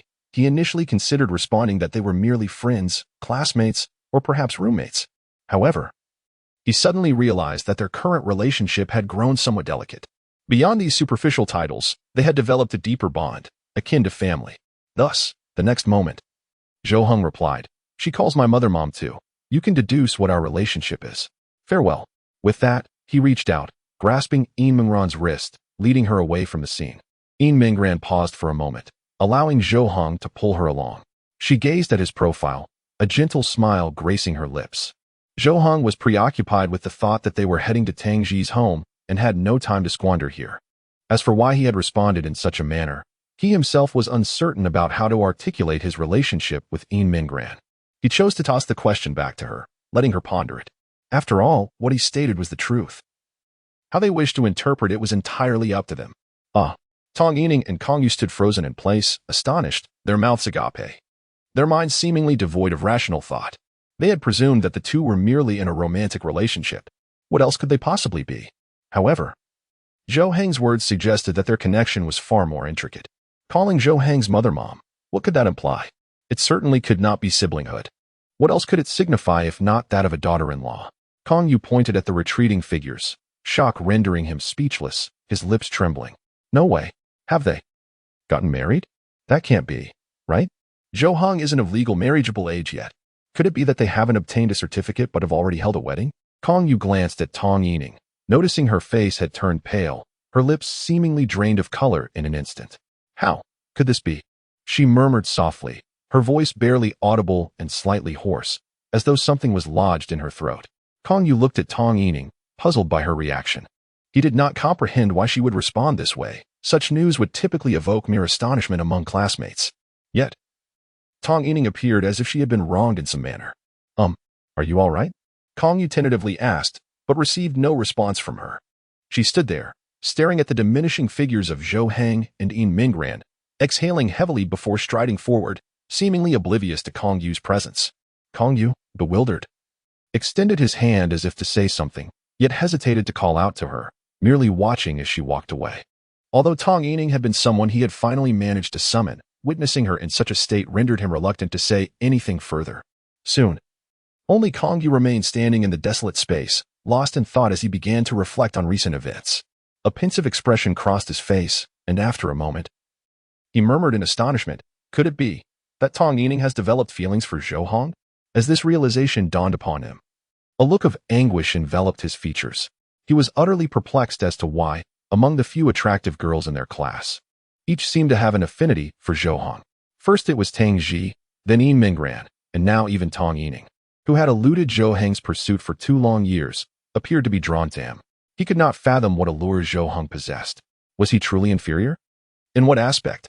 Despite his current discontent, he recognized that, given the circumstances, his chances with Tong Yining were slim, and he braced himself for yet another impending failure. Perhaps It would be wiser to pursue girls from other classes. Chapter 75. We will follow your lead. You can arrange everything for us. Yin Mingran's phone chimed. And upon checking, she discovered a message from Tangji. How much longer until you arrive? Uncertain of Tangji's residence, Yin Mingran glanced at Zhou Heng for guidance. He cast a brief look her way and replied, no need to respond. We have already arrived downstairs. He gestured towards the residential building before him and stepped inside. Not wanting to lag behind, Yin Mingran hurriedly followed, but she still took a moment to reply to Tangji. We have arrived. As they ascended in the elevator to their designated floor, upon stepping out, Yin Mingran noticed an open door with Tangji standing at the threshold, waiting for them. A smile instantly brightened Yin Mingran's face as she raised her hand in greeting. Tangji mirrored her smile, waving back, and they resembled longtime friends reunited. Then, Tangji called out into the house, Mom, Zhou Heng and the others have arrived. A woman's voice responded from within, followed by the sound of hurried footsteps and slippers approaching the door. Moments later, a woman appeared behind Tangji, slightly shorter than her, yet possessing a distinctly different aura, one of gentle elegance that was unmistakable. Yin Mingran immediately recognized that Tangji's deep, dark eyes were inherited from her mother. Their eyes were nearly identical. Involuntarily, she compared Tangji's mother with Zhou Heng's, acknowledging that, albeit impolitely, she personally found Zhou Heng's mother to be somewhat more attractive. Zhou Heng slightly bowed his head in greeting, saying, Auntie, I'm here to bum a meal. Tangji's mother, Zhou Yalan, upon seeing the two at the door, beamed with delight. Ah, how wonderful. This must be little Mingran. Yin Mingran promptly bowed and softly replied. Yes, hello Andy. My name is Yin Mingran. Good, good. Come in, come in. Zhou Yalan exclaimed, picking up some slippers to offer them. Yin Mingran followed Zhou Heng into the house. You two go have fun for a bit. I will prepare lunch, and we'll eat shortly. Zhou Yalan tied on an apron and headed to the kitchen to begin cooking. Yin Mingran cast a glance at the kitchen counter, which overflowed with an abundance of ingredients, leaving her utterly astonished. It resembled the preparations for a festive celebration rather than a simple home-cooked meal. Without hesitation, she set down her belongings and entered the kitchen, saying, Annie, let me help you. I can lend a hand without causing any trouble. As she spoke, she rolled up her sleeves, intending to lend a hand. Zhou Yalan paused momentarily, then a gentle smile graced her lips. Wenyu's smile radiated warmth, and her eyes sparkled with tenderness. No wonder Tangji said that once you arrived, I would surely like you. You are such a considerate child. No need to help. Dear, go on and enjoy yourself. Ah, Tangji mentioned that, did she? Yin Mingran was momentarily taken aback, awkwardly scratching her head, unsure of how to respond. Zhou Yalan continued chopping vegetables, saying, I have heard about your situation from Tangji. Do not be too polite. We are all family here. With that, she called out to the kitchen, Tangji, come over and take Xiao Mingran to play with you all. Upon hearing her name, Tangji entered the kitchen and, spotting Yin Mingran, exclaimed, Oh, there you are. I thought you had gone to the restroom. Let us go. She reached out, grasping Yin Mingran's wrist, leading her away from the kitchen. Reflecting on the earlier conversation, Yin Mingran glanced at Tangji, contemplating how she was perceived in Tangji's eyes. The fact that Tangji would speak so kindly of her to her mother suggested that she held a favorable impression of her, didn't he? Tangji brought Yin Mingran to her room, where Zhou Heng was seated, engrossed in a comic on the table. Upon entering, Yin Mingran was dazzled by the myriad decorations adorning the room. If Zhou Heng's room could be described as minimalist, then Tangji's was undoubtedly eclectic. Posters on the walls, a display cabinet for figurines, and an array of plush toys and cushions transformed the space into a uniquely characterful bedroom. To Yin Mingran, the computer monitor seemed as large as a television. She had never seen one of such size before. Aware of Tangji's passion for gaming, evidenced by the game-themed trinkets adorning her keychain, Yin Mingran realized she had underestimated Tangji's enthusiasm for it. She had always thought gaming was predominantly a boy's pastime, and this was her first encounter with a girl so fervently devoted to it. Had this room belonged to a boy, she would have found it entirely ordinary. Oh, Yin Mingran couldn't help but exclaim in awe. Tangji took a seat on the bed, softly saying, Make yourself comfortable. The room is a bit messy, so please don't mind. Yin Mingran chose to sit beside Tangji. Despite the abundance of items, the room felt organized. At that moment, Zhou Heng closed his comic and turned to Yin Mingran, stating, Since we are all here, I believe it's time to discuss the upcoming sports event. Zhou Heng cast a glance at Tangji, who nodded in agreement with the notion. With the monthly examination now concluded, There remained but a week until the impending sports meet. Numerous individuals had registered alongside Zhou Heng to participate in various events, all meticulously recorded in the roster. The pressing matter at hand was to finalize the opening ceremony performance and determine the events in which both he and Tang Ji would enlist. Indeed. It was I who suggested deliberating on the sports meet post-examination. It appears that other classes have nearly reached a consensus, while our progress lingers behind. Yin Minggran almost overlooked such a crucial matter, her recent affairs having consumed her attention. Now, reflecting upon it, the time seems rather limited with just over a week until the sports meet, especially given that no decisions have yet been made. So, what thoughts do you both have? Yin Minggran inquired, directing her gaze towards Zhou Heng and Tang Ji. She perceived both individuals as formidable, realizing the necessity of maintaining equilibrium, striving to keep both sides content. Initially expecting a spirited debate between them, she was taken aback when they simultaneously shook their heads and replied, "We have no particular thoughts. We shall defer to you. Please make the arrangements." Chapter 76, You can't possibly be suggesting that I take the lead, are you? Really? With a hint of disbelief, Yin Minggran cautiously inquired, as she recalled the earlier tension between the two, which had nearly resulted in a heated argument, leaving her caught in the middle. Now, however, it appeared that both had made concessions, astonishingly placing the decision in her hands. Zhou Heng nodded affirmatively, stating, "Indeed. It's true. Feel free to decide. We are both agreeable." Tang Ji also nodded in agreement, which took Yin Minggran by surprise. Yet, given their consensus, it was undoubtedly a positive development. At least they wouldn't quarrel over such trivial matters. Subsequently, guided by her inner thoughts, Yin Minggran organized their participation. Since it was a competition, a serious approach was warranted. Their class had consistently secured the top position in examinations, and they should strive for first place in the sports meet as well. Zhou Heng's participation in the shot put was assured, and Yin Minggran held absolute confidence in his ability to triumph. Next was Tang Ji's long-distance run, in which she also had great faith. After some deliberation, she decided to enroll Zhou Heng in the 100-meter dash and Tang Ji in the 4x100-meter relay, although both Zhou Heng and Tang Ji felt they could handle additional events. Confident in their capacity to secure victories, Yin Minggran declined their suggestion, believing that having 2 events each was sufficient, and it also allowed other classmates a chance to shine. Otherwise, if the other classes learned of it, they would surely gossip, claiming that aside from Zhou Heng and Tang Ji, no one else from their class could compete. Is the arrangement of events settled, then? Yin Minggran sought their opinions, to which Zhou Heng and Tang Ji nodded in agreement, replying, "Yes." Well, next, we must consider the opening ceremony performance. I recall that last year, our entire class performed a group exercise, correct? Yin Minggran reminisced about the previous year's sports meet when they were still in their second year of high school. The performance had been dictated by their homeroom teacher, leaving them with no choice. The class had executed a simple routine merely to fulfill the requirement, knowing that the awards ceremony would not pertain to them. This year, however, since they were allowed to make their own decisions, a class-wide performance would be impractical. Setting aside the challenge of determining the type of performance, even if they reached a consensus, there wouldn't be sufficient rehearsal time. They were already exhausted from their daily studies. Thus, it would have to be a few individuals or even a solo act. Zhou Heng and Tang Ji had previously mentioned wanting to perform something. Yin Minggran looked at the two, contemplating for a moment before asking, "So, it's truly up to me to decide, right? You both concur?" Zhou Heng and Tang Ji nodded without hesitation. Then, Yin Minggran turned to Zhou Heng and inquired, "Well, Zhou Heng, from the perspective of our class, whose performance do you think would be more fitting?" Zhou Heng furrowed his brow slightly, deep in thought. After a few moments, he raised his hand and pointed at Tang Ji. Yin Minggran nodded, then turned to Tang Ji and inquired, "And what about you? What are your thoughts?" Tang Ji lifted her hand, directing her finger towards Zhou Heng.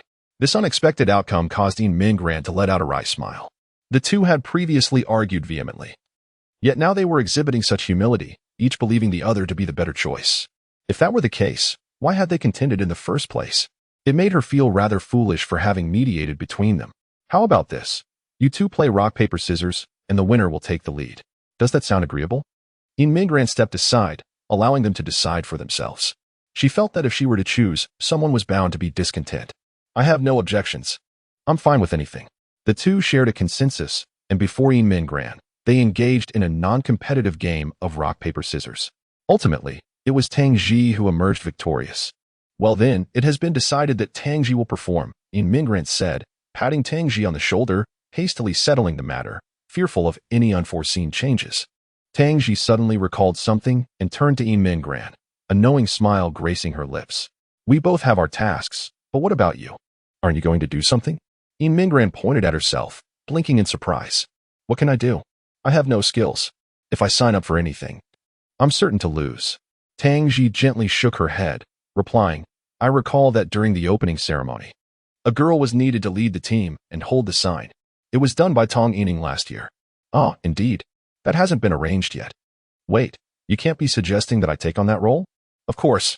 I believe you are the only one suitable for it. What do you think? Tang Ji looked towards Zhou Heng, seeking his opinion. He nodded in agreement, murmuring softly. Yin Mingran was taken aback that Zhou Heng would concur. She had merely intended to involve him in Tang Ji, yet had inadvertently found herself drawn into it. All right, I'll do it. Is that acceptable?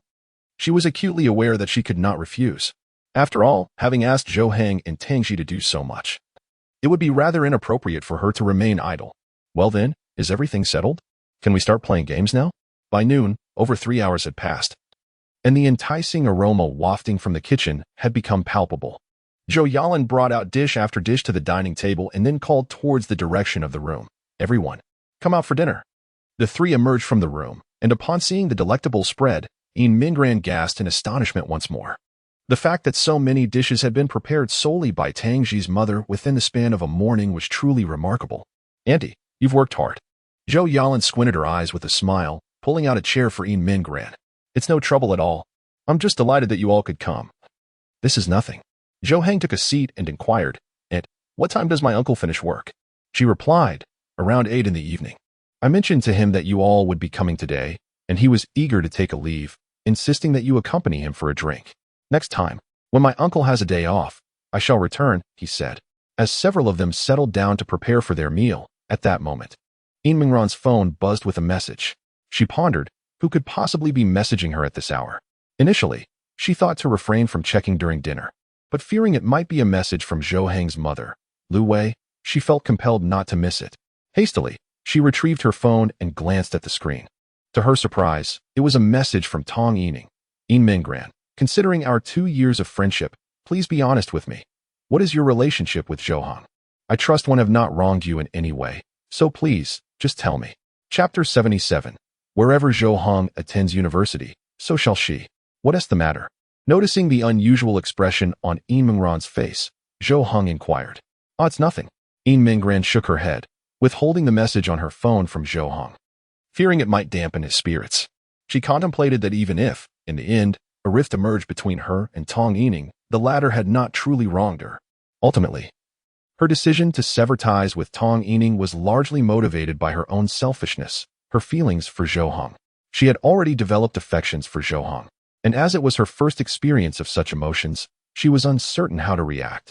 However, the moment Tong Yining mentioned her intent to sabotage Zhou Heng, a surge of disdain for Tong Yining coursed through her. She even questioned whether she was inherently fickle. How could she harbor such animosity towards someone with whom she had previously shared a close bond? Thus, Yin Mingran resolved to respond to Tong Yining's inquiry.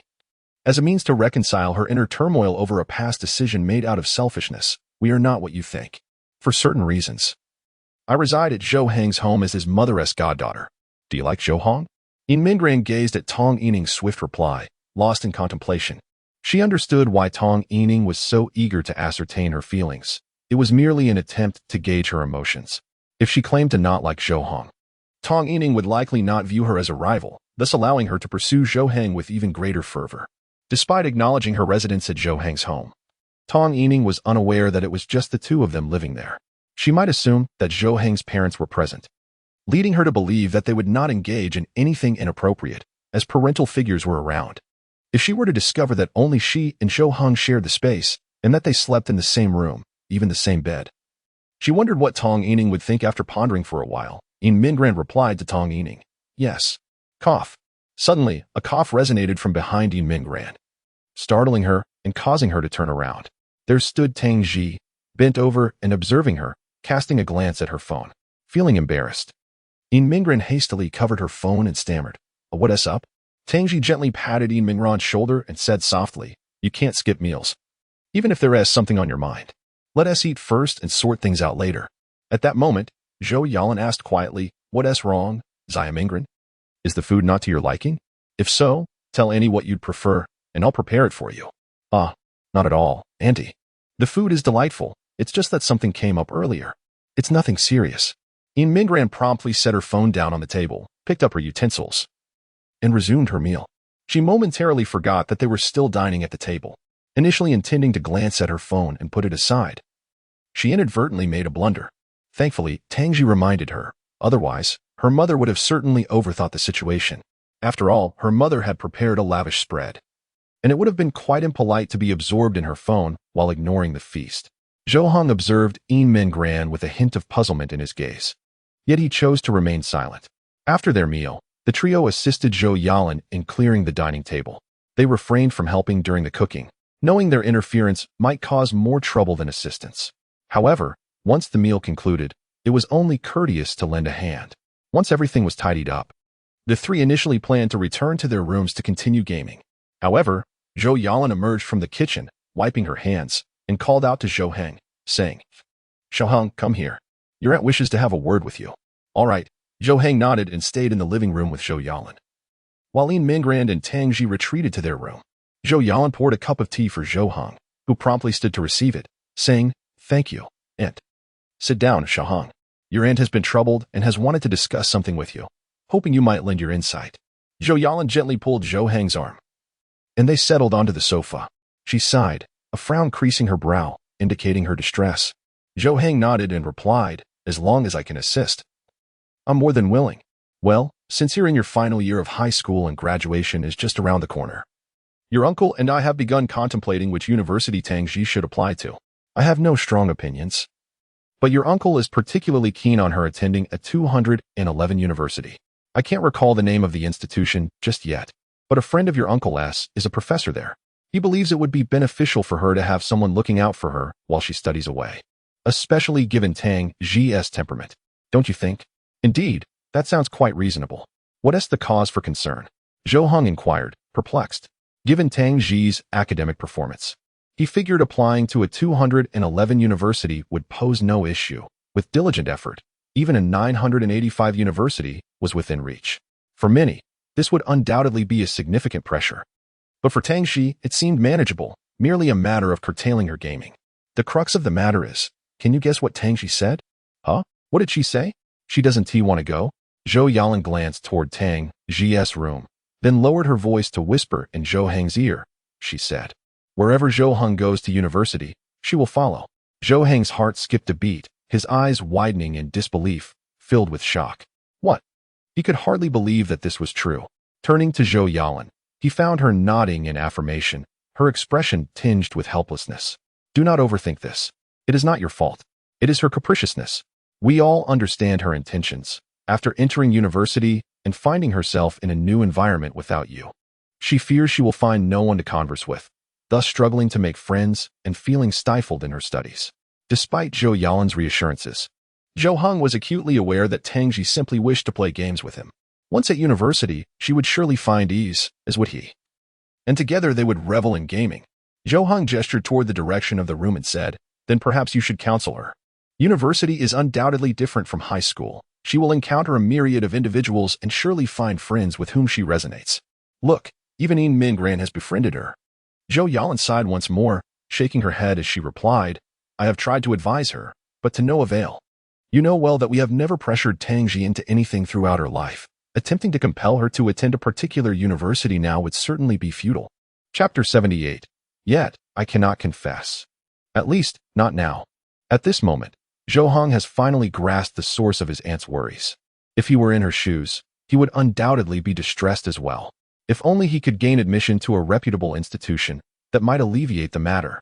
However, given his current academic performance, forget the prestigious 985 or 211 universities, he wouldn't even qualify for a second-tier college. How could Tangji possibly attend a vocational school with him? His aunt and uncle would certainly be infuriated, to the point of despair. Not only would they disapprove, but he himself could not acquiesce to such a predicament. It would be an egregious sin, wasting someone's lifetime. He certainly does not wish to bear such a stigma. Zhou Heng nodded earnestly and stated, I understand, Aunt. Allow me to counsel her another day. Zhou Yalin's eyes brightened, her brows lifting in surprise as she exclaimed, Really? Little Heng, you are willing to persuade her? That would be wonderful. That child has always heeded your words. If you are willing to advise her, I would be truly grateful. It is nothing. It is my duty, he replied. How do you propose I counsel her? Every time we attempt to discuss something, she hardly listens. Zhou Heng stroked his chin, pondering for a moment before suggesting, even if I cannot sway her, I could contemplate alternative methods. Perhaps I could persuade Mingran. With her academic standing, there would be no issue for her to apply to the same university as Tangji. After all, isn't she currently distressed about not having anyone to socialize with in college? If she had Mingran by her side, it should alleviate her concerns. Upon hearing this, Zhou Yalin gave Zhou Heng a thumbs up, saying, Little Heng, you are resourceful, but would Mingran be willing? Well, I shall attempt to persuade her. I previously inquired about her university aspirations, but she lacked any specific goals. I will discuss it with her. Zhou Heng was uncertain whether Mingran would agree to attend the same university as Tangji. If she were to express a desire to attend the same institution as him, he would be utterly flabbergasted. Two of the top-ranked students in high school, capable of entering first-rate universities, ending up at the same college as a student with poor grades like him. It would be a scenario where the principal might suspect they had mistakenly enrolled in the wrong school, rushing out to greet them personally, treating them as esteemed guests, and laughing in his dreams. In such a case, his troubles would escalate, particularly concerning Mingran. Zhou Heng firmly believed that if he were responsible for her not attending a prestigious university, he would undoubtedly face his mother's wrath. It could very well lead to a ban on gaming and a cessation of his allowance. Zhou Yalin nodded, her expression one of satisfaction, before continuing. If only you, Little Heng, could attend that university alongside Tang Ji and Mingran, it would be the best outcome, wouldn't it? Aunt, you are thinking too far ahead. I cannot possibly gain admission with my grades. Why jump to conclusions so soon? Tangji has mentioned that you made significant progress in this exam. And considering you have only studied diligently for a short time, it certainly attests to your intelligence. There is still a year until the college entrance examination. Isn't there ample opportunity to surpass expectations during the holidays? If you apply yourself now, success is certainly within your grasp. Zhou Yalin gently patted Zhou Heng's hand, offering him encouragement. In that fleeting moment, Zhou Heng found himself momentarily lost in thought, genuinely pondering the possibility of his success. He had begun to discover a few pathways in his studies, and it could be said that learning had become less of a burden for him. Can I really do this? Of course you can. Such significant progress must indicate something, right? Keep striving. Aim to improve with each passing day. In an instant, Zhou Heng felt a surge of confidence. He straightened his posture, nodded earnestly, and declared, I will. Meanwhile, in the room, Tang Ji was not in a hurry to engage in games. Rather, she observed Mingran, who was sitting on the bed engrossed in her phone, with a contemplative expression. Sensing Tang Ji's gaze, Mingran looked up, slightly taken aback, and inquired, what is it? I was wondering, during dinner earlier, who were you chatting with? You even revealed your feelings for Zhou Heng. About that. Mingran stammered, struggling to articulate her thoughts. She hadn't anticipated that Tang Ji had noticed. Fortunately, it was only Tang Ji who saw it. She had long been aware of her own feelings for Zhou Heng.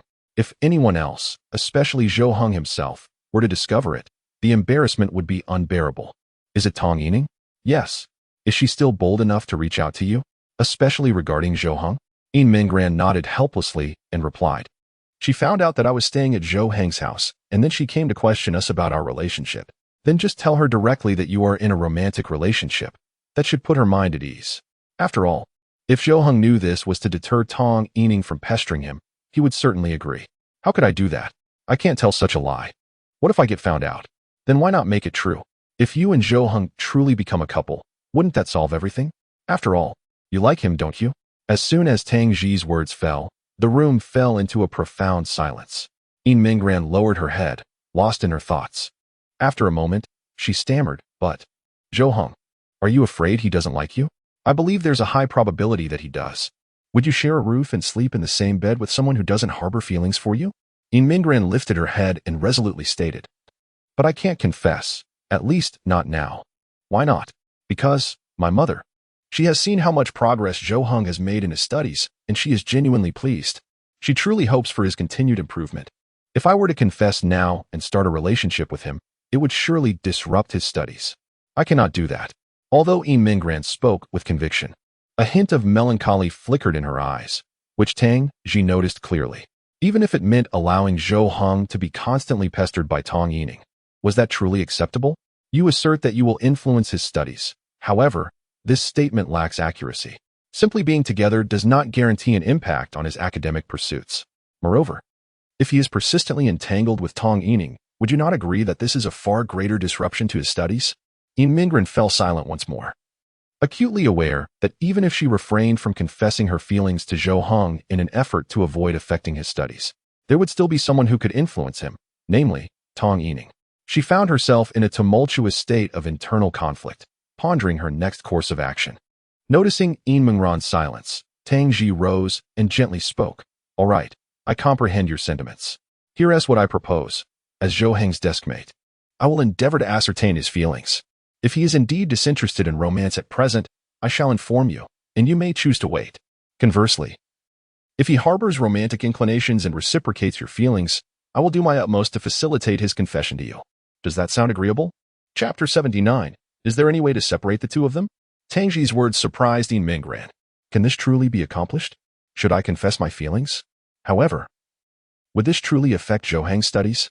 Yin Minggran was intrigued by Tang Ji's suggestion, yet a lingering apprehension remained. She did not wish to be the one who disrupts Zhou Heng's academic pursuits. She did not want to disappoint his mother.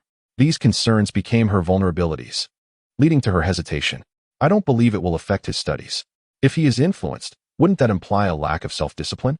Do you think Zhou Heng is like that? He can forego games, study diligently each day, prepare his own meals without a single instance of laziness, and maintain a disciplined exercise routine while living alone. Doesn't that demonstrate a strong sense of self-control? That's true. Yin Minggran nodded, acknowledging Tang Ji's perspective. Indeed, she was acutely aware of Zhou Heng's remarkable self-discipline. Few could achieve such feats. In comparison, it seemed that only those with particularly poor self-control would allow studies to be affected, which certainly did not apply to Zhou Heng. So, what are your thoughts? If you agree, I will assist you. If you wish to remain steadfast in your beliefs, that too is fine, Tang Ji said, spreading her hands with a gentle smile.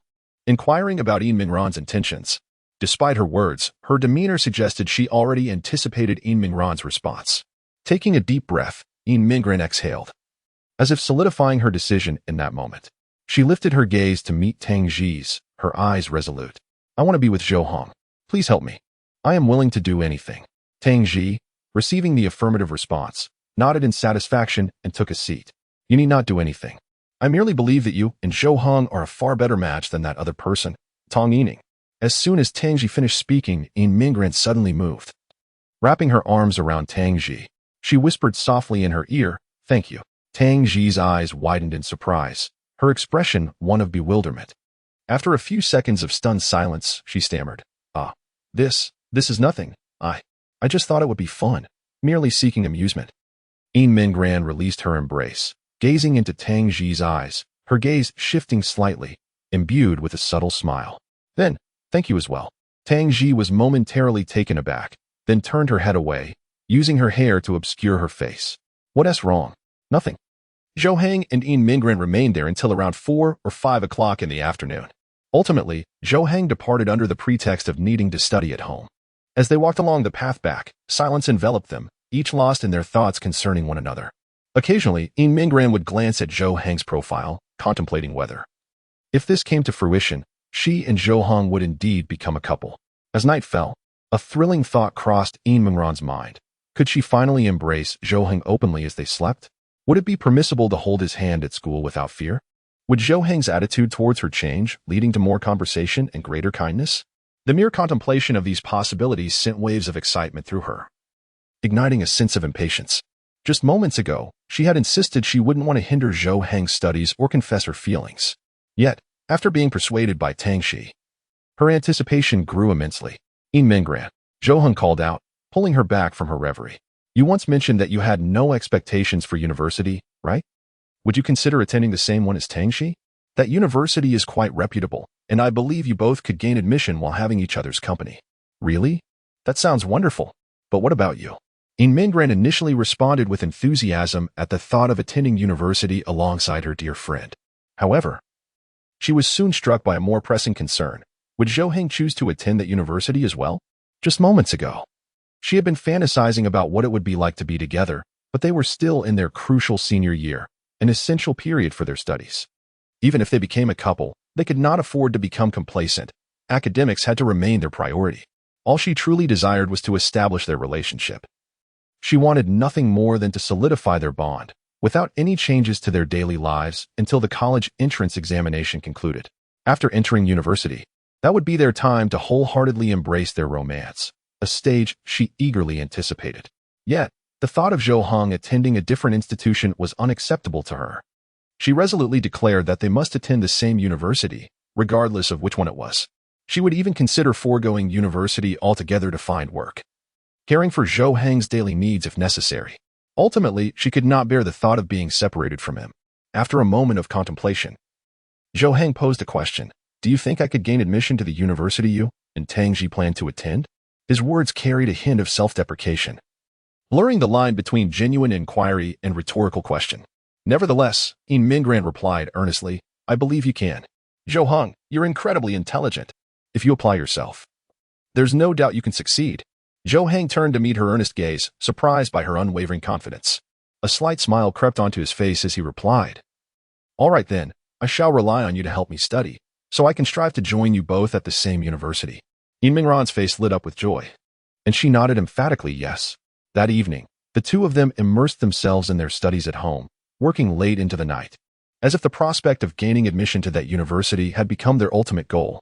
Under In Mingran's guidance, Zhou Heng began to feel a newfound sense of confidence, believing that he indeed had the opportunity to catch up on his studies by making the most of every moment. On Monday, the day of school, students reluctantly rose from their slumber, burdened by their heavy backpacks that felt almost as if they were dragging them down. Departing their homes in a state reminiscent of the living dead, making their way to school. As Tong Yining stepped out of her house, she was listless. Not merely because her recent examination results had drawn her parents' ire, but due to a more troubling matter. Her former close friend had transformed into her current rival in love. The object of affection was Zhou Heng. Initially, their relationship had been simple, as they resided together and attended classes side by side, boasting an almost perfect compatibility. In contrast, she had rebuffed his advances for 2 years, landing herself in a hellish scenario with almost no chance of success. Presently, Tong Yining's mindset had shifted. Her desire to draw closer to Zhou Heng had morphed into a longing for In Mingran to distance herself from him. Alas, what means could possibly exist to separate the two? Chapter 80. That is sufficient. This is my confession. Sigh. What troubles you? Are you disheartened because of a poor exam result? Did your family reprimand you? Tian Run gently patted Tong Yining's shoulder, noticing her lackluster demeanor. She initially thought Tong Yining was feeling down due to her exam performance. However, Tong Yining shook her head and pointed towards a corner of the classroom. Following her gaze, Tian Run saw In Mingran seated in front of Zhou Heng and Tang Ji, the three of them enjoying a meal together while animatedly chatting, appearing quite harmonious. A smile frequently adorned In Mingran's face, seemingly more content than when she was with Tong Yining. Tian Run instantly comprehended the source of Tong Yining's distress. It was jealousy. Witnessing her former best friend now reveling in the company of others, and in such high spirits, was undoubtedly a form of emotional betrayal. Oh dear, do not be disheartened. I never imagined that Tang Ji could be so charming, completely enchanting In Mingran. Yet, it was not entirely untrue. The primary reason for In Mingran's presence there was indeed Zhou Heng. Eh? Tian Run looked at Tong Yining in astonishment, puzzled by her words. Did this imply that In Mingran harbored feelings for Zhou Heng? How had they become intertwined? Although I do not fully comprehend the nature of their relationship, I advise you to refrain from getting involved. Tong Yining gazed vacantly at the trio, her eyes devoid of light, murmuring, I wish I could be involved. The words In Mingran had sent her yesterday, confessing her feelings, echoed incessantly in her mind. She never expected In Mingran to be so candid, so unreserved in expressing her affection for Zhou Heng, a feat Tong Yining herself could not muster. It felt as though the last vestige of her pride had been irrevocably torn away. Now, she could only watch helplessly as In Mingran frequently appeared by Zhou Heng's side, their bond deepening far beyond her own. Her anxiety was futile, for she felt powerless to alter the situation. After school that evening, Tong Yining witnessed Yin Mingren leaving with Zhou Heng. The mere thought of the two returning to the same home tightened her heart painfully. As she exited the school gates, lost in her thoughts, she failed to notice a person standing ahead. Snap! The sound of fingers snapping jolted her back to reality. She looked up in surprise to find a boy standing before her, wearing glasses and sporting a neat hairstyle, exuding an aura of academic excellence. The boy spoke softly, "Classmate, I have something to discuss with you. May I take a moment of your time?"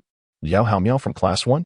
The boy looked somewhat taken aback, raising his eyebrows and inquiring, "You know me?" "Of course. You're the top student in our grade. Who doesn't know you? Your photo is displayed in the corridor. Given this, I shall forego the introduction and take a moment of your time to converse." Liao Haomiao stepped closer to Tong Yining, causing her some anxiety. "What do you wish to discuss?" Tong Yining inquired. Liao Haomiao, with his hands tucked into his pockets, replied nonchalantly, "You are a close friend of Yin Mingren, correct? Might I trouble you to arrange a meeting with her? I wish to confess my feelings." Tong Yining's eyes widened in astonishment, her mouth agape. "Huh? What are you suddenly saying? What is going on?" "What I mean is, I have feelings for Yin Mingren, and I wish to confess. Could you assist me? I would offer a reward," he explained. Liao Haomiao was perplexed by Tong Yining's exaggerated reaction, yet maintained a calm demeanor, as if discussing a trivial matter. Regaining her composure, Tong Yining responded, "Your news is quite outdated. I am no longer her friend, and I advise you not to waste your efforts. She already has someone she likes from our class."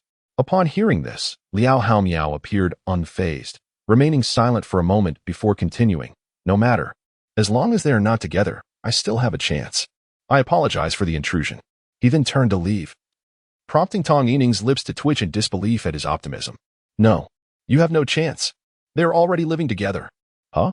Liao Haomiao turned back to look at her, a look of confusion crossing his face. After a brief pause, his expression relaxed as he replied, "It's fine. I'm not concerned. I do not have a preference for virginity." "Well, you are something else, kid. That is not the issue. The crux is that they have already taken their relationship to the next level. Is it necessary for you to interfere? Have they officially announced their relationship?" "No. Then it is a relationship without a name. Let me ask you, in this day and age, which do you think holds more significance, substance or reputation? At least in my eyes, they are equally important. A relationship without acknowledgement is that of a third party, so it is indeed necessary for me to intervene." Liao Haomiao's resolute stance left Tong Yining momentarily speechless, unable to retort. Typically, one would expect a person to give up upon learning that their crush is taken. Yet who would have anticipated such optimism, especially in the face of cohabitation? It was truly remarkable. Who would have thought that the top student of the grade harbored such unique thoughts? However, as Tong Yining considered the possibility, what if he could actually succeed? After all, he was the top student. Surely he had his share of admirers. No matter how much Zhou Heng improved, he could never match Yin Mingren's academic prowess. Given her exceptional grades, she should not settle for someone with inferior academic standing. Someone like Liao Haomiao would be quite suitable, wouldn't he? If Liao Haomiao were to succeed, wouldn't he that effectively separate Zhou Heng and Yin Mingren? Wait a moment. Tong Yining hurriedly pursued. Her emerging thought seemed plausible. After all, how long had Yin Mingren and Zhou Heng known each other? Even if there were feelings involved, they could hardly be profound. If she could develop feelings for Zhou Heng, it was entirely reasonable for her to like someone else as well. With this reasoning, she genuinely believed that Liao Haomiao might indeed have a chance. When Liao Haomiao was called by Tong Yining, he turned to her and inquired, "Is there something else? I believe you have a fair opportunity." She exclaimed, "Allow me to assist you. Do you have any plans?" Liao Haomiao slightly furrowed his brows and muttered, "Plans? What do you mean? Are you not going to confess your feelings? What plans could there be? Is there a need for a plan? True affection demands a straightforward confession, a sincere expression of one's feelings.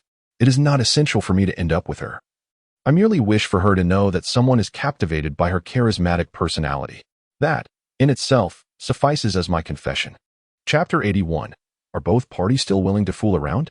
Come on, my friend, are you out of your mind? Such a public declaration of affection is bound to fail. Are you not considering your approach? You should first bolster your presence in her heart, then cultivate her affection before finally confessing your feelings. Tong Yining was taken aback, her mouth agape in astonishment. One might assume that this person before her was not her peer, as he seemed utterly devoid of common sense. How could he possibly confess to someone he barely knew? What a fool's errand that would be. However, Tong Yining's well-meaning advice appeared to fall on deaf ears as Liao Haomiao shook his head resolutely. My feelings for her are mine alone. If she does not reciprocate, that is her choice. She is not a mere option to be weighed and measured, but rather the embodiment of my heartfelt impulse, a determination to act despite the odds. My direct confession is the truest expression of my sincerity. With that, Liao Haomiao turned on his heel and strode away, his unwavering resolve evident even from his retreating silhouette. As if nothing could sway his conviction, Tong Yining stood rooted to the spot, utterly stunned, as if she had just overheard something of monumental significance. Was this all just a figment of her imagination? Was she ensnared in a bizarre dream? It felt utterly surreal. Tong Yining dismissed the encounter, initially believing he might be of some use, but he appeared to be nothing more than a source of amusement. By the time she returned to school the following day, he had slipped from her memory. Zhou Heng arrived at school early, taking his seat with determination, since he resolved to gain admission to a prestigious university. His thoughts had been consumed by his studies, driven by the ultimate goal of enjoying life to the fullest. To him, the pursuit of knowledge was a reasonable means to that end. During the morning study session, Zhou Heng was engrossed in his work when Tang Ji inquired, "What do you and Yin Minggran do when you return home at night? Is she the only one tutoring you?" "Excuse me?" Zhou Heng looked up, puzzled, before nodding in acknowledgement. "Well, we occasionally exercise together, perhaps every 2 or 3 days. The rest of the time, I am mostly focused on studying." He recalled the previous night when they had studied late into the evening. He felt his pace of learning had accelerated significantly. If he were to take a test immediately, his ranking would undoubtedly improve, especially with the exceptional Yin Minggran as his mentor, whose teaching prowess made his efforts remarkably effective.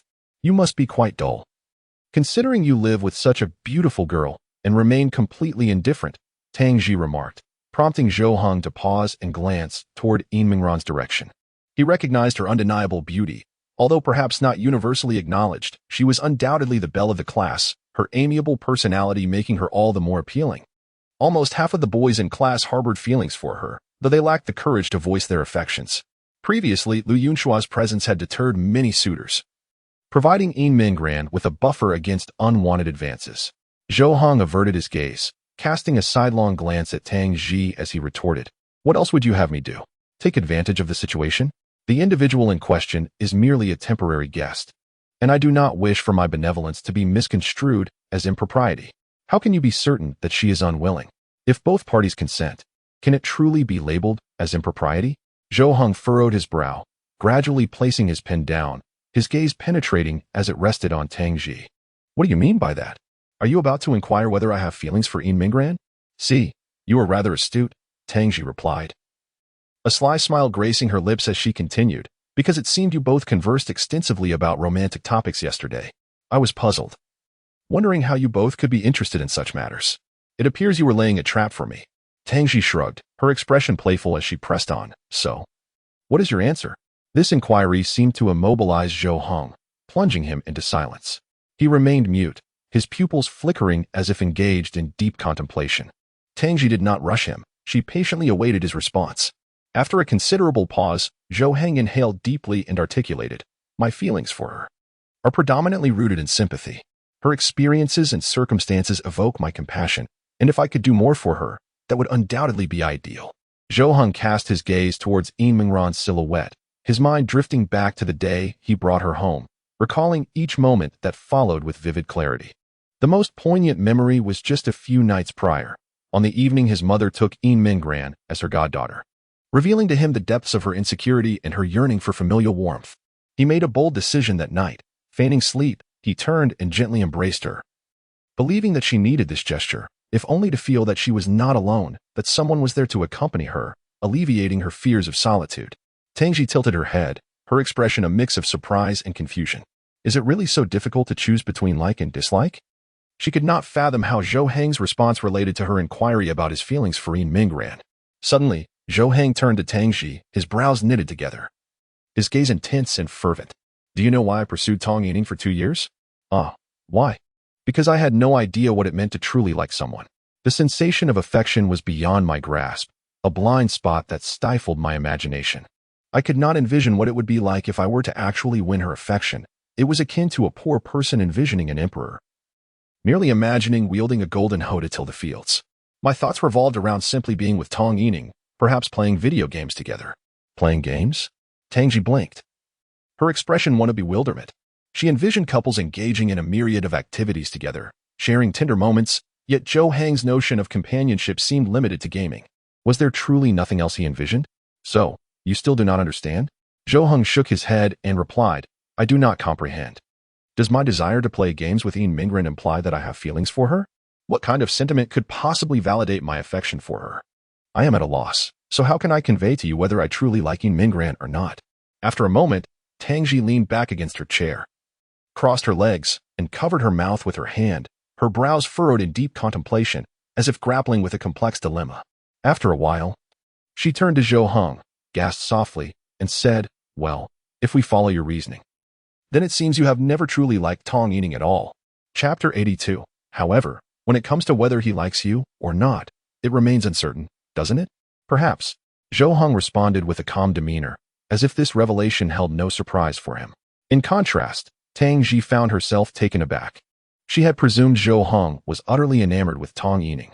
Yet, in reality, he himself had yet to comprehend the essence of affection. Did he truly like her? How could he persistently pursue someone for 2 years without clarity? It was no wonder he could so readily declare his willingness to give up, without a hint of hesitation. One could only assume such decisiveness stemmed from a rebirth. Yet, the truth was, he did not possess genuine feelings for Tong Yining at all. The past 2 years had merely served as an exploration of his own emotions. Is liking someone truly so convoluted? It is simply a desire to be with that person, devoid of complex overthinking. One could merely inquire, if given the chance to be with Yin Mingren, would one be inclined to accept? Naturally, the answer would be affirmative. She excelled in her studies and possessed beauty. How could one not be drawn to such qualities? But there are countless girls who are both academically gifted and attractive in the world. Could one genuinely harbor affection for each one? If I do not possess feelings for Yin Mingren, wouldn't being together only lead to an inevitable breakup? Wouldn't that inflict further emotional harm upon her? Alas, this matter touches upon my own areas of ignorance. I can provide answers to many queries, yet when it comes to matters of the heart, I find myself utterly lost. Tangji sighed, pressing her forehead in exasperation. Her initial intention was to subtly gauge Zhou Heng's sentiments and perhaps orchestrate a union between him and Yin Mingren. However, she now realized that she was ill-suited for such matchmaking. Her own lack of understanding rendered her incapable of facilitating connections for others. She had thought it would be straightforward. After all, if he did not harbor feelings for her, how could they share a bed? But upon reflection, they had shared a bed, yet nothing had transpired. What did that signify? To have someone one purportedly liked so close, yet remain indifferent, seemed implausible. Sigh. I truly do not comprehend this. It feels like an exploration without a clear path. Zhou Heng exhaled a sigh, lifting his gaze to find Yin Mingren secretly observing him. Their eyes met briefly before she offered a subtle smile and swiftly turned away. Zhou Heng lowered his head, picked up his pen, and attempted to continue his work. However, he stared blankly at the exercise book for several moments, unable to inscribe a single word. During lunch, Yin Mingren approached them, yet Zhou Heng remained silent. Focusing intently on his meal, without even glancing up, Yin Mingren leaned closer, lowering her voice to inquire softly in Tangji's ear. What's wrong? Tangji merely shook her head, refraining from answering. Yin Mingren, bewildered, finished her meal amidst the strange atmosphere. After lunch, Tangji and Yin Mingren prepared to head to the restroom together. As they walked down the corridor, Yin Mingren surveyed their surroundings for safety before quietly asking, So, have you gathered any insights about Zhou Heng's feelings? Tangji awkwardly touched her nose and replied, Well, the situation may be somewhat unexpected. Unexpected? What does that mean? Zhou Heng's thoughts are somewhat ambiguous at present, yet I have gleaned a singular truth. He has never harbored affection for Tong Yining. His pursuit of her appears to be an endeavor to ascertain his own feelings. Yin Mingren, taken aback, fell silent. Was he not supposed to be inquiring about her own affairs? Why had the conversation shifted to Tong Yining? So does he truly have feelings for me? If I were to confess, would it be successful? It should be feasible, yet the certainty of his feelings remains elusive. The more Yin Mingren listened, the more perplexed she became. If success was likely, why the uncertainty regarding his affection? Could it be that disinterest could still allow for the acceptance of her confession? Just as she contemplated further inquiries, a figure appeared before them, obstructing their path. They halted, gazing at the individual, who was clearly intent on blocking their way. Yin Mingren, may I trouble you for a moment? You are Liao Haomiao from Class 1, correct? Yin Mingren recognized the person before her. After all, He was quite the renowned figure in the entire grade, with his photographs frequently adorning the corridors, impossible to overlook. The top student, known by all, while she, ranking third, was not as widely recognized. Thus, Yin Minggran was left wondering why he knew her and what matter he wished to discuss. Seeing that Yin Minggran recognized him, Liao Haomiao smiled and nodded, saying, "Yes, I have something to discuss with you if I may." Yin Minggran nodded in response. "Ah, please, go on." Beside her, Tang Ji frowned slightly, sensing that something was amiss, a premonition of ill portent. Liao Haomiao adjusted his collar and began, "It is this. During the last monthly examination, we shared the same testing room. I am unsure if you remember, but I sat right next to you. Even though we were strangers, after our eyes inadvertently met, you still offered a polite smile. Your every action stirred something within me, and thus, I found myself enamored with you." Liao Haomiao's declaration rendered the atmosphere instantly silent, particularly as they were not alone. Students passing by also overheard his words. Yin Minggran was utterly stunned, her gaze brimming with disbelief, while Tang Ji's lips twitched, her brows dancing in agitation, speechless. This was her first encounter with such an event, after lunch, on her way to the restroom. She had found herself the subject of a confession. It was as though this individual had just been seated in the classroom. And upon seeing Yin Minggran pass by through the window, he had hastily set aside his belongings and rushed to declare his feelings. The abruptness and rashness of it all rendered it almost unbelievable. Liao Haomiao stepped forward, causing Yin Minggran to retreat in fright. He continued, "I have heard that you currently have someone you admire. However, I still hope you might grant me an opportunity. I will exert every effort to provide you with whatever you desire. I will strive to become the type of person you prefer, and I will change what you do not like." At this moment, the passing students had halted, gathering nearby, whispering and murmuring among themselves. Yet, Liao Haomiao seemed entirely oblivious to their presence and remarks, unaffected by the gazes and words of others. However, while Liao Haomiao could disregard them, Yin Minggran could not. "Oh. No. At that moment, her face flushed like a ripe red pepper, her shoes shuffling nervously on the floor as she contemplated fleeing this uncomfortable situation. She found herself in an utterly awkward predicament, too embarrassed to raise her gaze, fixating instead on the ground. Tangji noticed her discomfort and was about to step forward to speak on Yin Minggran's behalf when, in the next instant, a hand unexpectedly reached out. It grasped Yin Minggran's wrist firmly, whisking her away from this place of gossip without a word. Caught off guard, Yin Minggran looked up in surprise, and upon seeing the figure before her, a spark of joy ignited in her eyes. It was Tang Heng. Chapter 83. Why not simply become her boyfriend? The sudden scene astonished everyone present, who craned their necks to gaze in the direction of their departure. Liao Haomiao was no exception, his heart unsettled as he watched the retreating figure. Tangji revealed a smile, her eyes brimming with satisfaction. Could that be the one whom Yin Minggran holds affection for? Liao Haomiao murmured softly, his eyes narrowing, a hint of coldness flickering in his profound gaze. The onlookers expressed sympathy for Liao Haomiao, as this situation undeniably placed him in an exceedingly awkward position. However, Liao Haomiao appeared unfazed, his expression impassive as he returned directly to the classroom, prompting admiration for his formidable psychological resilience. Zhou Heng glanced back, noting that no one was pursuing them, and thus relaxed his grip. His previously agitated heart calmed, as he realized he had perhaps acted unexpectedly. He was uncertain of what had compelled him.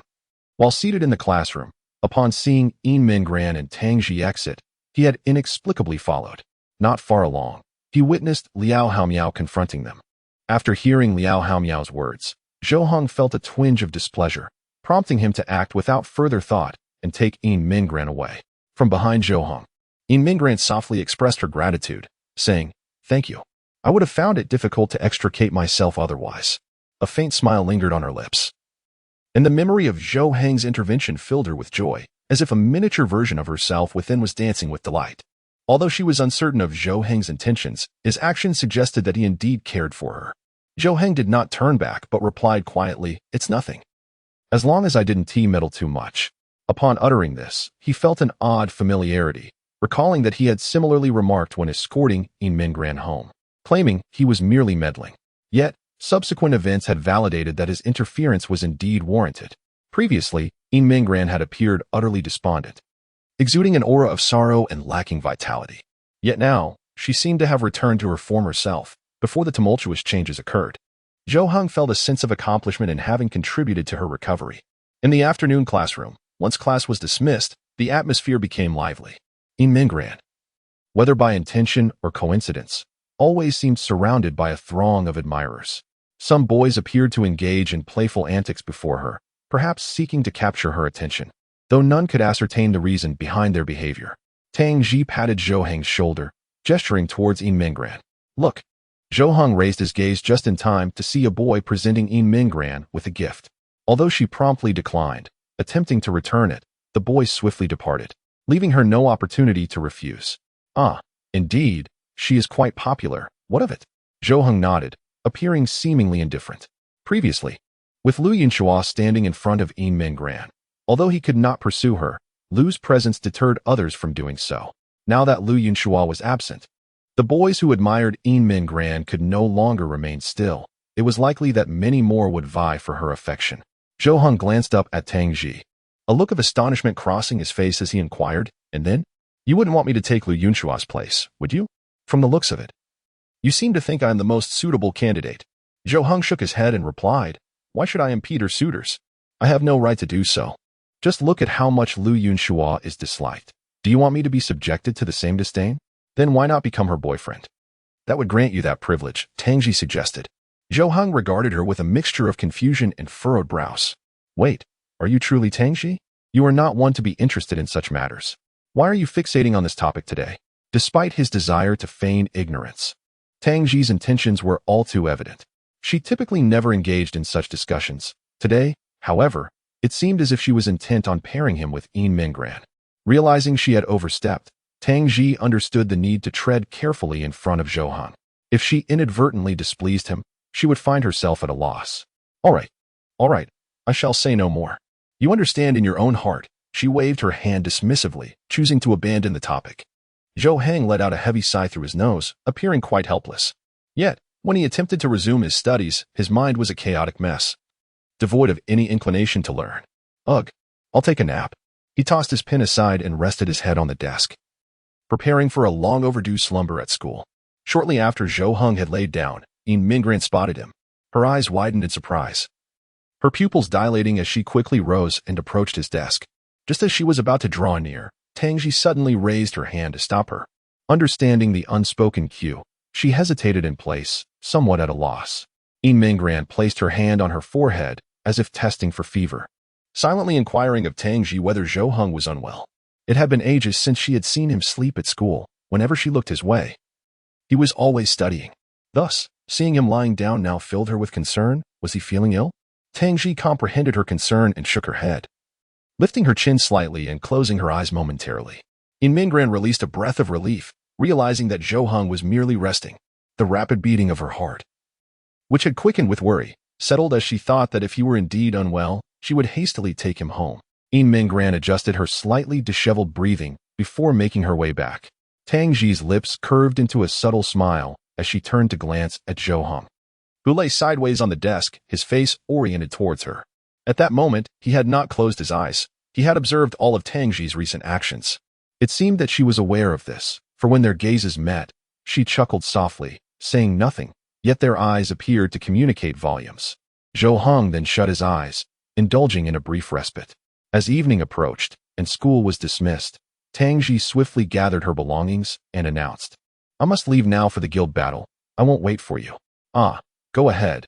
Zhou Heng nodded, watching her hurried departure. He then began to organize his own things, preparing to exit the classroom. However, as he reached the doorway, he paused, turning back to gaze at Mingran, who was still busily packing her items. Typically, he would simply proceed on his own, never waiting for her. She would invariably catch up once she was ready. Yet today, he lingered at the entrance, quietly awaiting her. Chapter 84. However, I believe it is time for you to converse with me. Having tidied up her belongings, Mingran swiftly shouldered her bag and made her way toward the door, aware that if she did not hasten, she would be unable to catch up with Zhou Heng. Yet, as she took a few steps and lifted her gaze, upon seeing Zhou Heng standing at the entrance, she froze momentarily, blinking in surprise with her mouth slightly agape, a glimmer of astonishment flashing in her eyes. She had not anticipated that Zhou Heng would remain, waiting here for her. Let us go, Zhou Heng said softly, then turned to exit the classroom. After a brief pause, Realizing he was indeed waiting for her, Yin Mingran's brows lifted gently, and she flashed a charming smile before hastily following him. Once she reached Zhou Heng's side, she whispered, "Thank you." "For what?" "Thank you for waiting for me. Is that truly worthy of thanks?" Indeed. As they engaged in quiet conversation, Zhou Heng experienced a peculiar emotion, one he had never felt before. Despite this not being their first time walking side by side, this sensation felt remarkably unfamiliar. As they strolled along the dimly lit path home, the night enveloped them in darkness, yet the streetlights cast a bright glow ahead. Zhou Heng seemed to have emptied his mind, merely focused on walking, while Yin Mingran was lost in myriad thoughts, grappling with hesitation and conflict. After hearing Tang Ji's words earlier that day, she had reflected in the classroom. If Tang Ji believed her confession would likely succeed, it implied that Zhou Heng did not harbor an aversion to pursuing a romantic relationship with her, right? Moreover, Zhou Heng had come to her aid. It was essential to note that she was not alone during that moment. Tang Ji was present as well. Thus, even without Zhou Heng's intervention, Tang Ji could have easily extricated herself. Zhou Heng's appearance had instilled her with confidence. Regardless of the outcome, it had come to this point.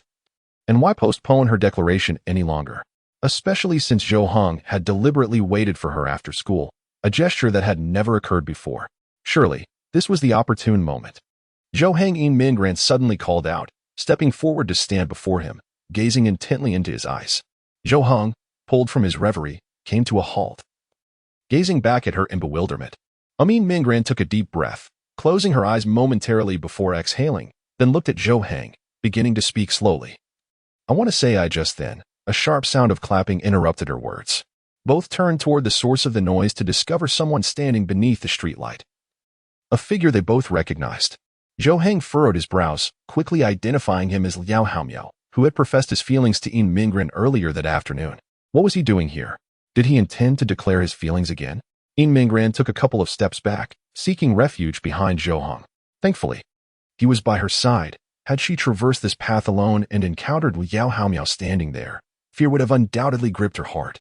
Liao Haomiao approached slowly, his gaze fixed intently on Zhou Heng, completely disregarding Yin Mingran. "What do you want?" Zhou Heng inquired, his tone lacking warmth and tinged with a hint of hostility. Liao Haomiao stood before him, nonchalantly stating, "I'm not here to cause trouble, just to chat." "Chat? With me?" Zhou Heng gestured to himself in disbelief.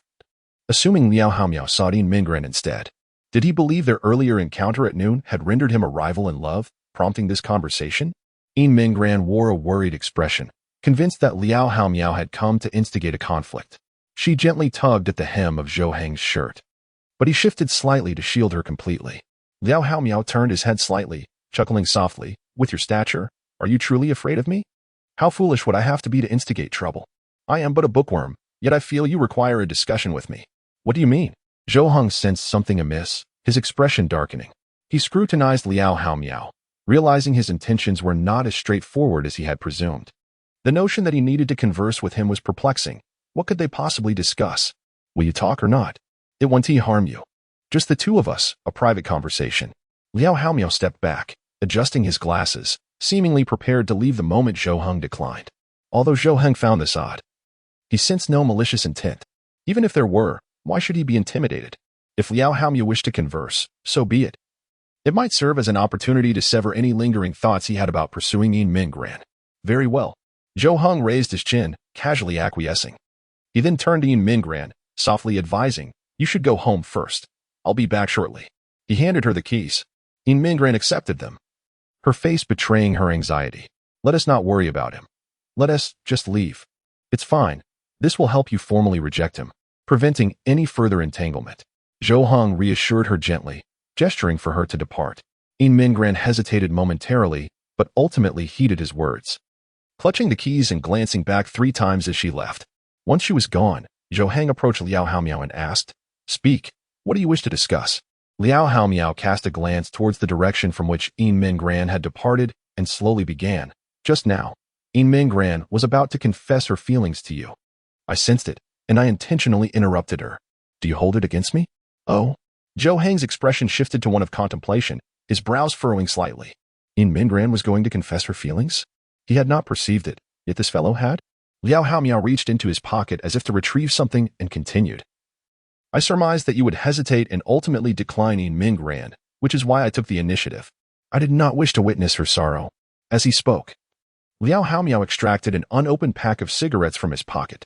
After unsealing it, he offered one to Zhou Heng, who gestured dismissively and replied, I do not smoke. My apologies, I must have misjudged you. I assumed you would partake, but I too do not smoke. I purchased these specifically for you.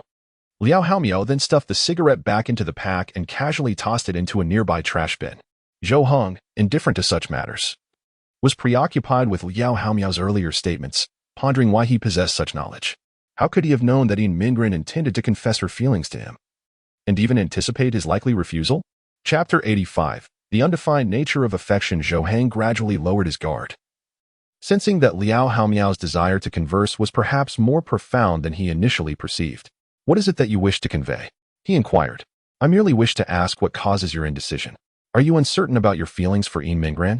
Liao Haomiao's words struck with piercing clarity, leaving Zhou Heng momentarily unsettled.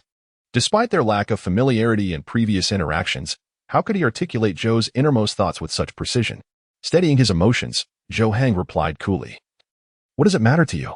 Liao Haomiao shrugged, responding, It matters not. I simply felt compelled to intervene, as it seems you could benefit from a genuine conversation. After spending an afternoon learning about you, I discovered that you lack close friends. In such circumstances, many of your thoughts remain unvoiced, and you undoubtedly harbor numerous unanswered questions. Hence, I have come. Zhou Heng found himself momentarily at a loss for words, his tongue seemingly tied. This individual was quite loquacious, leaving him unsure how to counter. In fact, after Liao Haomiao finished speaking, he momentarily felt that perhaps he was indeed correct. Of course, if you find my meddling unwelcome, I shall promptly apologize and take my leave. However, I implore you to remember one thing. What is that? Zhou Heng raised his head, gazing at Liao Haomiao with curiosity. After a few seconds of contemplation, Liao Haomiao spoke. You must either accept the situation or maintain your distance, for otherwise, it becomes a source of distress for both parties. Distress? What do you mean? Liao Haomiao removed his glasses, retrieving a cleaning cloth from his pocket. As he polished the lenses, he continued. If you do not harbor feelings for Yin Mingren, you ought to distance yourself from her. Have you considered how a future love interest, or someone who holds affection for you, might perceive your cohabitation with her? Conversely, if you do not intend to be responsible for her future, do not complicate the heart of the man who may become her husband. While I personally do not care, there are many who do. Zhou Heng's gaze sharpened, his brows furrowing as he absorbed Liao Haomiao's words, as if a veil had been lifted. He had only focused on sympathizing with Yin Mingren, engaging in acts of kindness without contemplating the broader implications. While you reject her, you continue to live under the same roof. Even if nothing has transpired between you, the potential for ambiguity is inevitable. It is an unacknowledged reality that merely serves to wound the heart of someone who cares for you. Even if, hypothetically, Yin Mingren is willing, as a man. Can you truly act in such a manner? Liao Haomiao donned his glasses and stepped closer, giving Zhou Heng's chest a firm pat. His words resonated with conviction, plunging Zhou Heng into silence, leaving him speechless. He found himself questioning whether he was indeed causing harm to Yin Mingren. Yet, if he remained unclear about his own feelings, would he not ultimately inflict pain upon her as well? With a smile, Liao Haomiao continued. Do you not now sense the need for someone to engage in a heartfelt discussion with you? Zhou Heng exhaled deeply and cautiously inquired. What benefit does this bring to you? None at all, came the reply. Haven't I already said? I simply do not wish to see Yin Mingren sad. My feelings for her have reached a standstill. In the end, all I desire is to preserve her smile. Is that so wrong? Zhou Heng turned away, gazing at the street lamp before him, fixated on its light until his eyes stung, at which point he averted his gaze. He remained silent for an extended period, lost in thought. After a few minutes, he finally spoke. How do you perceive your affection for Yin Mingren? How can you be certain that what you feel for her is genuine? Affection has no definition, no standard. If one believes they are fond of someone, then that is affection. But I still do not understand. Zhou Heng took 2 steps forward, fixing his gaze on Liao Haomiao. His emotions slightly heightened as he expressed. I once pursued a girl for 2 years, but it was merely because no one paid me any attention in middle school. When she did, I thought I liked her. I didn't even know what would happen if I actually won her over. Would I take her gaming? Show her the skins I purchased at a great expense? Would she find me impressive and fall in love with me because of that? Clearly not. How, then, can I maintain a relationship? How can I ascertain whether I truly like her? Liao Haomiao extended his hand, gently pushing back the emotionally charged Zhou Heng and adjusting his glasses. Let me share my perspective, for I possess some experience in romance. I dated someone in middle school for a year. Huh? Zhou Heng paused, stepping back in confusion. Middle school? What could one possibly understand at that age? Liao Haomiao leaned against the wall, gazing at the night sky, and began, at that time, once we were together. Thinking of her brought immense joy. Even on the saddest days, the mere thought of her infused me with energy. I would share every interesting, joyful, or unhappy moment with her, constantly wondering what she was doing. I inexplicably felt drawn to her, my gaze always lingering on her. Whenever she showed me even the slightest interaction, it would fill me with delight, and my lips would involuntarily curve into a smile. Zhou Heng stood beside Liao Haomiao, leaning against the wall, listening quietly. As he absorbed these words, he felt a flicker of understanding within him. Yet more than that, he feared the slightest sign of her impatience, worried she might intentionally avoid him, and felt influenced by her every gesture. He would become inexplicably jealous of any other male, frightened that she might dislike him. He longed for her to know his thoughts, yet feared he might be overthinking it. In summary, loving someone is truly beautiful. It provides a sense of belonging, a glimmer of hope, a direction towards which one can strive. In that moment, one might fully embrace the notion of being infatuated. Liao Haomiao's lips curled into a gentle smile, his eyes slightly crinkling at the corners. Zhou Heng, sensing something peculiar, inquired, what happened next? Since you liked her so much, why did you not continue the relationship? Liao Haomiao turned her head to look at Zhou Heng, a subtle smile gracing her lips. Later, her mother found out that my grades in middle school were quite poor. She forbade her from associating with someone like me, even coming to my home to claim that I had hindered her daughter's studies. Consequently, we were separated. Zhou Heng was momentarily taken aback, a flicker of surprise crossing his eyes. It was difficult to fathom how Liao Haomiao could recount this with such nonchalance, especially considering his current academic standing. It was hard to imagine the extent of his efforts since then. Yet, no matter how hard he tried, the past could not be reclaimed. Zhou Heng reached out and gently patted Liao Haomiao's shoulder, offering solace. If her family knew how well you were doing now, they would surely be astonished. If she hadn't distanced herself from me, I wouldn't have achieved such results. It was merely my own lack of diligence at the time, Liao Haomiao replied. Then turned to Zhou Heng and inquired, so, what do you think? Has this been beneficial to you? Have you begun to understand how it feels to recognize your own passions? Chapter 86. I like you. Will you be my boyfriend? There is a certain clarity in my thoughts that I have come to embrace. As Zhou Heng calms his mind, he reflects deeply on the emotions he experienced while in the company of Yin Minggran. He is uncertain whether this feeling can be classified as affection. Yet he recognizes that he has never encountered such sentiments when faced with Tang Ji or Tong Yining. This feeling is uniquely reserved for Yin Minggran alone. Liao Haomiao approaches Zhou Heng, placing a reassuring hand on his shoulder, and remarks, I can sense that you undoubtedly have feelings for Yin Minggran. The reason you have yet to realize it is that you have never truly loved anyone before. Is that so? Zhou Heng questions. Indeed. Just wait and see. In due time, you will come to understand your own heart and recognize your feelings for Yin Minggran. However, by then, it remains uncertain whether she will still hold affection for you, so you must contemplate this carefully. With that, Liao Haomiao turns to leave, but not before imparting one final thought. Remember what I said. Either accept your feelings or maintain your distance. It is for the best for both of you. And with that, he departs. Zhou Heng watches his retreating figure, lost in contemplation. He must admit that this conversation holds significant meaning for him, helping to unravel many of his uncertainties and offering a glimpse into his own emotions. He remains unsure, however, whether this sensation can truly be deemed love. He recognizes that Liao Haomiao's words resonate with truth. His inability to comprehend his emotions stems from a lack of genuine affection for anyone in the past. Even if feelings of fondness begin to emerge, he finds himself indifferent. Standing there, Zhou Heng ponders for an extended period before finally taking a step forward. Preparing to return home, he is uncertain how to face Yin Minggran upon his arrival. Was she truly about to confess her feelings earlier? Will she still do so when he returns?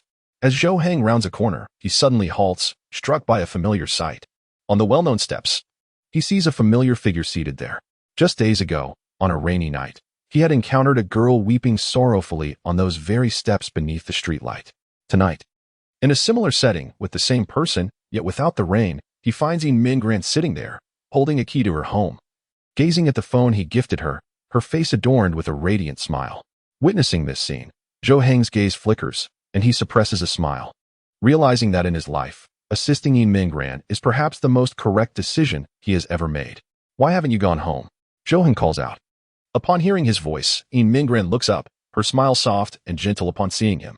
She swiftly rises and jogs to his side, exclaiming, I waited for you. Are you all right? I'm fine. What could possibly be wrong? Let's head home, Zhou Heng replies as they continue their walk. Curious, Yin Mingran inquires. What did he want to talk to you about? It was nothing, just a casual conversation. Oh, Yin Mingran did not press further. Following Zhou Heng as they returned home together. Upon entering the house, Zhou Heng settled into a chair, appearing to rest, yet his gaze occasionally flickered towards Yin Mingran. After a moment, he exhaled deeply and turned to her, inquiring, what did you want to say on the way back? Yin Mingran lifted her head, gazing at Zhou Heng's face, momentarily taken aback. She had not anticipated that he would remember. She had thought he would be indifferent. Initially, she intended to confess her feelings at that moment, but was interrupted. Once home, Zhou Heng seemed preoccupied with his thoughts. If he were contemplating something significant, it would be inappropriate to disturb him now, let alone confessing her feelings. Thus, she decided to wait for a more opportune moment to broach the subject. To her surprise, Zhou Heng had taken the initiative to ask, Well, it's nothing really. I merely wanted to ask what you would like for dinner. I can prepare something for you. Yin Mingran stood up and headed toward the kitchen. She was perplexed by her own hesitance, despite Zhou Heng having opened the topic. Creating an opportunity, she felt too shy to voice her thoughts. It seemed to her that now was not the right moment, and if she spoke, the outcome would likely be unsatisfactory. She yearned for a particularly fitting opportunity, much like the tranquil atmosphere they had shared on their way home. However, just as she was about to pass by Zhou Heng on her way to the kitchen, he suddenly reached out, grasping her wrist to halt her. Yin Mingran's eyes widened in surprise, yet she did not turn back or utter a word, as her mind had gone blank and her heart was in disarray. Zhou Heng could sense her slight tremor, and he softly asked, What you wish to express is not this, is it? His voice, though quiet, resonated within her, causing her heart to race. No. She replied softly, her voice barely a whisper, reminiscent of a mosquito's buzz. Had the room not been utterly silent, Zhou Heng would not have heard her at all. Then tell me, what is it that you truly wish to convey? His deep voice made Yin Mingran's face flush crimson, her ears burning with embarrassment. She had always struggled to articulate her feelings, and now, Zhou Heng's demeanor made it even more difficult to speak. However, since he had already posed the question, she could not resort to another lie. Nor did she wish to. What should she do now? Should she delay, perhaps concocting an excuse to maintain an air of mystery and share her feelings another day? As Yin Mingran grappled with her thoughts, Zhou Heng slowly rose to his feet, yet his hand remained firmly clasped around her wrist, unwilling to let go. Although Yin Mingran did not turn to face him, she was acutely aware of his standing, which stirred a sense of anxiety within her. For she was uncertain of his next move. At that moment, Zhou Heng parted his lips and softly inquired, Are you unable to express it? Or is it that you simply do not wish to share it with me? Yin Mingran's body trembled slightly upon hearing the tone of his voice, which conveyed not only confusion but also a hint of disappointment. She even sensed a trace of grievance. It was the first time she had encountered such a tone from Zhou Heng, and it struck her deeply, as if it had touched the most vulnerable part of her soul. This was a decisive blow to her psychological defenses, rendering her incapable of further resistance. With a deep breath, Yin Mingran suddenly turned around, her gaze resolute and earnest. Zhou Heng, I realize that my words may seem rather audacious. For all that I have gained thus far is thanks to you, Tang Ji, and my mother. Yet, I find myself harboring feelings for you. I possess nothing and feel unworthy of you, but I wish to be brave just this once. Zhou Heng, I like you. Will you be my boyfriend? Chapter 87. Otherwise, I might have inadvertently upset you.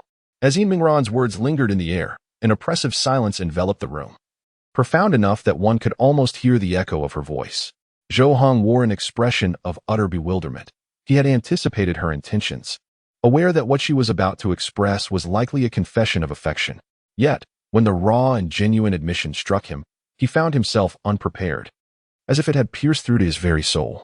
His mind was a blank slate, seemingly devoid of any capacity for rational thought, while internally, he was fervently questioning, is this truly what it feels like to be confessed to? Is this sensation real? Yin Mingran's steadfast gaze and earnest demeanor seemed to fade swiftly after her declaration, replaced by a noticeable blush that colored her cheeks. She lowered her head, appearing timid and bashful, yet within, She was elated. She had finally voiced her innermost feelings. In her previous self, such words would have never escaped her lips. The very act of articulating her emotions signified her transformation, a departure from her once timid nature. After a brief pause, Zhou Heng finally spoke. Upon hearing his voice, Mingren eagerly lifted her head, her eyes sparkling with anticipation. She was uncertain of the outcome of her confession, yet even if it resulted in disappointment, she vowed not to be disheartened. From the outset, she had approached this revelation with an acceptance of potential failure, fully aware of her precarious circumstances, living under someone else's roof, possessing little beyond her academic prowess. She believed she lacked any qualities that might attract Zhou Heng, and thus, while she harbored hope, she had also braced herself for rejection, merely wishing that their relationship would remain unchanged, or at the very least, not deteriorate. Do you truly, genuinely like me? Surely this isn't a jest? Zhou Heng blinked repeatedly, as if attempting to dispel a haze from his eyes, his speech stammering and hesitant. It is true.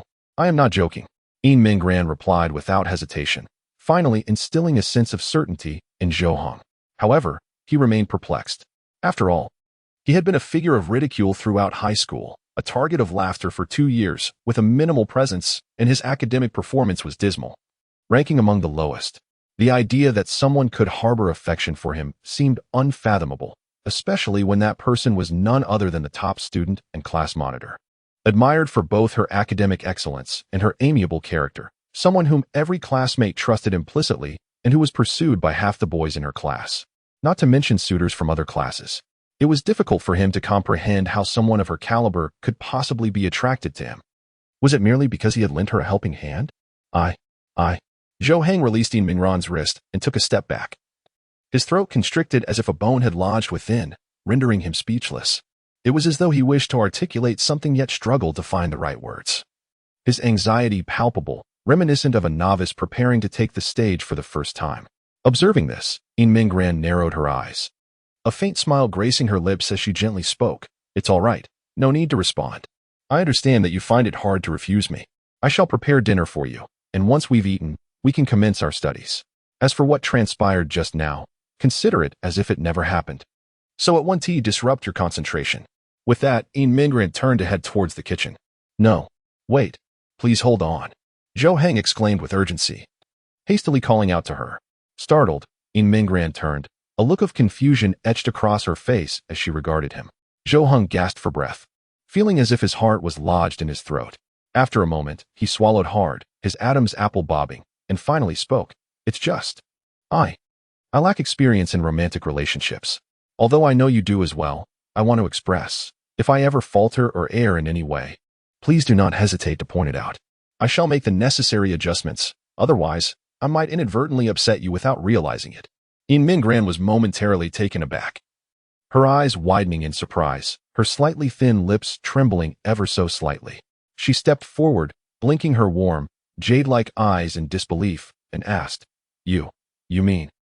Yes, Zhou Heng nodded, taking a deep breath and releasing it slowly. I wish to be your boyfriend. As those words left his lips, time seemed to freeze in that instant. Mingren stood frozen, and the next moment, her lips parted, tears shimmering in her eyes. Zhou Heng, in a state of panic, was at a loss for words. Before he could utter anything, glistening tear tracks marred her rosy cheeks. No. What did I do wrong? Please don't cry, Zhou Heng implored, his hands fidgeting as he struggled to find a suitable posture, his face betraying his confusion as he glanced around, wishing for some miraculous tool to halt Mingren's tears. In that moment, Mingren was reminded of her first day at Zhou Heng's home, when she too had cried in front of him, and he had not reacted this way then.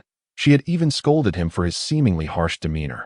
Now, witnessing Zhou Heng's frantic response, she could not help but chuckle through her tears. You haven't done anything wrong. I'm perfectly fine. I'm just crying tears of joy. Oh, you startled me. Zhou Heng sighed in relief, his heart feeling as though a heavy stone had finally been lifted. He had feared that in his newfound relationship with Mingren, he had unintentionally made her cry. Thus, Zhou Heng stood there, motionless as a statue. For he was at a loss regarding what to do next. He had a girlfriend now? Just like that? And it was none other than Mingren, the very goddess adored by countless boys. This was a far greater fortune than pursuing Tong Yining for 2 years. He had not yet secured a bicycle, yet here he was, having unexpectedly acquired a sports car. What was he to do next? Should he celebrate with a grand gesture, or perhaps call his mother to share the news? Or, at that moment, upon witnessing Yin Mingran wiping away her tears, Zhou Heng suddenly realized what he ought to do. At the very least, he needed to hand her a tissue. What was he doing, standing there like a lifeless zombie? Swiftly, Zhou Heng fetched a tissue and offered it to Yin Mingran, saying, "Here, wipe your tears, please don't cry." Yin Mingran accepted it, dabbing at the corners of her eyes, and then broke into a joyful smile. "You must be hungry. I'll go prepare a meal for you. You should rest for a while." Zhou Heng, quick on his feet, stepped forward to intercept her, exclaiming, "Oh no. Today, let me take care of the cooking. You should take a break." Chapter 88. It could be like before. Ultimately, neither of the two was willing to yield, and they found themselves squeezed together in the kitchen, preparing to cook a meal side by side. This marked the first occasion that they both occupied the kitchen at the same time. Zhou Heng bent over to wash the vegetables, his demeanor particularly earnest, while Yin Mingran, deftly wielding a knife to chop, found herself inexplicably alternating between thick and thin slices. Furthermore, a rosy hue occasionally blossomed on her cheeks, and every few moments, her eyes would furtively glance towards Zhou Heng. With each stolen glance, the flush on her face intensified. Noticing something amiss, Zhou Heng quickly set down the vegetables and snatched the knife from Yin Mingran's hands. "Let me handle this. You might cut yourself." He gazed at her delicate, fair fingers, silently lamenting the thought of leaving a scar on them. What a sin that would be. "Well then, I'll wash the vegetables." "Oh, no, don't. Washing vegetables can hurt your hands. Allow me." Zhou Heng interjected, preventing Yin Mingran from approaching the produce. "Hurt your hands?" She blinked in confusion, glancing at the vegetables, puzzled as to why washing them might cause injury. There was merely a cucumber, and while there might be a slight prick when removing its thorns, was that truly worthy of concern? She felt Zhou Heng was being a tad dramatic, yet her heart swelled with joy, for she understood that he was worried about her. But having been in the kitchen numerous times, wasn't there no need for such concern?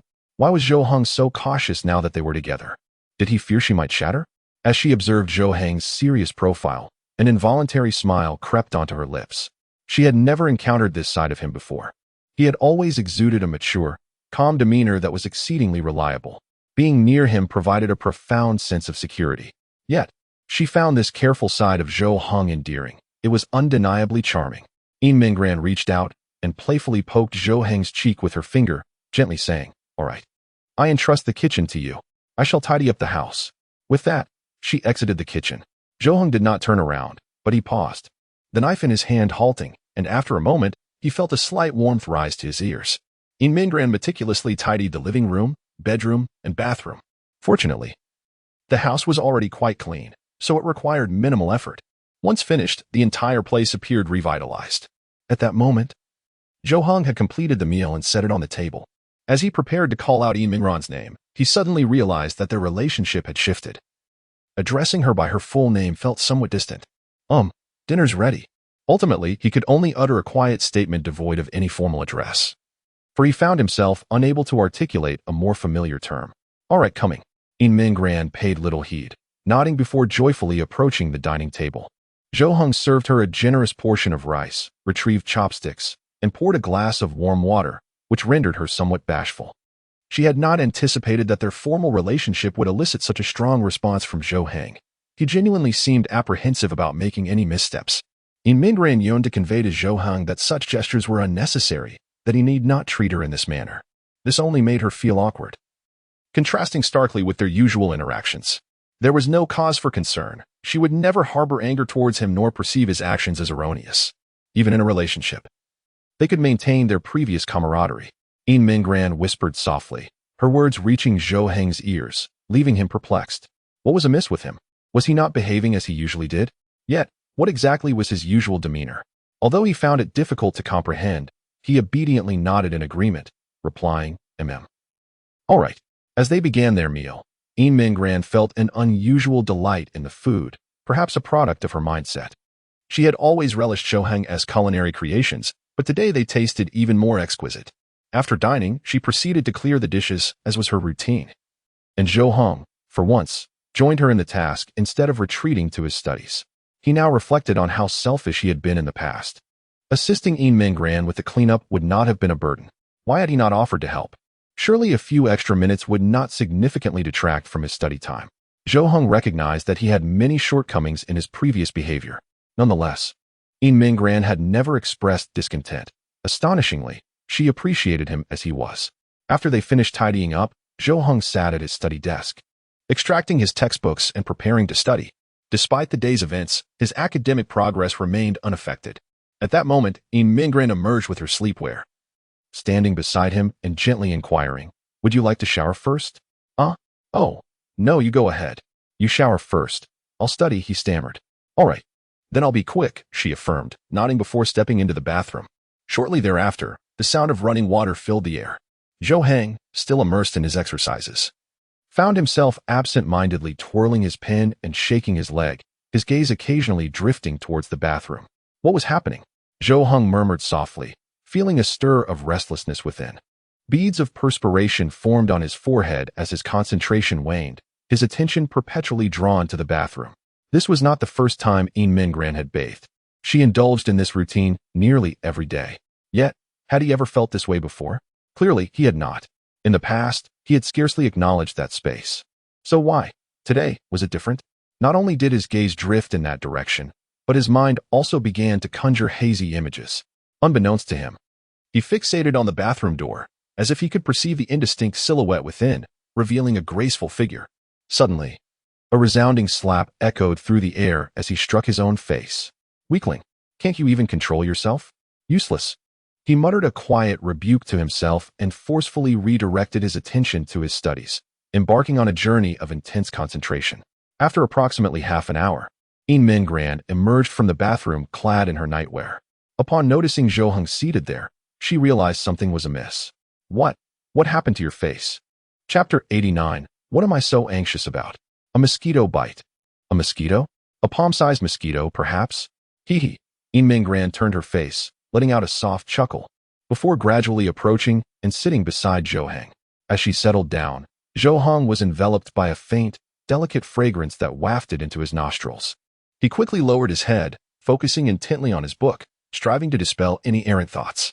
Yin Mingran, sitting beside him, seemed to sense something amiss. Her intuition was keen, and she immediately perceived the subtle change in Zhou Heng's demeanor. In the past, he had always been expressionless, completely absorbed in his studies, as though the world around him held no sway over him. Yet today, he fidgeted restlessly, his tongue occasionally pressing against his cheek, his gaze wandering, and beads of sweat forming on his forehead. Yin Mingran's greatest fear materialized. Her confession to Zhou Heng hinged upon a certain premise. Should that premise be violated, she would prefer to never express her feelings to him at all. She bit her lip, her countenance betraying her hesitation. After a moment of deliberation, she finally managed to speak. "Zhou Heng, if being with me were to affect your studies, disrupt your normal life, then perhaps we should." "No, absolutely not." Zhou Heng vehemently shook his head, interrupting her before she could continue. He was acutely aware that his current state was unlike anything he had experienced before. It was intriguing. Both his emotions and his disposition were infused with a refreshing vitality, as if a multitude of colors had been added to his previously monotonous world. In the past, only games could evoke such feelings. Yet, unexpectedly, the exhilaration that Yin Mingran brought him far surpassed any game. Though these sensations were intoxicating, they would not compromise other aspects of his life. He could temporarily forego his favorite games to focus on his studies, and he was certain he could do the same for a romantic relationship. Yin Mingran's lips curled into a gentle smile as she placed her hand on the back of Zhou Heng's hand, softly affirming, "I believe in you." In that moment, Zhou Heng momentarily forgot the nature of their relationship and, as was customary, asked Yin Mingran to help him with his studies. Both of them approached their learning with earnestness, seemingly determined to prove that their evolving relationship would not hinder their academic pursuits. As the night deepened, Zhou Heng recognized that they had studied sufficiently and that it was time for him to shower and retire for the night. He entered the bathroom, while Yin Mingran returned to the bedroom. She gazed thoughtfully at the blanket in the center of the bed, contemplating its significance. It had served as a partition, dividing the large bed into two sides for their separate slumbers. Yet now, did their relationship truly require such a barrier? As a couple, would leaving a blanket between them only serve to widen the distance? After a brief moment of reflection, Yin Mingran decided to remove the blanket that lay between them. As she gazed at the spacious bed, a subtle blush crept upon her cheeks, for her heart entertained the notion of taking one of the pillows away. Would that not allow them to share a single pillow? Is this not the true essence of sharing a bed? Yet, despite her musings, she had no intention of acting on it. She and Zhou Heng had only just begun their relationship, and what if her actions brought in displeasure? Mingran lay upon the bed, the bedroom and bathroom merely separated by a wall, and even from her position, she could hear the sounds emanating from the adjacent bathroom. Her mind, however, could not help but wander to thoughts of Zhou Heng's physique. Previously, she could only imagine, but after witnessing his form during a gym session, now that they were together, would it be inappropriate to touch those muscles? She had long desired to do so, yet she had always hesitated. Now, with a legitimate status, would it be so excessive to indulge? Gulping at the thought, Mingran felt her throat tighten, a flush creeping onto her cheeks as she quickly pulled the covers over herself. Why was she indulging in such fanciful thoughts? Tossing and turning on the expansive bed, she ultimately cocooned herself within the sheets, striving to regain her composure. If she continued down this line of thought, it would surely lead to further desires. To be with Zhou Heng was already a delightful surprise. How could she dare to voice other requests? The thought of her pride leading to Zhou Heng's disdain and ultimately to their separation filled her with dread, a scenario that would surely leave her in tears. Suddenly, a thought crossed her mind. Should she share this joyful news with Tang Ji? After all, Tang Ji had played a significant role in her union with Zhou Heng, and it would be only fitting to express her gratitude. Taking out her phone, she opened the chat with Tang Ji and typed a few words. I'm with Zhou Heng. No, that wouldn't doing. Mingran deleted the message, writing and erasing repeatedly. After some contemplation, she felt that such emotions could not be adequately conveyed through a text. Therefore, she resolved to share the news in person the following day at school. That seemed more appropriate. At that moment, she heard the sound of water ceasing in the bathroom, indicating that Zhou Heng had finished his shower. She quickly set her phone aside, striving to appear nonchalant. Should she lie down, sit up, or pretend to be asleep? No, that would be entirely inappropriate. What was she so nervous about?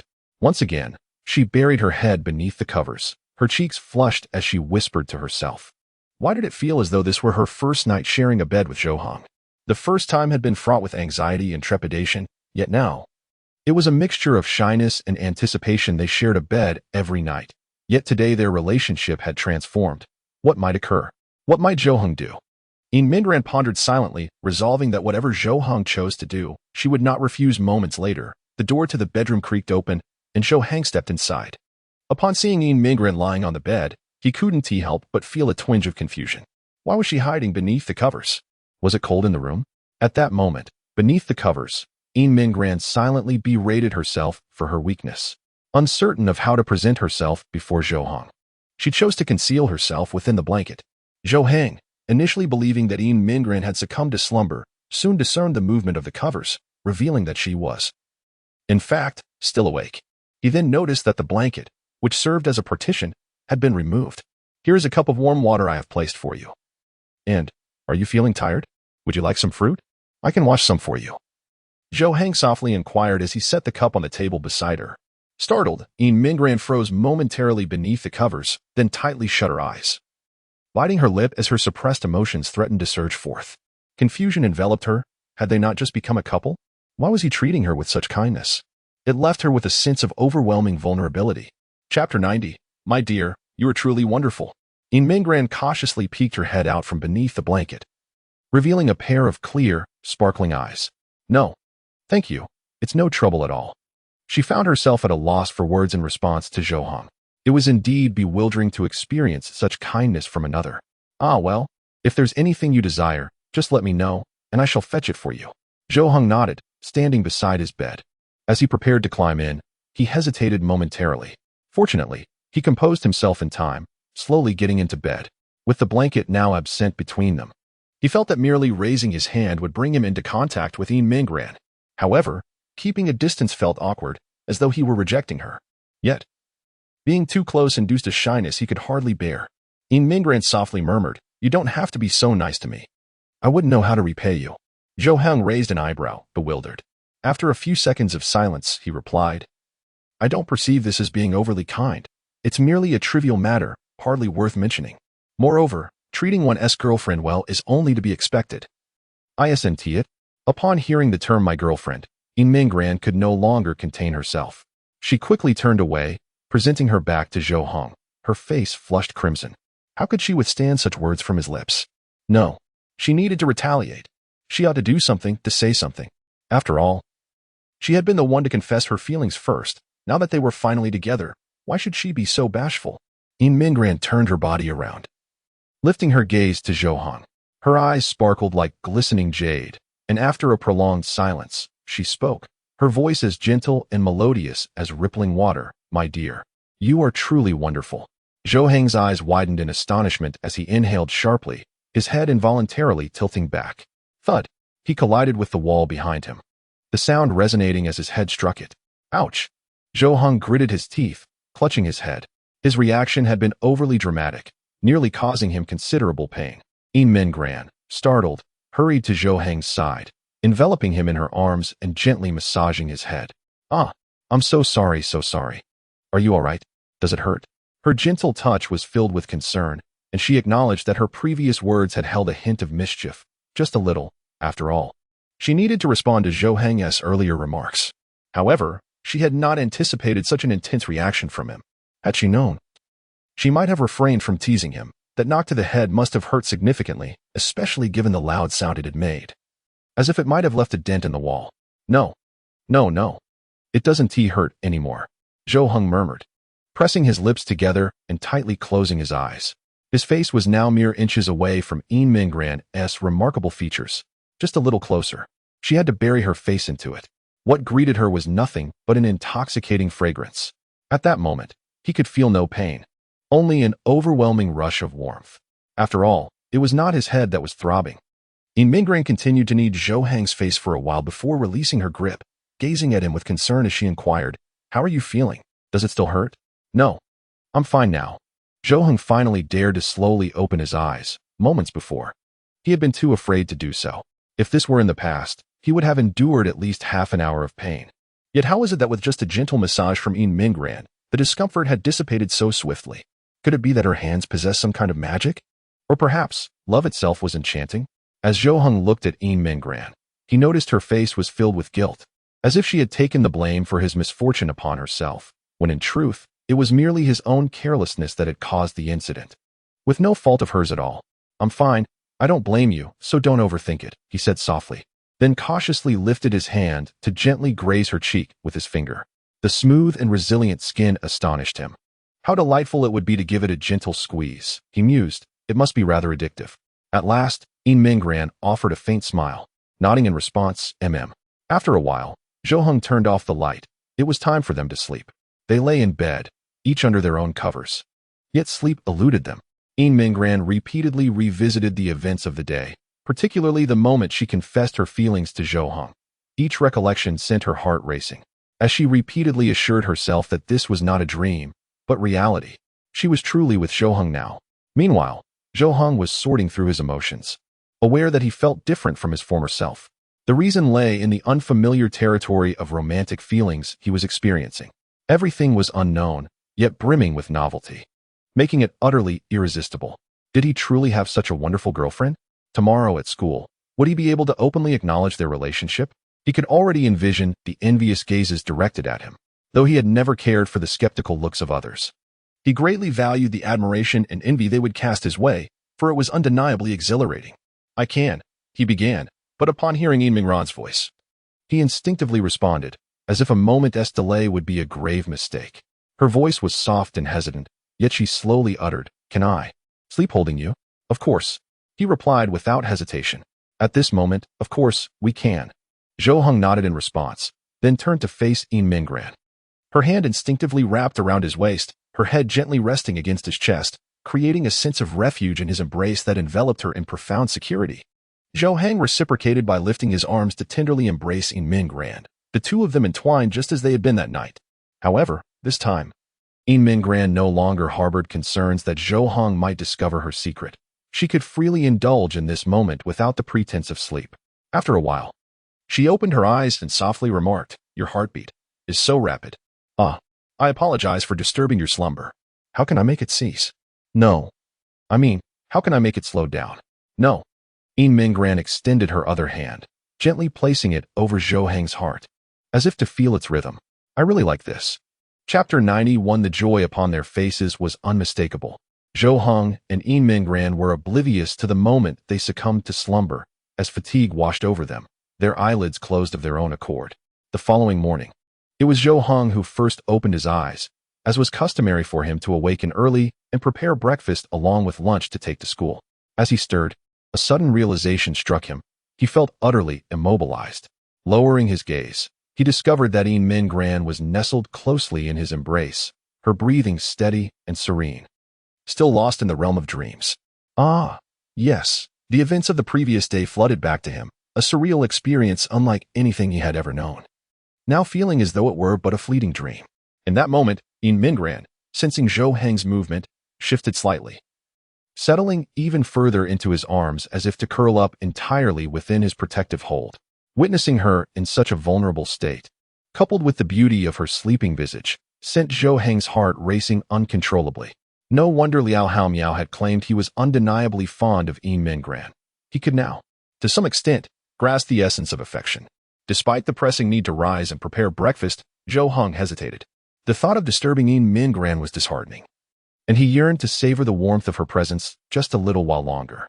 He gazed at her sleeping form, enchanted, wishing time would stand still so he could relish these precious moments. However, reality dictated that time was fleeting, and soon enough, Yinmingran's alarm clock pierced the tranquility. Slowly, she blinked awake, her drowsy eyes meeting Zhou Heng's anxious expression, which bore the weight of concern.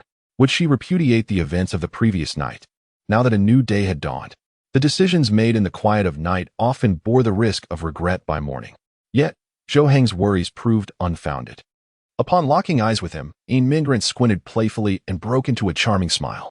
"Good morning," she murmured, her voice slightly hoarse from sleep. Yet to Zhou Heng, it resonated with an alluring melody, sending shivers through his very being. "Ah, good morning. Did you sleep well?" he stammered. Feeling the warmth of her smile envelop him, Yinmingran's smile blossomed further as she softly replied, "Superb." Reluctantly, she extricated herself from his embrace, and they both rose from the bed. Zhou Heng cast a glance at the clock, relieved to find that there was ample time to prepare breakfast and lunch. Albeit with the necessity of simplifying the menu, Yinmingran certainly would not remain idle. After completing her morning routine, she made her way to the kitchen to assist Zhou Heng. He, too, did not decline her help. Their collaboration indeed saved a considerable amount of time, and as they prepared lunch, each instinctively took on the other's portion. The result was a delightful spread, each dish surpassing the last in quality. Once everything was tidied up, they were ready to head out. Exiting the house and entering the elevator, Yinmingran lowered her gaze and stole a glance at Zhou Heng's hand. In the next moment, she cautiously extended her hand and gently grasped half of Zhou Heng's palm. His hand trembled slightly, momentarily caught off guard. When he turned to look at her, he found her head bowed, silent, yet words seemed unnecessary. Subsequently, Zhou Heng took her entire hand in his, unabashedly. Yinmingran lifted her head to glance at his profile, a smile gracing her lips. Hand in hand, they walked to school, parting ways at the entrance, for the institution prohibited romantic relationships among students, and being caught could lead to inevitable consequences. Upon entering the classroom, they returned to their respective seats. After Zhou Heng settled in, he turned to Tang Ji beside him and said, "I have something to share with you." Before he could continue, Tang Ji interjected with a guess. "You and Yinmingran are together, right?" "Huh, how did you know? Did she tell you?" "No, I just guessed. The joy is written all over your faces." Tang Ji chuckled, pointing at Zhou Heng's face. "Is it really that obvious?" Zhou Heng frowned slightly, touching his cheek. Could it be that he looked genuinely happy? "Oh, it's quite evident, especially with Yinmingran.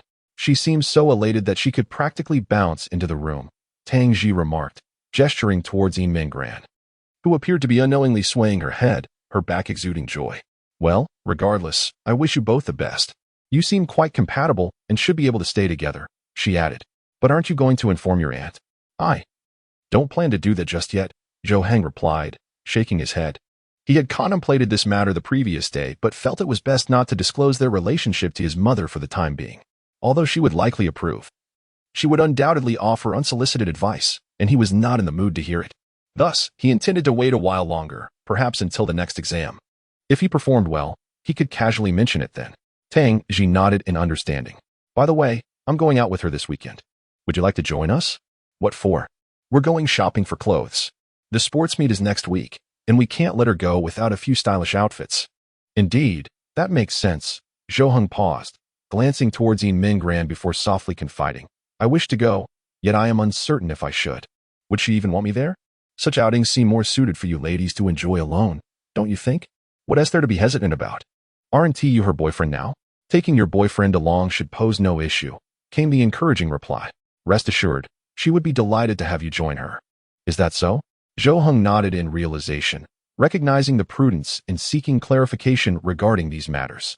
After all, this was his first foray into romance, and he feared inadvertently causing Yin Mingran distress. Hence, his cautious approach. As students began to trickle into the classroom, Tong Yining entered and instinctively cast her gaze in Zhou Heng's direction, only to find his attention seemingly fixed on Yin Mingran. Chapter 92. Yin Mingran has certainly trained you well, has she? During class, Tong Yining observed the interactions between Zhou Heng and Yin Mingran, noting an unusual tension between the two.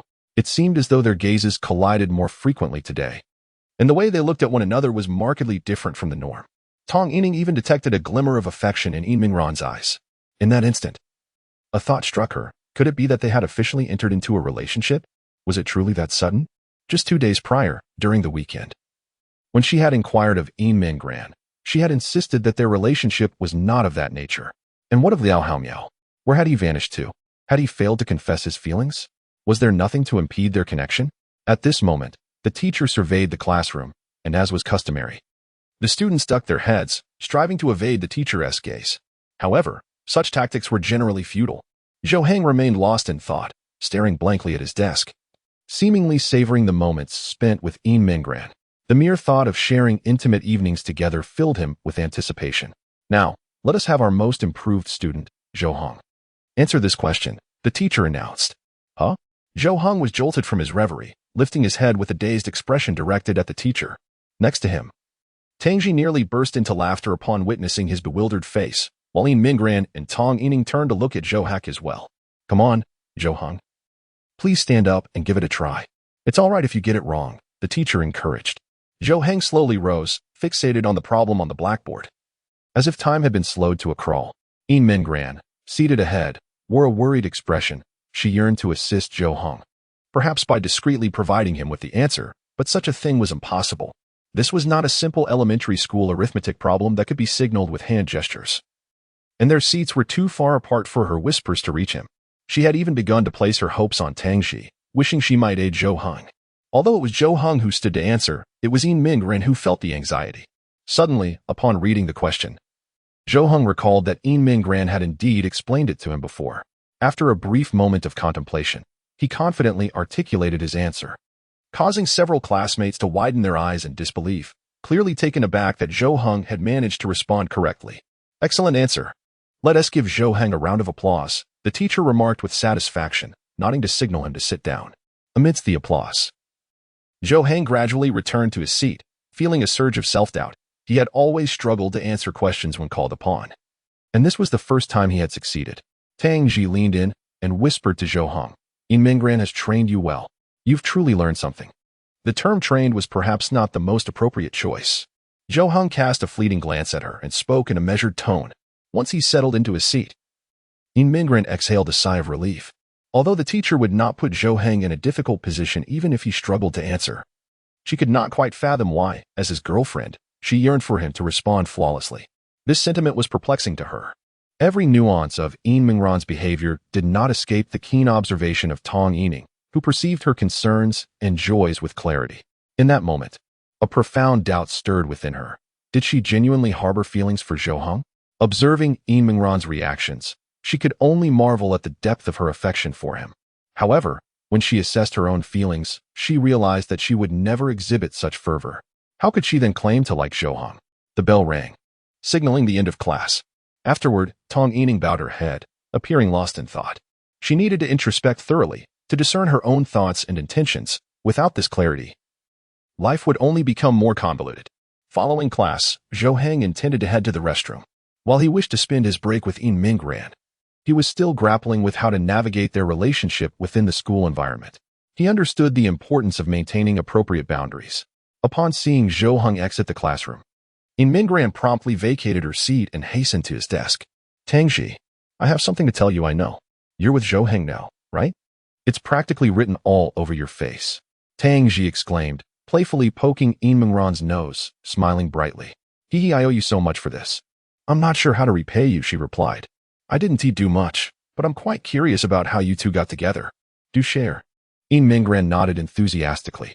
Well, last night we walked home together after school. Meanwhile, Zhou Heng arrived at the restroom to find someone standing there, seemingly waiting for someone. Recognizing him, Zhou Heng approached, knowing that this individual was indeed waiting for him. It was Liao Haomiao, who had provided him with significant support. Had it not been for him, it was unlikely that he and In Mingran would be together, at least not at that moment, as he might have gently turned down her advances. I knew you would come, Liao Haomiao remarked. Was that a guess? Zhou Heng furrowed his brow, observing Liao Haomiao, who for some reason seemed less irksome than the previous day. A faint smile graced Liao Haomiao's lips. Of course, everything unfolded just as I anticipated. You must have had a delightful evening last night, didn't you? I must admit, you truly aided me. Thank you.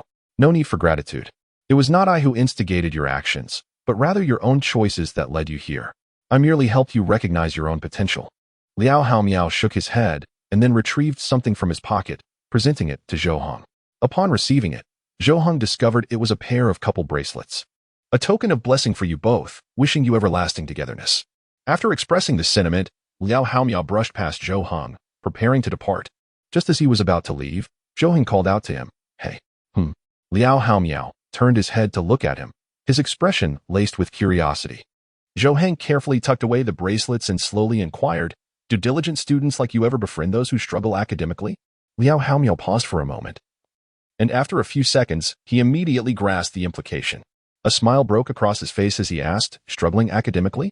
Are you referring to yourself? Chapter 93. Have you two kissed each other? If not, how can I presume to criticize others for their lack of diligence? Liao Haomiao turned around and slowly approached Zhou Heng, standing before him. Are you certain you wish to be my friend? I once had feelings for In Mingran. Does that bother you? Bother? Why would I worry about you stealing In Mingran away? Don't be ridiculous. Zhou Heng's nonchalant demeanor momentarily startled Liao Haomiao. After a brief pause, he nodded and remarked, Is this the confidence of a victor? Very well, if that is the case, I shall serve as your advisor. Feel free to consult me with any inquiries, including those regarding studies. Do I really need to consult you about academics? My girlfriend is not any less capable than you. Haha, true enough, I was presumptuous. Let us leave it at that. It's a pleasure to meet you, Zhou Heng. Liao Haomiao grasped Zhou Heng's hand for a brief shake, patted him on the shoulder, and then turned to leave. Zhou Heng watched him depart, reflecting inwardly on how he was surrounded by individuals excelling in their studies. Each possessed their unique traits, yet they shared a commonality. They were all exceptionally intelligent. Upon returning to the classroom, Zhou Heng noticed that Tang Ji was looking at him with an unusual expression. Curiously, he asked, What is the matter? Is there something on my face? Tang Ji shook her head with a knowing smile, saying, It's nothing. Just that you seem to have changed quite a bit. Have I? Zhou Heng retorted, but in the next moment, he realized he had indeed undergone significant changes, likely since the day he met In Mingran. He found this transformation quite agreeable, as it rendered his life increasingly interesting, no longer as dull as before. Of course, there is. Just now. In Mingran recounted last night's events to me, and after hearing it, I began to doubt. Was that truly you? Zhou Heng cast a glance at Tang Shi and remarked, Have you not noticed how much you've changed as well? You used to say so little. Have I? Tang Ji was momentarily taken aback, meeting Zhou Heng's gaze before both broke into a resigned smile. They recalled their previous selves, when their exchanges were minimal, perhaps just a word or two. Yet now, with In Mingran's presence, they had gradually transformed, conversing more than before, their relationship deepening. They could not deny that In Mingran had indeed altered them. At noon, during lunch, In Mingran seemed to have been eagerly anticipating this moment. As she hurriedly gathered her lunchbox and sought out Zhou Heng and Tang Ji as soon as class ended, the two students in front of them, appearing quite accustomed to this, readily made way for her, either heading to the cafeteria or taking seats near In Mingran, displaying remarkable thoughtfulness. As soon as she settled in, Tang Ji could not help but tease with a laugh. What is your rush? Zhou Heng 1T run away. Upon hearing those words, In Mingran's face flushed with a hint of crimson. It seemed she had been overly eager, especially after spending an entire day at school. The prospect of being closer to Zhou Heng at this moment was exhilarating. Noticing that Yin Mingran did not refute his statement, Zhou Heng's gaze became somewhat erratic, yet internally, he was filled with joy, as it was his first experience of such profound care. As they opened their lunch boxes, the meal before them appeared particularly sumptuous. Tangji leaned in curiously and remarked, "You two have quite the delightful spread today. It looks appetizing." Without hesitation, Yin Mingran picked up a piece with her chopsticks, intending to offer it to Tangji. However, Tangji shot her a glance, subtly directing her gaze towards Zhou Heng. Yin Mingran paused momentarily, then comprehended the implication. After a brief hesitation, she slowly moved the chopsticks towards Zhou Heng instead. Zhou Heng blinked in surprise, momentarily at a loss. He glanced at Yin Mingran, who lowered her head, avoiding his gaze. Yet, it was evident that her ears had turned a shade of crimson. Engaging in such an act must have made her feel shy, especially in a classroom filled with peers. The thought of being observed would undoubtedly heighten her embarrassment. Zhou Heng, not wishing to escalate the awkwardness, leaned forward, opened his mouth, and accepted the offering. In turn, he retaliated in kind, as he raised his chopsticks to Yin Mingran's lips. She, without a moment's hesitation, accepted the morsel. Their eyes locked, seemingly communicating through unspoken words, the atmosphere thick with subtle tension and an air of intimacy. Tangji, observing the exchange, suddenly blurted out, "Have you two kissed yet?"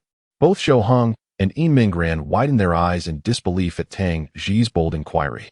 Without waiting for their response, she nodded knowingly, muttering, "Well, your progress certainly isn't that swift."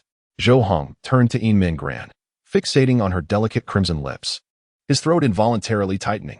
He had never contemplated this matter before. Someone with his lack of romantic experience often assumed that such matters progressed gradually. They had already held hands, which should suggest a rapid advancement, but was kissing perhaps too premature? Meanwhile, Yin Mingran recalled a conversation with Tangji, who had once mentioned a playful punishment involving a kiss on Zhou Heng's hand. At that time, it was suggested that if they were not in a romantic relationship, such an act might upset him. Now that they were indeed a couple, was it permissible to kiss? If she took the initiative, would Zhou Heng welcome it? After school in the evening, Tangji was the first to depart. She understood that post-class hours signified the beginning of a world shared solely by Zhou Heng and Yin Mingran, and she had no desire to intrude as a mere third wheel. Once Zhou Heng had tidied up, he remained seated, patiently awaiting Yin Mingran. The thought of their impending solitude stirred a sense of excitement within him. Previously, he had never contemplated the idea of being alone with Yin Mingran in such a manner. However, now that they were together, he yearned to be by her side every moment. This feeling must be what it means to truly like someone, he mused, beginning to grasp the essence of such emotions. Upon noticing Zhou Heng waiting for her, a gentle smile unconsciously graced Yin Mingran's lips, prompting her to hasten her preparations. Once ready, she eagerly approached Zhou Heng. He rose to his feet, and together they exited the classroom and the school. Upon stepping through the school gates, Yin Mingran took Zhou Heng's hand, marking their first intertwining of fingers. The second felt remarkably natural. Zhou Heng could sense the warmth of Yin Mingran's hand. The sensation of their connection brought him immense comfort, leading him to instinctively tighten his grip, holding her hand firmly as if fearing she might slip away. Chapter 94, When will we have the chance to do this again? Tangji mentioned that you all plan to go shopping together this weekend. May I join you? Zhou Heng softly inquired about the matter that had occupied his thoughts for the entire day. Although Tangji assured him that Yin Mingran would certainly want him to come along, he felt it prudent to ask nonetheless. Upon hearing this, Yin Mingran recalled that there was indeed such an arrangement. Last weekend, when they visited Tangji's home, she had mentioned it, deciding then that she would be the one to hold the sign as the lead. Tangji had suggested they go shopping for clothes the following weekend, as this role warranted something more visually appealing. Last year's sports meet had seen the girls holding signs dressed beautifully, and she found herself lacking in any lovely attire. Thus, it was clear that shopping was necessary, akin to representing the class's image. As the class monitor, she certainly wished to not fall short compared to other classes. Since Zhou Heng expressed a desire to join, it was indeed the most delightful outcome. The prospect of going out with Zhou Heng filled her with joy. He was not only her closest friend, but also her boyfriend. The thought of shopping together made her heart flutter with disbelief at how cheerful she would feel that day. Of course. Would you like to go along? She replied. Since the weekend is a rare opportunity to relax, I thought you might prefer to indulge in some gaming, which is why I hesitated to invite you. Yin Mingran had witnessed the sheer joy Zhou Heng experienced while gaming, and it was her wish for him to be happy. Thus, She refrained from extending the invitation, fearing he might decline and unwilling to sacrifice his precious gaming time. It's all right. I can play games anytime, and right now. Right now. Zhou Heng hesitated, turning his head away before softly admitting, I feel that. You are far more important than games. Yinmingran's head instantly dropped, her cheeks flushing crimson, her heart racing wildly. Holding Zhou Heng's hand, she felt it tremble slightly. His words struck a chord deep within her, igniting a flurry of emotions. She was acutely aware of how significant gaming was to Zhou Heng. When he played, he transformed into a different person, radiating joy. Yet, he had just declared that she held greater importance than games, which meant she could very well be the most cherished person in his heart. The sensation of being chosen by someone she admired, to have them forsake their passion for her sake, was an exhilarating revelation. At that moment, Yinmingran's heart harbored but a singular thought. She adored Zhou Heng. She liked him, loved him dearly, and could hardly contain her feelings.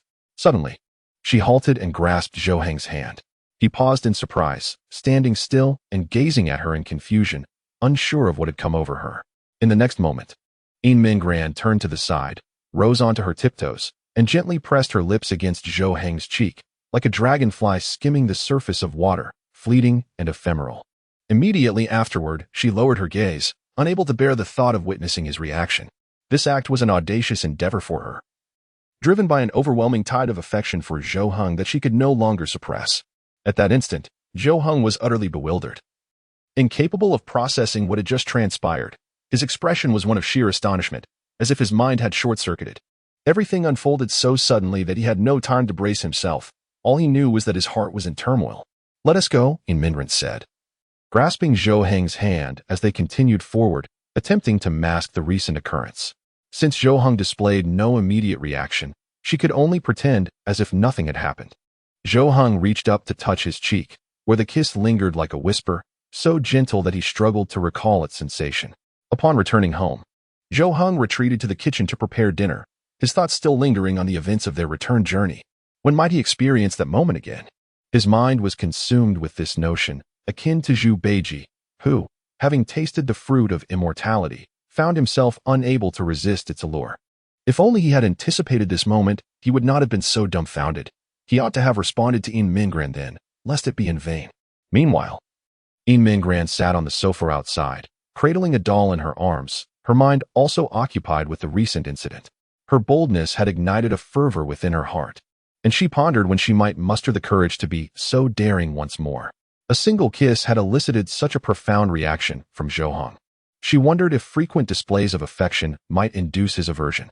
Turning her face towards the kitchen, she caught sight of Zhou Heng, her lips curving upward involuntarily at the mere thought of him. After dinner, the two commenced their studies together. As Yinmingran taught Zhou Heng, she too absorbed knowledge. Reveling in the abundance she now possessed, the closest person to her, her dearest love, and her best friend, thus enhancing her learning experience. They studied until midnight, alternating showers before retreating to the bedroom. The moment they both anticipated had arrived. They were now closer than ever. Turn off the lights, she said. Okay. Once the lights were extinguished, they lay under the covers, gazing at the ceiling, both unable to close their eyes. They longed to fall asleep in each other's embrace as they had the previous night, yet neither dared to speak first. It wasn't he that they wished for one another to initiate. Rather, they felt it prudent to prepare themselves mentally. After approximately 10 minutes, they simultaneously turned to face one another, lying side by side in the darkness. Though the shadows obscured their features, they could distinctly feel the warmth of each other's breath softly brushing against their cheeks. Zhou Heng found himself at a loss for words, the thoughts lingering on the tip of his tongue. Meanwhile, Yinmingran extended her arms, her voice imbued with a captivating softness, whispering, "Hug me." This simple utterance resonated deeply within Zhou Heng, igniting the emotions that had been simmering beneath the surface. Without hesitation, he wrapped his arms around Yinmingran, holding her tightly. Savoring the warmth of her presence, Yinmingran nestled closer into his embrace, her head resting against his chest, completely at ease and relishing the moment. This comforting feeling soon lulled her into slumber. Despite her desire to experience it while awake, she succumbed to the allure of sleep. Noticing that she had drifted off, Zhou Heng gently loosened his grip, concerned for her comfort. After a brief moment of hesitation, he lowered his head and placed a tender kiss on her forehead. Let me indulge in this cleverness just this once. Next time, I shall do so while you are awake. Good night. Chapter 95. I wish to see you in more beautiful attire. A week swiftly passed, with Zhou Heng and Mingren leading lives that were remarkably similar each day. Yet they never found it tedious. Their most anticipated moments were those spent at night, when they could embrace each other in slumber. The sense of security provided by one another allowing them to drift into sleep with ease. On this particular morning, Mingren was the first to awaken. Lying nestled in Zhou Heng's arms, she savored the warmth of his body. Noticing that Zhou Heng had yet to stir, she decided against rising immediately. It was the weekend, after all, and she wanted him to enjoy a little more rest. The rigors of the past week's school life had left Zhou Heng wearied. He had been studying late into the night and exerting himself diligently during the day. Mingren wished to alleviate some of his burden. Yet she understood that academic endeavors ultimately depended on individual effort.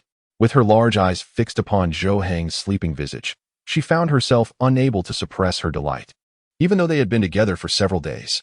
As her gaze wandered downward, it settled upon Zhou Heng's physique. Observing the rise and fall of his chest and abdomen, she pondered deeply. There was something she had longed to express to him, yet had not found the right moment. She was utterly enamored with his robust muscles.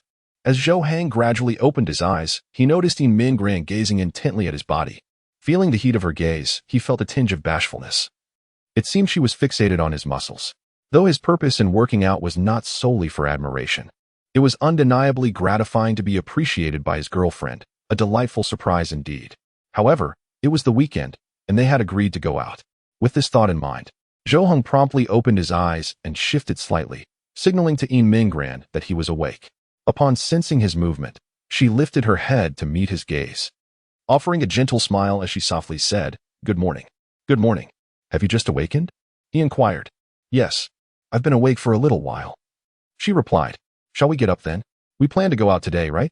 Indeed, Mingren had eagerly anticipated this outing with Zhou Heng all week long. While spending an entire day at home together was delightful, the prospect of shopping together was equally thrilling. The two rose, attended to their morning routines, and shared breakfast. Subsequently, Mingren sent a message to Tang Ji, inquiring about their departure time.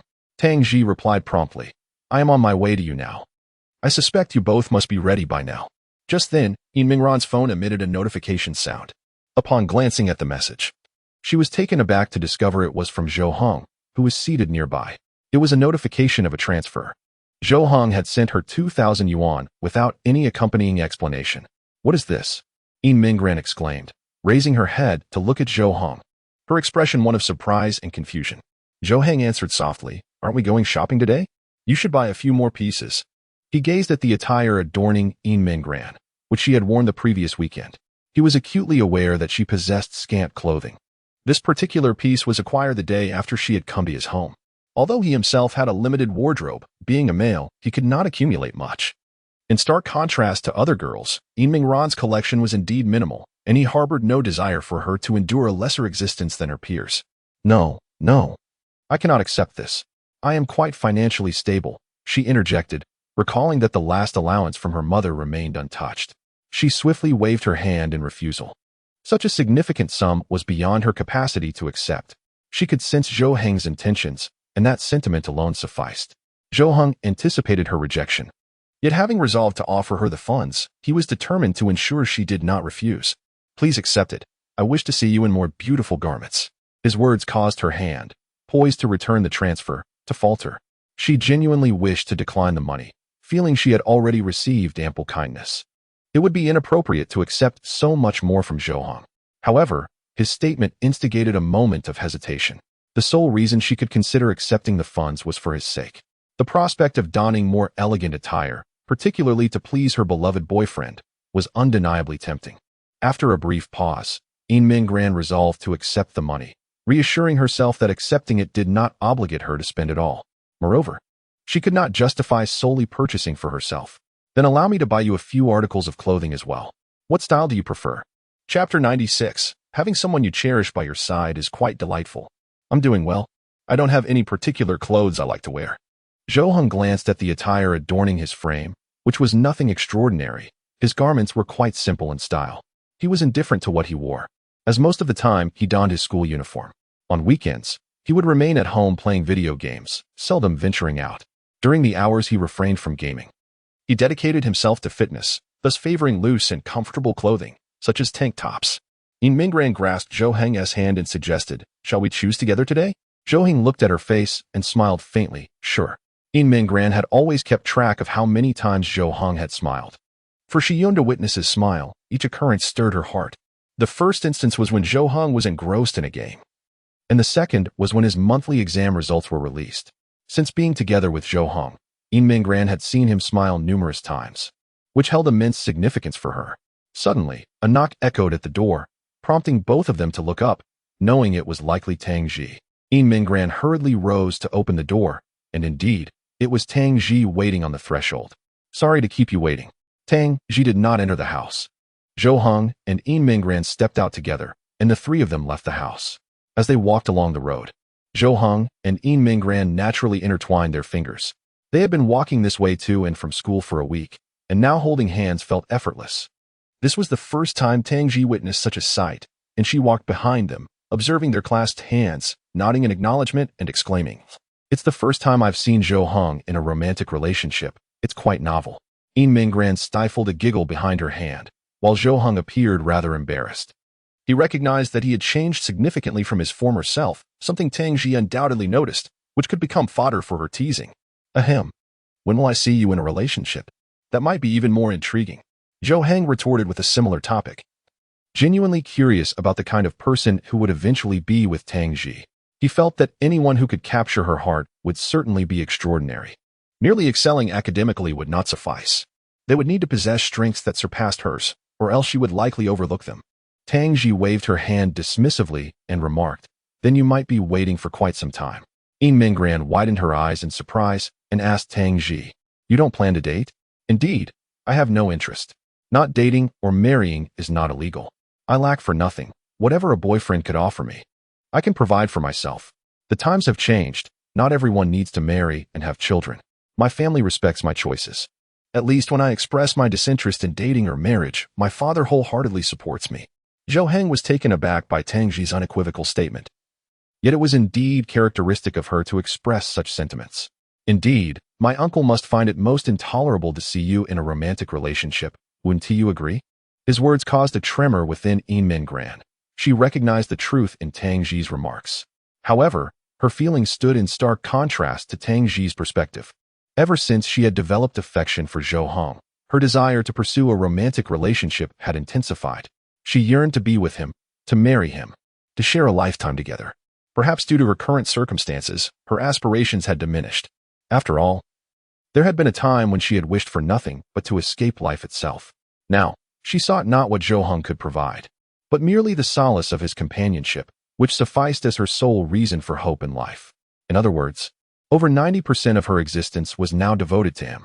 If Zhou Heng were to abandon her, her only remaining motivation would likely be to honor her deceased parents, as she herself would have lost the reason to live. Now that Zhou Heng seemed to concur with Tang Ji's viewpoint, she couldn't help but wonder if this would alter his feelings and distance him from her. Just as these worries clouded her mind, Zhou Heng suddenly grasped her hand, lifting it gently and tightening his hold slightly. "However, my current thoughts differ from yours. I believe having someone you care for by your side is quite wonderful." As he gazed into Mingran's eyes, a tender smile graced his lips.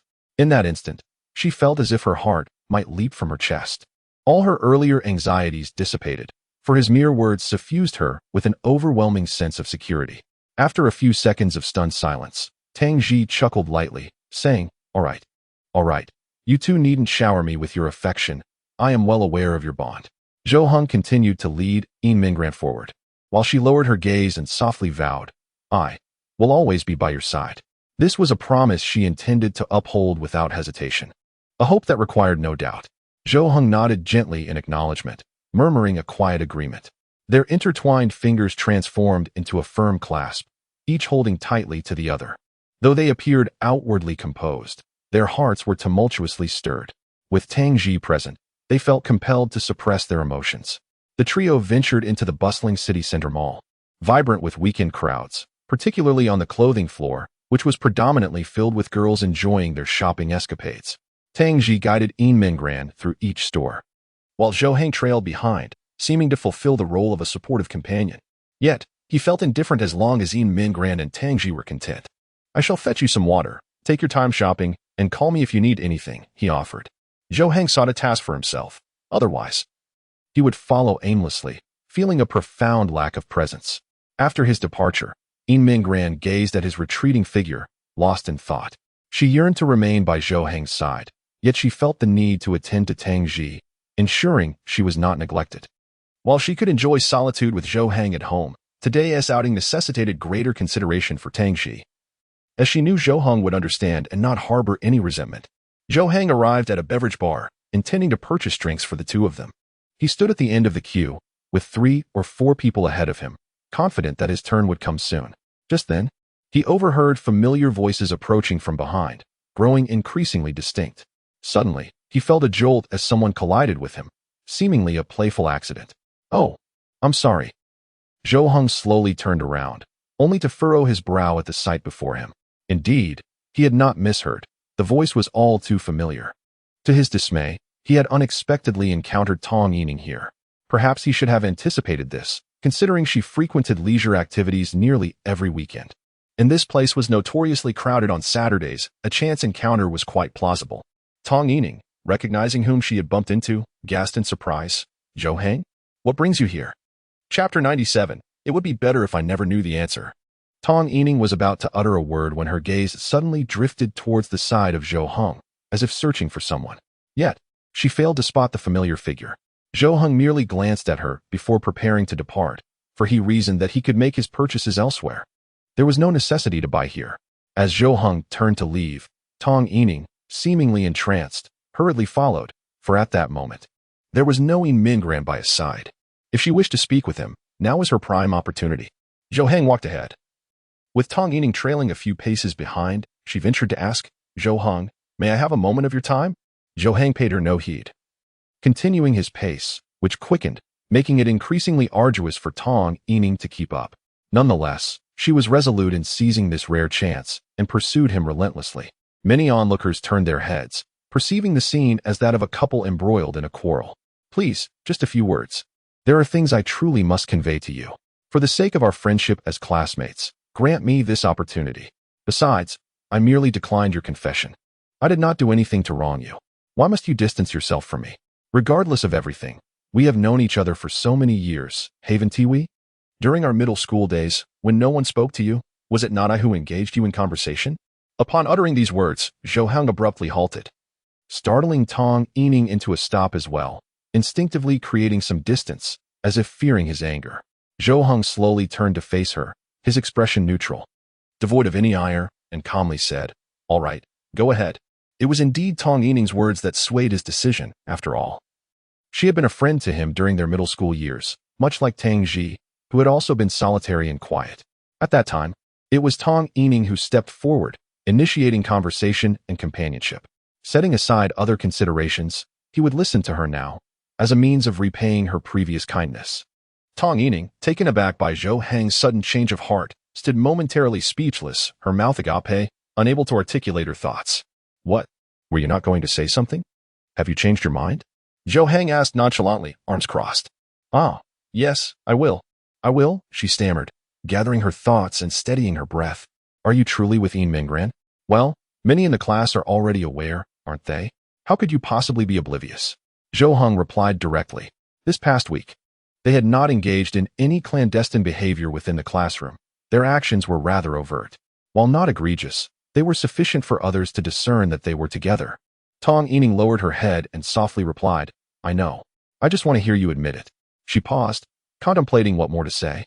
After a few moments of silence, as if grappling with her hesitation, she realized that such an opportunity might never arise again. Thus, she felt compelled to ask, "Why were you able to change your feelings so quickly? Didn't you like me before? How is it that you now have feelings for Yin Mingran in such a short span of time?" Zhou Heng furrowed his brow, seemingly taken aback by her question. Indeed, from her perspective, it appeared he had shifted his affections rather swiftly. Just days prior, he had ardently pursued her, yet within a mere fortnight, he had turned his attention to Yin Mingran, making her confusion entirely understandable. With a sigh, Zhou Heng responded, "There is only one explanation that makes sense. I never truly liked you. It was your kindness that led me to mistakenly believe I had feelings for you. In reality, it was not love at all, which is why I could relinquish my attachment so decisively. It was my fault. I should have let go much sooner. Perhaps my stubbornness kept me holding on for so long. Upon hearing Zhou Heng's answer, Tong Yining's expression darkened, her countenance fading, and her eyes reflected a profound sense of loss. I should not have asked this question. It would have been better to remain oblivious to the answer. She gave a self-deprecating smile and shook her head, feeling the sting of Zhou Heng's admission that he had never liked her, while she, in turn, had begun to develop feelings for him. What a dramatic turn of events! Why couldn't she have felt this way sooner? Had she recognized her feelings earlier? She could have accepted Zhou Heng's pursuit without hesitation. Even if he did not reciprocate her affections, she believed that through her efforts, she could cultivate his affection over time. Was it not possible to begin a relationship first and then nurture the feelings? Yet, the reality was that, without any preamble, Yin Minggran had effortlessly bypassed all the stages and inserted herself into Zhou Heng's life. After 4 or 5 years of struggle, she had failed to win his genuine affection, while Yin Minggran managed to do so in a matter of days. Is that all you wish to say? If so, then farewell. I remember your kindness during our middle school years, and I returned it during high school.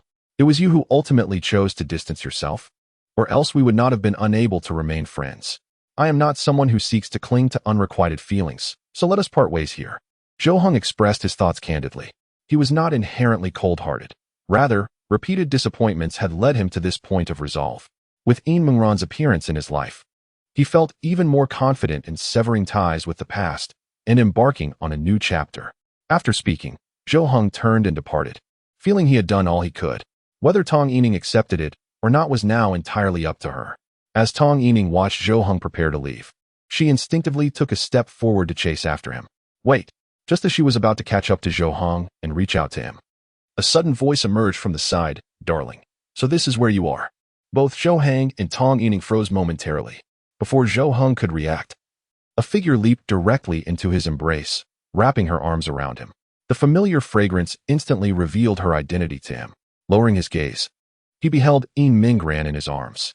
At first, he did not recognize her due to her new attire, a pink off-shoulder chiffon dress with an elegant waistline. The charming bow at her waist added a whimsical touch, while layers of lace adorned the beautiful garment, exuding a playful essence of youthfulness. Tong Yining took a step back and murmured, Yin Minggran. Chapter 98. Henceforth, I would appreciate more of this capriciousness. Tong Yining examined Yin Minggran from head to toe, and could not help but marvel internally. She is truly exquisite. No wonder Zhou Heng fell for her so swiftly. I must concede that I pale in comparison to Yin Minggran. The beauty and grace she possesses are qualities I could never hope to emulate, even with the finest disguise. Tong Yining had assumed that Zhou Heng's unrestrained demeanor was due to her presence, leading her to consider pursuing him. However, she was taken aback to find Yin Minggran there as well. Regardless of the circumstances, Yin Minggran was the rightful contender, and she had every right to keep Tong Yining at bay. If Tong Yining continued to intrude upon Zhou Heng, it was certain that Yin Minggran would not regard her kindly. The former dear friend would likely cast her a cold glance once more. That term of endearment was undoubtedly directed at her, a blatant declaration of possession. How intimate it sounded, piercing her heart like a needle. After a brief moment of bewilderment, Zhou Heng suddenly felt a jolt of realization. He became acutely aware of Tong Yining's presence behind him. Would Yin Minggran misunderstand? What if she thought he had slipped away to be with Tong Yining? How could he explain that? Should he request to review the surveillance footage from the mall? As if they would be willing to provide such evidence. He had only been with Yin Minggran for a few days. If he upset her, how could he possibly appease her? He lacked any experience in such matters. If he failed to reconcile the situation, would it lead to a breakup? The thought of ending their relationship over this would surely plunge him into despair. I was going to buy water and then happened to run into her. I thought I would change locations, and then she caught up with me, saying. Zhou Heng hastily attempted to clarify, his words tumbling over one another in a frantic effort to ensure he omitted no detail, desperate to convey his innocence. Yet, midway through his explanation, Yin Minggran suddenly raised a finger to gently press against his lips. Zhou Heng froze momentarily, staring at her in utter confusion, his heart racing as if it might leap into his throat, gripped by the fear that Yin Minggran might be angry with him, or worse, in their relationship. However, Yin Minggran merely offered a soft smile and said, Then let us go shopping together. We can pick out a few outfits for you. Tang Ji is still waiting for us, so let us be off." With that, she entwined her arm with Zhou Heng's, preparing to depart together. Before leaving, Yin Minggran turned to face Tong Yining and remarked, "Hello, what a coincidence to run into you here. Well then, farewell." This simple greeting conveyed politeness, devoid of any lingering emotions. After uttering those words, Yin Minggran led Zhou Heng away. Tong Yining stood rooted in place, motionless, as if in a trance, gazing blankly at the retreating figures of the pair. She had anticipated that Yin Minggran would regard her with disdain, yet just moments ago, it appeared she had not perceived her as an adversary at all. It seemed she was treated as just an ordinary classmate, exchanging a courteous greeting before parting ways. Was she not going to scold her? Was she not going to confront her? She had previously shown an expression that suggested she would rather harm herself than endure the slightest contact. Is this the demeanor of a victor? Such confidence is truly beyond my reach. Tong Yining sighed, leaning against the railing, raising her gaze to the ceiling above. A mere moment of contact revealed to her the vast chasm that separated her from Yin Minggran. She felt inadequate in her studies, lacking in beauty, and now, even her character seemed inferior. What hope remained for her? Zhou Heng and Yin Minggran arrived at a different milk tea shop to procure some refreshments. While waiting, Zhou Heng remained silent, observing Yin Minggran beside him. Although she wore a faint smile, he sensed that beneath it lay an array of unspoken emotions. "Do you truly not require any explanation from me? I did speak a few words with her. Must I inform you of that?" Zhou Heng inquired softly, his tone laced with uncertainty, as he was unsure of Yin Minggran's current state. Was she subtly upset, or did she genuinely not care? In truth, Zhou Heng felt that even if Yin Minggran were angry with him, he could apologize and clarify matters. However, the silence, the coldness of her demeanor, was far more daunting. He felt at a loss, fearing he might become utterly overwhelmed. Yin Minggran closed her eyes, gently shook her head, and replied, "There's no need. I trust you." Upon hearing those words, Zhou Heng was deeply moved. To be so trusted by his girlfriend was a wonderful feeling, yet he found himself puzzled. Regardless of the circumstances, he had not been by Yin Minggran's side and had turned to spend time with Tong Yining instead. Anyone would surely feel anger in such a situation. Yet Yin Minggran remained calm. Did that mean she was indifferent to his association with Tong Yining? Zhou Heng appeared somewhat reluctant, repeating his inquiry. "So, you are not angry?" "No. I have stated before that I will never be angry with you. It's just what?" Zhou Heng pressed, noticing her averted gaze and her soft, hesitant voice. "It's just a little disappointing, just a tiny bit. I know it has nothing to do with you, but I simply do not wish to see Tong Yining getting close to you. I am being selfish, I apologize. Please don't take it to heart." Zhou Heng pressed his lips together, gazing at Yin Minggran before him, his emotions swirling in complexity. He had indeed not misjudged. Yin Minggran had concealed her feelings, and had he not pressed her, she might have kept them buried within her heart indefinitely. Yet, the act of voicing her emotions brought Zhou Heng a sense of relief, revealing just how much she cared for him. In the next moment, Zhou Heng extended his arms, enveloping Yin Minggran in a warm embrace. She was momentarily taken aback, her expression morphing into one of profound vulnerability, as if his embrace were a catalyst for the emotions she struggled to contain. A wave of sadness washed over her, and she longed to weep in Zhou Heng's arms. Yet she understood that such an act was unwarranted. This trivial matter did not merit tears. She feared it would render her a fragile girl in his eyes. Initially, Yin Minggran had hesitated to express her feelings, maintaining an indifferent facade to spare Zhou Heng from distress. Given their already tenuous relationship and his lack of fault, she worried that displaying her own discontent would seem unreasonable. Just then, Zhou Heng softly broke the silence, whispering in her ear, "Then please indulge in such capriciousness more often. I find it quite endearing." Chapter 99. You two are truly a tormenting couple. Yin Minggran paused for a few seconds, letting out a soft sound as she buried her head in Zhou Heng's embrace, murmuring, "You keep saying such things. I can't help but shed tears." From the moment she first encountered Zhou Heng and took residence at his home, she felt that his kindness towards her was extraordinary, unlike the typical camaraderie among classmates. Yet, she did not reject his affection. Accepting his goodwill, she endeavored to reciprocate it as best as she could. However, she gradually realized that no matter how much she tried to give back, Zhou Heng's kindness seemed boundless, as if it were limitless. I'm merely speaking the truth. Please do not cry," Zhou Heng said, a note of panic in his voice. After all, they were in public. and the thought of having made his girlfriend cry was something he could never forgive himself for, even though he understood that Mingran was not crying out of sorrow. Mingran was amused by Zhou Heng's flustered demeanor. She giggled softly, covering her mouth, and said, "It's all right. I'm not crying. I promise I won't cry so easily anymore." She suppressed her urge to cry, having been striving to alter her character and become a bit stronger. Such transformation is not achieved overnight. Thus she knew she must take it slow, gradually fortifying herself in these minor matters, so as to no longer appear so fragile. Mingran lifted her gaze and noticed that others around them were watching, their faces adorned with amused smiles, causing her to immediately lower her head in embarrassment. This was her first time engaging in such intimate contact with Zhou Heng in front of so many people.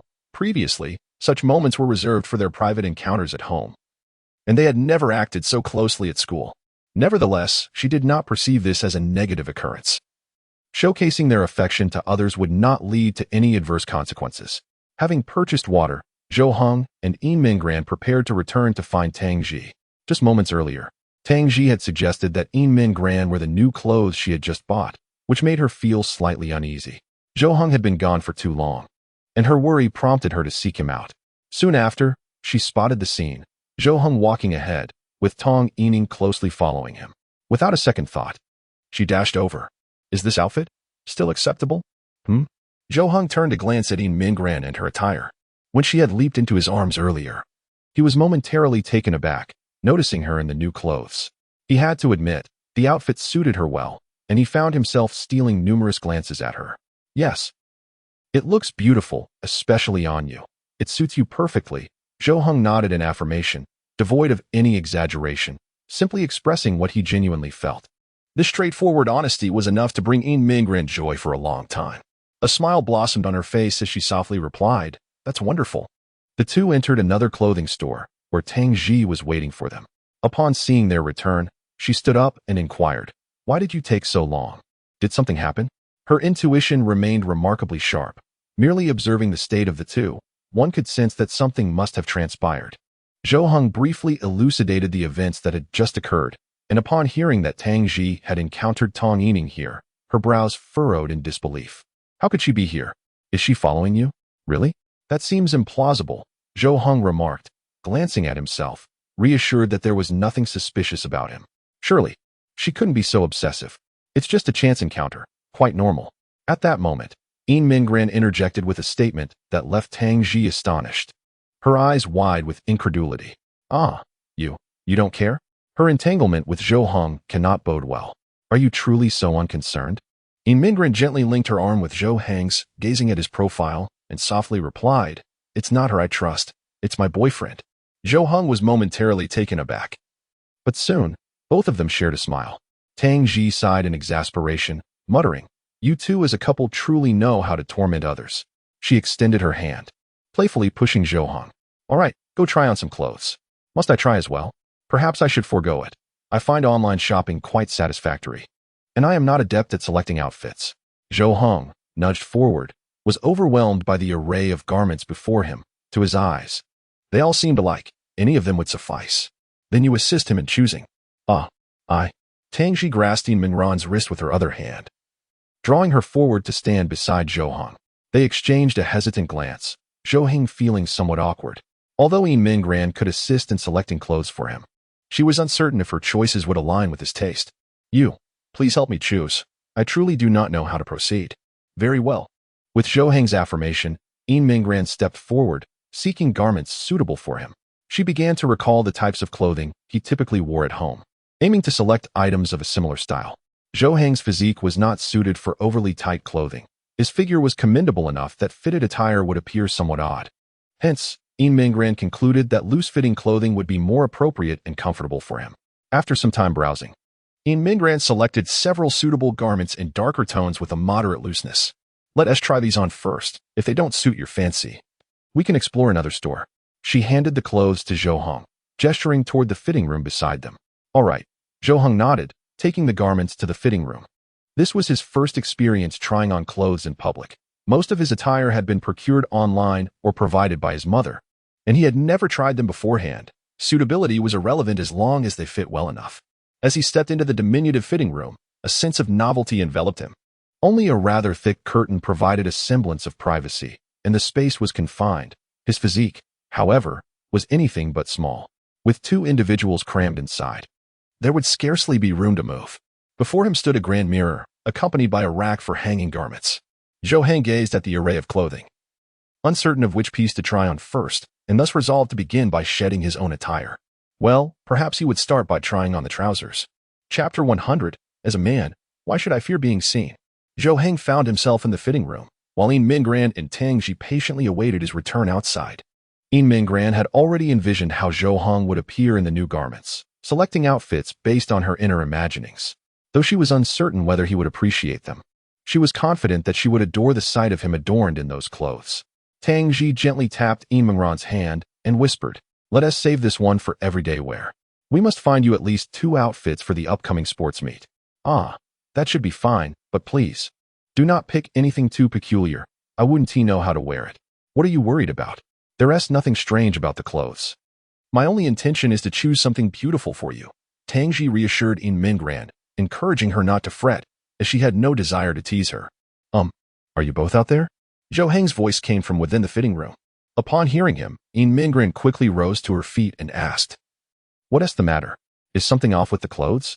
"Ah, not at all. It's just that I'm uncertain how to coordinate them," Zhou Heng replied, his tone tinged with helplessness and slight embarrassment. The clothes and pants he had brought were all jumbled together, leaving him clueless about which shirt matched which pair of trousers.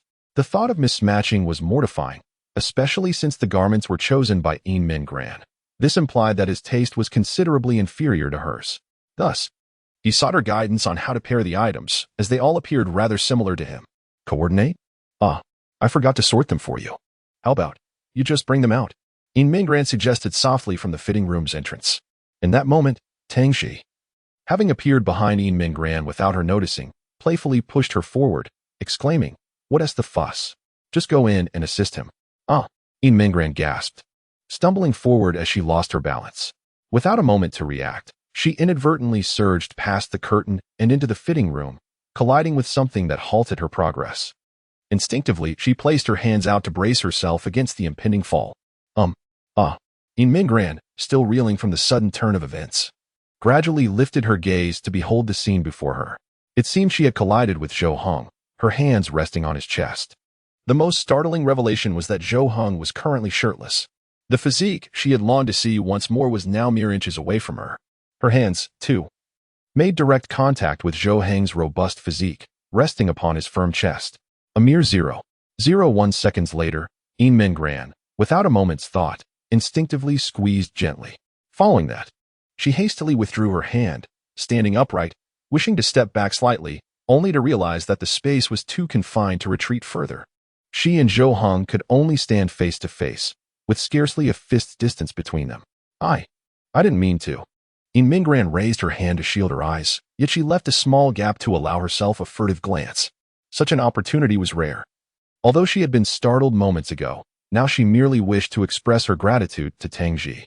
To refrain from looking would be polite, but to sneak a peek was instinctual. Zhou Heng felt a touch of awkwardness. Standing bare-chested before Yin Minggran inevitably left him feeling somewhat bashful. However, upon remembering that she was his girlfriend and not a stranger, his embarrassment lessened. Moreover, he recalled the 10 minutes he had spent that morning with her exploring his physique. Thus, he reasoned that she must appreciate his build.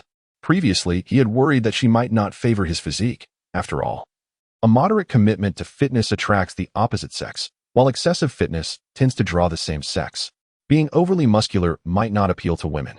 Yet, he considered his own physique to be above average, not excessively exaggerated, but certainly impressive among his peers. It seemed that Yin Minggran favored muscular men. Therefore, he felt no shame. Rather, he hoped she would gaze upon him. Having a physique that attracted his girlfriend was indeed a positive attribute. It's perfectly fine. There's no need for such formality. I'm a man. After all, what's there to fear in being looked at? Zhou Heng softly reassured himself.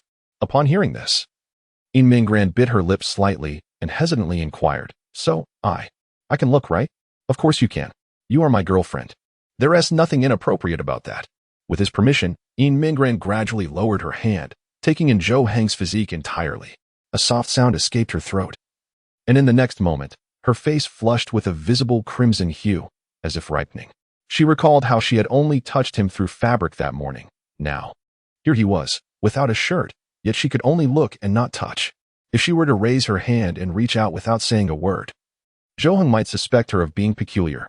Moreover, it seems that this is not the appropriate time for such activities.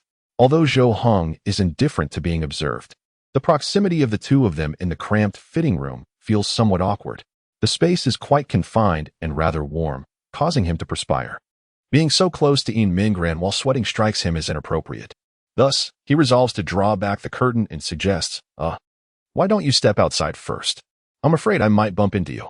I'll take the clothes out, and you could assist me with the matching before bringing them back in.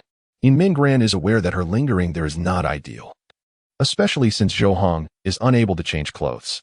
Although she has not yet had her fill of the sight, the thought of future opportunities makes it unnecessary to linger here. Just as she nods in agreement, she suddenly hears the voices of other young women outside the fitting room. Hello, do you have this in a larger size?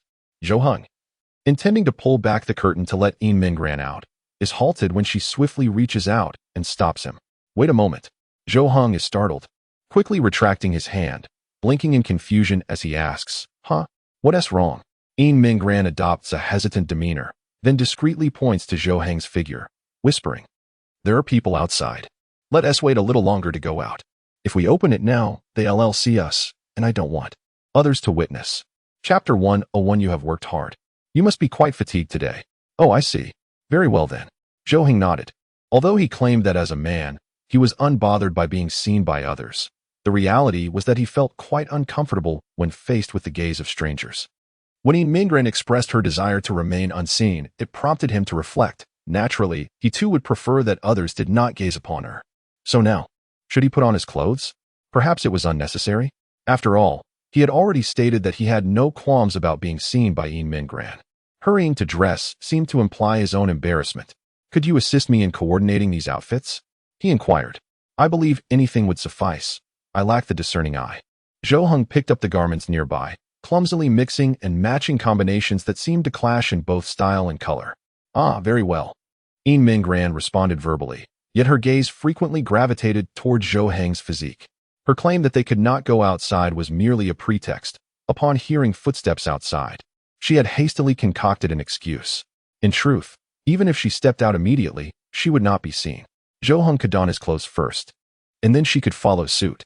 Her reasoning was rooted in selfish desire. She wished to linger here with Zhou Heng a little longer, to steal a few more glances at him. She was acutely aware that her statement lacked substance, bordering on a white lie, and she was uncertain if Zhou Heng had discerned this.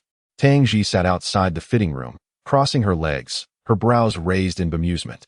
It had been a while since she pushed Yin Mingran inside. Why had she not emerged yet? Logically, she should have come out immediately. After approximately 5 minutes, the curtain of the fitting room was finally drawn aside, and Yin Mingran stepped out, her face slightly flushed, her expression reflecting a hint of shyness. Yet, Tangji seemed to detect a glimmer of satisfaction in her demeanor. Approaching her, Tangji playfully patted Yin Mingran on the shoulder, teasing, So, are you happy now? It was merely jest, for she recognized that her actions had been somewhat excessive and quite risky. It was reasonable for both of them to feel angered. She had expected Yin Mingran to feign annoyance and scold her, yet instead, she merely nodded gently and murmured in agreement.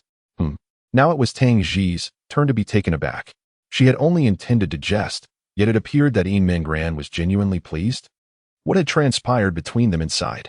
After a brief wait, Zhou Heng emerged, clad in his new attire, seemingly transformed in demeanor. As autumn approached, most of the garments selected by Yin Mingran were autumnal, loose yet not overly so, predominantly in darker hues, perfectly aligning with Zhou Heng's understated character. Moreover, his physique ensured that he would not appear unappealing in any outfit. The moment he stepped out, he completely captured Yin Mingran's attention, her eyes sparkling as if illuminated by stars. Tangji nodded repeatedly, exclaiming, Indeed, it looks splendid. Your clothing should undoubtedly be chosen by your girlfriend. Your own selections have been rather poor. Must you insist on being so obstinate? However, your words, albeit blunt, resonate with truth. Zhou Heng glanced at the attire he wore. Upon donning it, he found it quite appealing, far superior to the trendy pieces he had selected online. It seemed that Yin Mingran had chosen based on her personal taste, character, and physique. He adored every aspect, from the style and color to the comfort level. As long as you like it, That's what matters. If you're not satisfied, we can choose more leisurely. No, I truly love it. I shall try on a few more outfits, he replied. Returning to the fitting room, he tried on several other garments, all of which he found pleasing, different styles. Yet all suited him remarkably well. Moreover, since they were all handpicked by Yin Mingran, he saw no reason not to purchase them. Thus, Zhou Heng bought all these outfits. Subsequently, the trio exited the store, Zhou Heng carrying several bags while trailing behind the two girls. They seemed tireless as they navigated through various clothing shops. Although Zhou Heng did not feel particularly fatigued himself, he found it challenging to keep up with their relentless shopping spree. They merely had a light meal at the mall around noon before continuing their excursion. Finally, around 4 or 5 in the afternoon, they concluded their day of shopping and departed from the mall. After bidding farewell to Tangxi, Zhou Heng and Yin Mingran strolled homeward. Zhou Heng held a multitude of bags in his hands, while Yin Mingran offered to help lighten his load, but he steadfastly declined. On this matter, his stubbornness resurfaced. No matter how she insisted, he remained resolute in his decision. Upon reaching home, Zhou Heng placed the garments down. He had indeed spent a considerable amount today, but it was all for clothing, nothing frivolous, so he felt no remorse. He simply needed to inform his mother of this expenditure. Perhaps share a few photos of Yin Mingran in her new outfits, and he was certain to receive a substantial sum in return, encouraging him to purchase even more. His mother was like that. If he were to spend money on games, she would be reluctant to part with even 100 yuan, deeming it wasteful, arguing that playing games does not necessitate spending. However, whenever he invested money in necessities or education, she would generously provide whatever amount he needed without hesitation. With a sigh, Zhou Heng settled into a chair, preparing to rest briefly before diving into his studies. It was the weekend, and he had yet to engage in any academic work. For him, such days presented an optimal opportunity to surge ahead in his studies, and he was determined to seize the moment. He stretched his shoulders. Although his arms were not fatigued from carrying bags, his shoulders felt a bit sore. At that moment, he sensed a pair of hands gently resting on his shoulders. Commencing a soothing massage, Zhou Heng's eyes widened as he turned to see Yin Mingran standing behind him, offering him a shoulder rub. After exchanging glances with Zhou Heng, Yin Mingran gradually lowered her head and softly remarked, "You've worked hard. You must be quite tired today." I'm fine, really. But you must be weary from shopping. Perhaps I could assist you as well." Zhou Heng began, but abruptly halted. He intended to suggest that he could also offer Yin Mingran a massage, as it seemed rather unfair for her to only tend to him. However, Yin Mingran had not been carrying anything. She was merely strolling about, which meant her fatigue was likely confined to her legs and feet. Zhou Heng's gaze drifted downward, taking in her long, slender, and fair legs, and he felt a stir in his throat. Should he really offer to massage Yin Mingran's legs and feet? Chapter 102. If you should not indulge, then who should? What is the matter? Yin Mingran, puzzled by Zhou Heng's half-spoken words, inquired softly. Zhou Heng gently shook his head and replied, "Oh, it's nothing." He had genuinely intended to assist Yin Mingran by massaging her legs and feet, hoping to reciprocate the kindness she had shown him. Throughout his life, only his mother had received such treatment, and during his childhood, he often provided her with massages, thus acquiring a modicum of skill. Yet, that was his mother after all, and at that tender age. He wondered if it was appropriate to do the same with Yin Mingran. Although they were in a romantic relationship, it had not been long, and he worried that if he touched her legs, she might misinterpret his intentions. Yin Mingran continued to knead Zhou Heng's shoulders, applying just the right amount of pressure, which indeed brought him considerable relaxation. However, the true essence of relaxation was psychological. Having his beautiful girlfriend attend to him with a massage brought a joy that surpassed mere physical comfort. In the past, I often helped my mother with massages, especially when her shoulders were sore. Yin Mingran began to recount, her voice soft, as Zhou Heng envisioned the scene. Whenever he thought of Yin Mingran and her family, his heart ached for her. She then shifted her tone, quietly lamenting, "Now, there are no opportunities for that anymore." Sigh. Her voice bore a tinge of melancholy, yet there was also a sense of acceptance, had it not been for Zhou Heng and his companions. She might not have found such clarity, carrying her memories forward while continuing to live well. Zhou Heng's heart trembled, and he fell into a contemplative silence.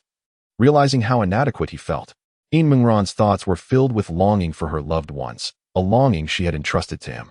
What was he thinking? Touching her legs? How utterly superficial! In the next moment, Zhou Heng abruptly stood up, startling Yin Mingran, who froze, her hands suspended in midair, appearing utterly flustered. He then turned, bent down, and lifted her into his arms. Yin Mingran's eyes widened in surprise, her body stiffening as she dared not move. Zhou Heng, she murmured softly, but received no response. Her heart raced, not out of fear, but rather a mix of excitement and exhilaration. Zhou Heng strode purposefully, carrying Yin Mingran into the living room and gently placing her on the sofa. She looked up at him, bewildered, uncertain of his intentions. Zhou Heng retrieved a small stool and sat before her, then reached out to take her leg, resting it upon his own. Yin Mingran let out a soft huff. For some inexplicable reason, when Zhou Heng's hand brushed against her ankle, her body trembled slightly. Zhou Heng. Yin Mingran realized what Zhou Heng intended to do. Yet she found it hard to believe. It was one thing for her to give Zhou Heng a massage, but did he truly wish to massage her in return? She had spent the day out with Tang Ji, using Zhou Heng's money to buy beautiful clothes, and he had carried all her purchases. Now, upon returning, she was to allow him to massage her? Why should she accept such treatment? As Zhou Heng's hand approached her calf, she hastily interjected, "No. Zhou Heng, perhaps it's better if I just help you instead. Please don't treat me this way." Zhou Heng's hand paused in midair. He lifted his gaze to glance at Yin Mingran and inquired, "Do you find it distasteful?" "What? I don't find it distasteful. I just think I don't deserve such treatment." This is my home. You are my girlfriend. If you do not deserve this, then who does?" Without waiting for a response, Zhou Heng placed his hand gently on her leg, beginning to massage her softly. Yin Mingran realized she could not prevent this. As Zhou Heng's warm palm pressed against her, she shyly covered her eyes with her hands, biting her lip. Yet, despite her efforts to conceal it, her ears flushed crimson, the warmth spreading down to her neck. She felt as though her heart might leap from her throat. What day was it that she was experiencing such a moment? Although she wished to stop Zhou Heng, her rational side argued that she did not merit such treatment. Emotionally, however, she wished for time to slow down, savoring every second. Zhou Heng, oblivious to Yin Mingran's turmoil, focused intently on her legs, inwardly musing, "How does she maintain such fair skin? Compared to her, my hands seem so dark." He compared the back of his hand to the pale skin of Yin Mingran's leg, noting the stark contrast. After approximately 10 minutes, Yin Mingran felt it was sufficient.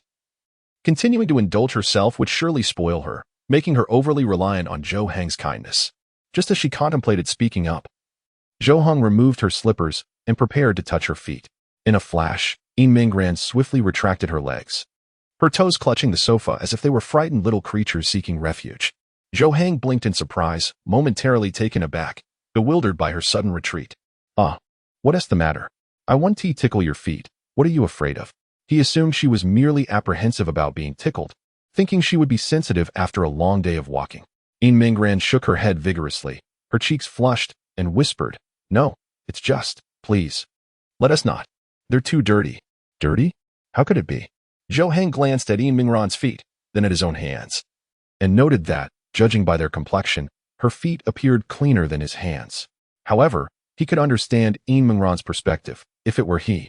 No matter how clean his feet were, he would never allow someone else to touch them without washing first, instinctively believing them to be dirty. "Perhaps I can fetch a basin of water to assist you in washing them? That should suffice, right? Though I personally do not find them dirty at all. This arrangement seems acceptable." No. This is sufficient. There's no need for." Yin Mingran stammered for a while, unable to articulate her thoughts. Ultimately, she managed to squeeze out a simple thank you.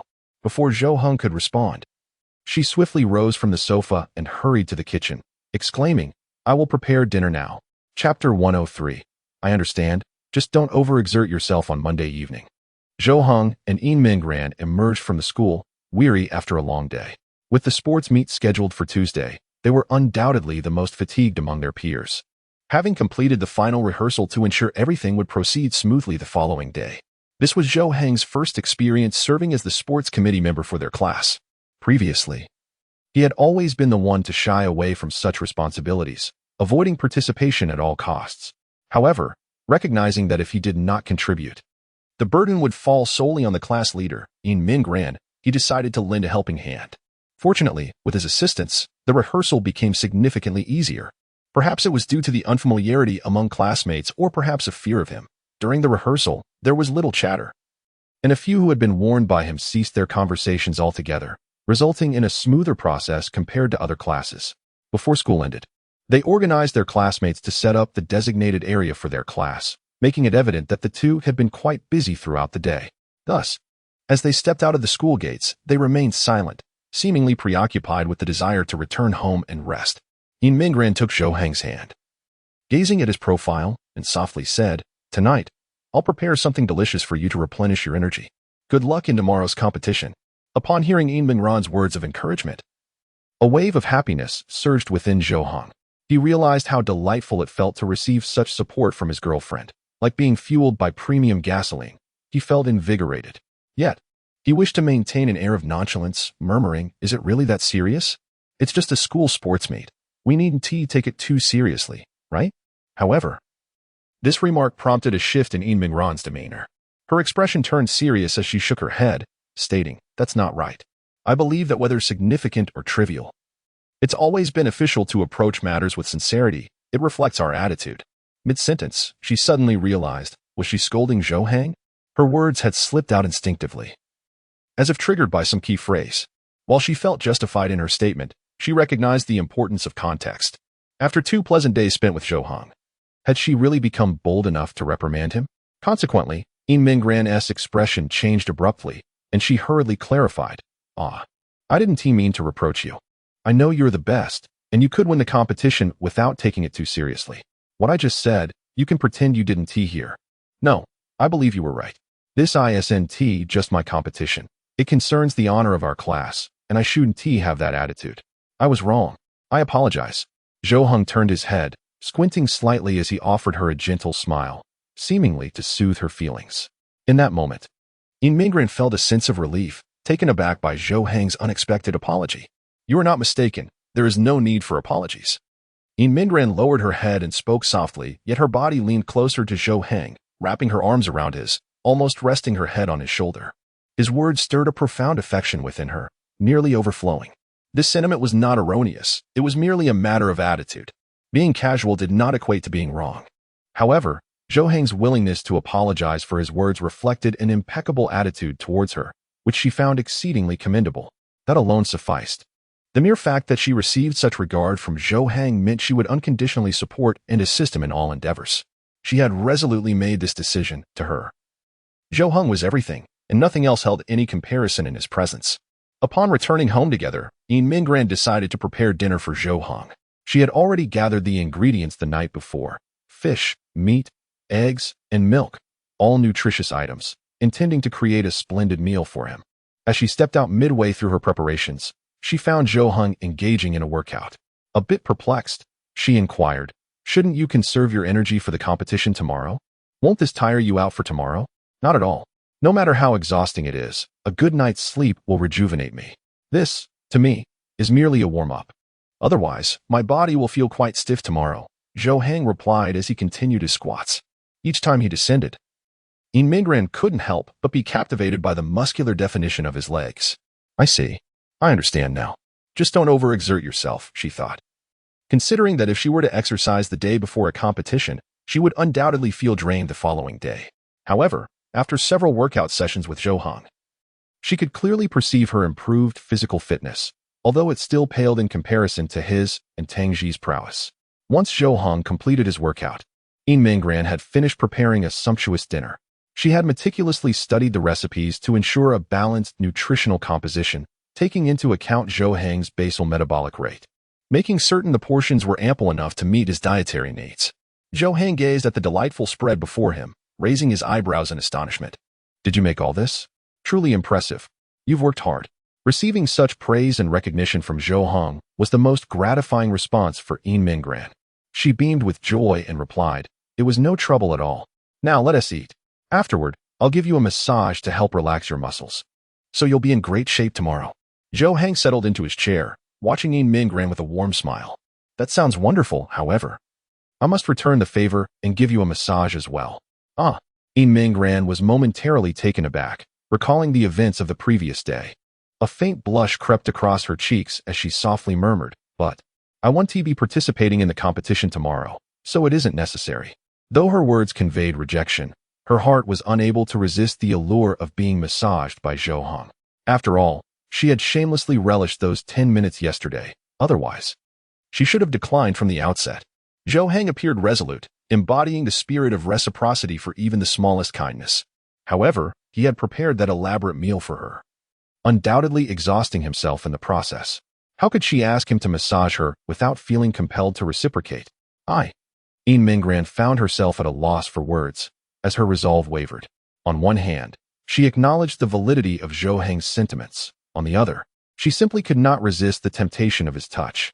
She pondered that although she yearned to repay Zhou Heng in every possible way, they were, after all, in a romantic relationship rather than a master-servant dynamic. If she were to diminish herself too much, he might not welcome it. Thus, she reasoned that mutual massages between them should not be seen as anything inappropriate. Chapter 104. Even if you saw it, it's quite normal. After dinner, Zhou Heng took a shower to wash away the fatigue of the day. Upon exiting the bathroom, he noticed the living room was devoid of Yin Minggran, leading him to surmise that she must be in the bedroom. He approached the bedroom door, opened it, and stepped inside. "You go wash up. I'm done." In an instant, Zhou Heng's words lodged in his throat, leaving him frozen in place, as if turned to stone. His gaze was fixated on the scene before him. At that moment, Yin Minggran appeared to be changing her clothes. She had already donned a pair of casual shorts and was kneeling on the bed. As he opened the door, he caught a glimpse of her just as she was slipping on her top. Hearing the door creak, Yin Minggran immediately turned her head, and upon seeing Zhou Heng, she too was rendered speechless, locked in a gaze with him for approximately 5 seconds. I didn't mean to." Zhou Heng quickly stepped back, hastily shutting the door behind him and standing at the threshold, taking deep breaths. Although he hadn't seen much, the realization that Yin Minggran was in the midst of changing caught him off guard. Had he entered just a few seconds earlier, the situation could have been far more revealing.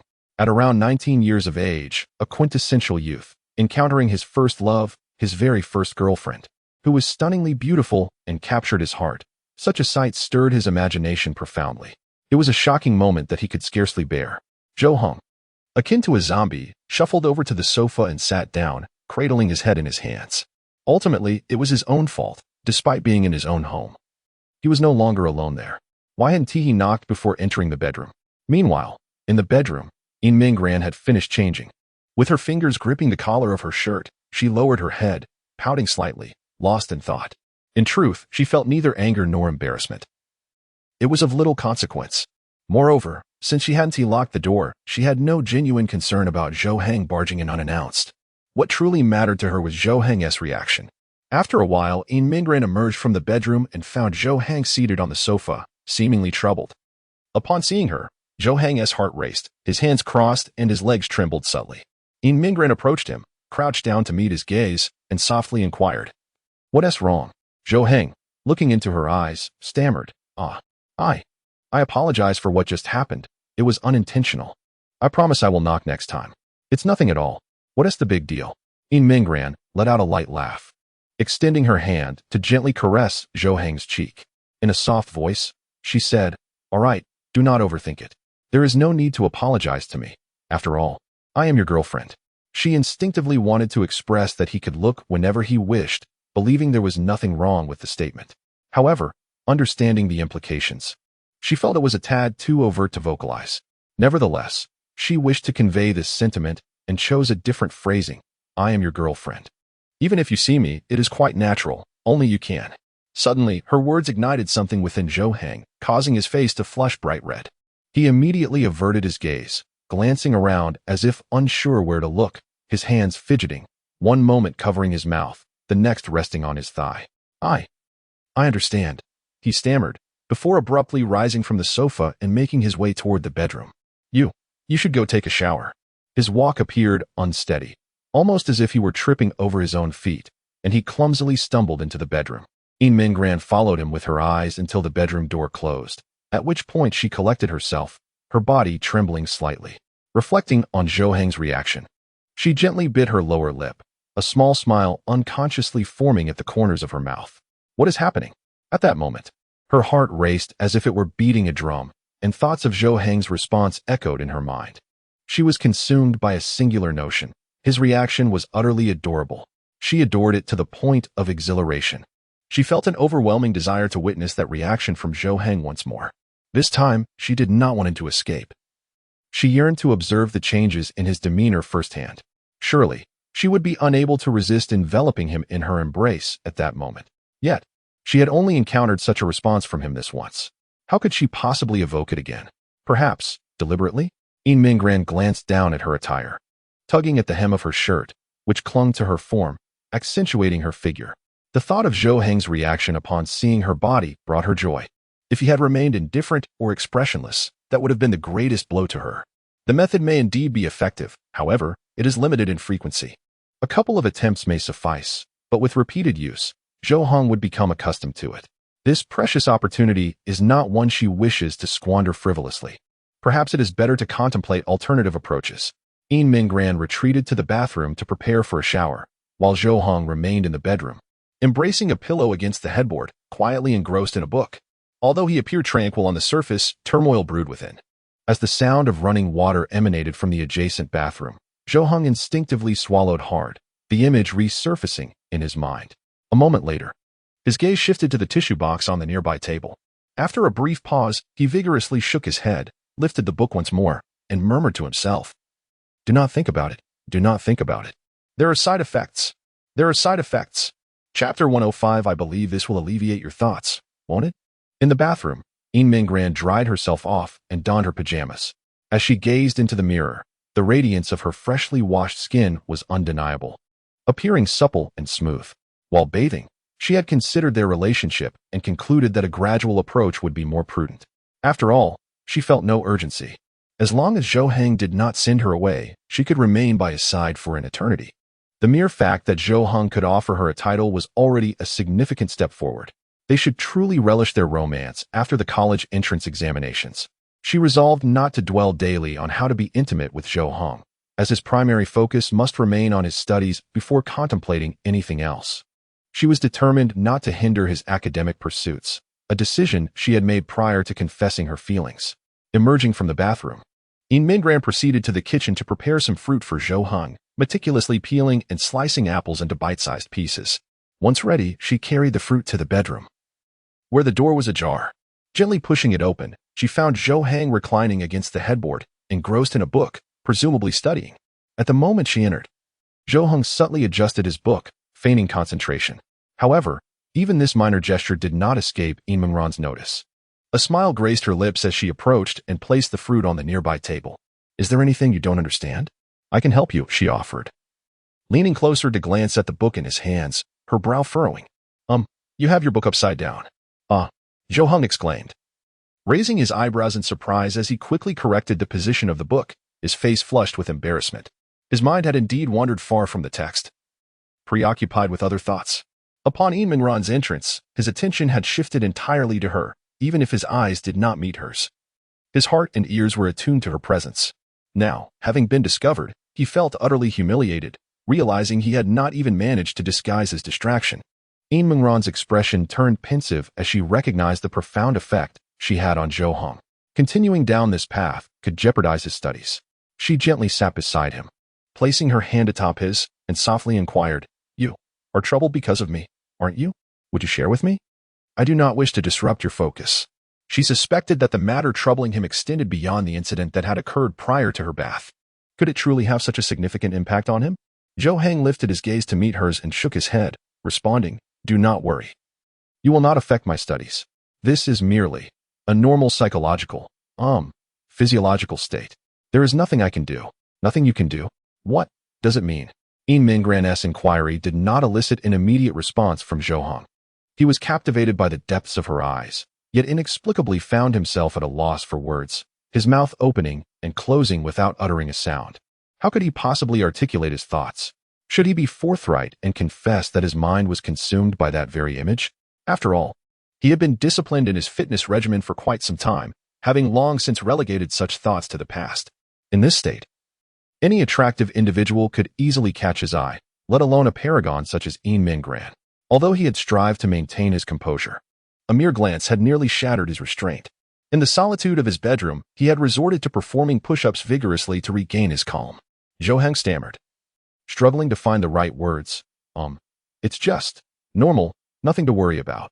Oh, please don't ask anymore." He genuinely wished to cease this conversation, hoping that Yin Mingran would remain oblivious to his turmoil. After all, if she were to discern his struggle, it would be quite embarrassing for him. as he had always projected an image of disinterest in such matters, yet now found himself troubled by them, feeling as though his carefully constructed persona was crumbling. In Mingren furrowed her brow, perplexed. She touched her chin, deep in contemplation. Aware that Zhou Heng was not inclined to clarify, she endeavored to grasp the underlying meaning. She was no fool.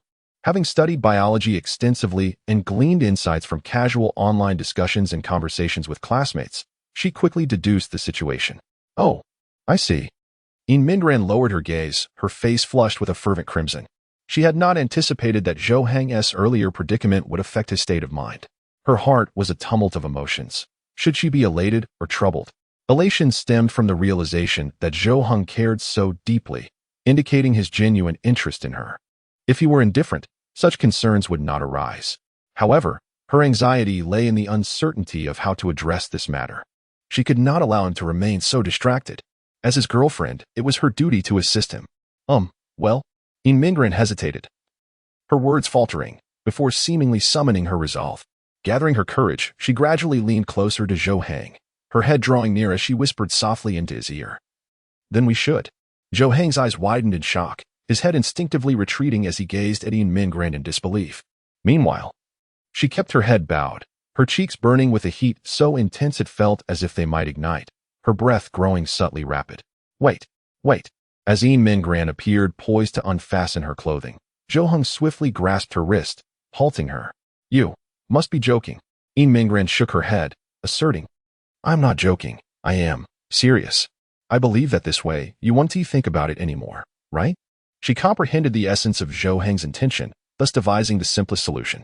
After all, she believed this approach to be more advantageous. Otherwise, it would inevitably have repercussions in the future. Chapter 106. At that time, I will completely entrust you to me. Guh. Zhou Heng could not help but swallow 2 or 3 times, as if his throat had become dry. His gaze began to wander over Mingren. No, this won't do. Zhou Heng quickly shook his head and extended his hand, exclaiming, No. If my mother finds out, she will surely kill me. If I just don't tell her, it should be fine. Or perhaps. Mingren turned her face slightly, her eyes reflecting a hint of melancholy as she gazed downwards, where a slight shoulder was already exposed. You don't wish to be with me? Goodness, I absolutely do. Zhou Heng grasped Mingren's arm fervently, his eyes ablaze with desire. Mingren was momentarily taken aback, the melancholy in her gaze dissipating instantly. She had thought that Zhou Heng's hesitation indicated a lack of interest in her. However, witnessing Zhou Heng's fervent state and the strength with which he held her arm, it was evident that he was indeed interested. Thus, if he hesitated, there must be a reason behind it. So, what are your thoughts? Mingren softly inquired about Zhou Heng's intentions, wishing to lend her modest support to him, ultimately seeking to understand his wishes. Zhou Heng paused, gazing into Mingren's sparkling eyes. The words he longed to express felt lodged in his throat, refusing to emerge. This is my first experience with love.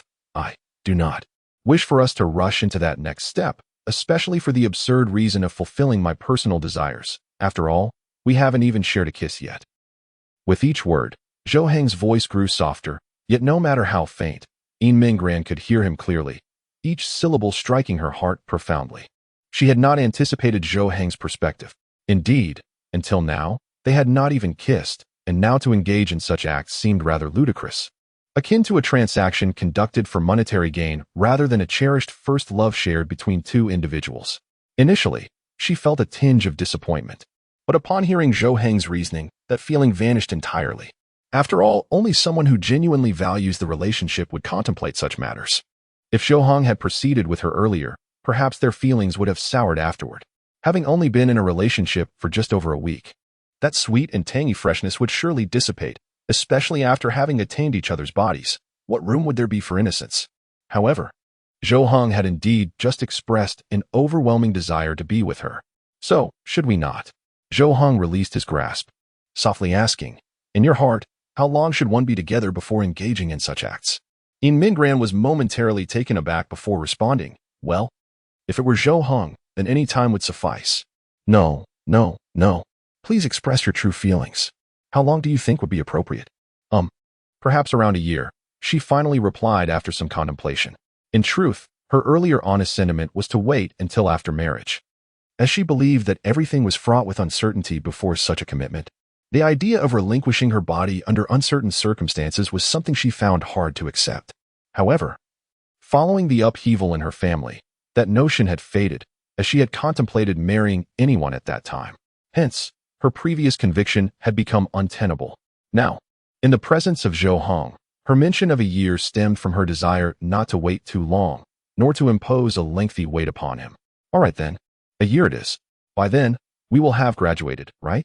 At that time, I will completely entrust myself to you, if you will have me, Zhou Heng said, gently caressing Yin Mingran's face. Yin Mingran pursed her lips and nodded, responding with a soft before extending her arms to embrace Zhou Heng. She had offered herself willingly and faced rejection, yet she felt no disappointment. On the contrary, her affection for Zhou Heng had deepened, surpassing her previous feelings. She had underestimated his seriousness regarding their relationship and his desire to take responsibility. Indeed, it was this resolute Zhou Heng that she cherished the most. Zhou Heng glanced at the table, where an assortment of sliced fruits lay, and inwardly mused, I am somewhat looking forward to graduation. Chapter 107. Just enjoy yourself today with a gentle sound. Yin Mingran entered the restroom. As she turned on the faucet and washed her hands, the flush of her face gradually faded. Lowering her gaze to her hands, she murmured softly, I wish graduation would come sooner. Stepping out of the restroom and switching off the light, Yin Mingran paused at the threshold of her bedroom, hesitating to open the door. She stood there for a moment, contemplating how Zhou Heng might behave once she entered. Would he simply fall asleep? Would he ignore her entirely? She had heard that boys could adopt a sage-like demeanor, becoming impervious to feminine charms in such a state. What attitude should she assume in response? Regardless of Zhou Heng's treatment of her, her feelings toward him would remain unchanged. Any transformation would only be for the better. She could never disregard Zhou Heng. With a resolute nod, Yin Mingran silently vowed that no matter Zhou Heng's demeanor, she must not display any signs of disappointment or dejection. She needed to prepare herself mentally, as this was crucial in fortifying her character. As she pushed the door open and stepped inside, she found Zhou Heng reclining against the headboard, engrossed in a book. This time, he held it correctly. At first glance, she could see that he appeared much improved from earlier. Previously, he had seemed distracted and restless, his mind elsewhere, but now the earlier turmoil had vanished. This surely meant that she had been of assistance to him. Zhou Heng outwardly maintained a calm facade, yet within, he was quite unsettled. After all, how could he remain composed after what had transpired?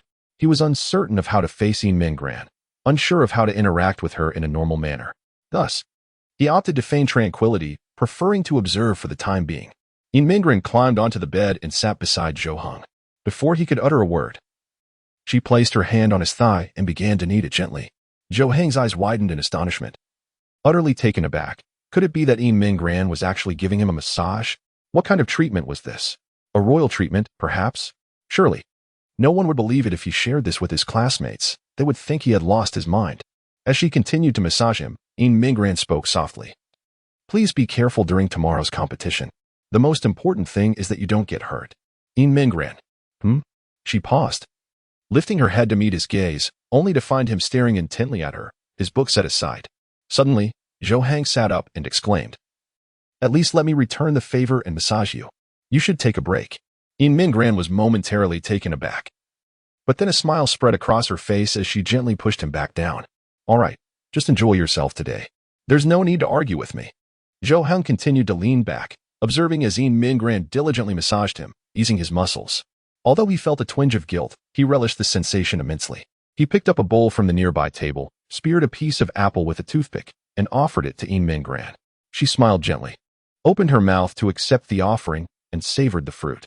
They exchanged a knowing smile, as if enveloped in a harmonious atmosphere. Yet, deep within, they both understood clearly. Their thoughts aligned, the desire to give the best to one another. Chapter 108. Inexperience of first times as night fell and the lights were extinguished. The two lay in bed, instinctively embracing one another. This evening, their hold was tighter than usual, as if their emotions had surged to unprecedented heights. Zhou Heng could feel Yin Mingran's warm breath brushing against his neck, while he inhaled the delicate fragrance of her hair. After a moment, Zhou Heng softly inquired, Do you particularly admire my physique? Ah, so you noticed. Yin Mingran chuckled softly, like a child caught in a secret. She quivered slightly in his embrace, realizing it would be difficult to conceal her feelings. When I was still half asleep earlier. You? Ah, this. Yin Mingran buried her head against Zhou Heng's chest, her heart racing, and she could hear his heartbeat quickening as well. She had thought her hidden admiration was impenetrable, known only to the heavens and the earth, but it seemed Zhou Heng had already discerned it. I initially took up fitness out of boredom, seeking to occupy myself. Whenever I grew weary from gaming and needed a break, I would exercise to pass the time. Moreover, if I didn't maintain my regimen, I would surely be surpassed by that Tang Ji, and her teasing would be relentless. Before I knew it, I had put in quite a bit of effort. I assumed you wouldn't appreciate this physique. After all, most people prefer a leaner build, right? Who says that?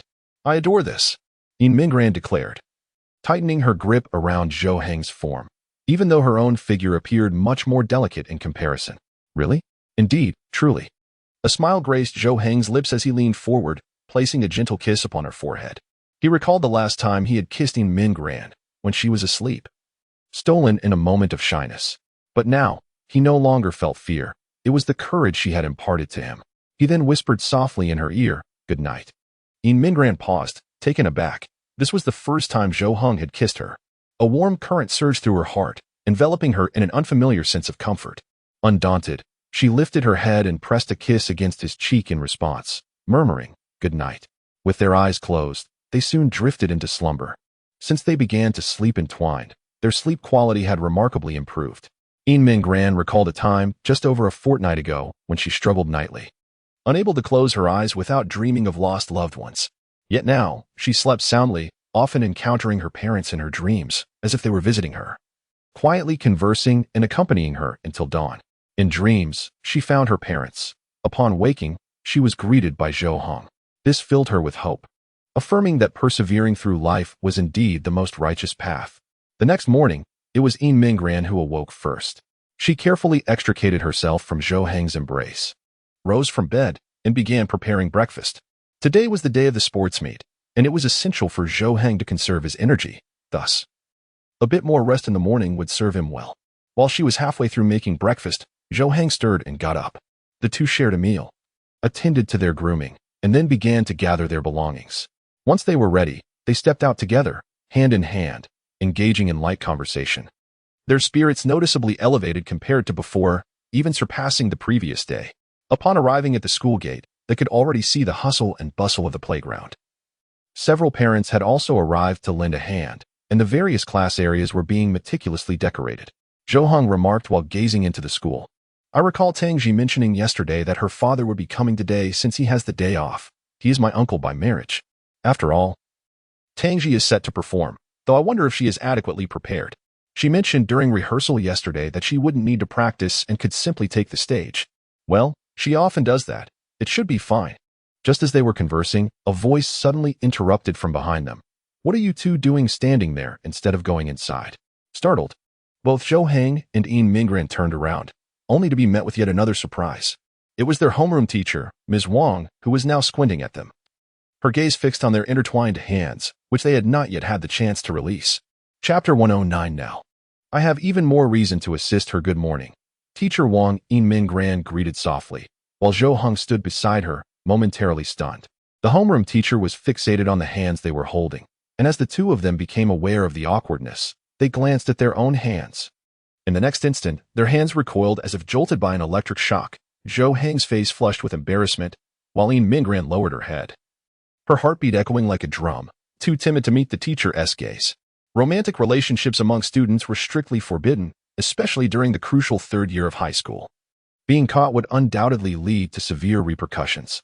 They had only been together for a week, and now they had been discovered by their homeroom teacher. What a disaster, especially for Yin Mingran, who was acutely aware of how much care the teacher had shown her. As the class monitor, it was particularly disappointing to think she had acted against the rules. Teacher Wang scrutinized Zhou Heng, her brows furrowed, her expression grave. After a moment, she stepped forward and said, "Zhou Heng, come with me. Yin Mingran, please return to class and organize the discipline. Ensure everything is in order." All right. Yin Mingran nodded in agreement, casting a worried glance at Zhou Heng. She wondered why the teacher had called only him. Was it because of her unique situation that she was being afforded leniency? Regardless, she could not defy the teacher's orders, as that would only jeopardize Zhou Heng. All she could do was silently pray that he would be all right. However, being summoned by the teacher likely meant he would face a reprimand and be asked to break up. This was a common tactic employed by educators. Zhou Heng turned, preparing to follow teacher Wang into the building. Before leaving, he gently patted Mingren's shoulder as if to comfort her and reassure her. He accompanied teacher Wang into the office, which was currently sparsely populated, as the teachers responsible for their classes had gone to their respective classrooms to manage the students. Zhou Heng felt no trepidation regarding the impending reprimand. After all, as a notorious troublemaker, he had grown accustomed to criticism from teachers throughout his life, rendering him immune to it. His greatest fear was that the teacher would contact his parents and inform them of his relationship with Mingren. He was uncertain of his mother's stance on such matters. Having kept the relationship a secret from her, what would her reaction be upon discovering it? In her eyes, Mingren held significant importance. He surmised that if she were to oppose their relationship, the rationale would undoubtedly revolve around academics, not his own studies, but rather the concern that he might adversely affect Mingren's excellent performance. If she were to falter because of him, he would certainly face a harsh scolding. If his mother disapproved of their relationship, she might even go so far as to find Mingren a separate place to live, thus separating them therefore. Until he could ascertain his mother's sentiments, he absolutely could not divulge the news of his relationship with Mingren. The teacher here can be easily deceived. Even if she verbally agrees to a breakup, they can continue their relationship in secret. After all, they live together, and as long as they remain discreet at school, the teacher cannot do much. Teacher Wang settled into her seat, placed her bag down, and looked at Zhou Heng, crossing her legs. She inquired, "How long have you been together with Mingren?" Zhou Heng stood up straight and replied, "About a week." "A week?" Teacher Wang stroked her chin, her expression one of surprise, as if contemplating something. "Did you pursue her?" No. It was her. Oh, wait, it was mutual. Neither of us was chasing the other." "Oh." Teacher Wang's expression grew more intriguing, as if she were grappling with an unresolved question. However, she did not suspect Zhou Heng of lying. After all, nearing 40 and having been a teacher for many years, she could discern when students were being dishonest. Even though Zhou Heng stumbled over his words, his eyes betrayed no hint of deception. Teacher Wang glanced at the other teachers in the office, ensuring no one was eavesdropping, before quietly asking, "Let me ask you, are you aware that Mingren's family situation is somewhat unusual?" Without hesitation, Zhou Heng nodded earnestly, responding, "Yes. I was aware of it before Mingren returned to school. Teacher, if you're interested, I can share everything with you. But there is one condition. You must promise me." "What?" "Please do not tell my parents about my relationship with Mingren." Zhou Heng firmly established this condition, as he felt a degree of trust towards his homeroom teacher, believing she was far more open-minded than others. Indeed, after a brief moment of contemplation, Teacher Wang nodded in agreement, stating, "All right, I promise you, but you must tell me everything without omission." She then pulled up a chair, gesturing for Zhou Heng to sit down. He obliged without hesitation and began recounting how he had met Mingren. He withheld nothing, feeling no remorse. Much like when he had shared the story with his mother, for he had a clear conscience. After approximately 10 minutes, he finished narrating the entire sequence of events, deliberately omitting the specifics of how he and Mingren became a couple, believing that the details would elucidate their connection.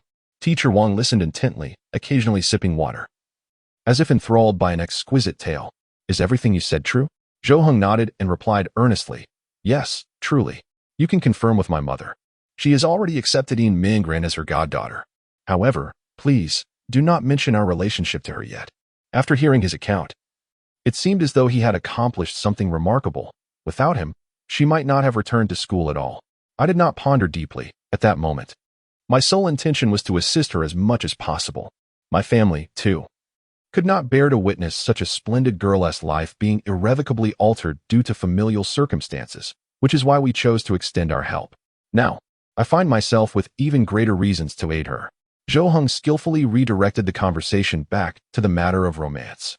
Teacher Wang fell into a contemplative silence, ruminating for a considerable time, before turning to Zhou Heng and inquiring, "Are you certain this will not hinder your academic pursuits?"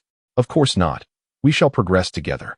You are aware, teacher, that I made significant strides in this month's examination, all thanks to Mingren's support. I assure you, I will continue to improve in the next assessment." Zhou Heng replied without hesitation, confident in his self-discipline, while also reassuring that Mingren need not worry. for she fully understands the importance of not neglecting her studies. Very well, I understand. Teacher Wang nodded thoughtfully. Suddenly, she opened a drawer beside her and retrieved an envelope, which she handed to Zhou Heng. This is for Yin Mingran. In truth, I should have given it to her long ago. Chapter 110. In the future, when you date. The teacher will turn a blind eye. Zhou Heng held the envelope in his hand, perplexed by its fullness, which seemed to contain money. Teacher Wang replied softly. This is a small token of my appreciation. It may not be much, but it can help Yin Mingran a little. This child is my favorite student after all these years of teaching, and I certainly do not wish for her future to be affected by external factors. Zhou Heng nodded in realization and said, I understand. I will give it to her. However, Teacher Wang shook her head and denied, no. The reason I am entrusting this to you is that I want you to keep it and use it for her. And do not tell her it is from me. Why? Teacher Wang shot Zhou Heng a disapproving glance, curling her lip in exasperation. Given that you are her boyfriend, how do you not understand her? If you give it directly to her, she will refuse to accept it, no matter what. However, if you keep it and use it for her, she will at least be able to accept it. Zhou Heng, astonished, couldn't help but give a thumbs up, exclaiming, Oh, teacher, you do good deeds anonymously? Have you not also done a great good without telling others? In comparison, what I am doing is merely a small effort. Do you truly have such faith in me? What if I spend it myself? One should not doubt those they employ. If you can carry out these matters, I believe you will not disappoint me. If you were to squander it, it would only reflect my poor judgment and that of Yin Mingran.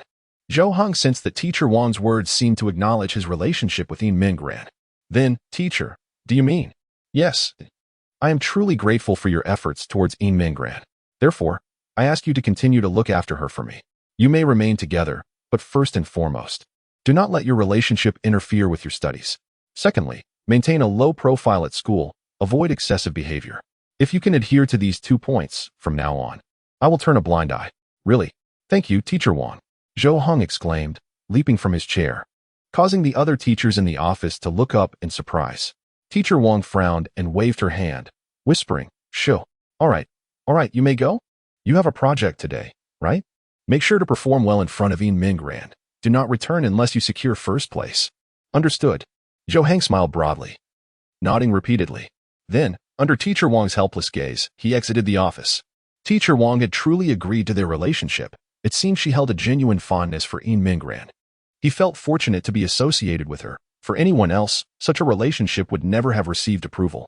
Upon exiting the office, Zhou Heng glanced at the envelope in his hand, discovering it contained a substantial stack of cash, estimated to be around 4,000 or 5,000 yuan. To his knowledge, this amount represented approximately half a month's salary for their teacher. Astonished, he turned back towards the office, disbelief etched on his face. He never anticipated that Teacher Wang would offer such a sum to assist Yin Mingran. Although they shared a teacher-student relationship, it was important to recognize that teachers are typically employed to earn a living. It would not have been unlawful or immoral for her to refrain from aiding Yin Mingran. After all, she had her own family and responsibilities. The fact that she chose to assist Yin Mingran was already a testament to her moral integrity, evoking a deep respect within Zhou Heng for Teacher Wang. No wonder her classes consistently excelled. Their class still maintained the top position in their grade, a feat closely linked to the influence of such an outstanding educator. After a moment's contemplation, Zhou Heng bowed deeply in the direction of the office before departing. He felt conflicted. Despite Teacher Wang's insistence that he keep the money and present it to Yin Mingran in his name, he was reluctant to do so. He did not wish to appropriate Teacher Wang's kindness for himself, as that would contradict his principles. Nevertheless, Teacher Wang had a point.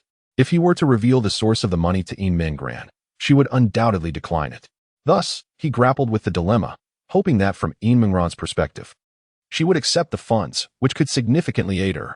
Simultaneously, he felt it was imperative that she be made aware that the money was a gift from her teacher, ensuring that Teacher Wang's benevolence would not go unacknowledged. At the very least, when Yin Mingran was in a position to repay her teacher in the future, she would remember this act of kindness. Meanwhile, on the playground, Yin Mingran was organizing her classmates to prepare for their tasks. However, her mind was preoccupied with concern for Zhou Heng, wondering how things were progressing on his end. It had already been about 20 minutes without any results. Just then, a hand patted her on the shoulder. Turning to see who it was, she discovered it was Tang Ji, accompanied by a man who bore a striking resemblance to her.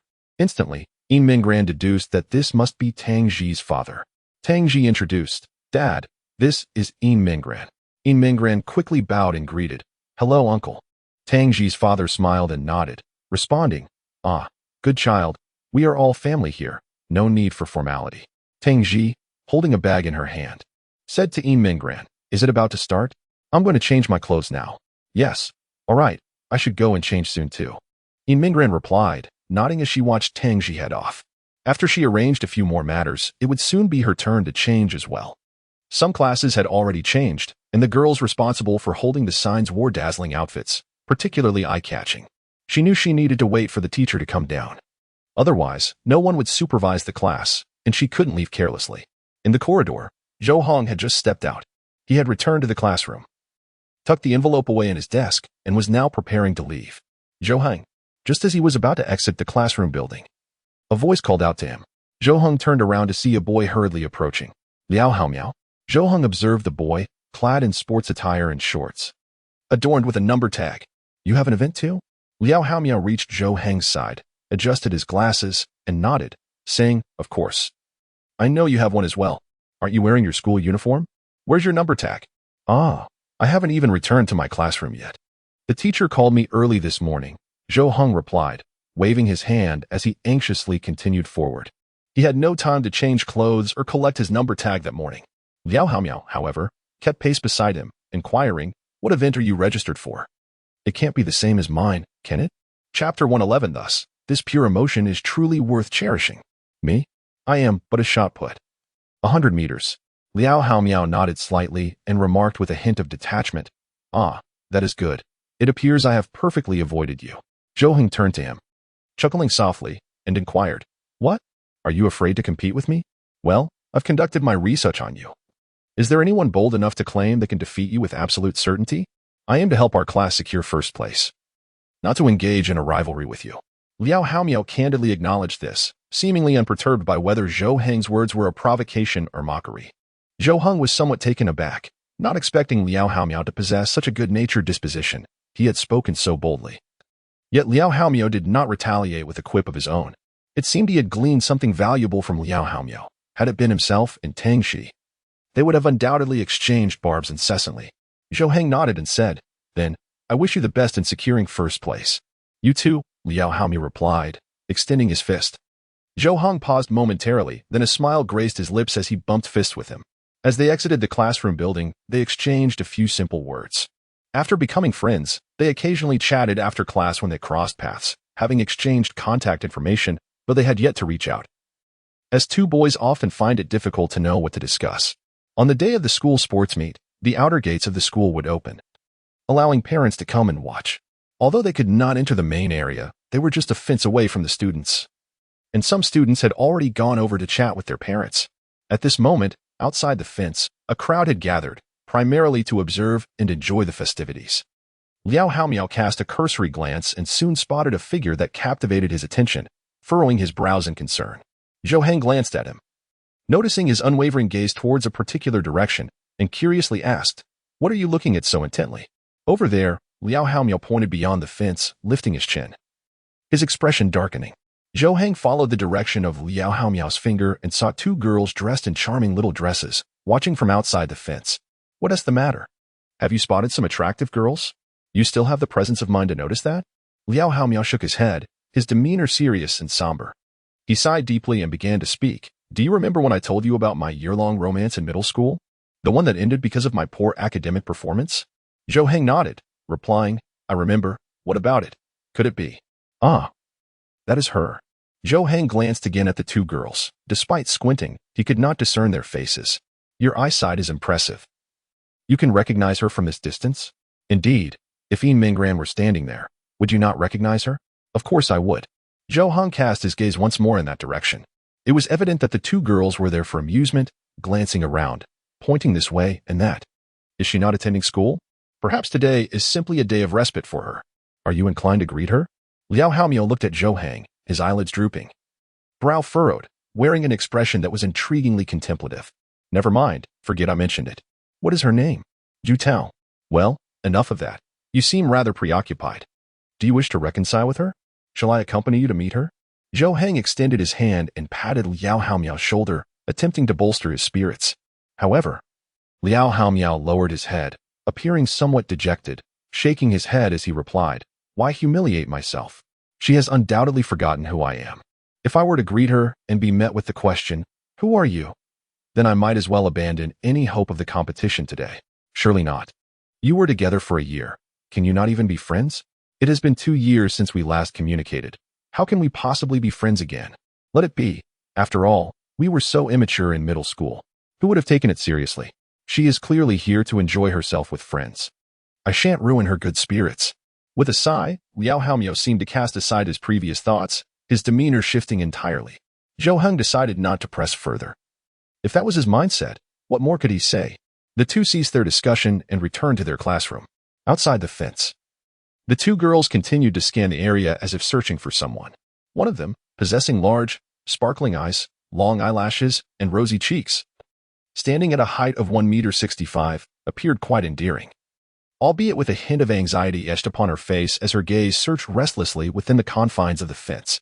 The other girl sighed, "Zhu Tao, let's go play elsewhere. We rarely get a day off. There's no need to keep searching." Zhu Tao lowered her head slightly, pursed her lips, and replied, "Then, you go ahead. I will remain here." "Ah, why are you so stubborn? You often come here. Have you ever found him? With so many students, you don't even know which class he is in, nor do you have his contact information. It's like searching for a needle in a haystack. But I have no other choice." "What was his name again?" "Liao Haomiao."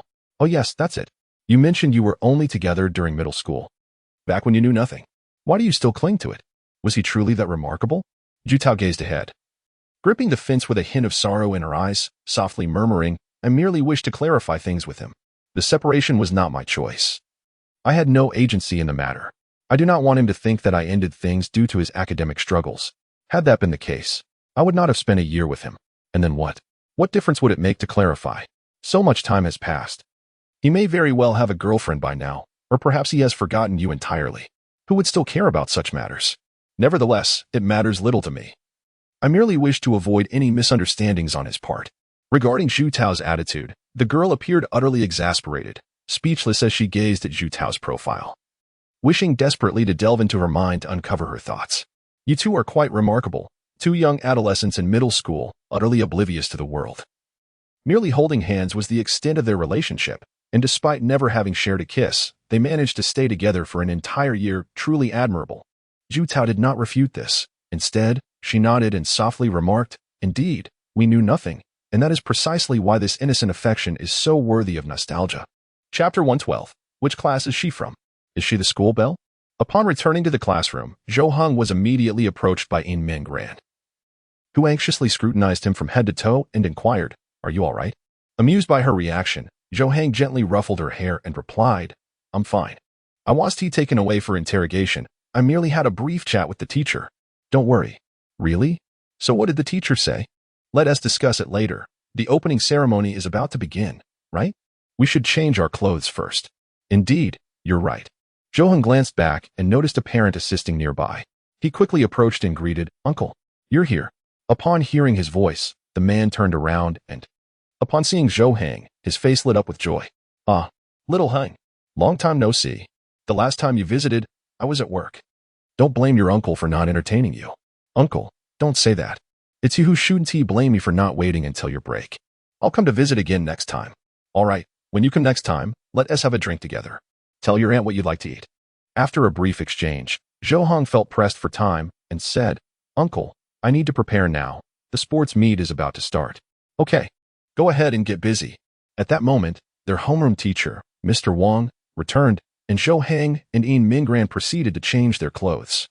With about 10 minutes left until the sports meet commenced, the school leaders took their seats at the front of the stage, while the participating students from each class were also readying themselves, adorned in various athletic attire and warming up. Zhou Heng donned his number tag and changed into a sleeveless top and shorts. As soon as he put on the tank top, his well-built physique became distinctly apparent, instantly capturing the attention of everyone in the classroom. Gasps of admiration filled the air as wide eyes and hushed whispers spread among the onlookers. Among them was Tian Ran, a close friend of Tong Yining, who gasped and nudged her with her elbow, exclaiming, "Wow, look at Zhou Heng's muscles. How long must he have trained for that?" With her chin resting on her palm, Tong Yining, her eyes devoid of expression, replied, He is Mingran's boyfriend. Don't stare. Come on. What's the harm in looking? It's not like I'm doing anything. Can she hit me? Well, it's not that extreme. I just hope you don't overthink it. Tianrun rolled her eyes in disdain at Tong Yining and teased, "You're not still hung up on Zhou Heng, are you? Haven't you heard him say he doesn't like you at all?" Tianrun's words elicited a fierce glare from Tong Yining, causing her to immediately shut her mouth, realizing she had inadvertently struck a nerve. Oh, at that moment, they were greeted by a chorus of astonished gasps, not only from their own class, but also from the adjacent one, where exclamations erupted. Some individuals rose to their feet, brandishing their phones, seemingly recording something unbeknownst to them. Tianrun and Tong Yining also stood, curiosity piqued, straining to catch a glimpse of what had elicited such wonder. Upon witnessing the spectacle, their eyes widened in disbelief, jaws agape. Approaching them was a figure clad in a pristine white off-the-shoulder gown, her exquisite collarbone subtly revealed. The fabric of the dress was so white it appeared almost translucent, reflecting light delicately like the wings of an angel, yet it remained modest. The hem of the gown cascaded in a graceful arc, elegantly showcasing her long, porcelain-like legs. Adorning the edges were scattered diamonds, reminiscent of countless beautiful morning dewdrops. The mere presence of this individual overshadowed all the other meticulously dressed girls, drawing every gaze towards her. The source of Tianrun and Tong Yining's astonishment was none other than Mingran. This was their first encounter with such a radiant version of Mingran. Even in her school uniform, her beauty was undeniable, but in this splendid attire, she had transformed into the most captivating figure in the room. Zhou Heng leaned against the railing, watching as Mingran jogged towards him, an involuntary smile gracing his lips. After all, she was his girlfriend, and her beauty was a reflection of his own pride. Unbeknownst to him, Teacher Wang had appeared beside Zhou Heng, whispering in his ear, "Hey, did you buy that for her?" Sort of," Zhou Heng replied awkwardly. Indeed, it was his money. Yet he lacked the discerning eye to select such a stunning dress. Mingran had not only mesmerized those within the school but also captivated the onlookers outside the railing, including Zhu Tao and her friends. "Hey, Zhu Tao, look at that girl. She is so beautiful. Which class is she from? Is she the school belle?" "I don't know." Zhu Tao stared in a daze at Mingran, shaking her head, yet a flicker of unease surged within her. The thought of Liao Haomiao being in the same school as such a girl sent her into a spiral of concern. However, she quickly dismissed the notion, after all.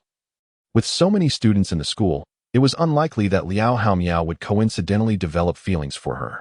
Moreover, she had yet to spot Liao Haomiao, leaving her uncertain about his presence in the school. She had only heard from former classmates that he seemed to have been admitted here. But due to his lack of friends in middle school and her inability to contact those few, she had almost lost all connection with him. She could only harbor a flicker of hope, wishing to catch a glimpse of his figure here.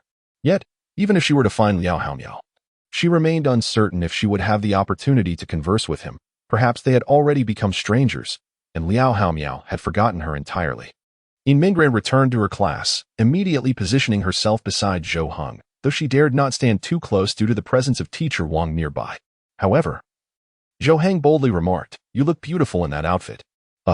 Mingran was momentarily taken aback, offering no reply, but cautiously glanced towards Teacher Wang's direction, pondering how Zhou Heng could compliment her in front of their homeroom teacher. Would this not attract her attention? What had they conversed about? Was the homeroom teacher not intent on separating them? As Mingran turned her gaze, Teacher Wang smiled and nodded, seemingly in agreement with Zhou Heng's sentiment. Mingran pursed her crimson lips, a smile breaking through as she softly replied, "Thank you."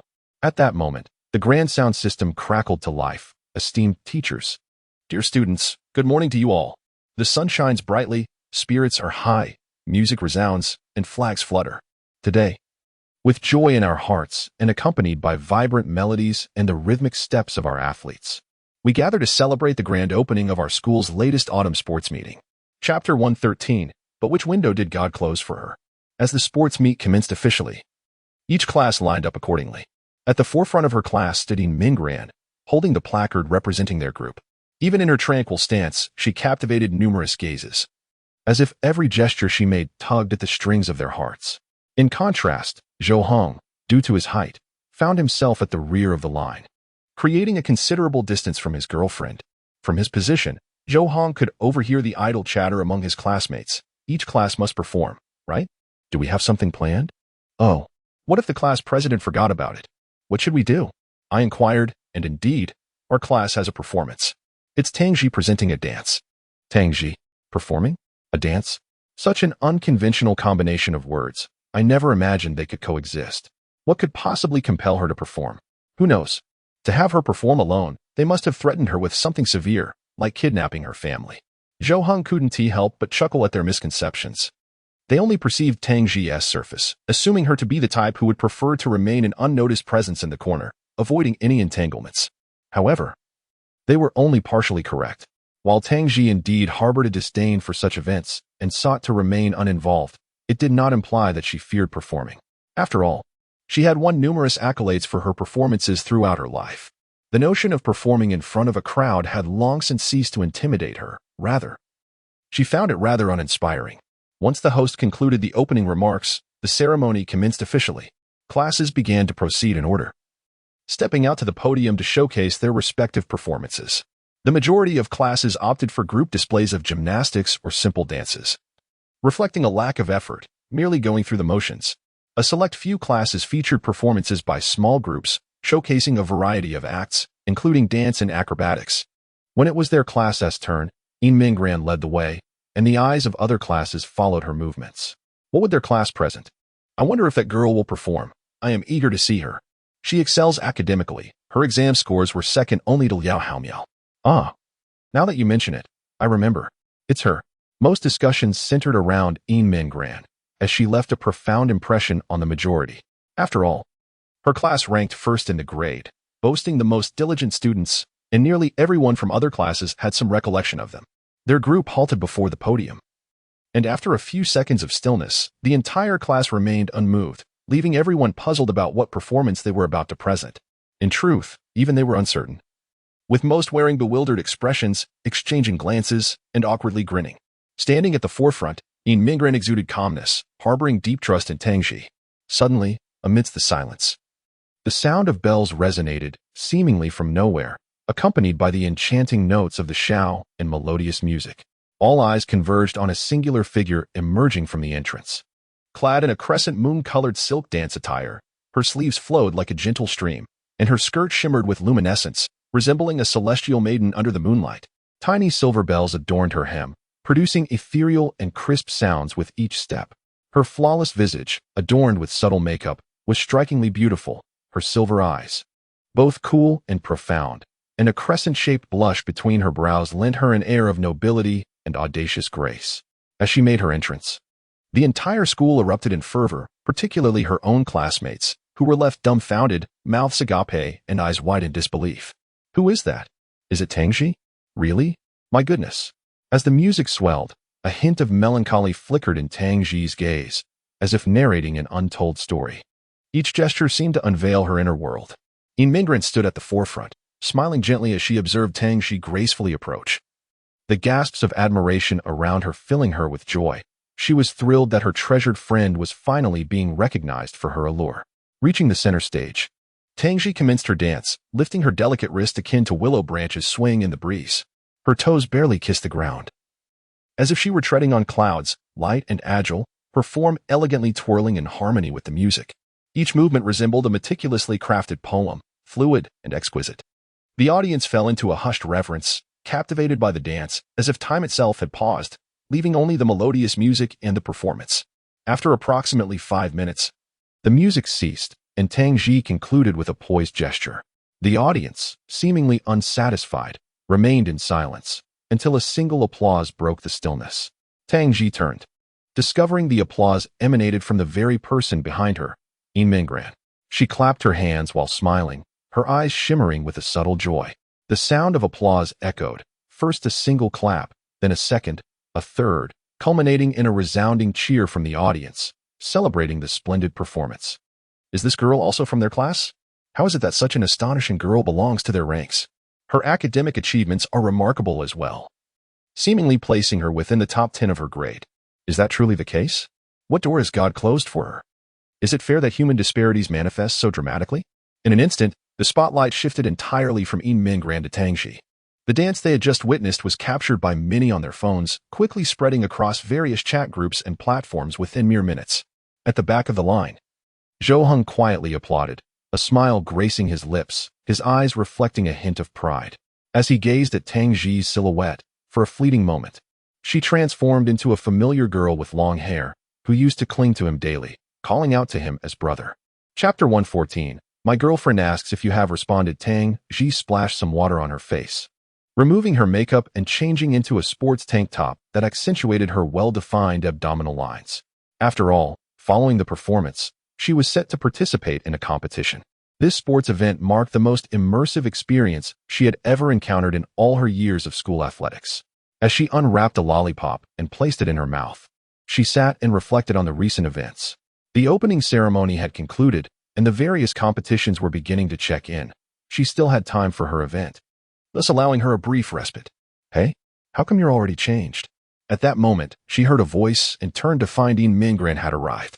However, she appeared noticeably dejected, clutching her phone. It's over, why not change? My waist is aching. Tang Ji retrieved another lollipop from her pocket and playfully popped it into Yin Minggren's mouth. You arrived late. You looked so beautiful. I wanted to come and take a few pictures with you. Yin Minggren approached and sat beside Tang Ji, reluctantly tucking her phone back into her pocket. This way we can still take pictures, as long as you look good. That's enough. Tang Ji took out her phone and, catching Yin Minggren off guard, snapped a selfie of the two of them. At least let me prepare. I must look terrible. How could that be? Just take a look. Doesn't it look quite lovely? Then let us take a few more. After indulging in their fun indoors, the two girls decided to head out, as Zhou Heng's competition was about to begin, and they wanted to watch. Upon arriving at the playground, Tang Ji's brow furrowed. She had a keen sense and immediately noticed numerous gazes directed at them. Yin Minggren remained oblivious, engrossed in the photos they had just taken until a few individuals obstructed their path, prompting her attention. Standing still, they raised their heads in confusion to find 4 or 5 boys, likely first or second-year students, each exuding a rebellious demeanor. It was easy to surmise that if it weren't against school rules, they might each be smoking. One boy stepped forward, slowly approaching them with his phone in hand. Hello. Senior sisters, may I get to know you? Can we add each other as friends? His tone and manner were laced with flirtation, leaving little room for misinterpretation. At this moment, Tang Ji stepped forward slightly, positioning herself to shield Yin Minggren. Her brow furrowed as she replied, sorry. She has a boyfriend and doesn't add other boys as friends, and neither do I. Yin Minggren gazed at Tang Ji with profound emotion. Each time such an incident occurred, it was always Tang Ji who stood in front of her. Perhaps she felt that her own disposition made it exceedingly difficult to refuse others. In the past, this was indeed the case. She often hesitated to decline requests. However, she had since shed that weakness. Initially, she believed the boys would retreat upon encountering resistance, but it was evident they were unwilling to relinquish this opportunity. The boys pressed on, relentless in their pursuit. Oh, we're merely looking to make friends. Having a boyfriend is no obstacle. Yes, they harbored no ill intentions. They merely wished to learn from the senior girls. The other boys joined in, displaying an unwavering determination to add each other as friends. Yin Minggren bit her lip and stepped forward, positioning herself firmly in front of Tang Ji, resolutely declaring, I've already said we're not adding anyone. Do you not understand? Her words rendered the boys momentarily speechless, clearly taken aback by the steadfastness of this seemingly delicate girl. They had assumed that as long as they could charm the short-haired girl, their efforts would succeed. Tang Ji, too, was surprised, after a brief moment. A subtle smile graced her lips, as if she had sensed a transformation in Yin Minggren's character, no longer the one in need of protection. After a few seconds of stunned silence, the boys exchanged glances, revealing mischievous smirks, seemingly dismissing Yin Minggren's proclamation. Ha ha, miss, you just then. A deep voice resonated from behind the boys. Yin Minggren and Tang Ji turned toward the source of the voice, their expressions instantly brightening as if they had encountered a lifeline. What? The boys furrowed their brows and slowly turned to see the man behind them, their bodies trembling in fear as one of them involuntarily exclaimed, damn. They had never encountered anyone so intimidating within the confines of their school, standing behind them. He resembled an impenetrable wall. They could not discern whether he was a man or a humanoid beast. Moreover, Zhou Heng appeared visibly enraged, his expression dark and veins bulging from his arms, exuding an aura of terror. Yin Minggren quickly pulled Tang Ji to stand behind Zhou Heng, while Tang Ji cast a defiant glance at the boys, sticking out her tongue with unabashed pride. The boys, incensed yet wary of the formidable figure before them, could only lower their postures and say, Bro, we never intended to provoke your girlfriend. It was a misunderstanding. We merely wished to add that girl as a friend. They gestured toward Tang Ji behind Zhou Heng, thinking that he should merely take care of his own girlfriend and leave others out of it. Tang Ji retracted her smug demeanor, hiding behind Zhou Heng and pinching the hem of his shirt. Zhou Heng furrowed his brow, crossed his arms, and raised his chin, stating, "She is my sister. If she says she does not wish to add you, then she does not wish to add you. Do you not understand?" Upon hearing Zhou Heng's words, Tang Ji nodded in satisfaction and softly murmured behind him, "Indeed, you live up to the title of the Aeroblock General conferred by the court. Splendid work. I shall reward you handsomely later." A soft giggle escaped Yin Mingran's lips as she covered her mouth, reassured by Zhou Heng's presence, feeling utterly unconcerned. "Wait, are you serious, bro? You don't even look alike. How can she be your sister? Surely, you must be joking with us." A young man stepped forward, attempting to bypass Zhou Heng for a glimpse of Tang Ji. At that moment, he suddenly felt a tight grip on his collar, and the ground seemed to vanish beneath his feet, lifting him effortlessly. What? His eyes nearly bulged out, filled with disbelief. He was being hoisted like a mere chick? Furthermore, the ease with which Zhou Heng lifted him was akin to carrying a shopping bag from the supermarket. The other boys instinctively took 2 steps back, astonished. Though their companion was somewhat slender, it was still unfathomable for one hand to lift him so effortlessly. This was their first encounter with such a phenomenon in reality. The boy, now dangling in midair, gulped nervously, gazing at Zhou Heng with trepidation, stammering, "Bro, I was wrong. I'll leave right away." Chapter 115. I am perfectly fine. I was merely taking a stroll. Zhou Heng released the boy, who promptly fled in panic. Despite their numbers, 4 or 5 of them, they were genuinely terrified in the presence of Zhou Heng alone. Yin Mingran discreetly grasped Zhou Heng's hand, and when he glanced at her, she offered a gentle smile in return, to which Zhou Heng responded with a tender grin. In that instant, all traces of his anger dissipated, as if Yin Mingran's smile were a balm for his fury. Tang Ji patted Zhou Heng on the shoulder and said, "Thank you. What would you like? I just crafted some new gear yesterday. Would you like it?" "I desire nothing," Zhou Heng replied, shaking his head lightly. Seemingly indifferent to Tang Ji's offer of reward, Tang Ji was momentarily taken aback and curiously inquired, "Why? Do you not expect any compensation for your assistance?" Zhou Heng glanced at her with a slight huff. Helping my little sister is only natural, isn't it?" Tang Ji froze, as if struck dumb, her mouth agape and utterly still. Yin Mingran quickly approached and took Tang Ji's hand, leading her away. Tang Ji, with a shiver of delight, exclaimed, "Hey, Zhou Heng, what are you doing, trying to confuse my heart? I won't be swayed by your antics. You are truly peculiar." Zhou Heng furrowed his brow slightly, and, with a hint of exasperation, retorted, "Fine. Then I shall demand that entire set of red gear from you. Will you comply? If not, I shan't assist you next time you find yourself in a predicament." "Zhou Heng, my dear brother, what are you saying? We are family. There is no need for such formalities," she replied with a sudden shift to a sweet demeanor, her previous demeanor utterly transformed. Even Yin Mingran could not help but marvel at her swift change, yet Zhou Heng seemed unfazed, merely huffing and turning away. The 3 returned to their classroom, and before they could settle in, Zhou Heng noticed Teacher Wang striding over with an imposing presence. Alarmed, he instinctively recoiled. "Teacher Wang, let us speak calmly." Yin Mingran instinctively positioned herself in front of Zhou Heng, wishing to shield him, but upon realizing that this was the homeroom teacher, she hesitated. To act so defiantly would undoubtedly challenge the authority of their instructor and betray the kindness she had received. After a moment's thought, Yin Mingran stepped aside. Teacher Wang approached, standing on her tiptoes, and firmly grasped Zhou Heng's ear. She was significantly shorter, only reaching his chest, thus forcing him to bend down. "Where have you been?" "I just sent for you to report for the men's 100-meter event. What on earth were you doing?" "Ah, I made a mistake. I shall go immediately," Zhou Heng pleaded, wincing as Teacher Wang tugged at his ear, her voice ringing in his ears, causing him to beg for mercy. As she did so, Teacher Wang cast a knowing glance at Yin Mingran, as if she understood precisely where Zhou Heng had been. Zhou Heng, feeling a sense of defeat, hurriedly made his way to the registration area. Yin Mingran stood still, watching Zhou Heng depart, unable to intervene, with Teacher Wang beside her. At that moment, Teacher Wang pointed towards the edge of the playground, instructing Yin Mingran, "Over there, it's shaded. Go cheer for him." Yin Mingran was momentarily taken aback, her gaze fixed on Teacher Wang's eyes, which widened with sudden realization. Nevertheless, despite her surprise, she nodded in agreement and replied, "All right." Upon reaching the registration area, which was alarmingly close to the outer fence, Zhou Heng couldn't help but glance at Zhu Tao beyond the barrier.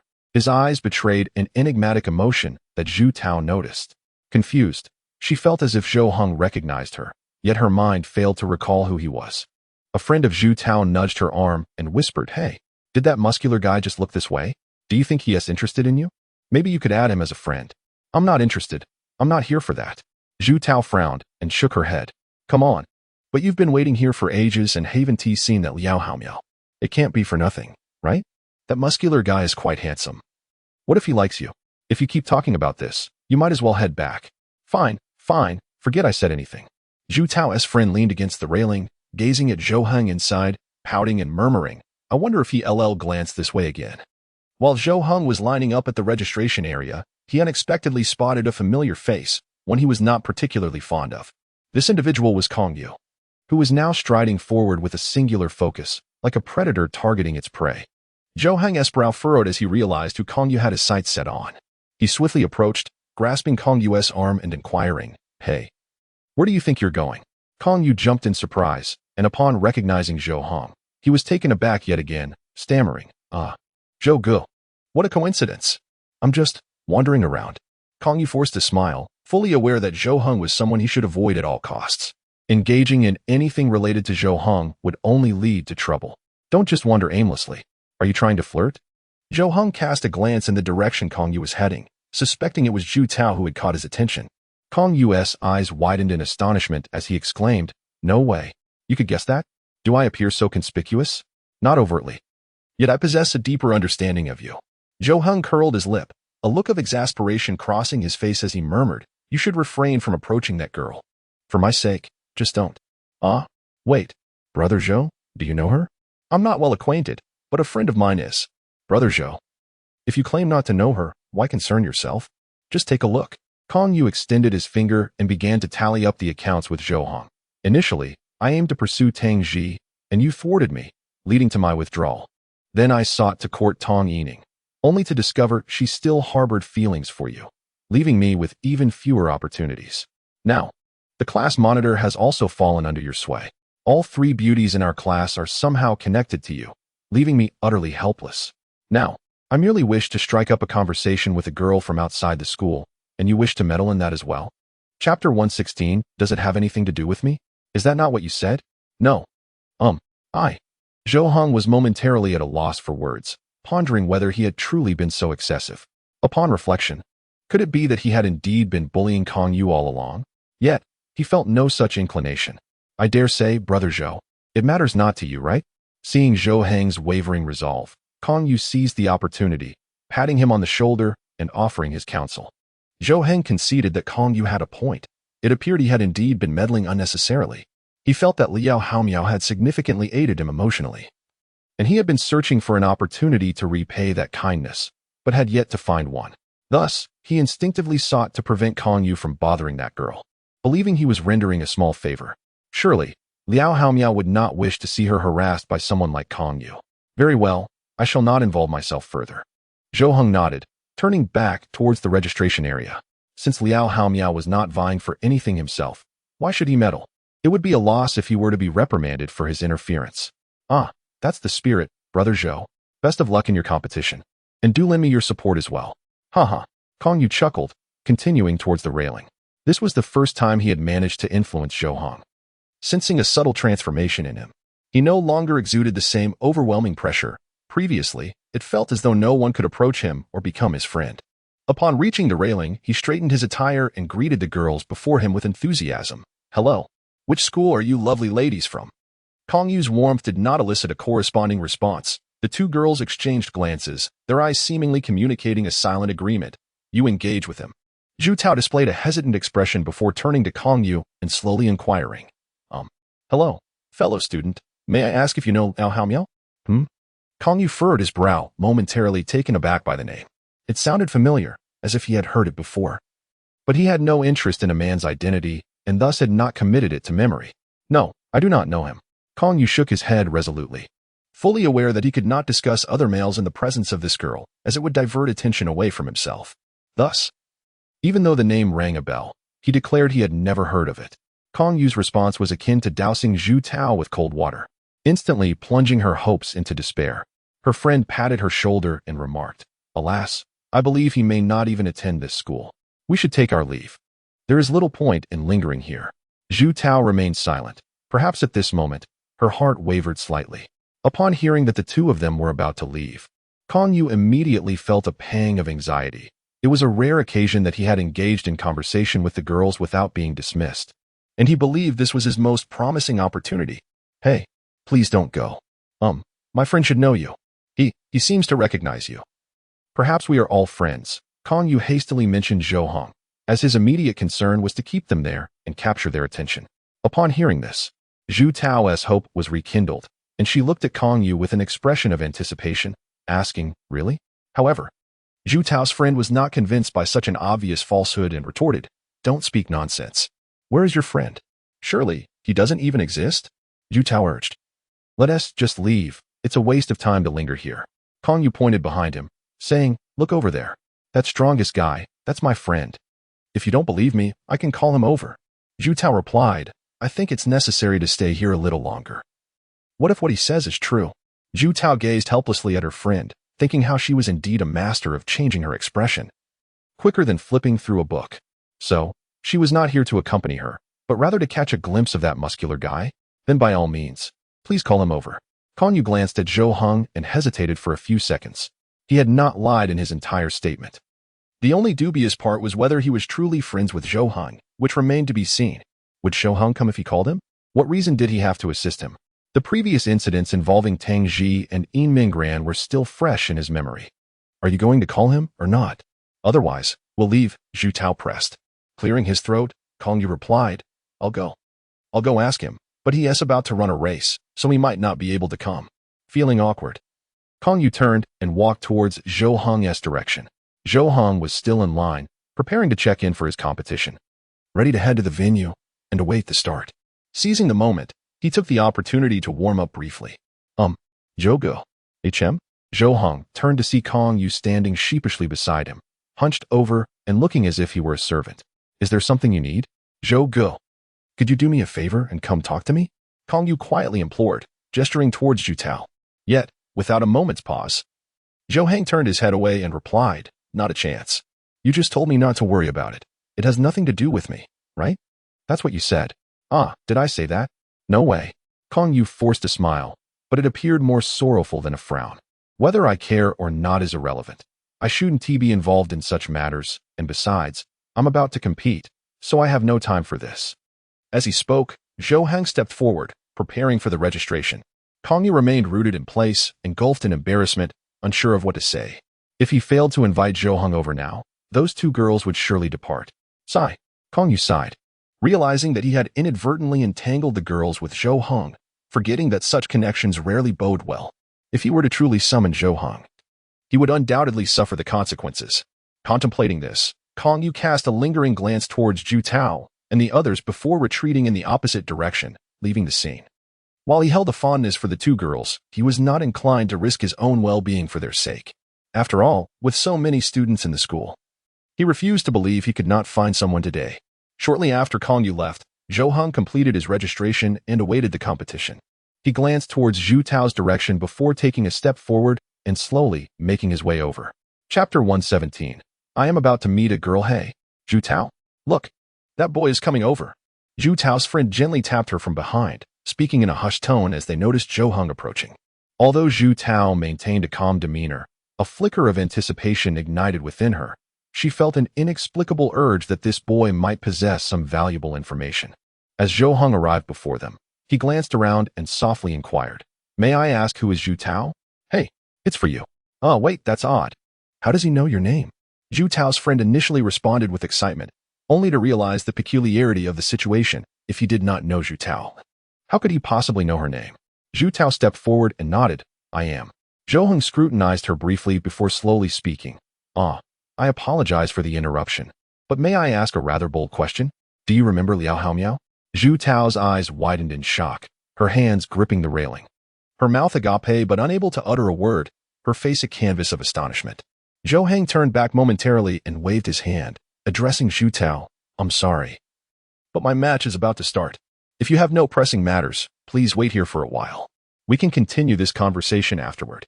Though Zhu Tao was anxious, she managed to maintain her composure. Since this young man had mentioned Liao Haomiao's name, she had no intention of leaving, regardless of how long she had to wait. All right. She nodded in agreement, watching Zhou Heng depart. As Zhou Heng made his way to the competition area, he pondered whether he had overstepped his boundaries. However, judging by Zhu Tao's reaction, he felt reassured that he had done the right thing. Having witnessed Liao Haomiao's demeanor, it was evident he yearned to reconnect with Zhu Tao, albeit hesitantly. Thus, he decided to assist in this endeavor, as a means of repaying Liao Haomiao's kindness. Upon arriving at the competition venue, Zhou Heng suddenly heard a familiar voice call out to him, Zhou Heng. When he looked towards the sound, he spotted Yin Minggran, who was waving her hand. Standing on tiptoe, her white dress billowing as she smiled radiantly, shouting, "Good luck. Be careful not to get hurt." A smile crept upon Zhou Heng's lips as he raised his hand in acknowledgement. Such simple words were the utmost encouragement for him. The competitors gathered at the starting line, awaiting the commencement of the race. The classmates in the classroom also stood up to cheer for Zhou Heng, their voices ringing with encouragement, except for Tang Xi, who remained seated, engrossed in her phone, seemingly indifferent to the outcome of the competition. Tang Xi, Zhou Heng is about to compete. Aren't you coming to watch? At that moment, Tang Xi's father, leaning against the railing, turned to ask. He was recording a video of Tang Xi's performance. Intending to leave after watching Zhou Heng's first match, faced with her father's inquiry, Tang Xi simply shook her head and replied, "There's nothing to see. Do you really think Zhou Heng will lose?" "Not at all," he conceded. "But regardless, we must show our support for Zhou Heng. After all, we are part of his cheering squad." Ultimately, Tang Xi could not resist her father's insistence and stood up to watch Zhou Heng's competition. Initially, the atmosphere among the audience was quite lively and boisterous, with most people not truly engaged in the events unfolding before them. For them, the sports meet was merely a delightful day for relaxation, indifferent to the outcomes of the competitions. However, when Zhou Heng stood at the starting line and rolled up his pant legs, a hush fell over the crowd as expressions of astonishment spread across their faces. They had assumed Zhou Heng's upper body was impressive, yet they were taken aback by the sheer muscularity of his legs. Witnessing this scene, the other competitors felt their spirits sink. Yet, Zhou Heng exhibited no signs of complacency. He diligently warmed up and prepared himself for the race. On your mark, get set, bang. With the sound of the starting gun, all the competitors surged forward. Zhou Heng started a tad slower, but the explosive speed he unleashed soon sent the crowd into a frenzy. Every ounce of power in his legs was unleashed, despite his robust physique. Nothing could impede his velocity. His hair flew back, his shirt clung to his chest, and his muscles tensed, veins bulging. Oh. In the end, Zhou Heng effortlessly overtook everyone, crossing the finish line in first place. Yay! Yin Minggran leapt up joyfully, unable to contain her exuberance. Although she had known from the outset that Zhou Heng would triumph, witnessing him dominate the field filled her with immense happiness as his girlfriend. The other competitors crossed the finish line, wearing expressions of resignation. They had given their all. Yet the disparity in strength was glaringly evident. Despite their best efforts, Zhou Heng's formidable physique allowed him to swiftly overtake them with ease, an almost surreal feat. They gasped for breath, their chest rising and falling, nearly struggling to catch their breath. While Zhou Heng appeared as if he had not participated in the race at all, his face was unflushed, and aside from a slight sheen of sweat on his forehead, one would hardly discern the exertion he had just undergone. This left the other competitors in awe. They accepted their defeat gracefully, realizing that even given another chance, the outcome would remain unchanged. Tang Xi spread her arms and said to her father, "See, I told you there was nothing to watch. There wasn't even an ounce of suspense. This child, Zhou Heng, is truly becoming more impressive," Tang Xi's father murmured under his breath, a hint of admiration in his tone. After witnessing the race, he took his leave, as he had matters to attend to and could not remain at the school's sports meet all day with Tang Xi. Zhou Heng walked off the field, having secured first place in this event, and looked forward to the next, which he found even simpler. Zhou Heng. At that moment, Yin Minggran called out his name while jogging towards him. Upon seeing her, Zhou Heng's face lit up with joy. "Congratulations on your victory. You are truly remarkable," Yin Minggran exclaimed as she handed him a bottle of ice-cold water, genuinely praising him. Zhou Heng could not suppress the smile that tugged at the corners of his mouth. For him, whether he secured first place or received an award was of little consequence. What truly mattered was this heartfelt compliment from Yin Minggran, which he cherished the most. He restrained the urge to embrace her, mindful that they were still at school and had promised their homeroom teacher to maintain a low profile. Just then, an idea struck Zhou Heng, and he awkwardly inquired, I need to meet a girl now. Would you like to join me? Chapter 118. Moreover, this is not my first visit here. A girl? Who could it be? A sudden jolt ran through Mingran's heart, as if time had momentarily frozen. She had never heard any mention of a girl from Zhou Heng. Within mere seconds, her mind conjured up countless possibilities. Don't overthink that I'm not familiar with that girl. My intention to find her is unrelated to me. Primarily, I wish to repay a favor. Zhou Heng, sensing Mingran's unease, hurriedly clarified, not wanting his attempt to repay a favor to jeopardize his relationship. Upon hearing his explanation, Mingran breathed a sigh of relief. As long as that girl had no connection to Zhou Heng, it was acceptable. Nevertheless, she still struggled to comprehend the link between repaying a favor and this girl. Repaying a favor? Well, it's a long story. Do you remember the day we were together when Liao Haomiao spoke to me about something? Zhou Heng then recounted the entire sequence of events. As Mingran listened, her eyes widened in disbelief upon hearing Liao Haomiao's words to Zhou Heng. Could it be that Liao Haomiao played such a significant role in their meeting that day? In that moment, her perception of Liao Haomiao shifted, realizing he had successfully facilitated her relationship with Zhou Heng. When Zhou Heng mentioned repaying him, Mingran wholeheartedly agreed. So where's that girl? Over there. Zhou Heng pointed towards the distant railing, where Zhu Tao and her friends stood, their gazes seemingly directed towards Zhou Heng and Mingran. Well, I will accompany you. Really? Mingran nodded and said, Of course, Liao Haomiao helped immensely. I owe him a favor as well. As she spoke, she gently took Zhou Heng's hand, her lips curving into a soft smile. Zhou Heng's eyes flickered as he slightly pursed his lips. Together, they approached the railing, and as they drew nearer, they could distinctly see the anticipation on Zhu Tao's face. Conversely, her friends appeared astonished, whispering to each other while pointing at Zhou Heng and Mingran, exclaiming, They actually make a pair. It felt both incredible and somewhat reasonable. They indeed seemed well-matched, however. Zhu Tao paid no heed to their chatter. Her mind was solely occupied with one matter, Liao Haomiao. When Zhou Heng and Mingran finally stood before her, Zhu Tao could no longer contain her curiosity. Earlier, you asked me if I knew Liao Haomiao. What did you mean?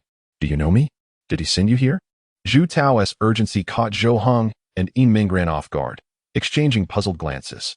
From their perspective, Zhu Tao should have been long separated from Liao Haomiao and out of touch. Logically, she should have long ceased to care. Yet it seems that Zhu Tao is indeed quite concerned about Liao Haomiao. Hold on, let us discuss this gradually, Zhou Heng gently interjected, extending his hand in an effort to calm Zhu Tao's anxious demeanor, lest they find themselves short on time for their conversation. Allow me to introduce myself. My name is Zhou Heng, and this is my girlfriend, Mingran. I am a friend of Liao Haomiao. And the reason I know you is that he has spoken to me about your circumstances. Zhu Tao's composure began to return. Zhou Heng's words signified an opportunity for her. Liao Haomiao was indeed present and had mentioned their situation to another, indicating that she had not been forgotten. Well, let me introduce myself as well. I am Zhu Tao, and this is my friend, Shimani. We are both students at Yizhang, she stated. Hello, Shimani chimed in, flashing a peace sign in greeting. Mingran seemed to grasp the situation and stepped forward, asking directly, You came here specifically to find Liao Haomiao, didn't you? Upon hearing her inquiry, Zhu Tao lowered her head and nodded softly, responding, Yes, and this is not my first visit. However, I still do not know if Liao Haomiao is even attending school here. Zhou Heng furrowed his brow in surprise, retorting, What? That can't be. If this is not your first visit, how could you not know Liao Haomiao? Zhu Tao appeared somewhat bewildered, momentarily taken aback by Zhou Heng's remark. It was Mingran who first clarified for him, explaining, When we were in school, she was also attending, so her opportunities to come here were limited. If she did not have friends here, it is only natural she wouldn't know. Wait, I'm a bit confused about what you're saying. Zhu Tao interjected, her eagerness evident as she sought to understand their words. Why was it expected that she would know Liao Haomiao? Given that this was not her first visit? Zhou Heng tilted his head, gazing at Zhu Tao as he asked, You truly do not know? I recall Liao Haomiao mentioning that your breakup was due to his poor academic performance at that time. This remark struck a sensitive chord with Zhu Tao, and she bit her lip before responding, Yes, but I had no choice. I was too young and had to listen to my parents. Now that I am of age, I have come to find him at the first opportunity. Zhu Tao began to reflect on the past 2 years, during which she had not a single day without thoughts of Liao Haomiao. Frequently, this longing led to heated arguments with her parents, who eventually relented, agreeing that as long as her studies remained on track, they would not interfere once she turned 18. Thus, she had eagerly anticipated her coming of age. Yearning for the moment, she could seek out Liao Haomiao. At long last, around the beginning of this year, she reached adulthood, eagerly awaiting this moment. However, she simultaneously confronted a profound realization. Given the passage of time, Liao Haomiao had likely lost interest in her, perhaps even found a new girlfriend or forgotten her entirely. Nevertheless, she frequently visited this place, yearning for a chance to see Liao Haomiao and elucidate her thoughts. Yin Minggran gazed at Zhou Heng with surprise and inquired, "Is it true that Liao Haomiao has poor grades?" Indeed, he himself admitted it, stating that he struggled academically during middle school, which was the reason for their breakup. Zhu Tao observed their renewed conversation, puzzled by the unexpected revelation regarding Liao Haomiao's academic performance. Zhou Heng glanced at Zhu Tao and remarked, "I cannot say what impression you have of Liao Haomiao, but as for now, he serves as the class monitor and academic representative, consistently ranking first in the entire grade." Chapter 119. This should be my final visit. As Zhou Heng's words escaped his lips, both Zhu Tao and Shimani stood frozen in disbelief, their eyes wide and mouths agape. After a moment, Shimani turned to Zhu Tao, her astonishment evident, and exclaimed, "Wait, sister, your ex-husband is quite remarkable. Is this what you call poor performance? Are your family expecting you to marry Einstein?" Zhou Heng observed Zhu Tao's reaction, keen to discern her thoughts upon learning this outcome. Perhaps this would reveal whether the decision to part ways over academic performance stemmed from her mother's wishes or her own. If it was indeed her own desire, she might display some overt sign of emotion. However, after a brief pause, Zhu Tao maintained her composure, offering a gentle smile as she replied, "Well, I truly congratulate him. Knowing he is doing well brings me peace." Witnessing Zhu Tao's demeanor, the hearts of the other three felt heavy, as if they could sense the burdens she had borne over the past 2 years. Does he have a girlfriend now? Or perhaps someone he fancies? Zhou Heng grimaced, a look of discomfort crossing his face as he glanced at Yin Minggran beside him, who wore a similarly awkward expression. Not long ago, Liao Haomiao had confessed his feelings for Yin Minggran. Although he had quickly relinquished his pursuit, that moment was indelible. It was possible that Liao Haomiao had already accepted that there was no future with Zhu Tao, perhaps even believing they would never meet again. Falling for someone else was understandable, yet if Zhu Tao were to learn of this, it would surely wound her, given her unwavering hope for a chance. No, he doesn't have a girlfriend, I can assure you. Moreover, he still harbors feelings for you. He just lacks the courage to face you, especially after being rejected once. Zhou Heng hastily clarified Liao Haomiao's situation, carefully choosing his words to avoid any misstep. Would he truly still think of me? After all the hurt I caused him, how could he possibly still hold on to those feelings? Zhu Tao murmured softly to herself. Her words fade for the flicker of hope ignited within her by Zhou Heng's assertion. How wonderful it would be if what he said were true. It is true. When he spoke to me about your situation, he shared many of his feelings from that time, he said. Zhou Heng. At that moment, a voice rang out from behind him, calling his name with urgency. Upon hearing the voice, Zhou Heng furrowed his brow, a jolt of anxiety coursing through him. Zhu Tao followed the direction of the sound, and upon catching sight of the individual, she was momentarily struck dumb, her mouth agape and lips moving soundlessly. Before her stood the very person she had longed for night and day. The image of her in his mind lingered from 2 years ago. The person before her had changed remarkably, yet she recognized him at once. Liao Haomiao. Zhou Heng turned to look, and there stood Liao Haomiao behind him, his expression grave and demeanor serious. He then walked directly over and grasped Zhou Heng's arm, saying, "Let us go." Zhou Heng merely nodded in quiet acknowledgement, casting a glance at Yin Minggran, who immediately understood and followed him as they departed. Shimani extended her hand, attempting to call out to them, "Hey." However, before she could utter a word, Zhu Tao tugged at her arm. When she shifted her gaze, she saw Zhu Tao gently shaking her head, lips pressed together, remaining silent. Are you really just going to let them leave? After finally encountering Liao Haomiao, don't you want to seize this opportunity? Shimani was perplexed. They had searched so long and hard, finally finding him, yet Zhu Tao did not wish to capitalize on the chance.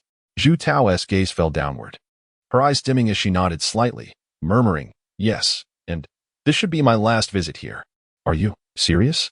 Shimani's pupils widened in disbelief. She struggled to comprehend Zhu Tao's mindset. Yet, seeing her demeanor, it seemed she was not jesting. So, please stay with me a little longer. He has a number tag. There should be a competition soon. Let us watch it together, and then we can leave. Jimani slowly nodded, whispering, all right, I will accompany you for as long as you wish.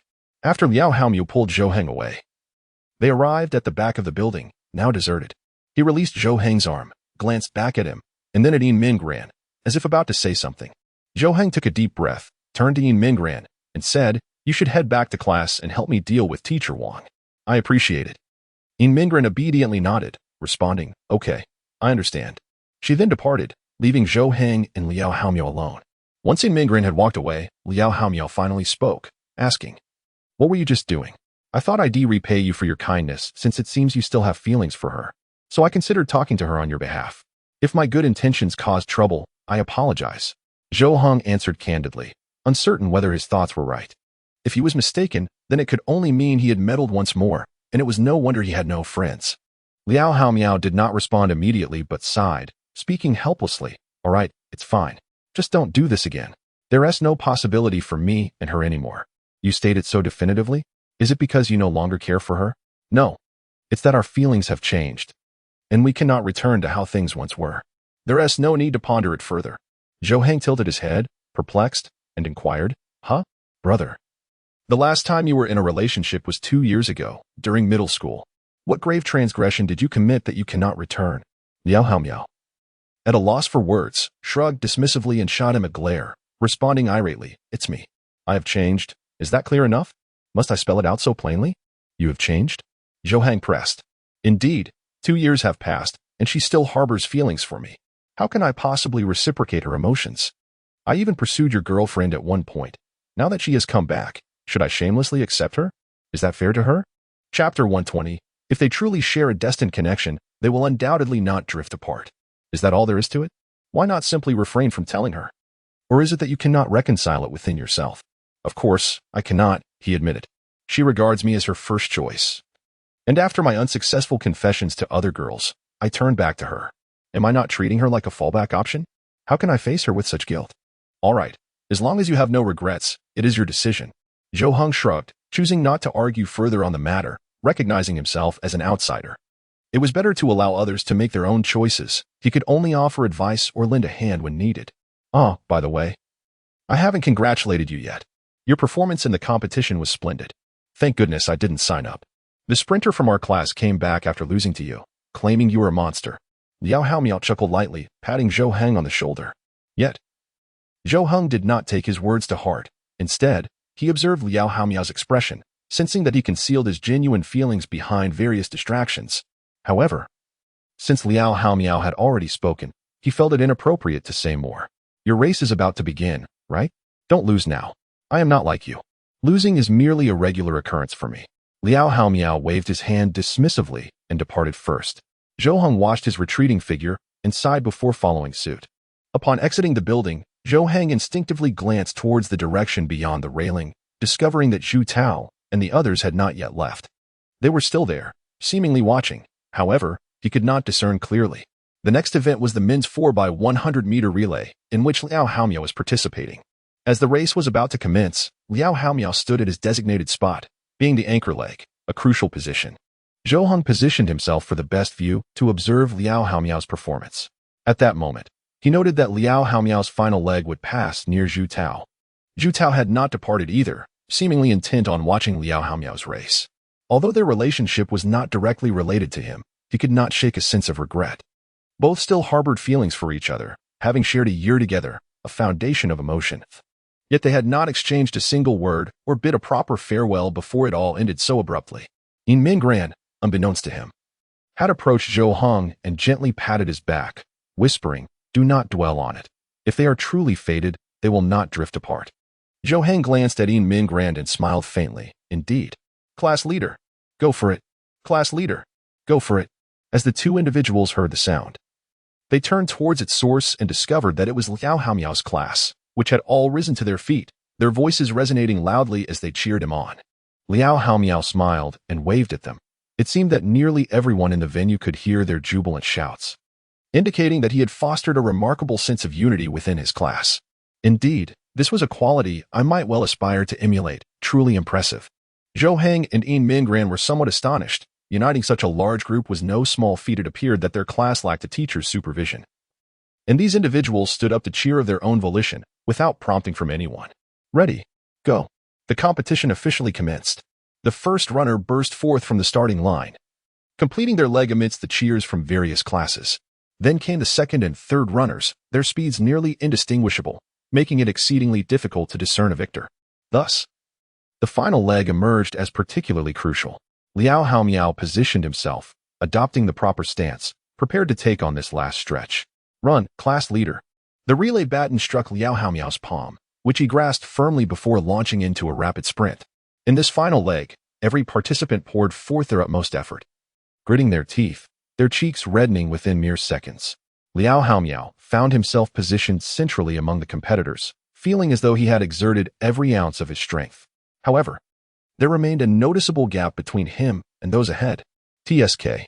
Liao Haomiao gritted his teeth, sensing that he had reached his limit and could not catch up to the frontrunners. Initially, he had aspired to claim first place, but it now appeared he had overestimated his capabilities. As he approached the vicinity of Zhu Tao, he felt a twinge of inadequacy. Was he truly so helpless? Even before his ex-girlfriend, he could not muster any semblance of grandeur. In the fleeting moments as he passed Zhu Tao, he cast a glance in her direction. Time seemed to freeze as he observed her expression, which was filled with anticipation, her lips moving as if she were cheering him on. In that instant, Liao Haomiao felt an inexplicable surge of energy, propelling him forward with newfound speed. The finish line loomed ever closer, and while he recognized that first place was unlikely, the goal of securing second place became his focus. As he approached the finish line, Liao Haomiao and the second-place runner nearly crossed together. In that moment, he leaned forward, striving to clinch victory by the narrowest of margins. However, his speed rendered him unable to maintain balance, and it felt as though he could not halt his momentum. Consequently, he stumbled forward, crashing to the ground just as he crossed the finish line. Zhu Tao gasped in shock at the sight of Liao Haomiao tumbling, her hands gripping the railing tightly, her fingertips turning pale from the pressure. Class leader. Liao Haomiao's classmates rushed forward, eager to assist him in rising. He promptly extended his hand, exclaiming, "Hold on, wait a moment." A sharp intake of breath escaped him as he turned over to inspect his legs, only to discover that both knees were marred by extensive wounds, blood gushing forth from the injuries. It wasn't merely his knees that were affected, his palms were also injured, and even his nose bore the marks of harm. "Quick, take him to the infirmary." "Allow me." At that moment, Zhou Heng appeared before Liao Haomiao, gently lifting him and guiding him away from the competition grounds. Liao Haomiao sighed. In the end, he had not secured first place, but rather second. And now he bore such grievous injuries. How utterly humiliating. It became evident to him that he was not a remarkable figure like Zhou Heng. The thought of achieving miracles seemed utterly unattainable. Supported by Zhou Heng, Liao Haomiao limped along, his gaze inadvertently drifting towards the fence, where he observed Zhu Tao seemingly embroiled in a dispute with the security guard at the entrance, desperately attempting to force her way inside, while her friend, Shimani, was strenuously trying to restrain her. Chapter 121. After all, I have no regrets about this phase. Liao Haomiao was taken to the infirmary by Zhou Heng, where he underwent disinfection and bandaging. After much effort, they managed to stop the bleeding. Zhou Heng stood by the windowsill, sighing helplessly as he remarked, "I must ask, why do you push yourself so hard? Even if you escape with no superficial injuries, you could still sustain significant muscle damage. Can you even move your legs now?"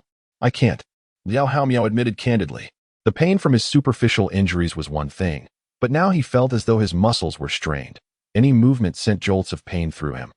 That final sprint had inflicted considerable harm. Zhou Heng looked at him with a look of deserved reproach, shaking his head. He then gazed out the window and inquired, "Do you know what I think about when I strive to outpace others?" Liao Haomiao, gingerly rising from his chair and leaning against the wall, stood beside Zhou Heng as they both looked out. "What?" he asked. "I think about how I must perform well in front of her. I believe you can relate to that, right?" Liao Haomiao fell silent for a few seconds, his gaze drifting to the distant scene outside, a peculiar emotion flickering in his eyes.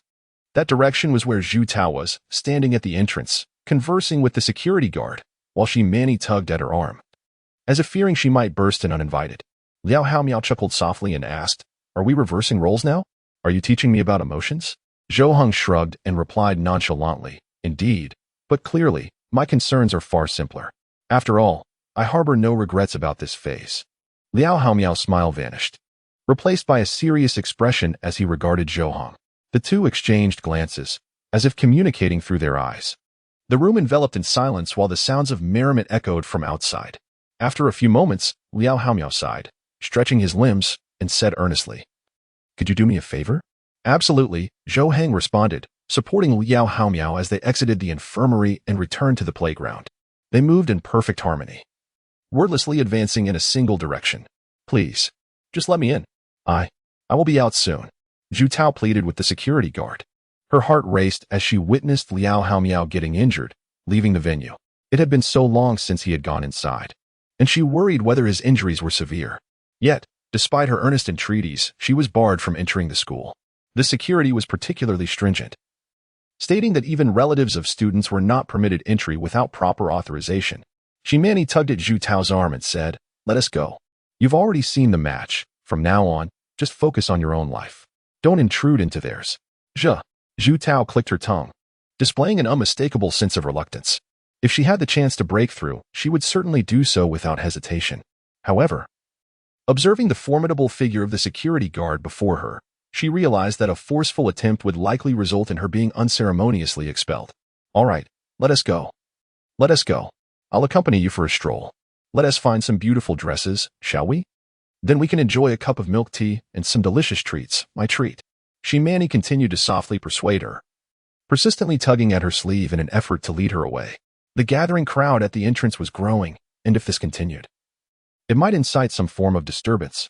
Beneath Zhu Tao's feet, there was a slight movement, as though her heart was wavering. She gazed across the bustling campus, yet she could not spot that familiar figure. Gradually, she turned her head, preparing to leave with Shimani. Her last glance felt like a farewell to her youth, filled with regret and helplessness. A single crystalline tear formed at the corner of her eye, yet she fought to prevent it from falling. She recalled the last moment she saw Liao Haomiao, who hadn't even glanced her way before walking off, as if she were a stranger. Perhaps his attitude was the correct one. Her nostalgia was futile. Everyone experienced this, constantly forging new friendships while forgetting past ones. Now, even if she were to encounter an old middle school or elementary school classmate, she would likely pretend not to recognize them and walk away. Perhaps Liao Haomiao shared this sentiment. Now that he was in high school and meeting many new people, she was merely an inconsequential memory, not even a pleasant one. Given their breakup, it was a blessing he bore no ill toward her. Why should she dare to hope for normal communication with him? "Hey, wait, don't go." At that moment, a shout erupted from behind them. Zhu Tao and Shimani turned to see the source of the voice. It was Zhou Heng calling out. He had arrived at the fence with another person, in the outer part of the school where students could come and go freely. Zhu Tao's eyes widened in disbelief. Standing beside Zhou Heng was none other than the person she had longed to see. Liao Haomiao was startled by Zhou Heng's shout, and the surrounding crowd turned their attention toward them. "What are you shouting for? You startled me." "It's so embarrassing." "Well, if you weren't shouting, she would have walked away, wouldn't she? Can your legs catch up?" "True." Liao Haomiao shook his head helplessly. Taking stock of his appearance, both knees and palms were bandaged, and a band-aid adorned his nose. At this moment, he resembled someone frail and unwell. He and Zhou Heng continued to advance, while Zhu Tao stood frozen in place, her mind seemingly at a standstill. It was Shimani who nudged her, whispering, "Go on. Why are you standing there? At least go greet him." Oh. Zhu Tao regained her composure and took a step forward, gradually making her way out. As she approached Liao Haomiao, her heart began to race. Since he had called out to her, there must be something he wished to convey. What could it be? A piece of good news, or perhaps something disheartening? Zhu Tao fixed her gaze ahead, focused on Liao Haomiao, yet his eyes continuously darted away, only meeting hers briefly before he quickly averted his gaze. This behavior only heightened Zhu Tao's insecurities about the nature of the news she was about to receive. At last, they came to a halt approximately 1 meter apart, staring intently at one another. Liao Haomiao's expression bore a hint of awkwardness, alongside a trace of trepidation, as he realized he had been rather shameless in approaching her, despite his earlier resolute words. Zhou Heng waved his hand and remarked, "You two carry on. I shall take my leave." Chapter 122. You have completely let go now, haven't you? Zhou Heng departed from the scene. Having fulfilled his responsibility of bringing Liao Haomiao here, the rest was a matter for Liao Haomiao to decide. Shimani, perceptive as ever, also took her leave, intending to explore the surroundings. Thus, only Zhu Tao and Liao Haomiao remained. the atmosphere enveloped in a tinge of awkwardness, both ensconced in silence. As time trickled by, Liao Haomiao mustered his courage and broke the silence, murmuring, "Long time no see." Merely this one phrase sent a tremor through Zhu Tao's heart, for reasons unknown. It felt as if her heart had been tightly squeezed, and tears threatened to spill forth. She lifted her chin and softly replied, "Indeed. You seem to have changed quite a bit." Liao Haomiao stammered, struggling to articulate his thoughts, as he scrutinized Zhu Tao. It was evident to him that she was not quite as he remembered. To put it simply, she had blossomed into a more exquisite version of herself. When they were together, she was merely around 15, and they parted ways at 16. Back then, even if she was pretty, it was hardly remarkable. However, after 2 years, Zhu Tao had undeniably transformed. As the saying goes, a girl matures dramatically. "You too. Now you wear glasses," Zhu Tao remarked, pursing her lips as she gazed at Liao Haomiao's face. The image she had conjured of him did not align with reality, and upon seeing him, her initial reaction was one of disbelief. She nearly failed to recognize him. The Liao Haomiao of yore possessed a carefree charm, yet now he exuded a refined demeanor. His hairstyle had shifted from something elaborate to a simple, neat cut, presenting an overall clean and fresh appearance. "I guess studying too hard led to my nearsightedness." Liao Haomiao scratched his head and said with self-deprecation, chuckling lightly. Reflecting on those days of relentless studying felt like a recent memory. The necessity to part from the girl he cherished most due to his academic performance had thrust him into a state of vengeful diligence. It became an addiction, a fervent commitment to his studies, fueled by a silent vow to prove himself. During that time, he was blinded by ambition, relentlessly pursuing improvement without a moment's respite. However, as time passed, he gradually relinquished that vengeful mindset, settling into a calmer existence, transforming into an entirely different person, albeit with myopia and emotional steadiness. Despite Liao Haomiao delivering these words in a light-hearted tone, Zhu Tao felt a pang of sorrow and empathy within her heart. It was as if the image of his diligent studying materialized before her. From being among the lowest in his middle school class, he had leaped to the top of his high school cohort. She could hardly fathom the extent of the hardships Liao Haomiao had endured. The countless nights spent hunched over his books, succumbing to sleep. Perhaps this situation arose because she had ended their relationship due to his academic performance, which must have been a tremendous blow to him. Zhu Tao lowered her head, her mind clouded with guilt, and softly murmured, "I'm sorry. I'm so sorry." This left Liao Haomiao bewildered, momentarily at a loss. He stammered, "Why are you apologizing? You haven't done anything wrong." "Oh, if you're referring to our breakup, then there is really no need for an apology. Breaking up and getting back together in a relationship is quite normal, isn't it? Well, you've completely moved on by now, haven't you?" Zhu Tao's words plunged Liao Haomiao back into silence. Before arriving here, he had prepared a myriad of topics to discuss, anecdotes from their middle school days, their respective aspirations for university, how life was treating them now, and he had hoped to hold his head high while talking about his academic achievements. However, he had never anticipated discussing their relationship. At this moment, his mind seemed to crash. He found himself at a loss for words. What should he say? Should he admit he hadn't moved on? But he had indeed developed feelings for someone else and confessed to them. Could that still be called not moving on? Then, it must mean he had moved on. Liao Haomiao did not wish to lie, nor did he want to shamelessly claim he and T moved on, as that would only paint him as a cad. He turned his gaze away, unable to meet Zhu Tao's eyes, and quietly replied, "Well, after all, so much time has passed, and we haven't been in touch for so long." After becoming immersed in his studies, that lingering affection had been buried deep within him, becoming inconsequential, feeling less engaging than his academic pursuits. The knowledge gained through study was entirely his own, something no one could take away, yet emotions were not always wholly his. He admitted that encountering Zhu Tao again stirred something within him, that long-dormant emotion quivering momentarily, but that was all. He dared not entertain any fanciful notions, as their regrettable relationship had long since perished. Although Zhu Tao was somewhat prepared for this, hearing Liao Haomiao's admission still brought an unexpected sting to her nose, her eyes tightening with the impulse to weep. "Well, it's good to see you're doing well now. That's all that matters." Zhu Tao spoke, her voice tinged with a hint of tears, slightly hoarse, as if she might break down at any moment. Her purpose for coming here was to properly explain to Liao Haomiao the reasons behind their breakup, to clarify that she had been compelled by circumstances, wishing to avoid any misunderstandings. However, it seemed that whether misunderstandings existed or not was no longer significant. He had moved on long ago. and bringing it up now would merely add to his discomfort, especially since he probably wouldn't care anymore, rendering any explanation futile. So, are you doing well? Liao Haomiao inquired cautiously, while Zhu Tao initially shook her head, only to gently nod in uncertainty. Liao Haomiao felt a sense of confusion, yet refrained from pressing further. The atmosphere grew awkward once more, as if they were at a loss for words. Zhu Tao, unwilling to prolong Liao Haomiao's time, was mindful of his injury. The sports meet was still underway, and as the class monitor, he could not afford to be absent for too long. Taking a step back, Zhu Tao softly remarked, I shall take my leave now. Please, take care. Liao Haomiao watched wistfully as Zhu Tao turned away, departing before his eyes.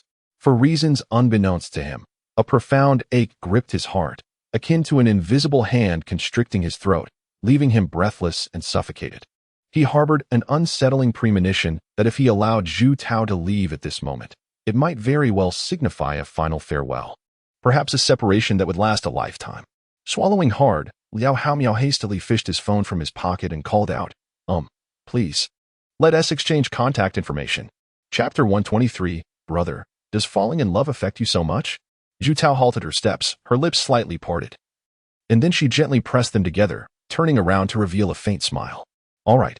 The two exchanged contact information and added each other as friends before parting ways.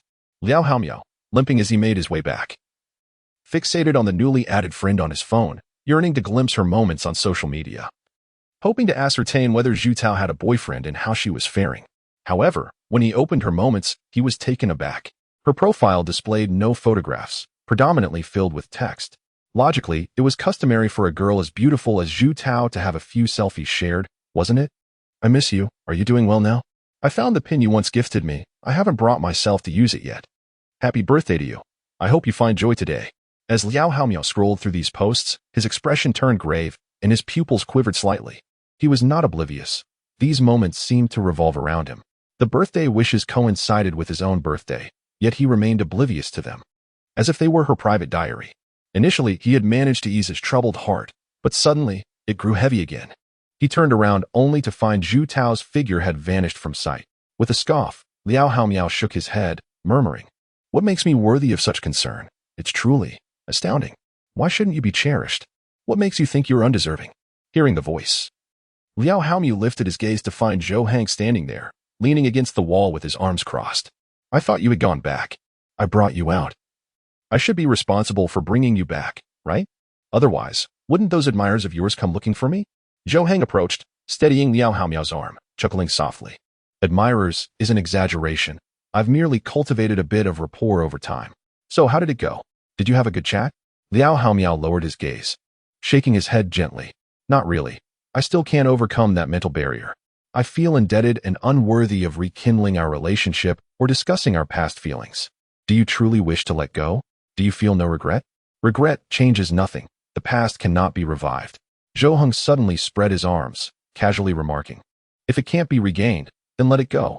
Why not pursue a different relationship? You're not destined to remain single forever. Eventually, you'll want to date again. So why shouldn't it be her? Liao Haomiao paused, lifting his head to gaze at Zhou Heng, perplexed. What do you mean? What I mean is, stop being entangled in the idea of reconciliation. Why not embrace a new relationship instead of trying to revive that old one? You find yourself without a girlfriend, and she lacks a boyfriend. Why then can you not be together? Simply engage with her in conversation, and when the moment is right, invite her out for an outing. When the timing feels appropriate, confess your feelings and pursue a relationship with her. What could possibly be wrong with that?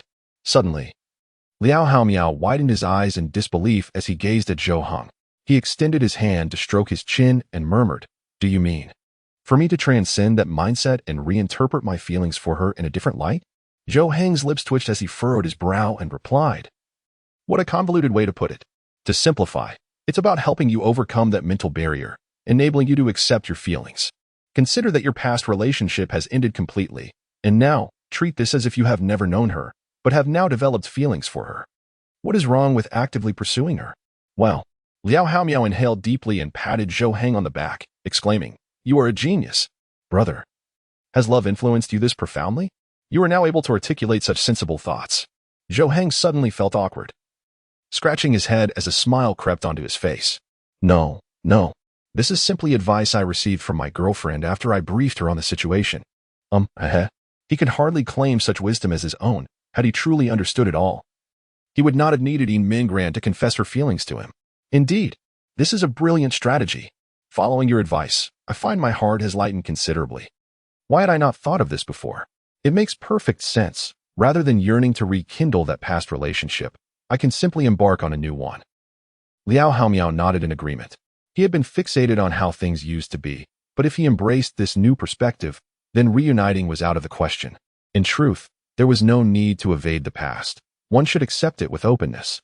So what if he had been rejected? So what if he had broken up with Zhu Tao? There was no need to dwell on reconciliation. He could set aside those old feelings and pursue her anew. After all, he had proactively acquired her contact information, treating her as a girl he was fond of. Without mentioning the past, it was fair to say that now he and Zhu Tao were merely acquaintances. They had both changed in appearance and character, becoming entirely different individuals. Very well. As long as you have come to terms with it, you may return now. Lunch break is about to commence. Understood. The two returned to their classroom. Meanwhile, Zhu Tao and Shi Manny had left the school and arrived at the entrance, where Zhu Tao continued to fixate on Liao Haomiao's social media updates. Hey, watch where you're walking. Don't look at your phone. It's dangerous. Besides, what could you possibly find interesting? His posts are filled with things I cannot comprehend. Shi Manny tapped Zhu Tao's arm and shot her an exasperated glance. She had also been curious enough to glance at Liao Haomiao's posts, only to find them rather dull. Casually sharing the mundane details of daily life, I reflected on what I had consumed today, the places I had visited, the exercises I had completed, and even capturing the evening sky's hues, devoid of any gaming escapades. While this simplicity had its charm, she found it rather uninteresting, preferring the vibrant revelry often displayed in the lives of others on social media. In contrast, Zhu Tao savored each post with keen interest, meticulously examining every detail. The most recent entry, a stunning photograph of the sunset taken the previous night, showcased the fiery clouds in all their glory. She felt compelled to comment, "So beautiful," yet hesitated and ultimately chose to delete her words. She believed it best to remain as inconspicuous as possible in the lives of others. Just then, a notification popped up from the top of her screen, and Zhu Tao glanced at it. Her eyes widening in surprise, it was a message from Liao Haomiao. "Are you taking a break today? Why aren't you at school? Where are you planning to go for fun later?" Chapter 124, The Seemingly Harmless Man Who Is, in fact, a Terrifying Monster. Zhu Tao's eyes brightened as she stared blankly at the screen, her mouth slightly agape, her entire face etched with disbelief. She had assumed that once Liao Haomiao added her as a friend, there would be little chance for further conversation. It would merely be a matter of adding, and then leaving it at that. She felt too shy to initiate a chat, fearing that it might annoy him and further distance them. However, to her astonishment, Liao Haomiao had taken the initiative to message her, and they had only just parted ways a short while ago. After a moment of shock, Zhu Tao promptly replied, not wishing to squander this opportunity. "Yes, I have the day off today and won't be attending school. I'll be accompanying a friend for a stroll shortly." As she read her own message, she searched for any awkwardness in her words, feeling that their conversation, as if nothing had transpired, was somewhat peculiar. Yet, the mere act of conversing with Liao Haomiao was enough to overshadow any discomfort. "How's your injury? Is everything all right?" With Liao Haomiao's proactive message, Zhu Tao began to loosen up, sending him a flurry of messages. She had longed for this moment of connection.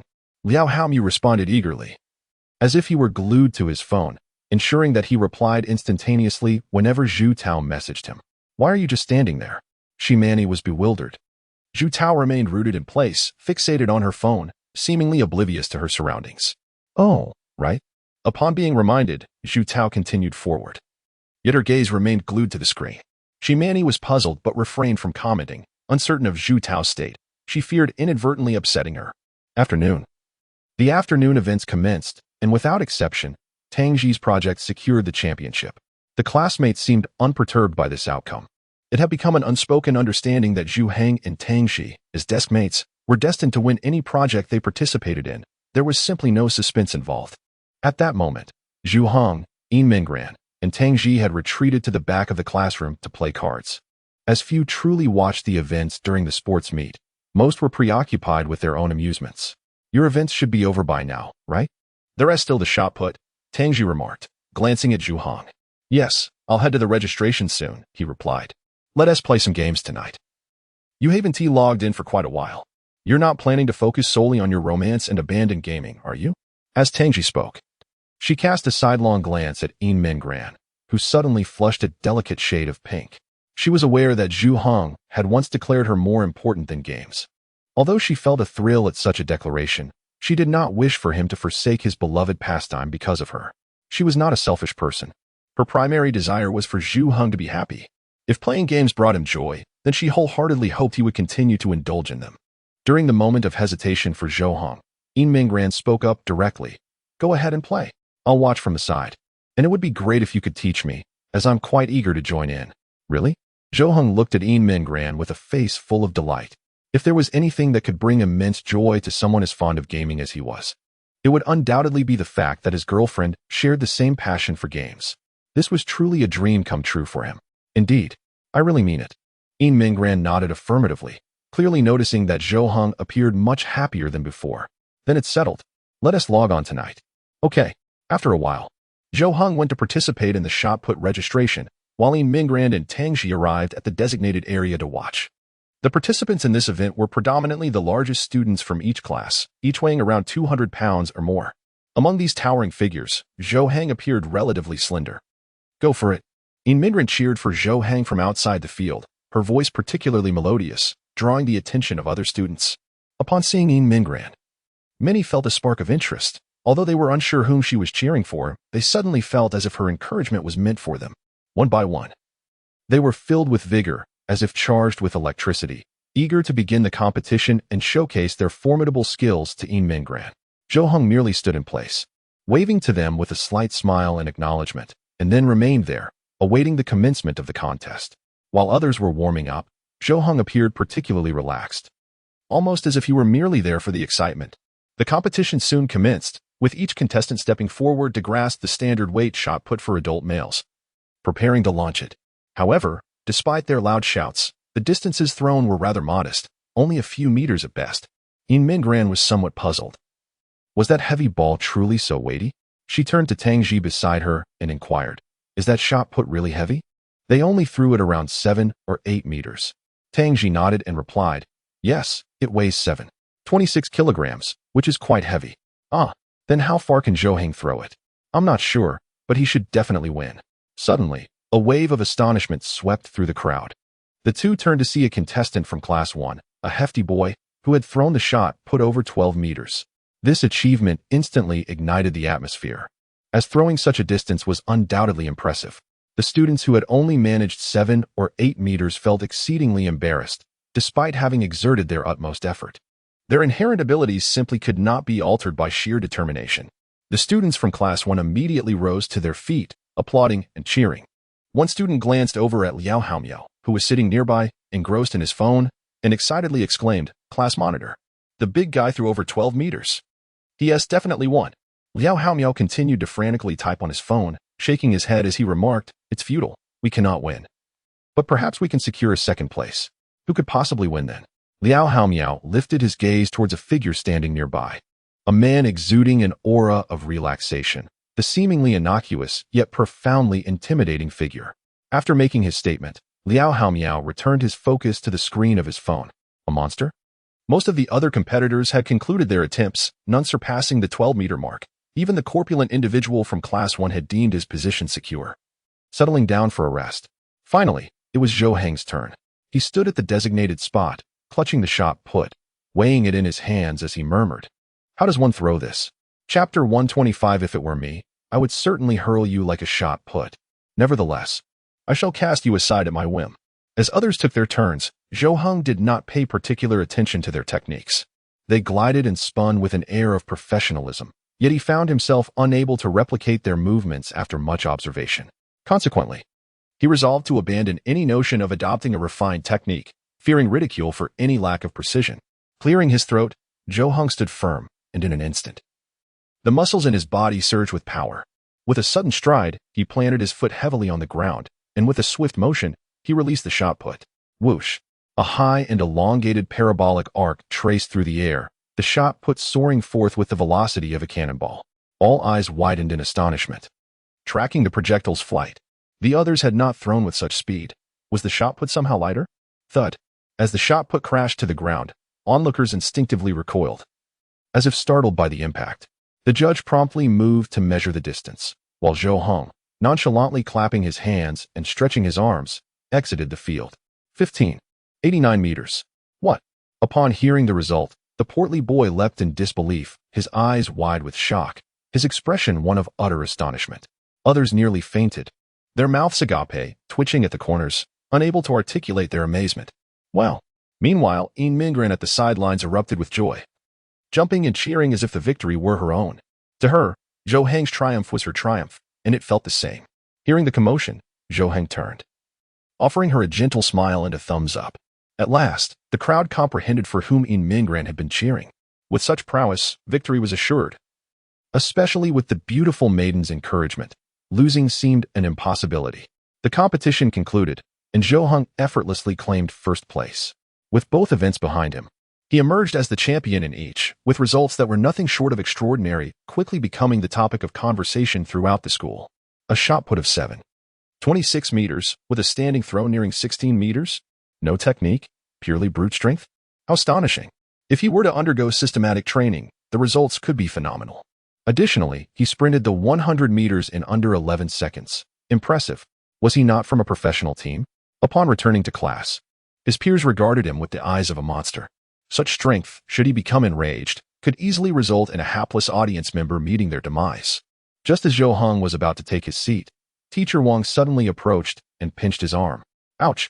Teacher Wang, what are you doing? Why are you pinching me? I've already won. Zhou Heng stepped back, rubbing his arm in discomfort. Teacher Wang, hands on her hips and frowning, retorted, Stop pretending. Am I capable of inflicting pain upon you, given your resilience? You should have mentioned your prowess in athletics earlier. Why did you not participate in the sports meet over the past 2 years? Could you not contribute to our class in some manner? Teacher Wang chastised Zhou Heng, who retreated repeatedly, hesitant to respond. Meanwhile, Mingran and Tangji giggled behind him. Zhou Heng had always been somewhat of a wallflower in class, and now, with the homeroom teacher's attention on him, he found himself at a loss for words. After venting his frustrations, Teacher Wang crossed his arms and muttered, As a teacher, I must rely on Mingran's influence to motivate you. Truly remarkable. The more capable Zhou Heng was, the more someone like Kong Yu reveled in it.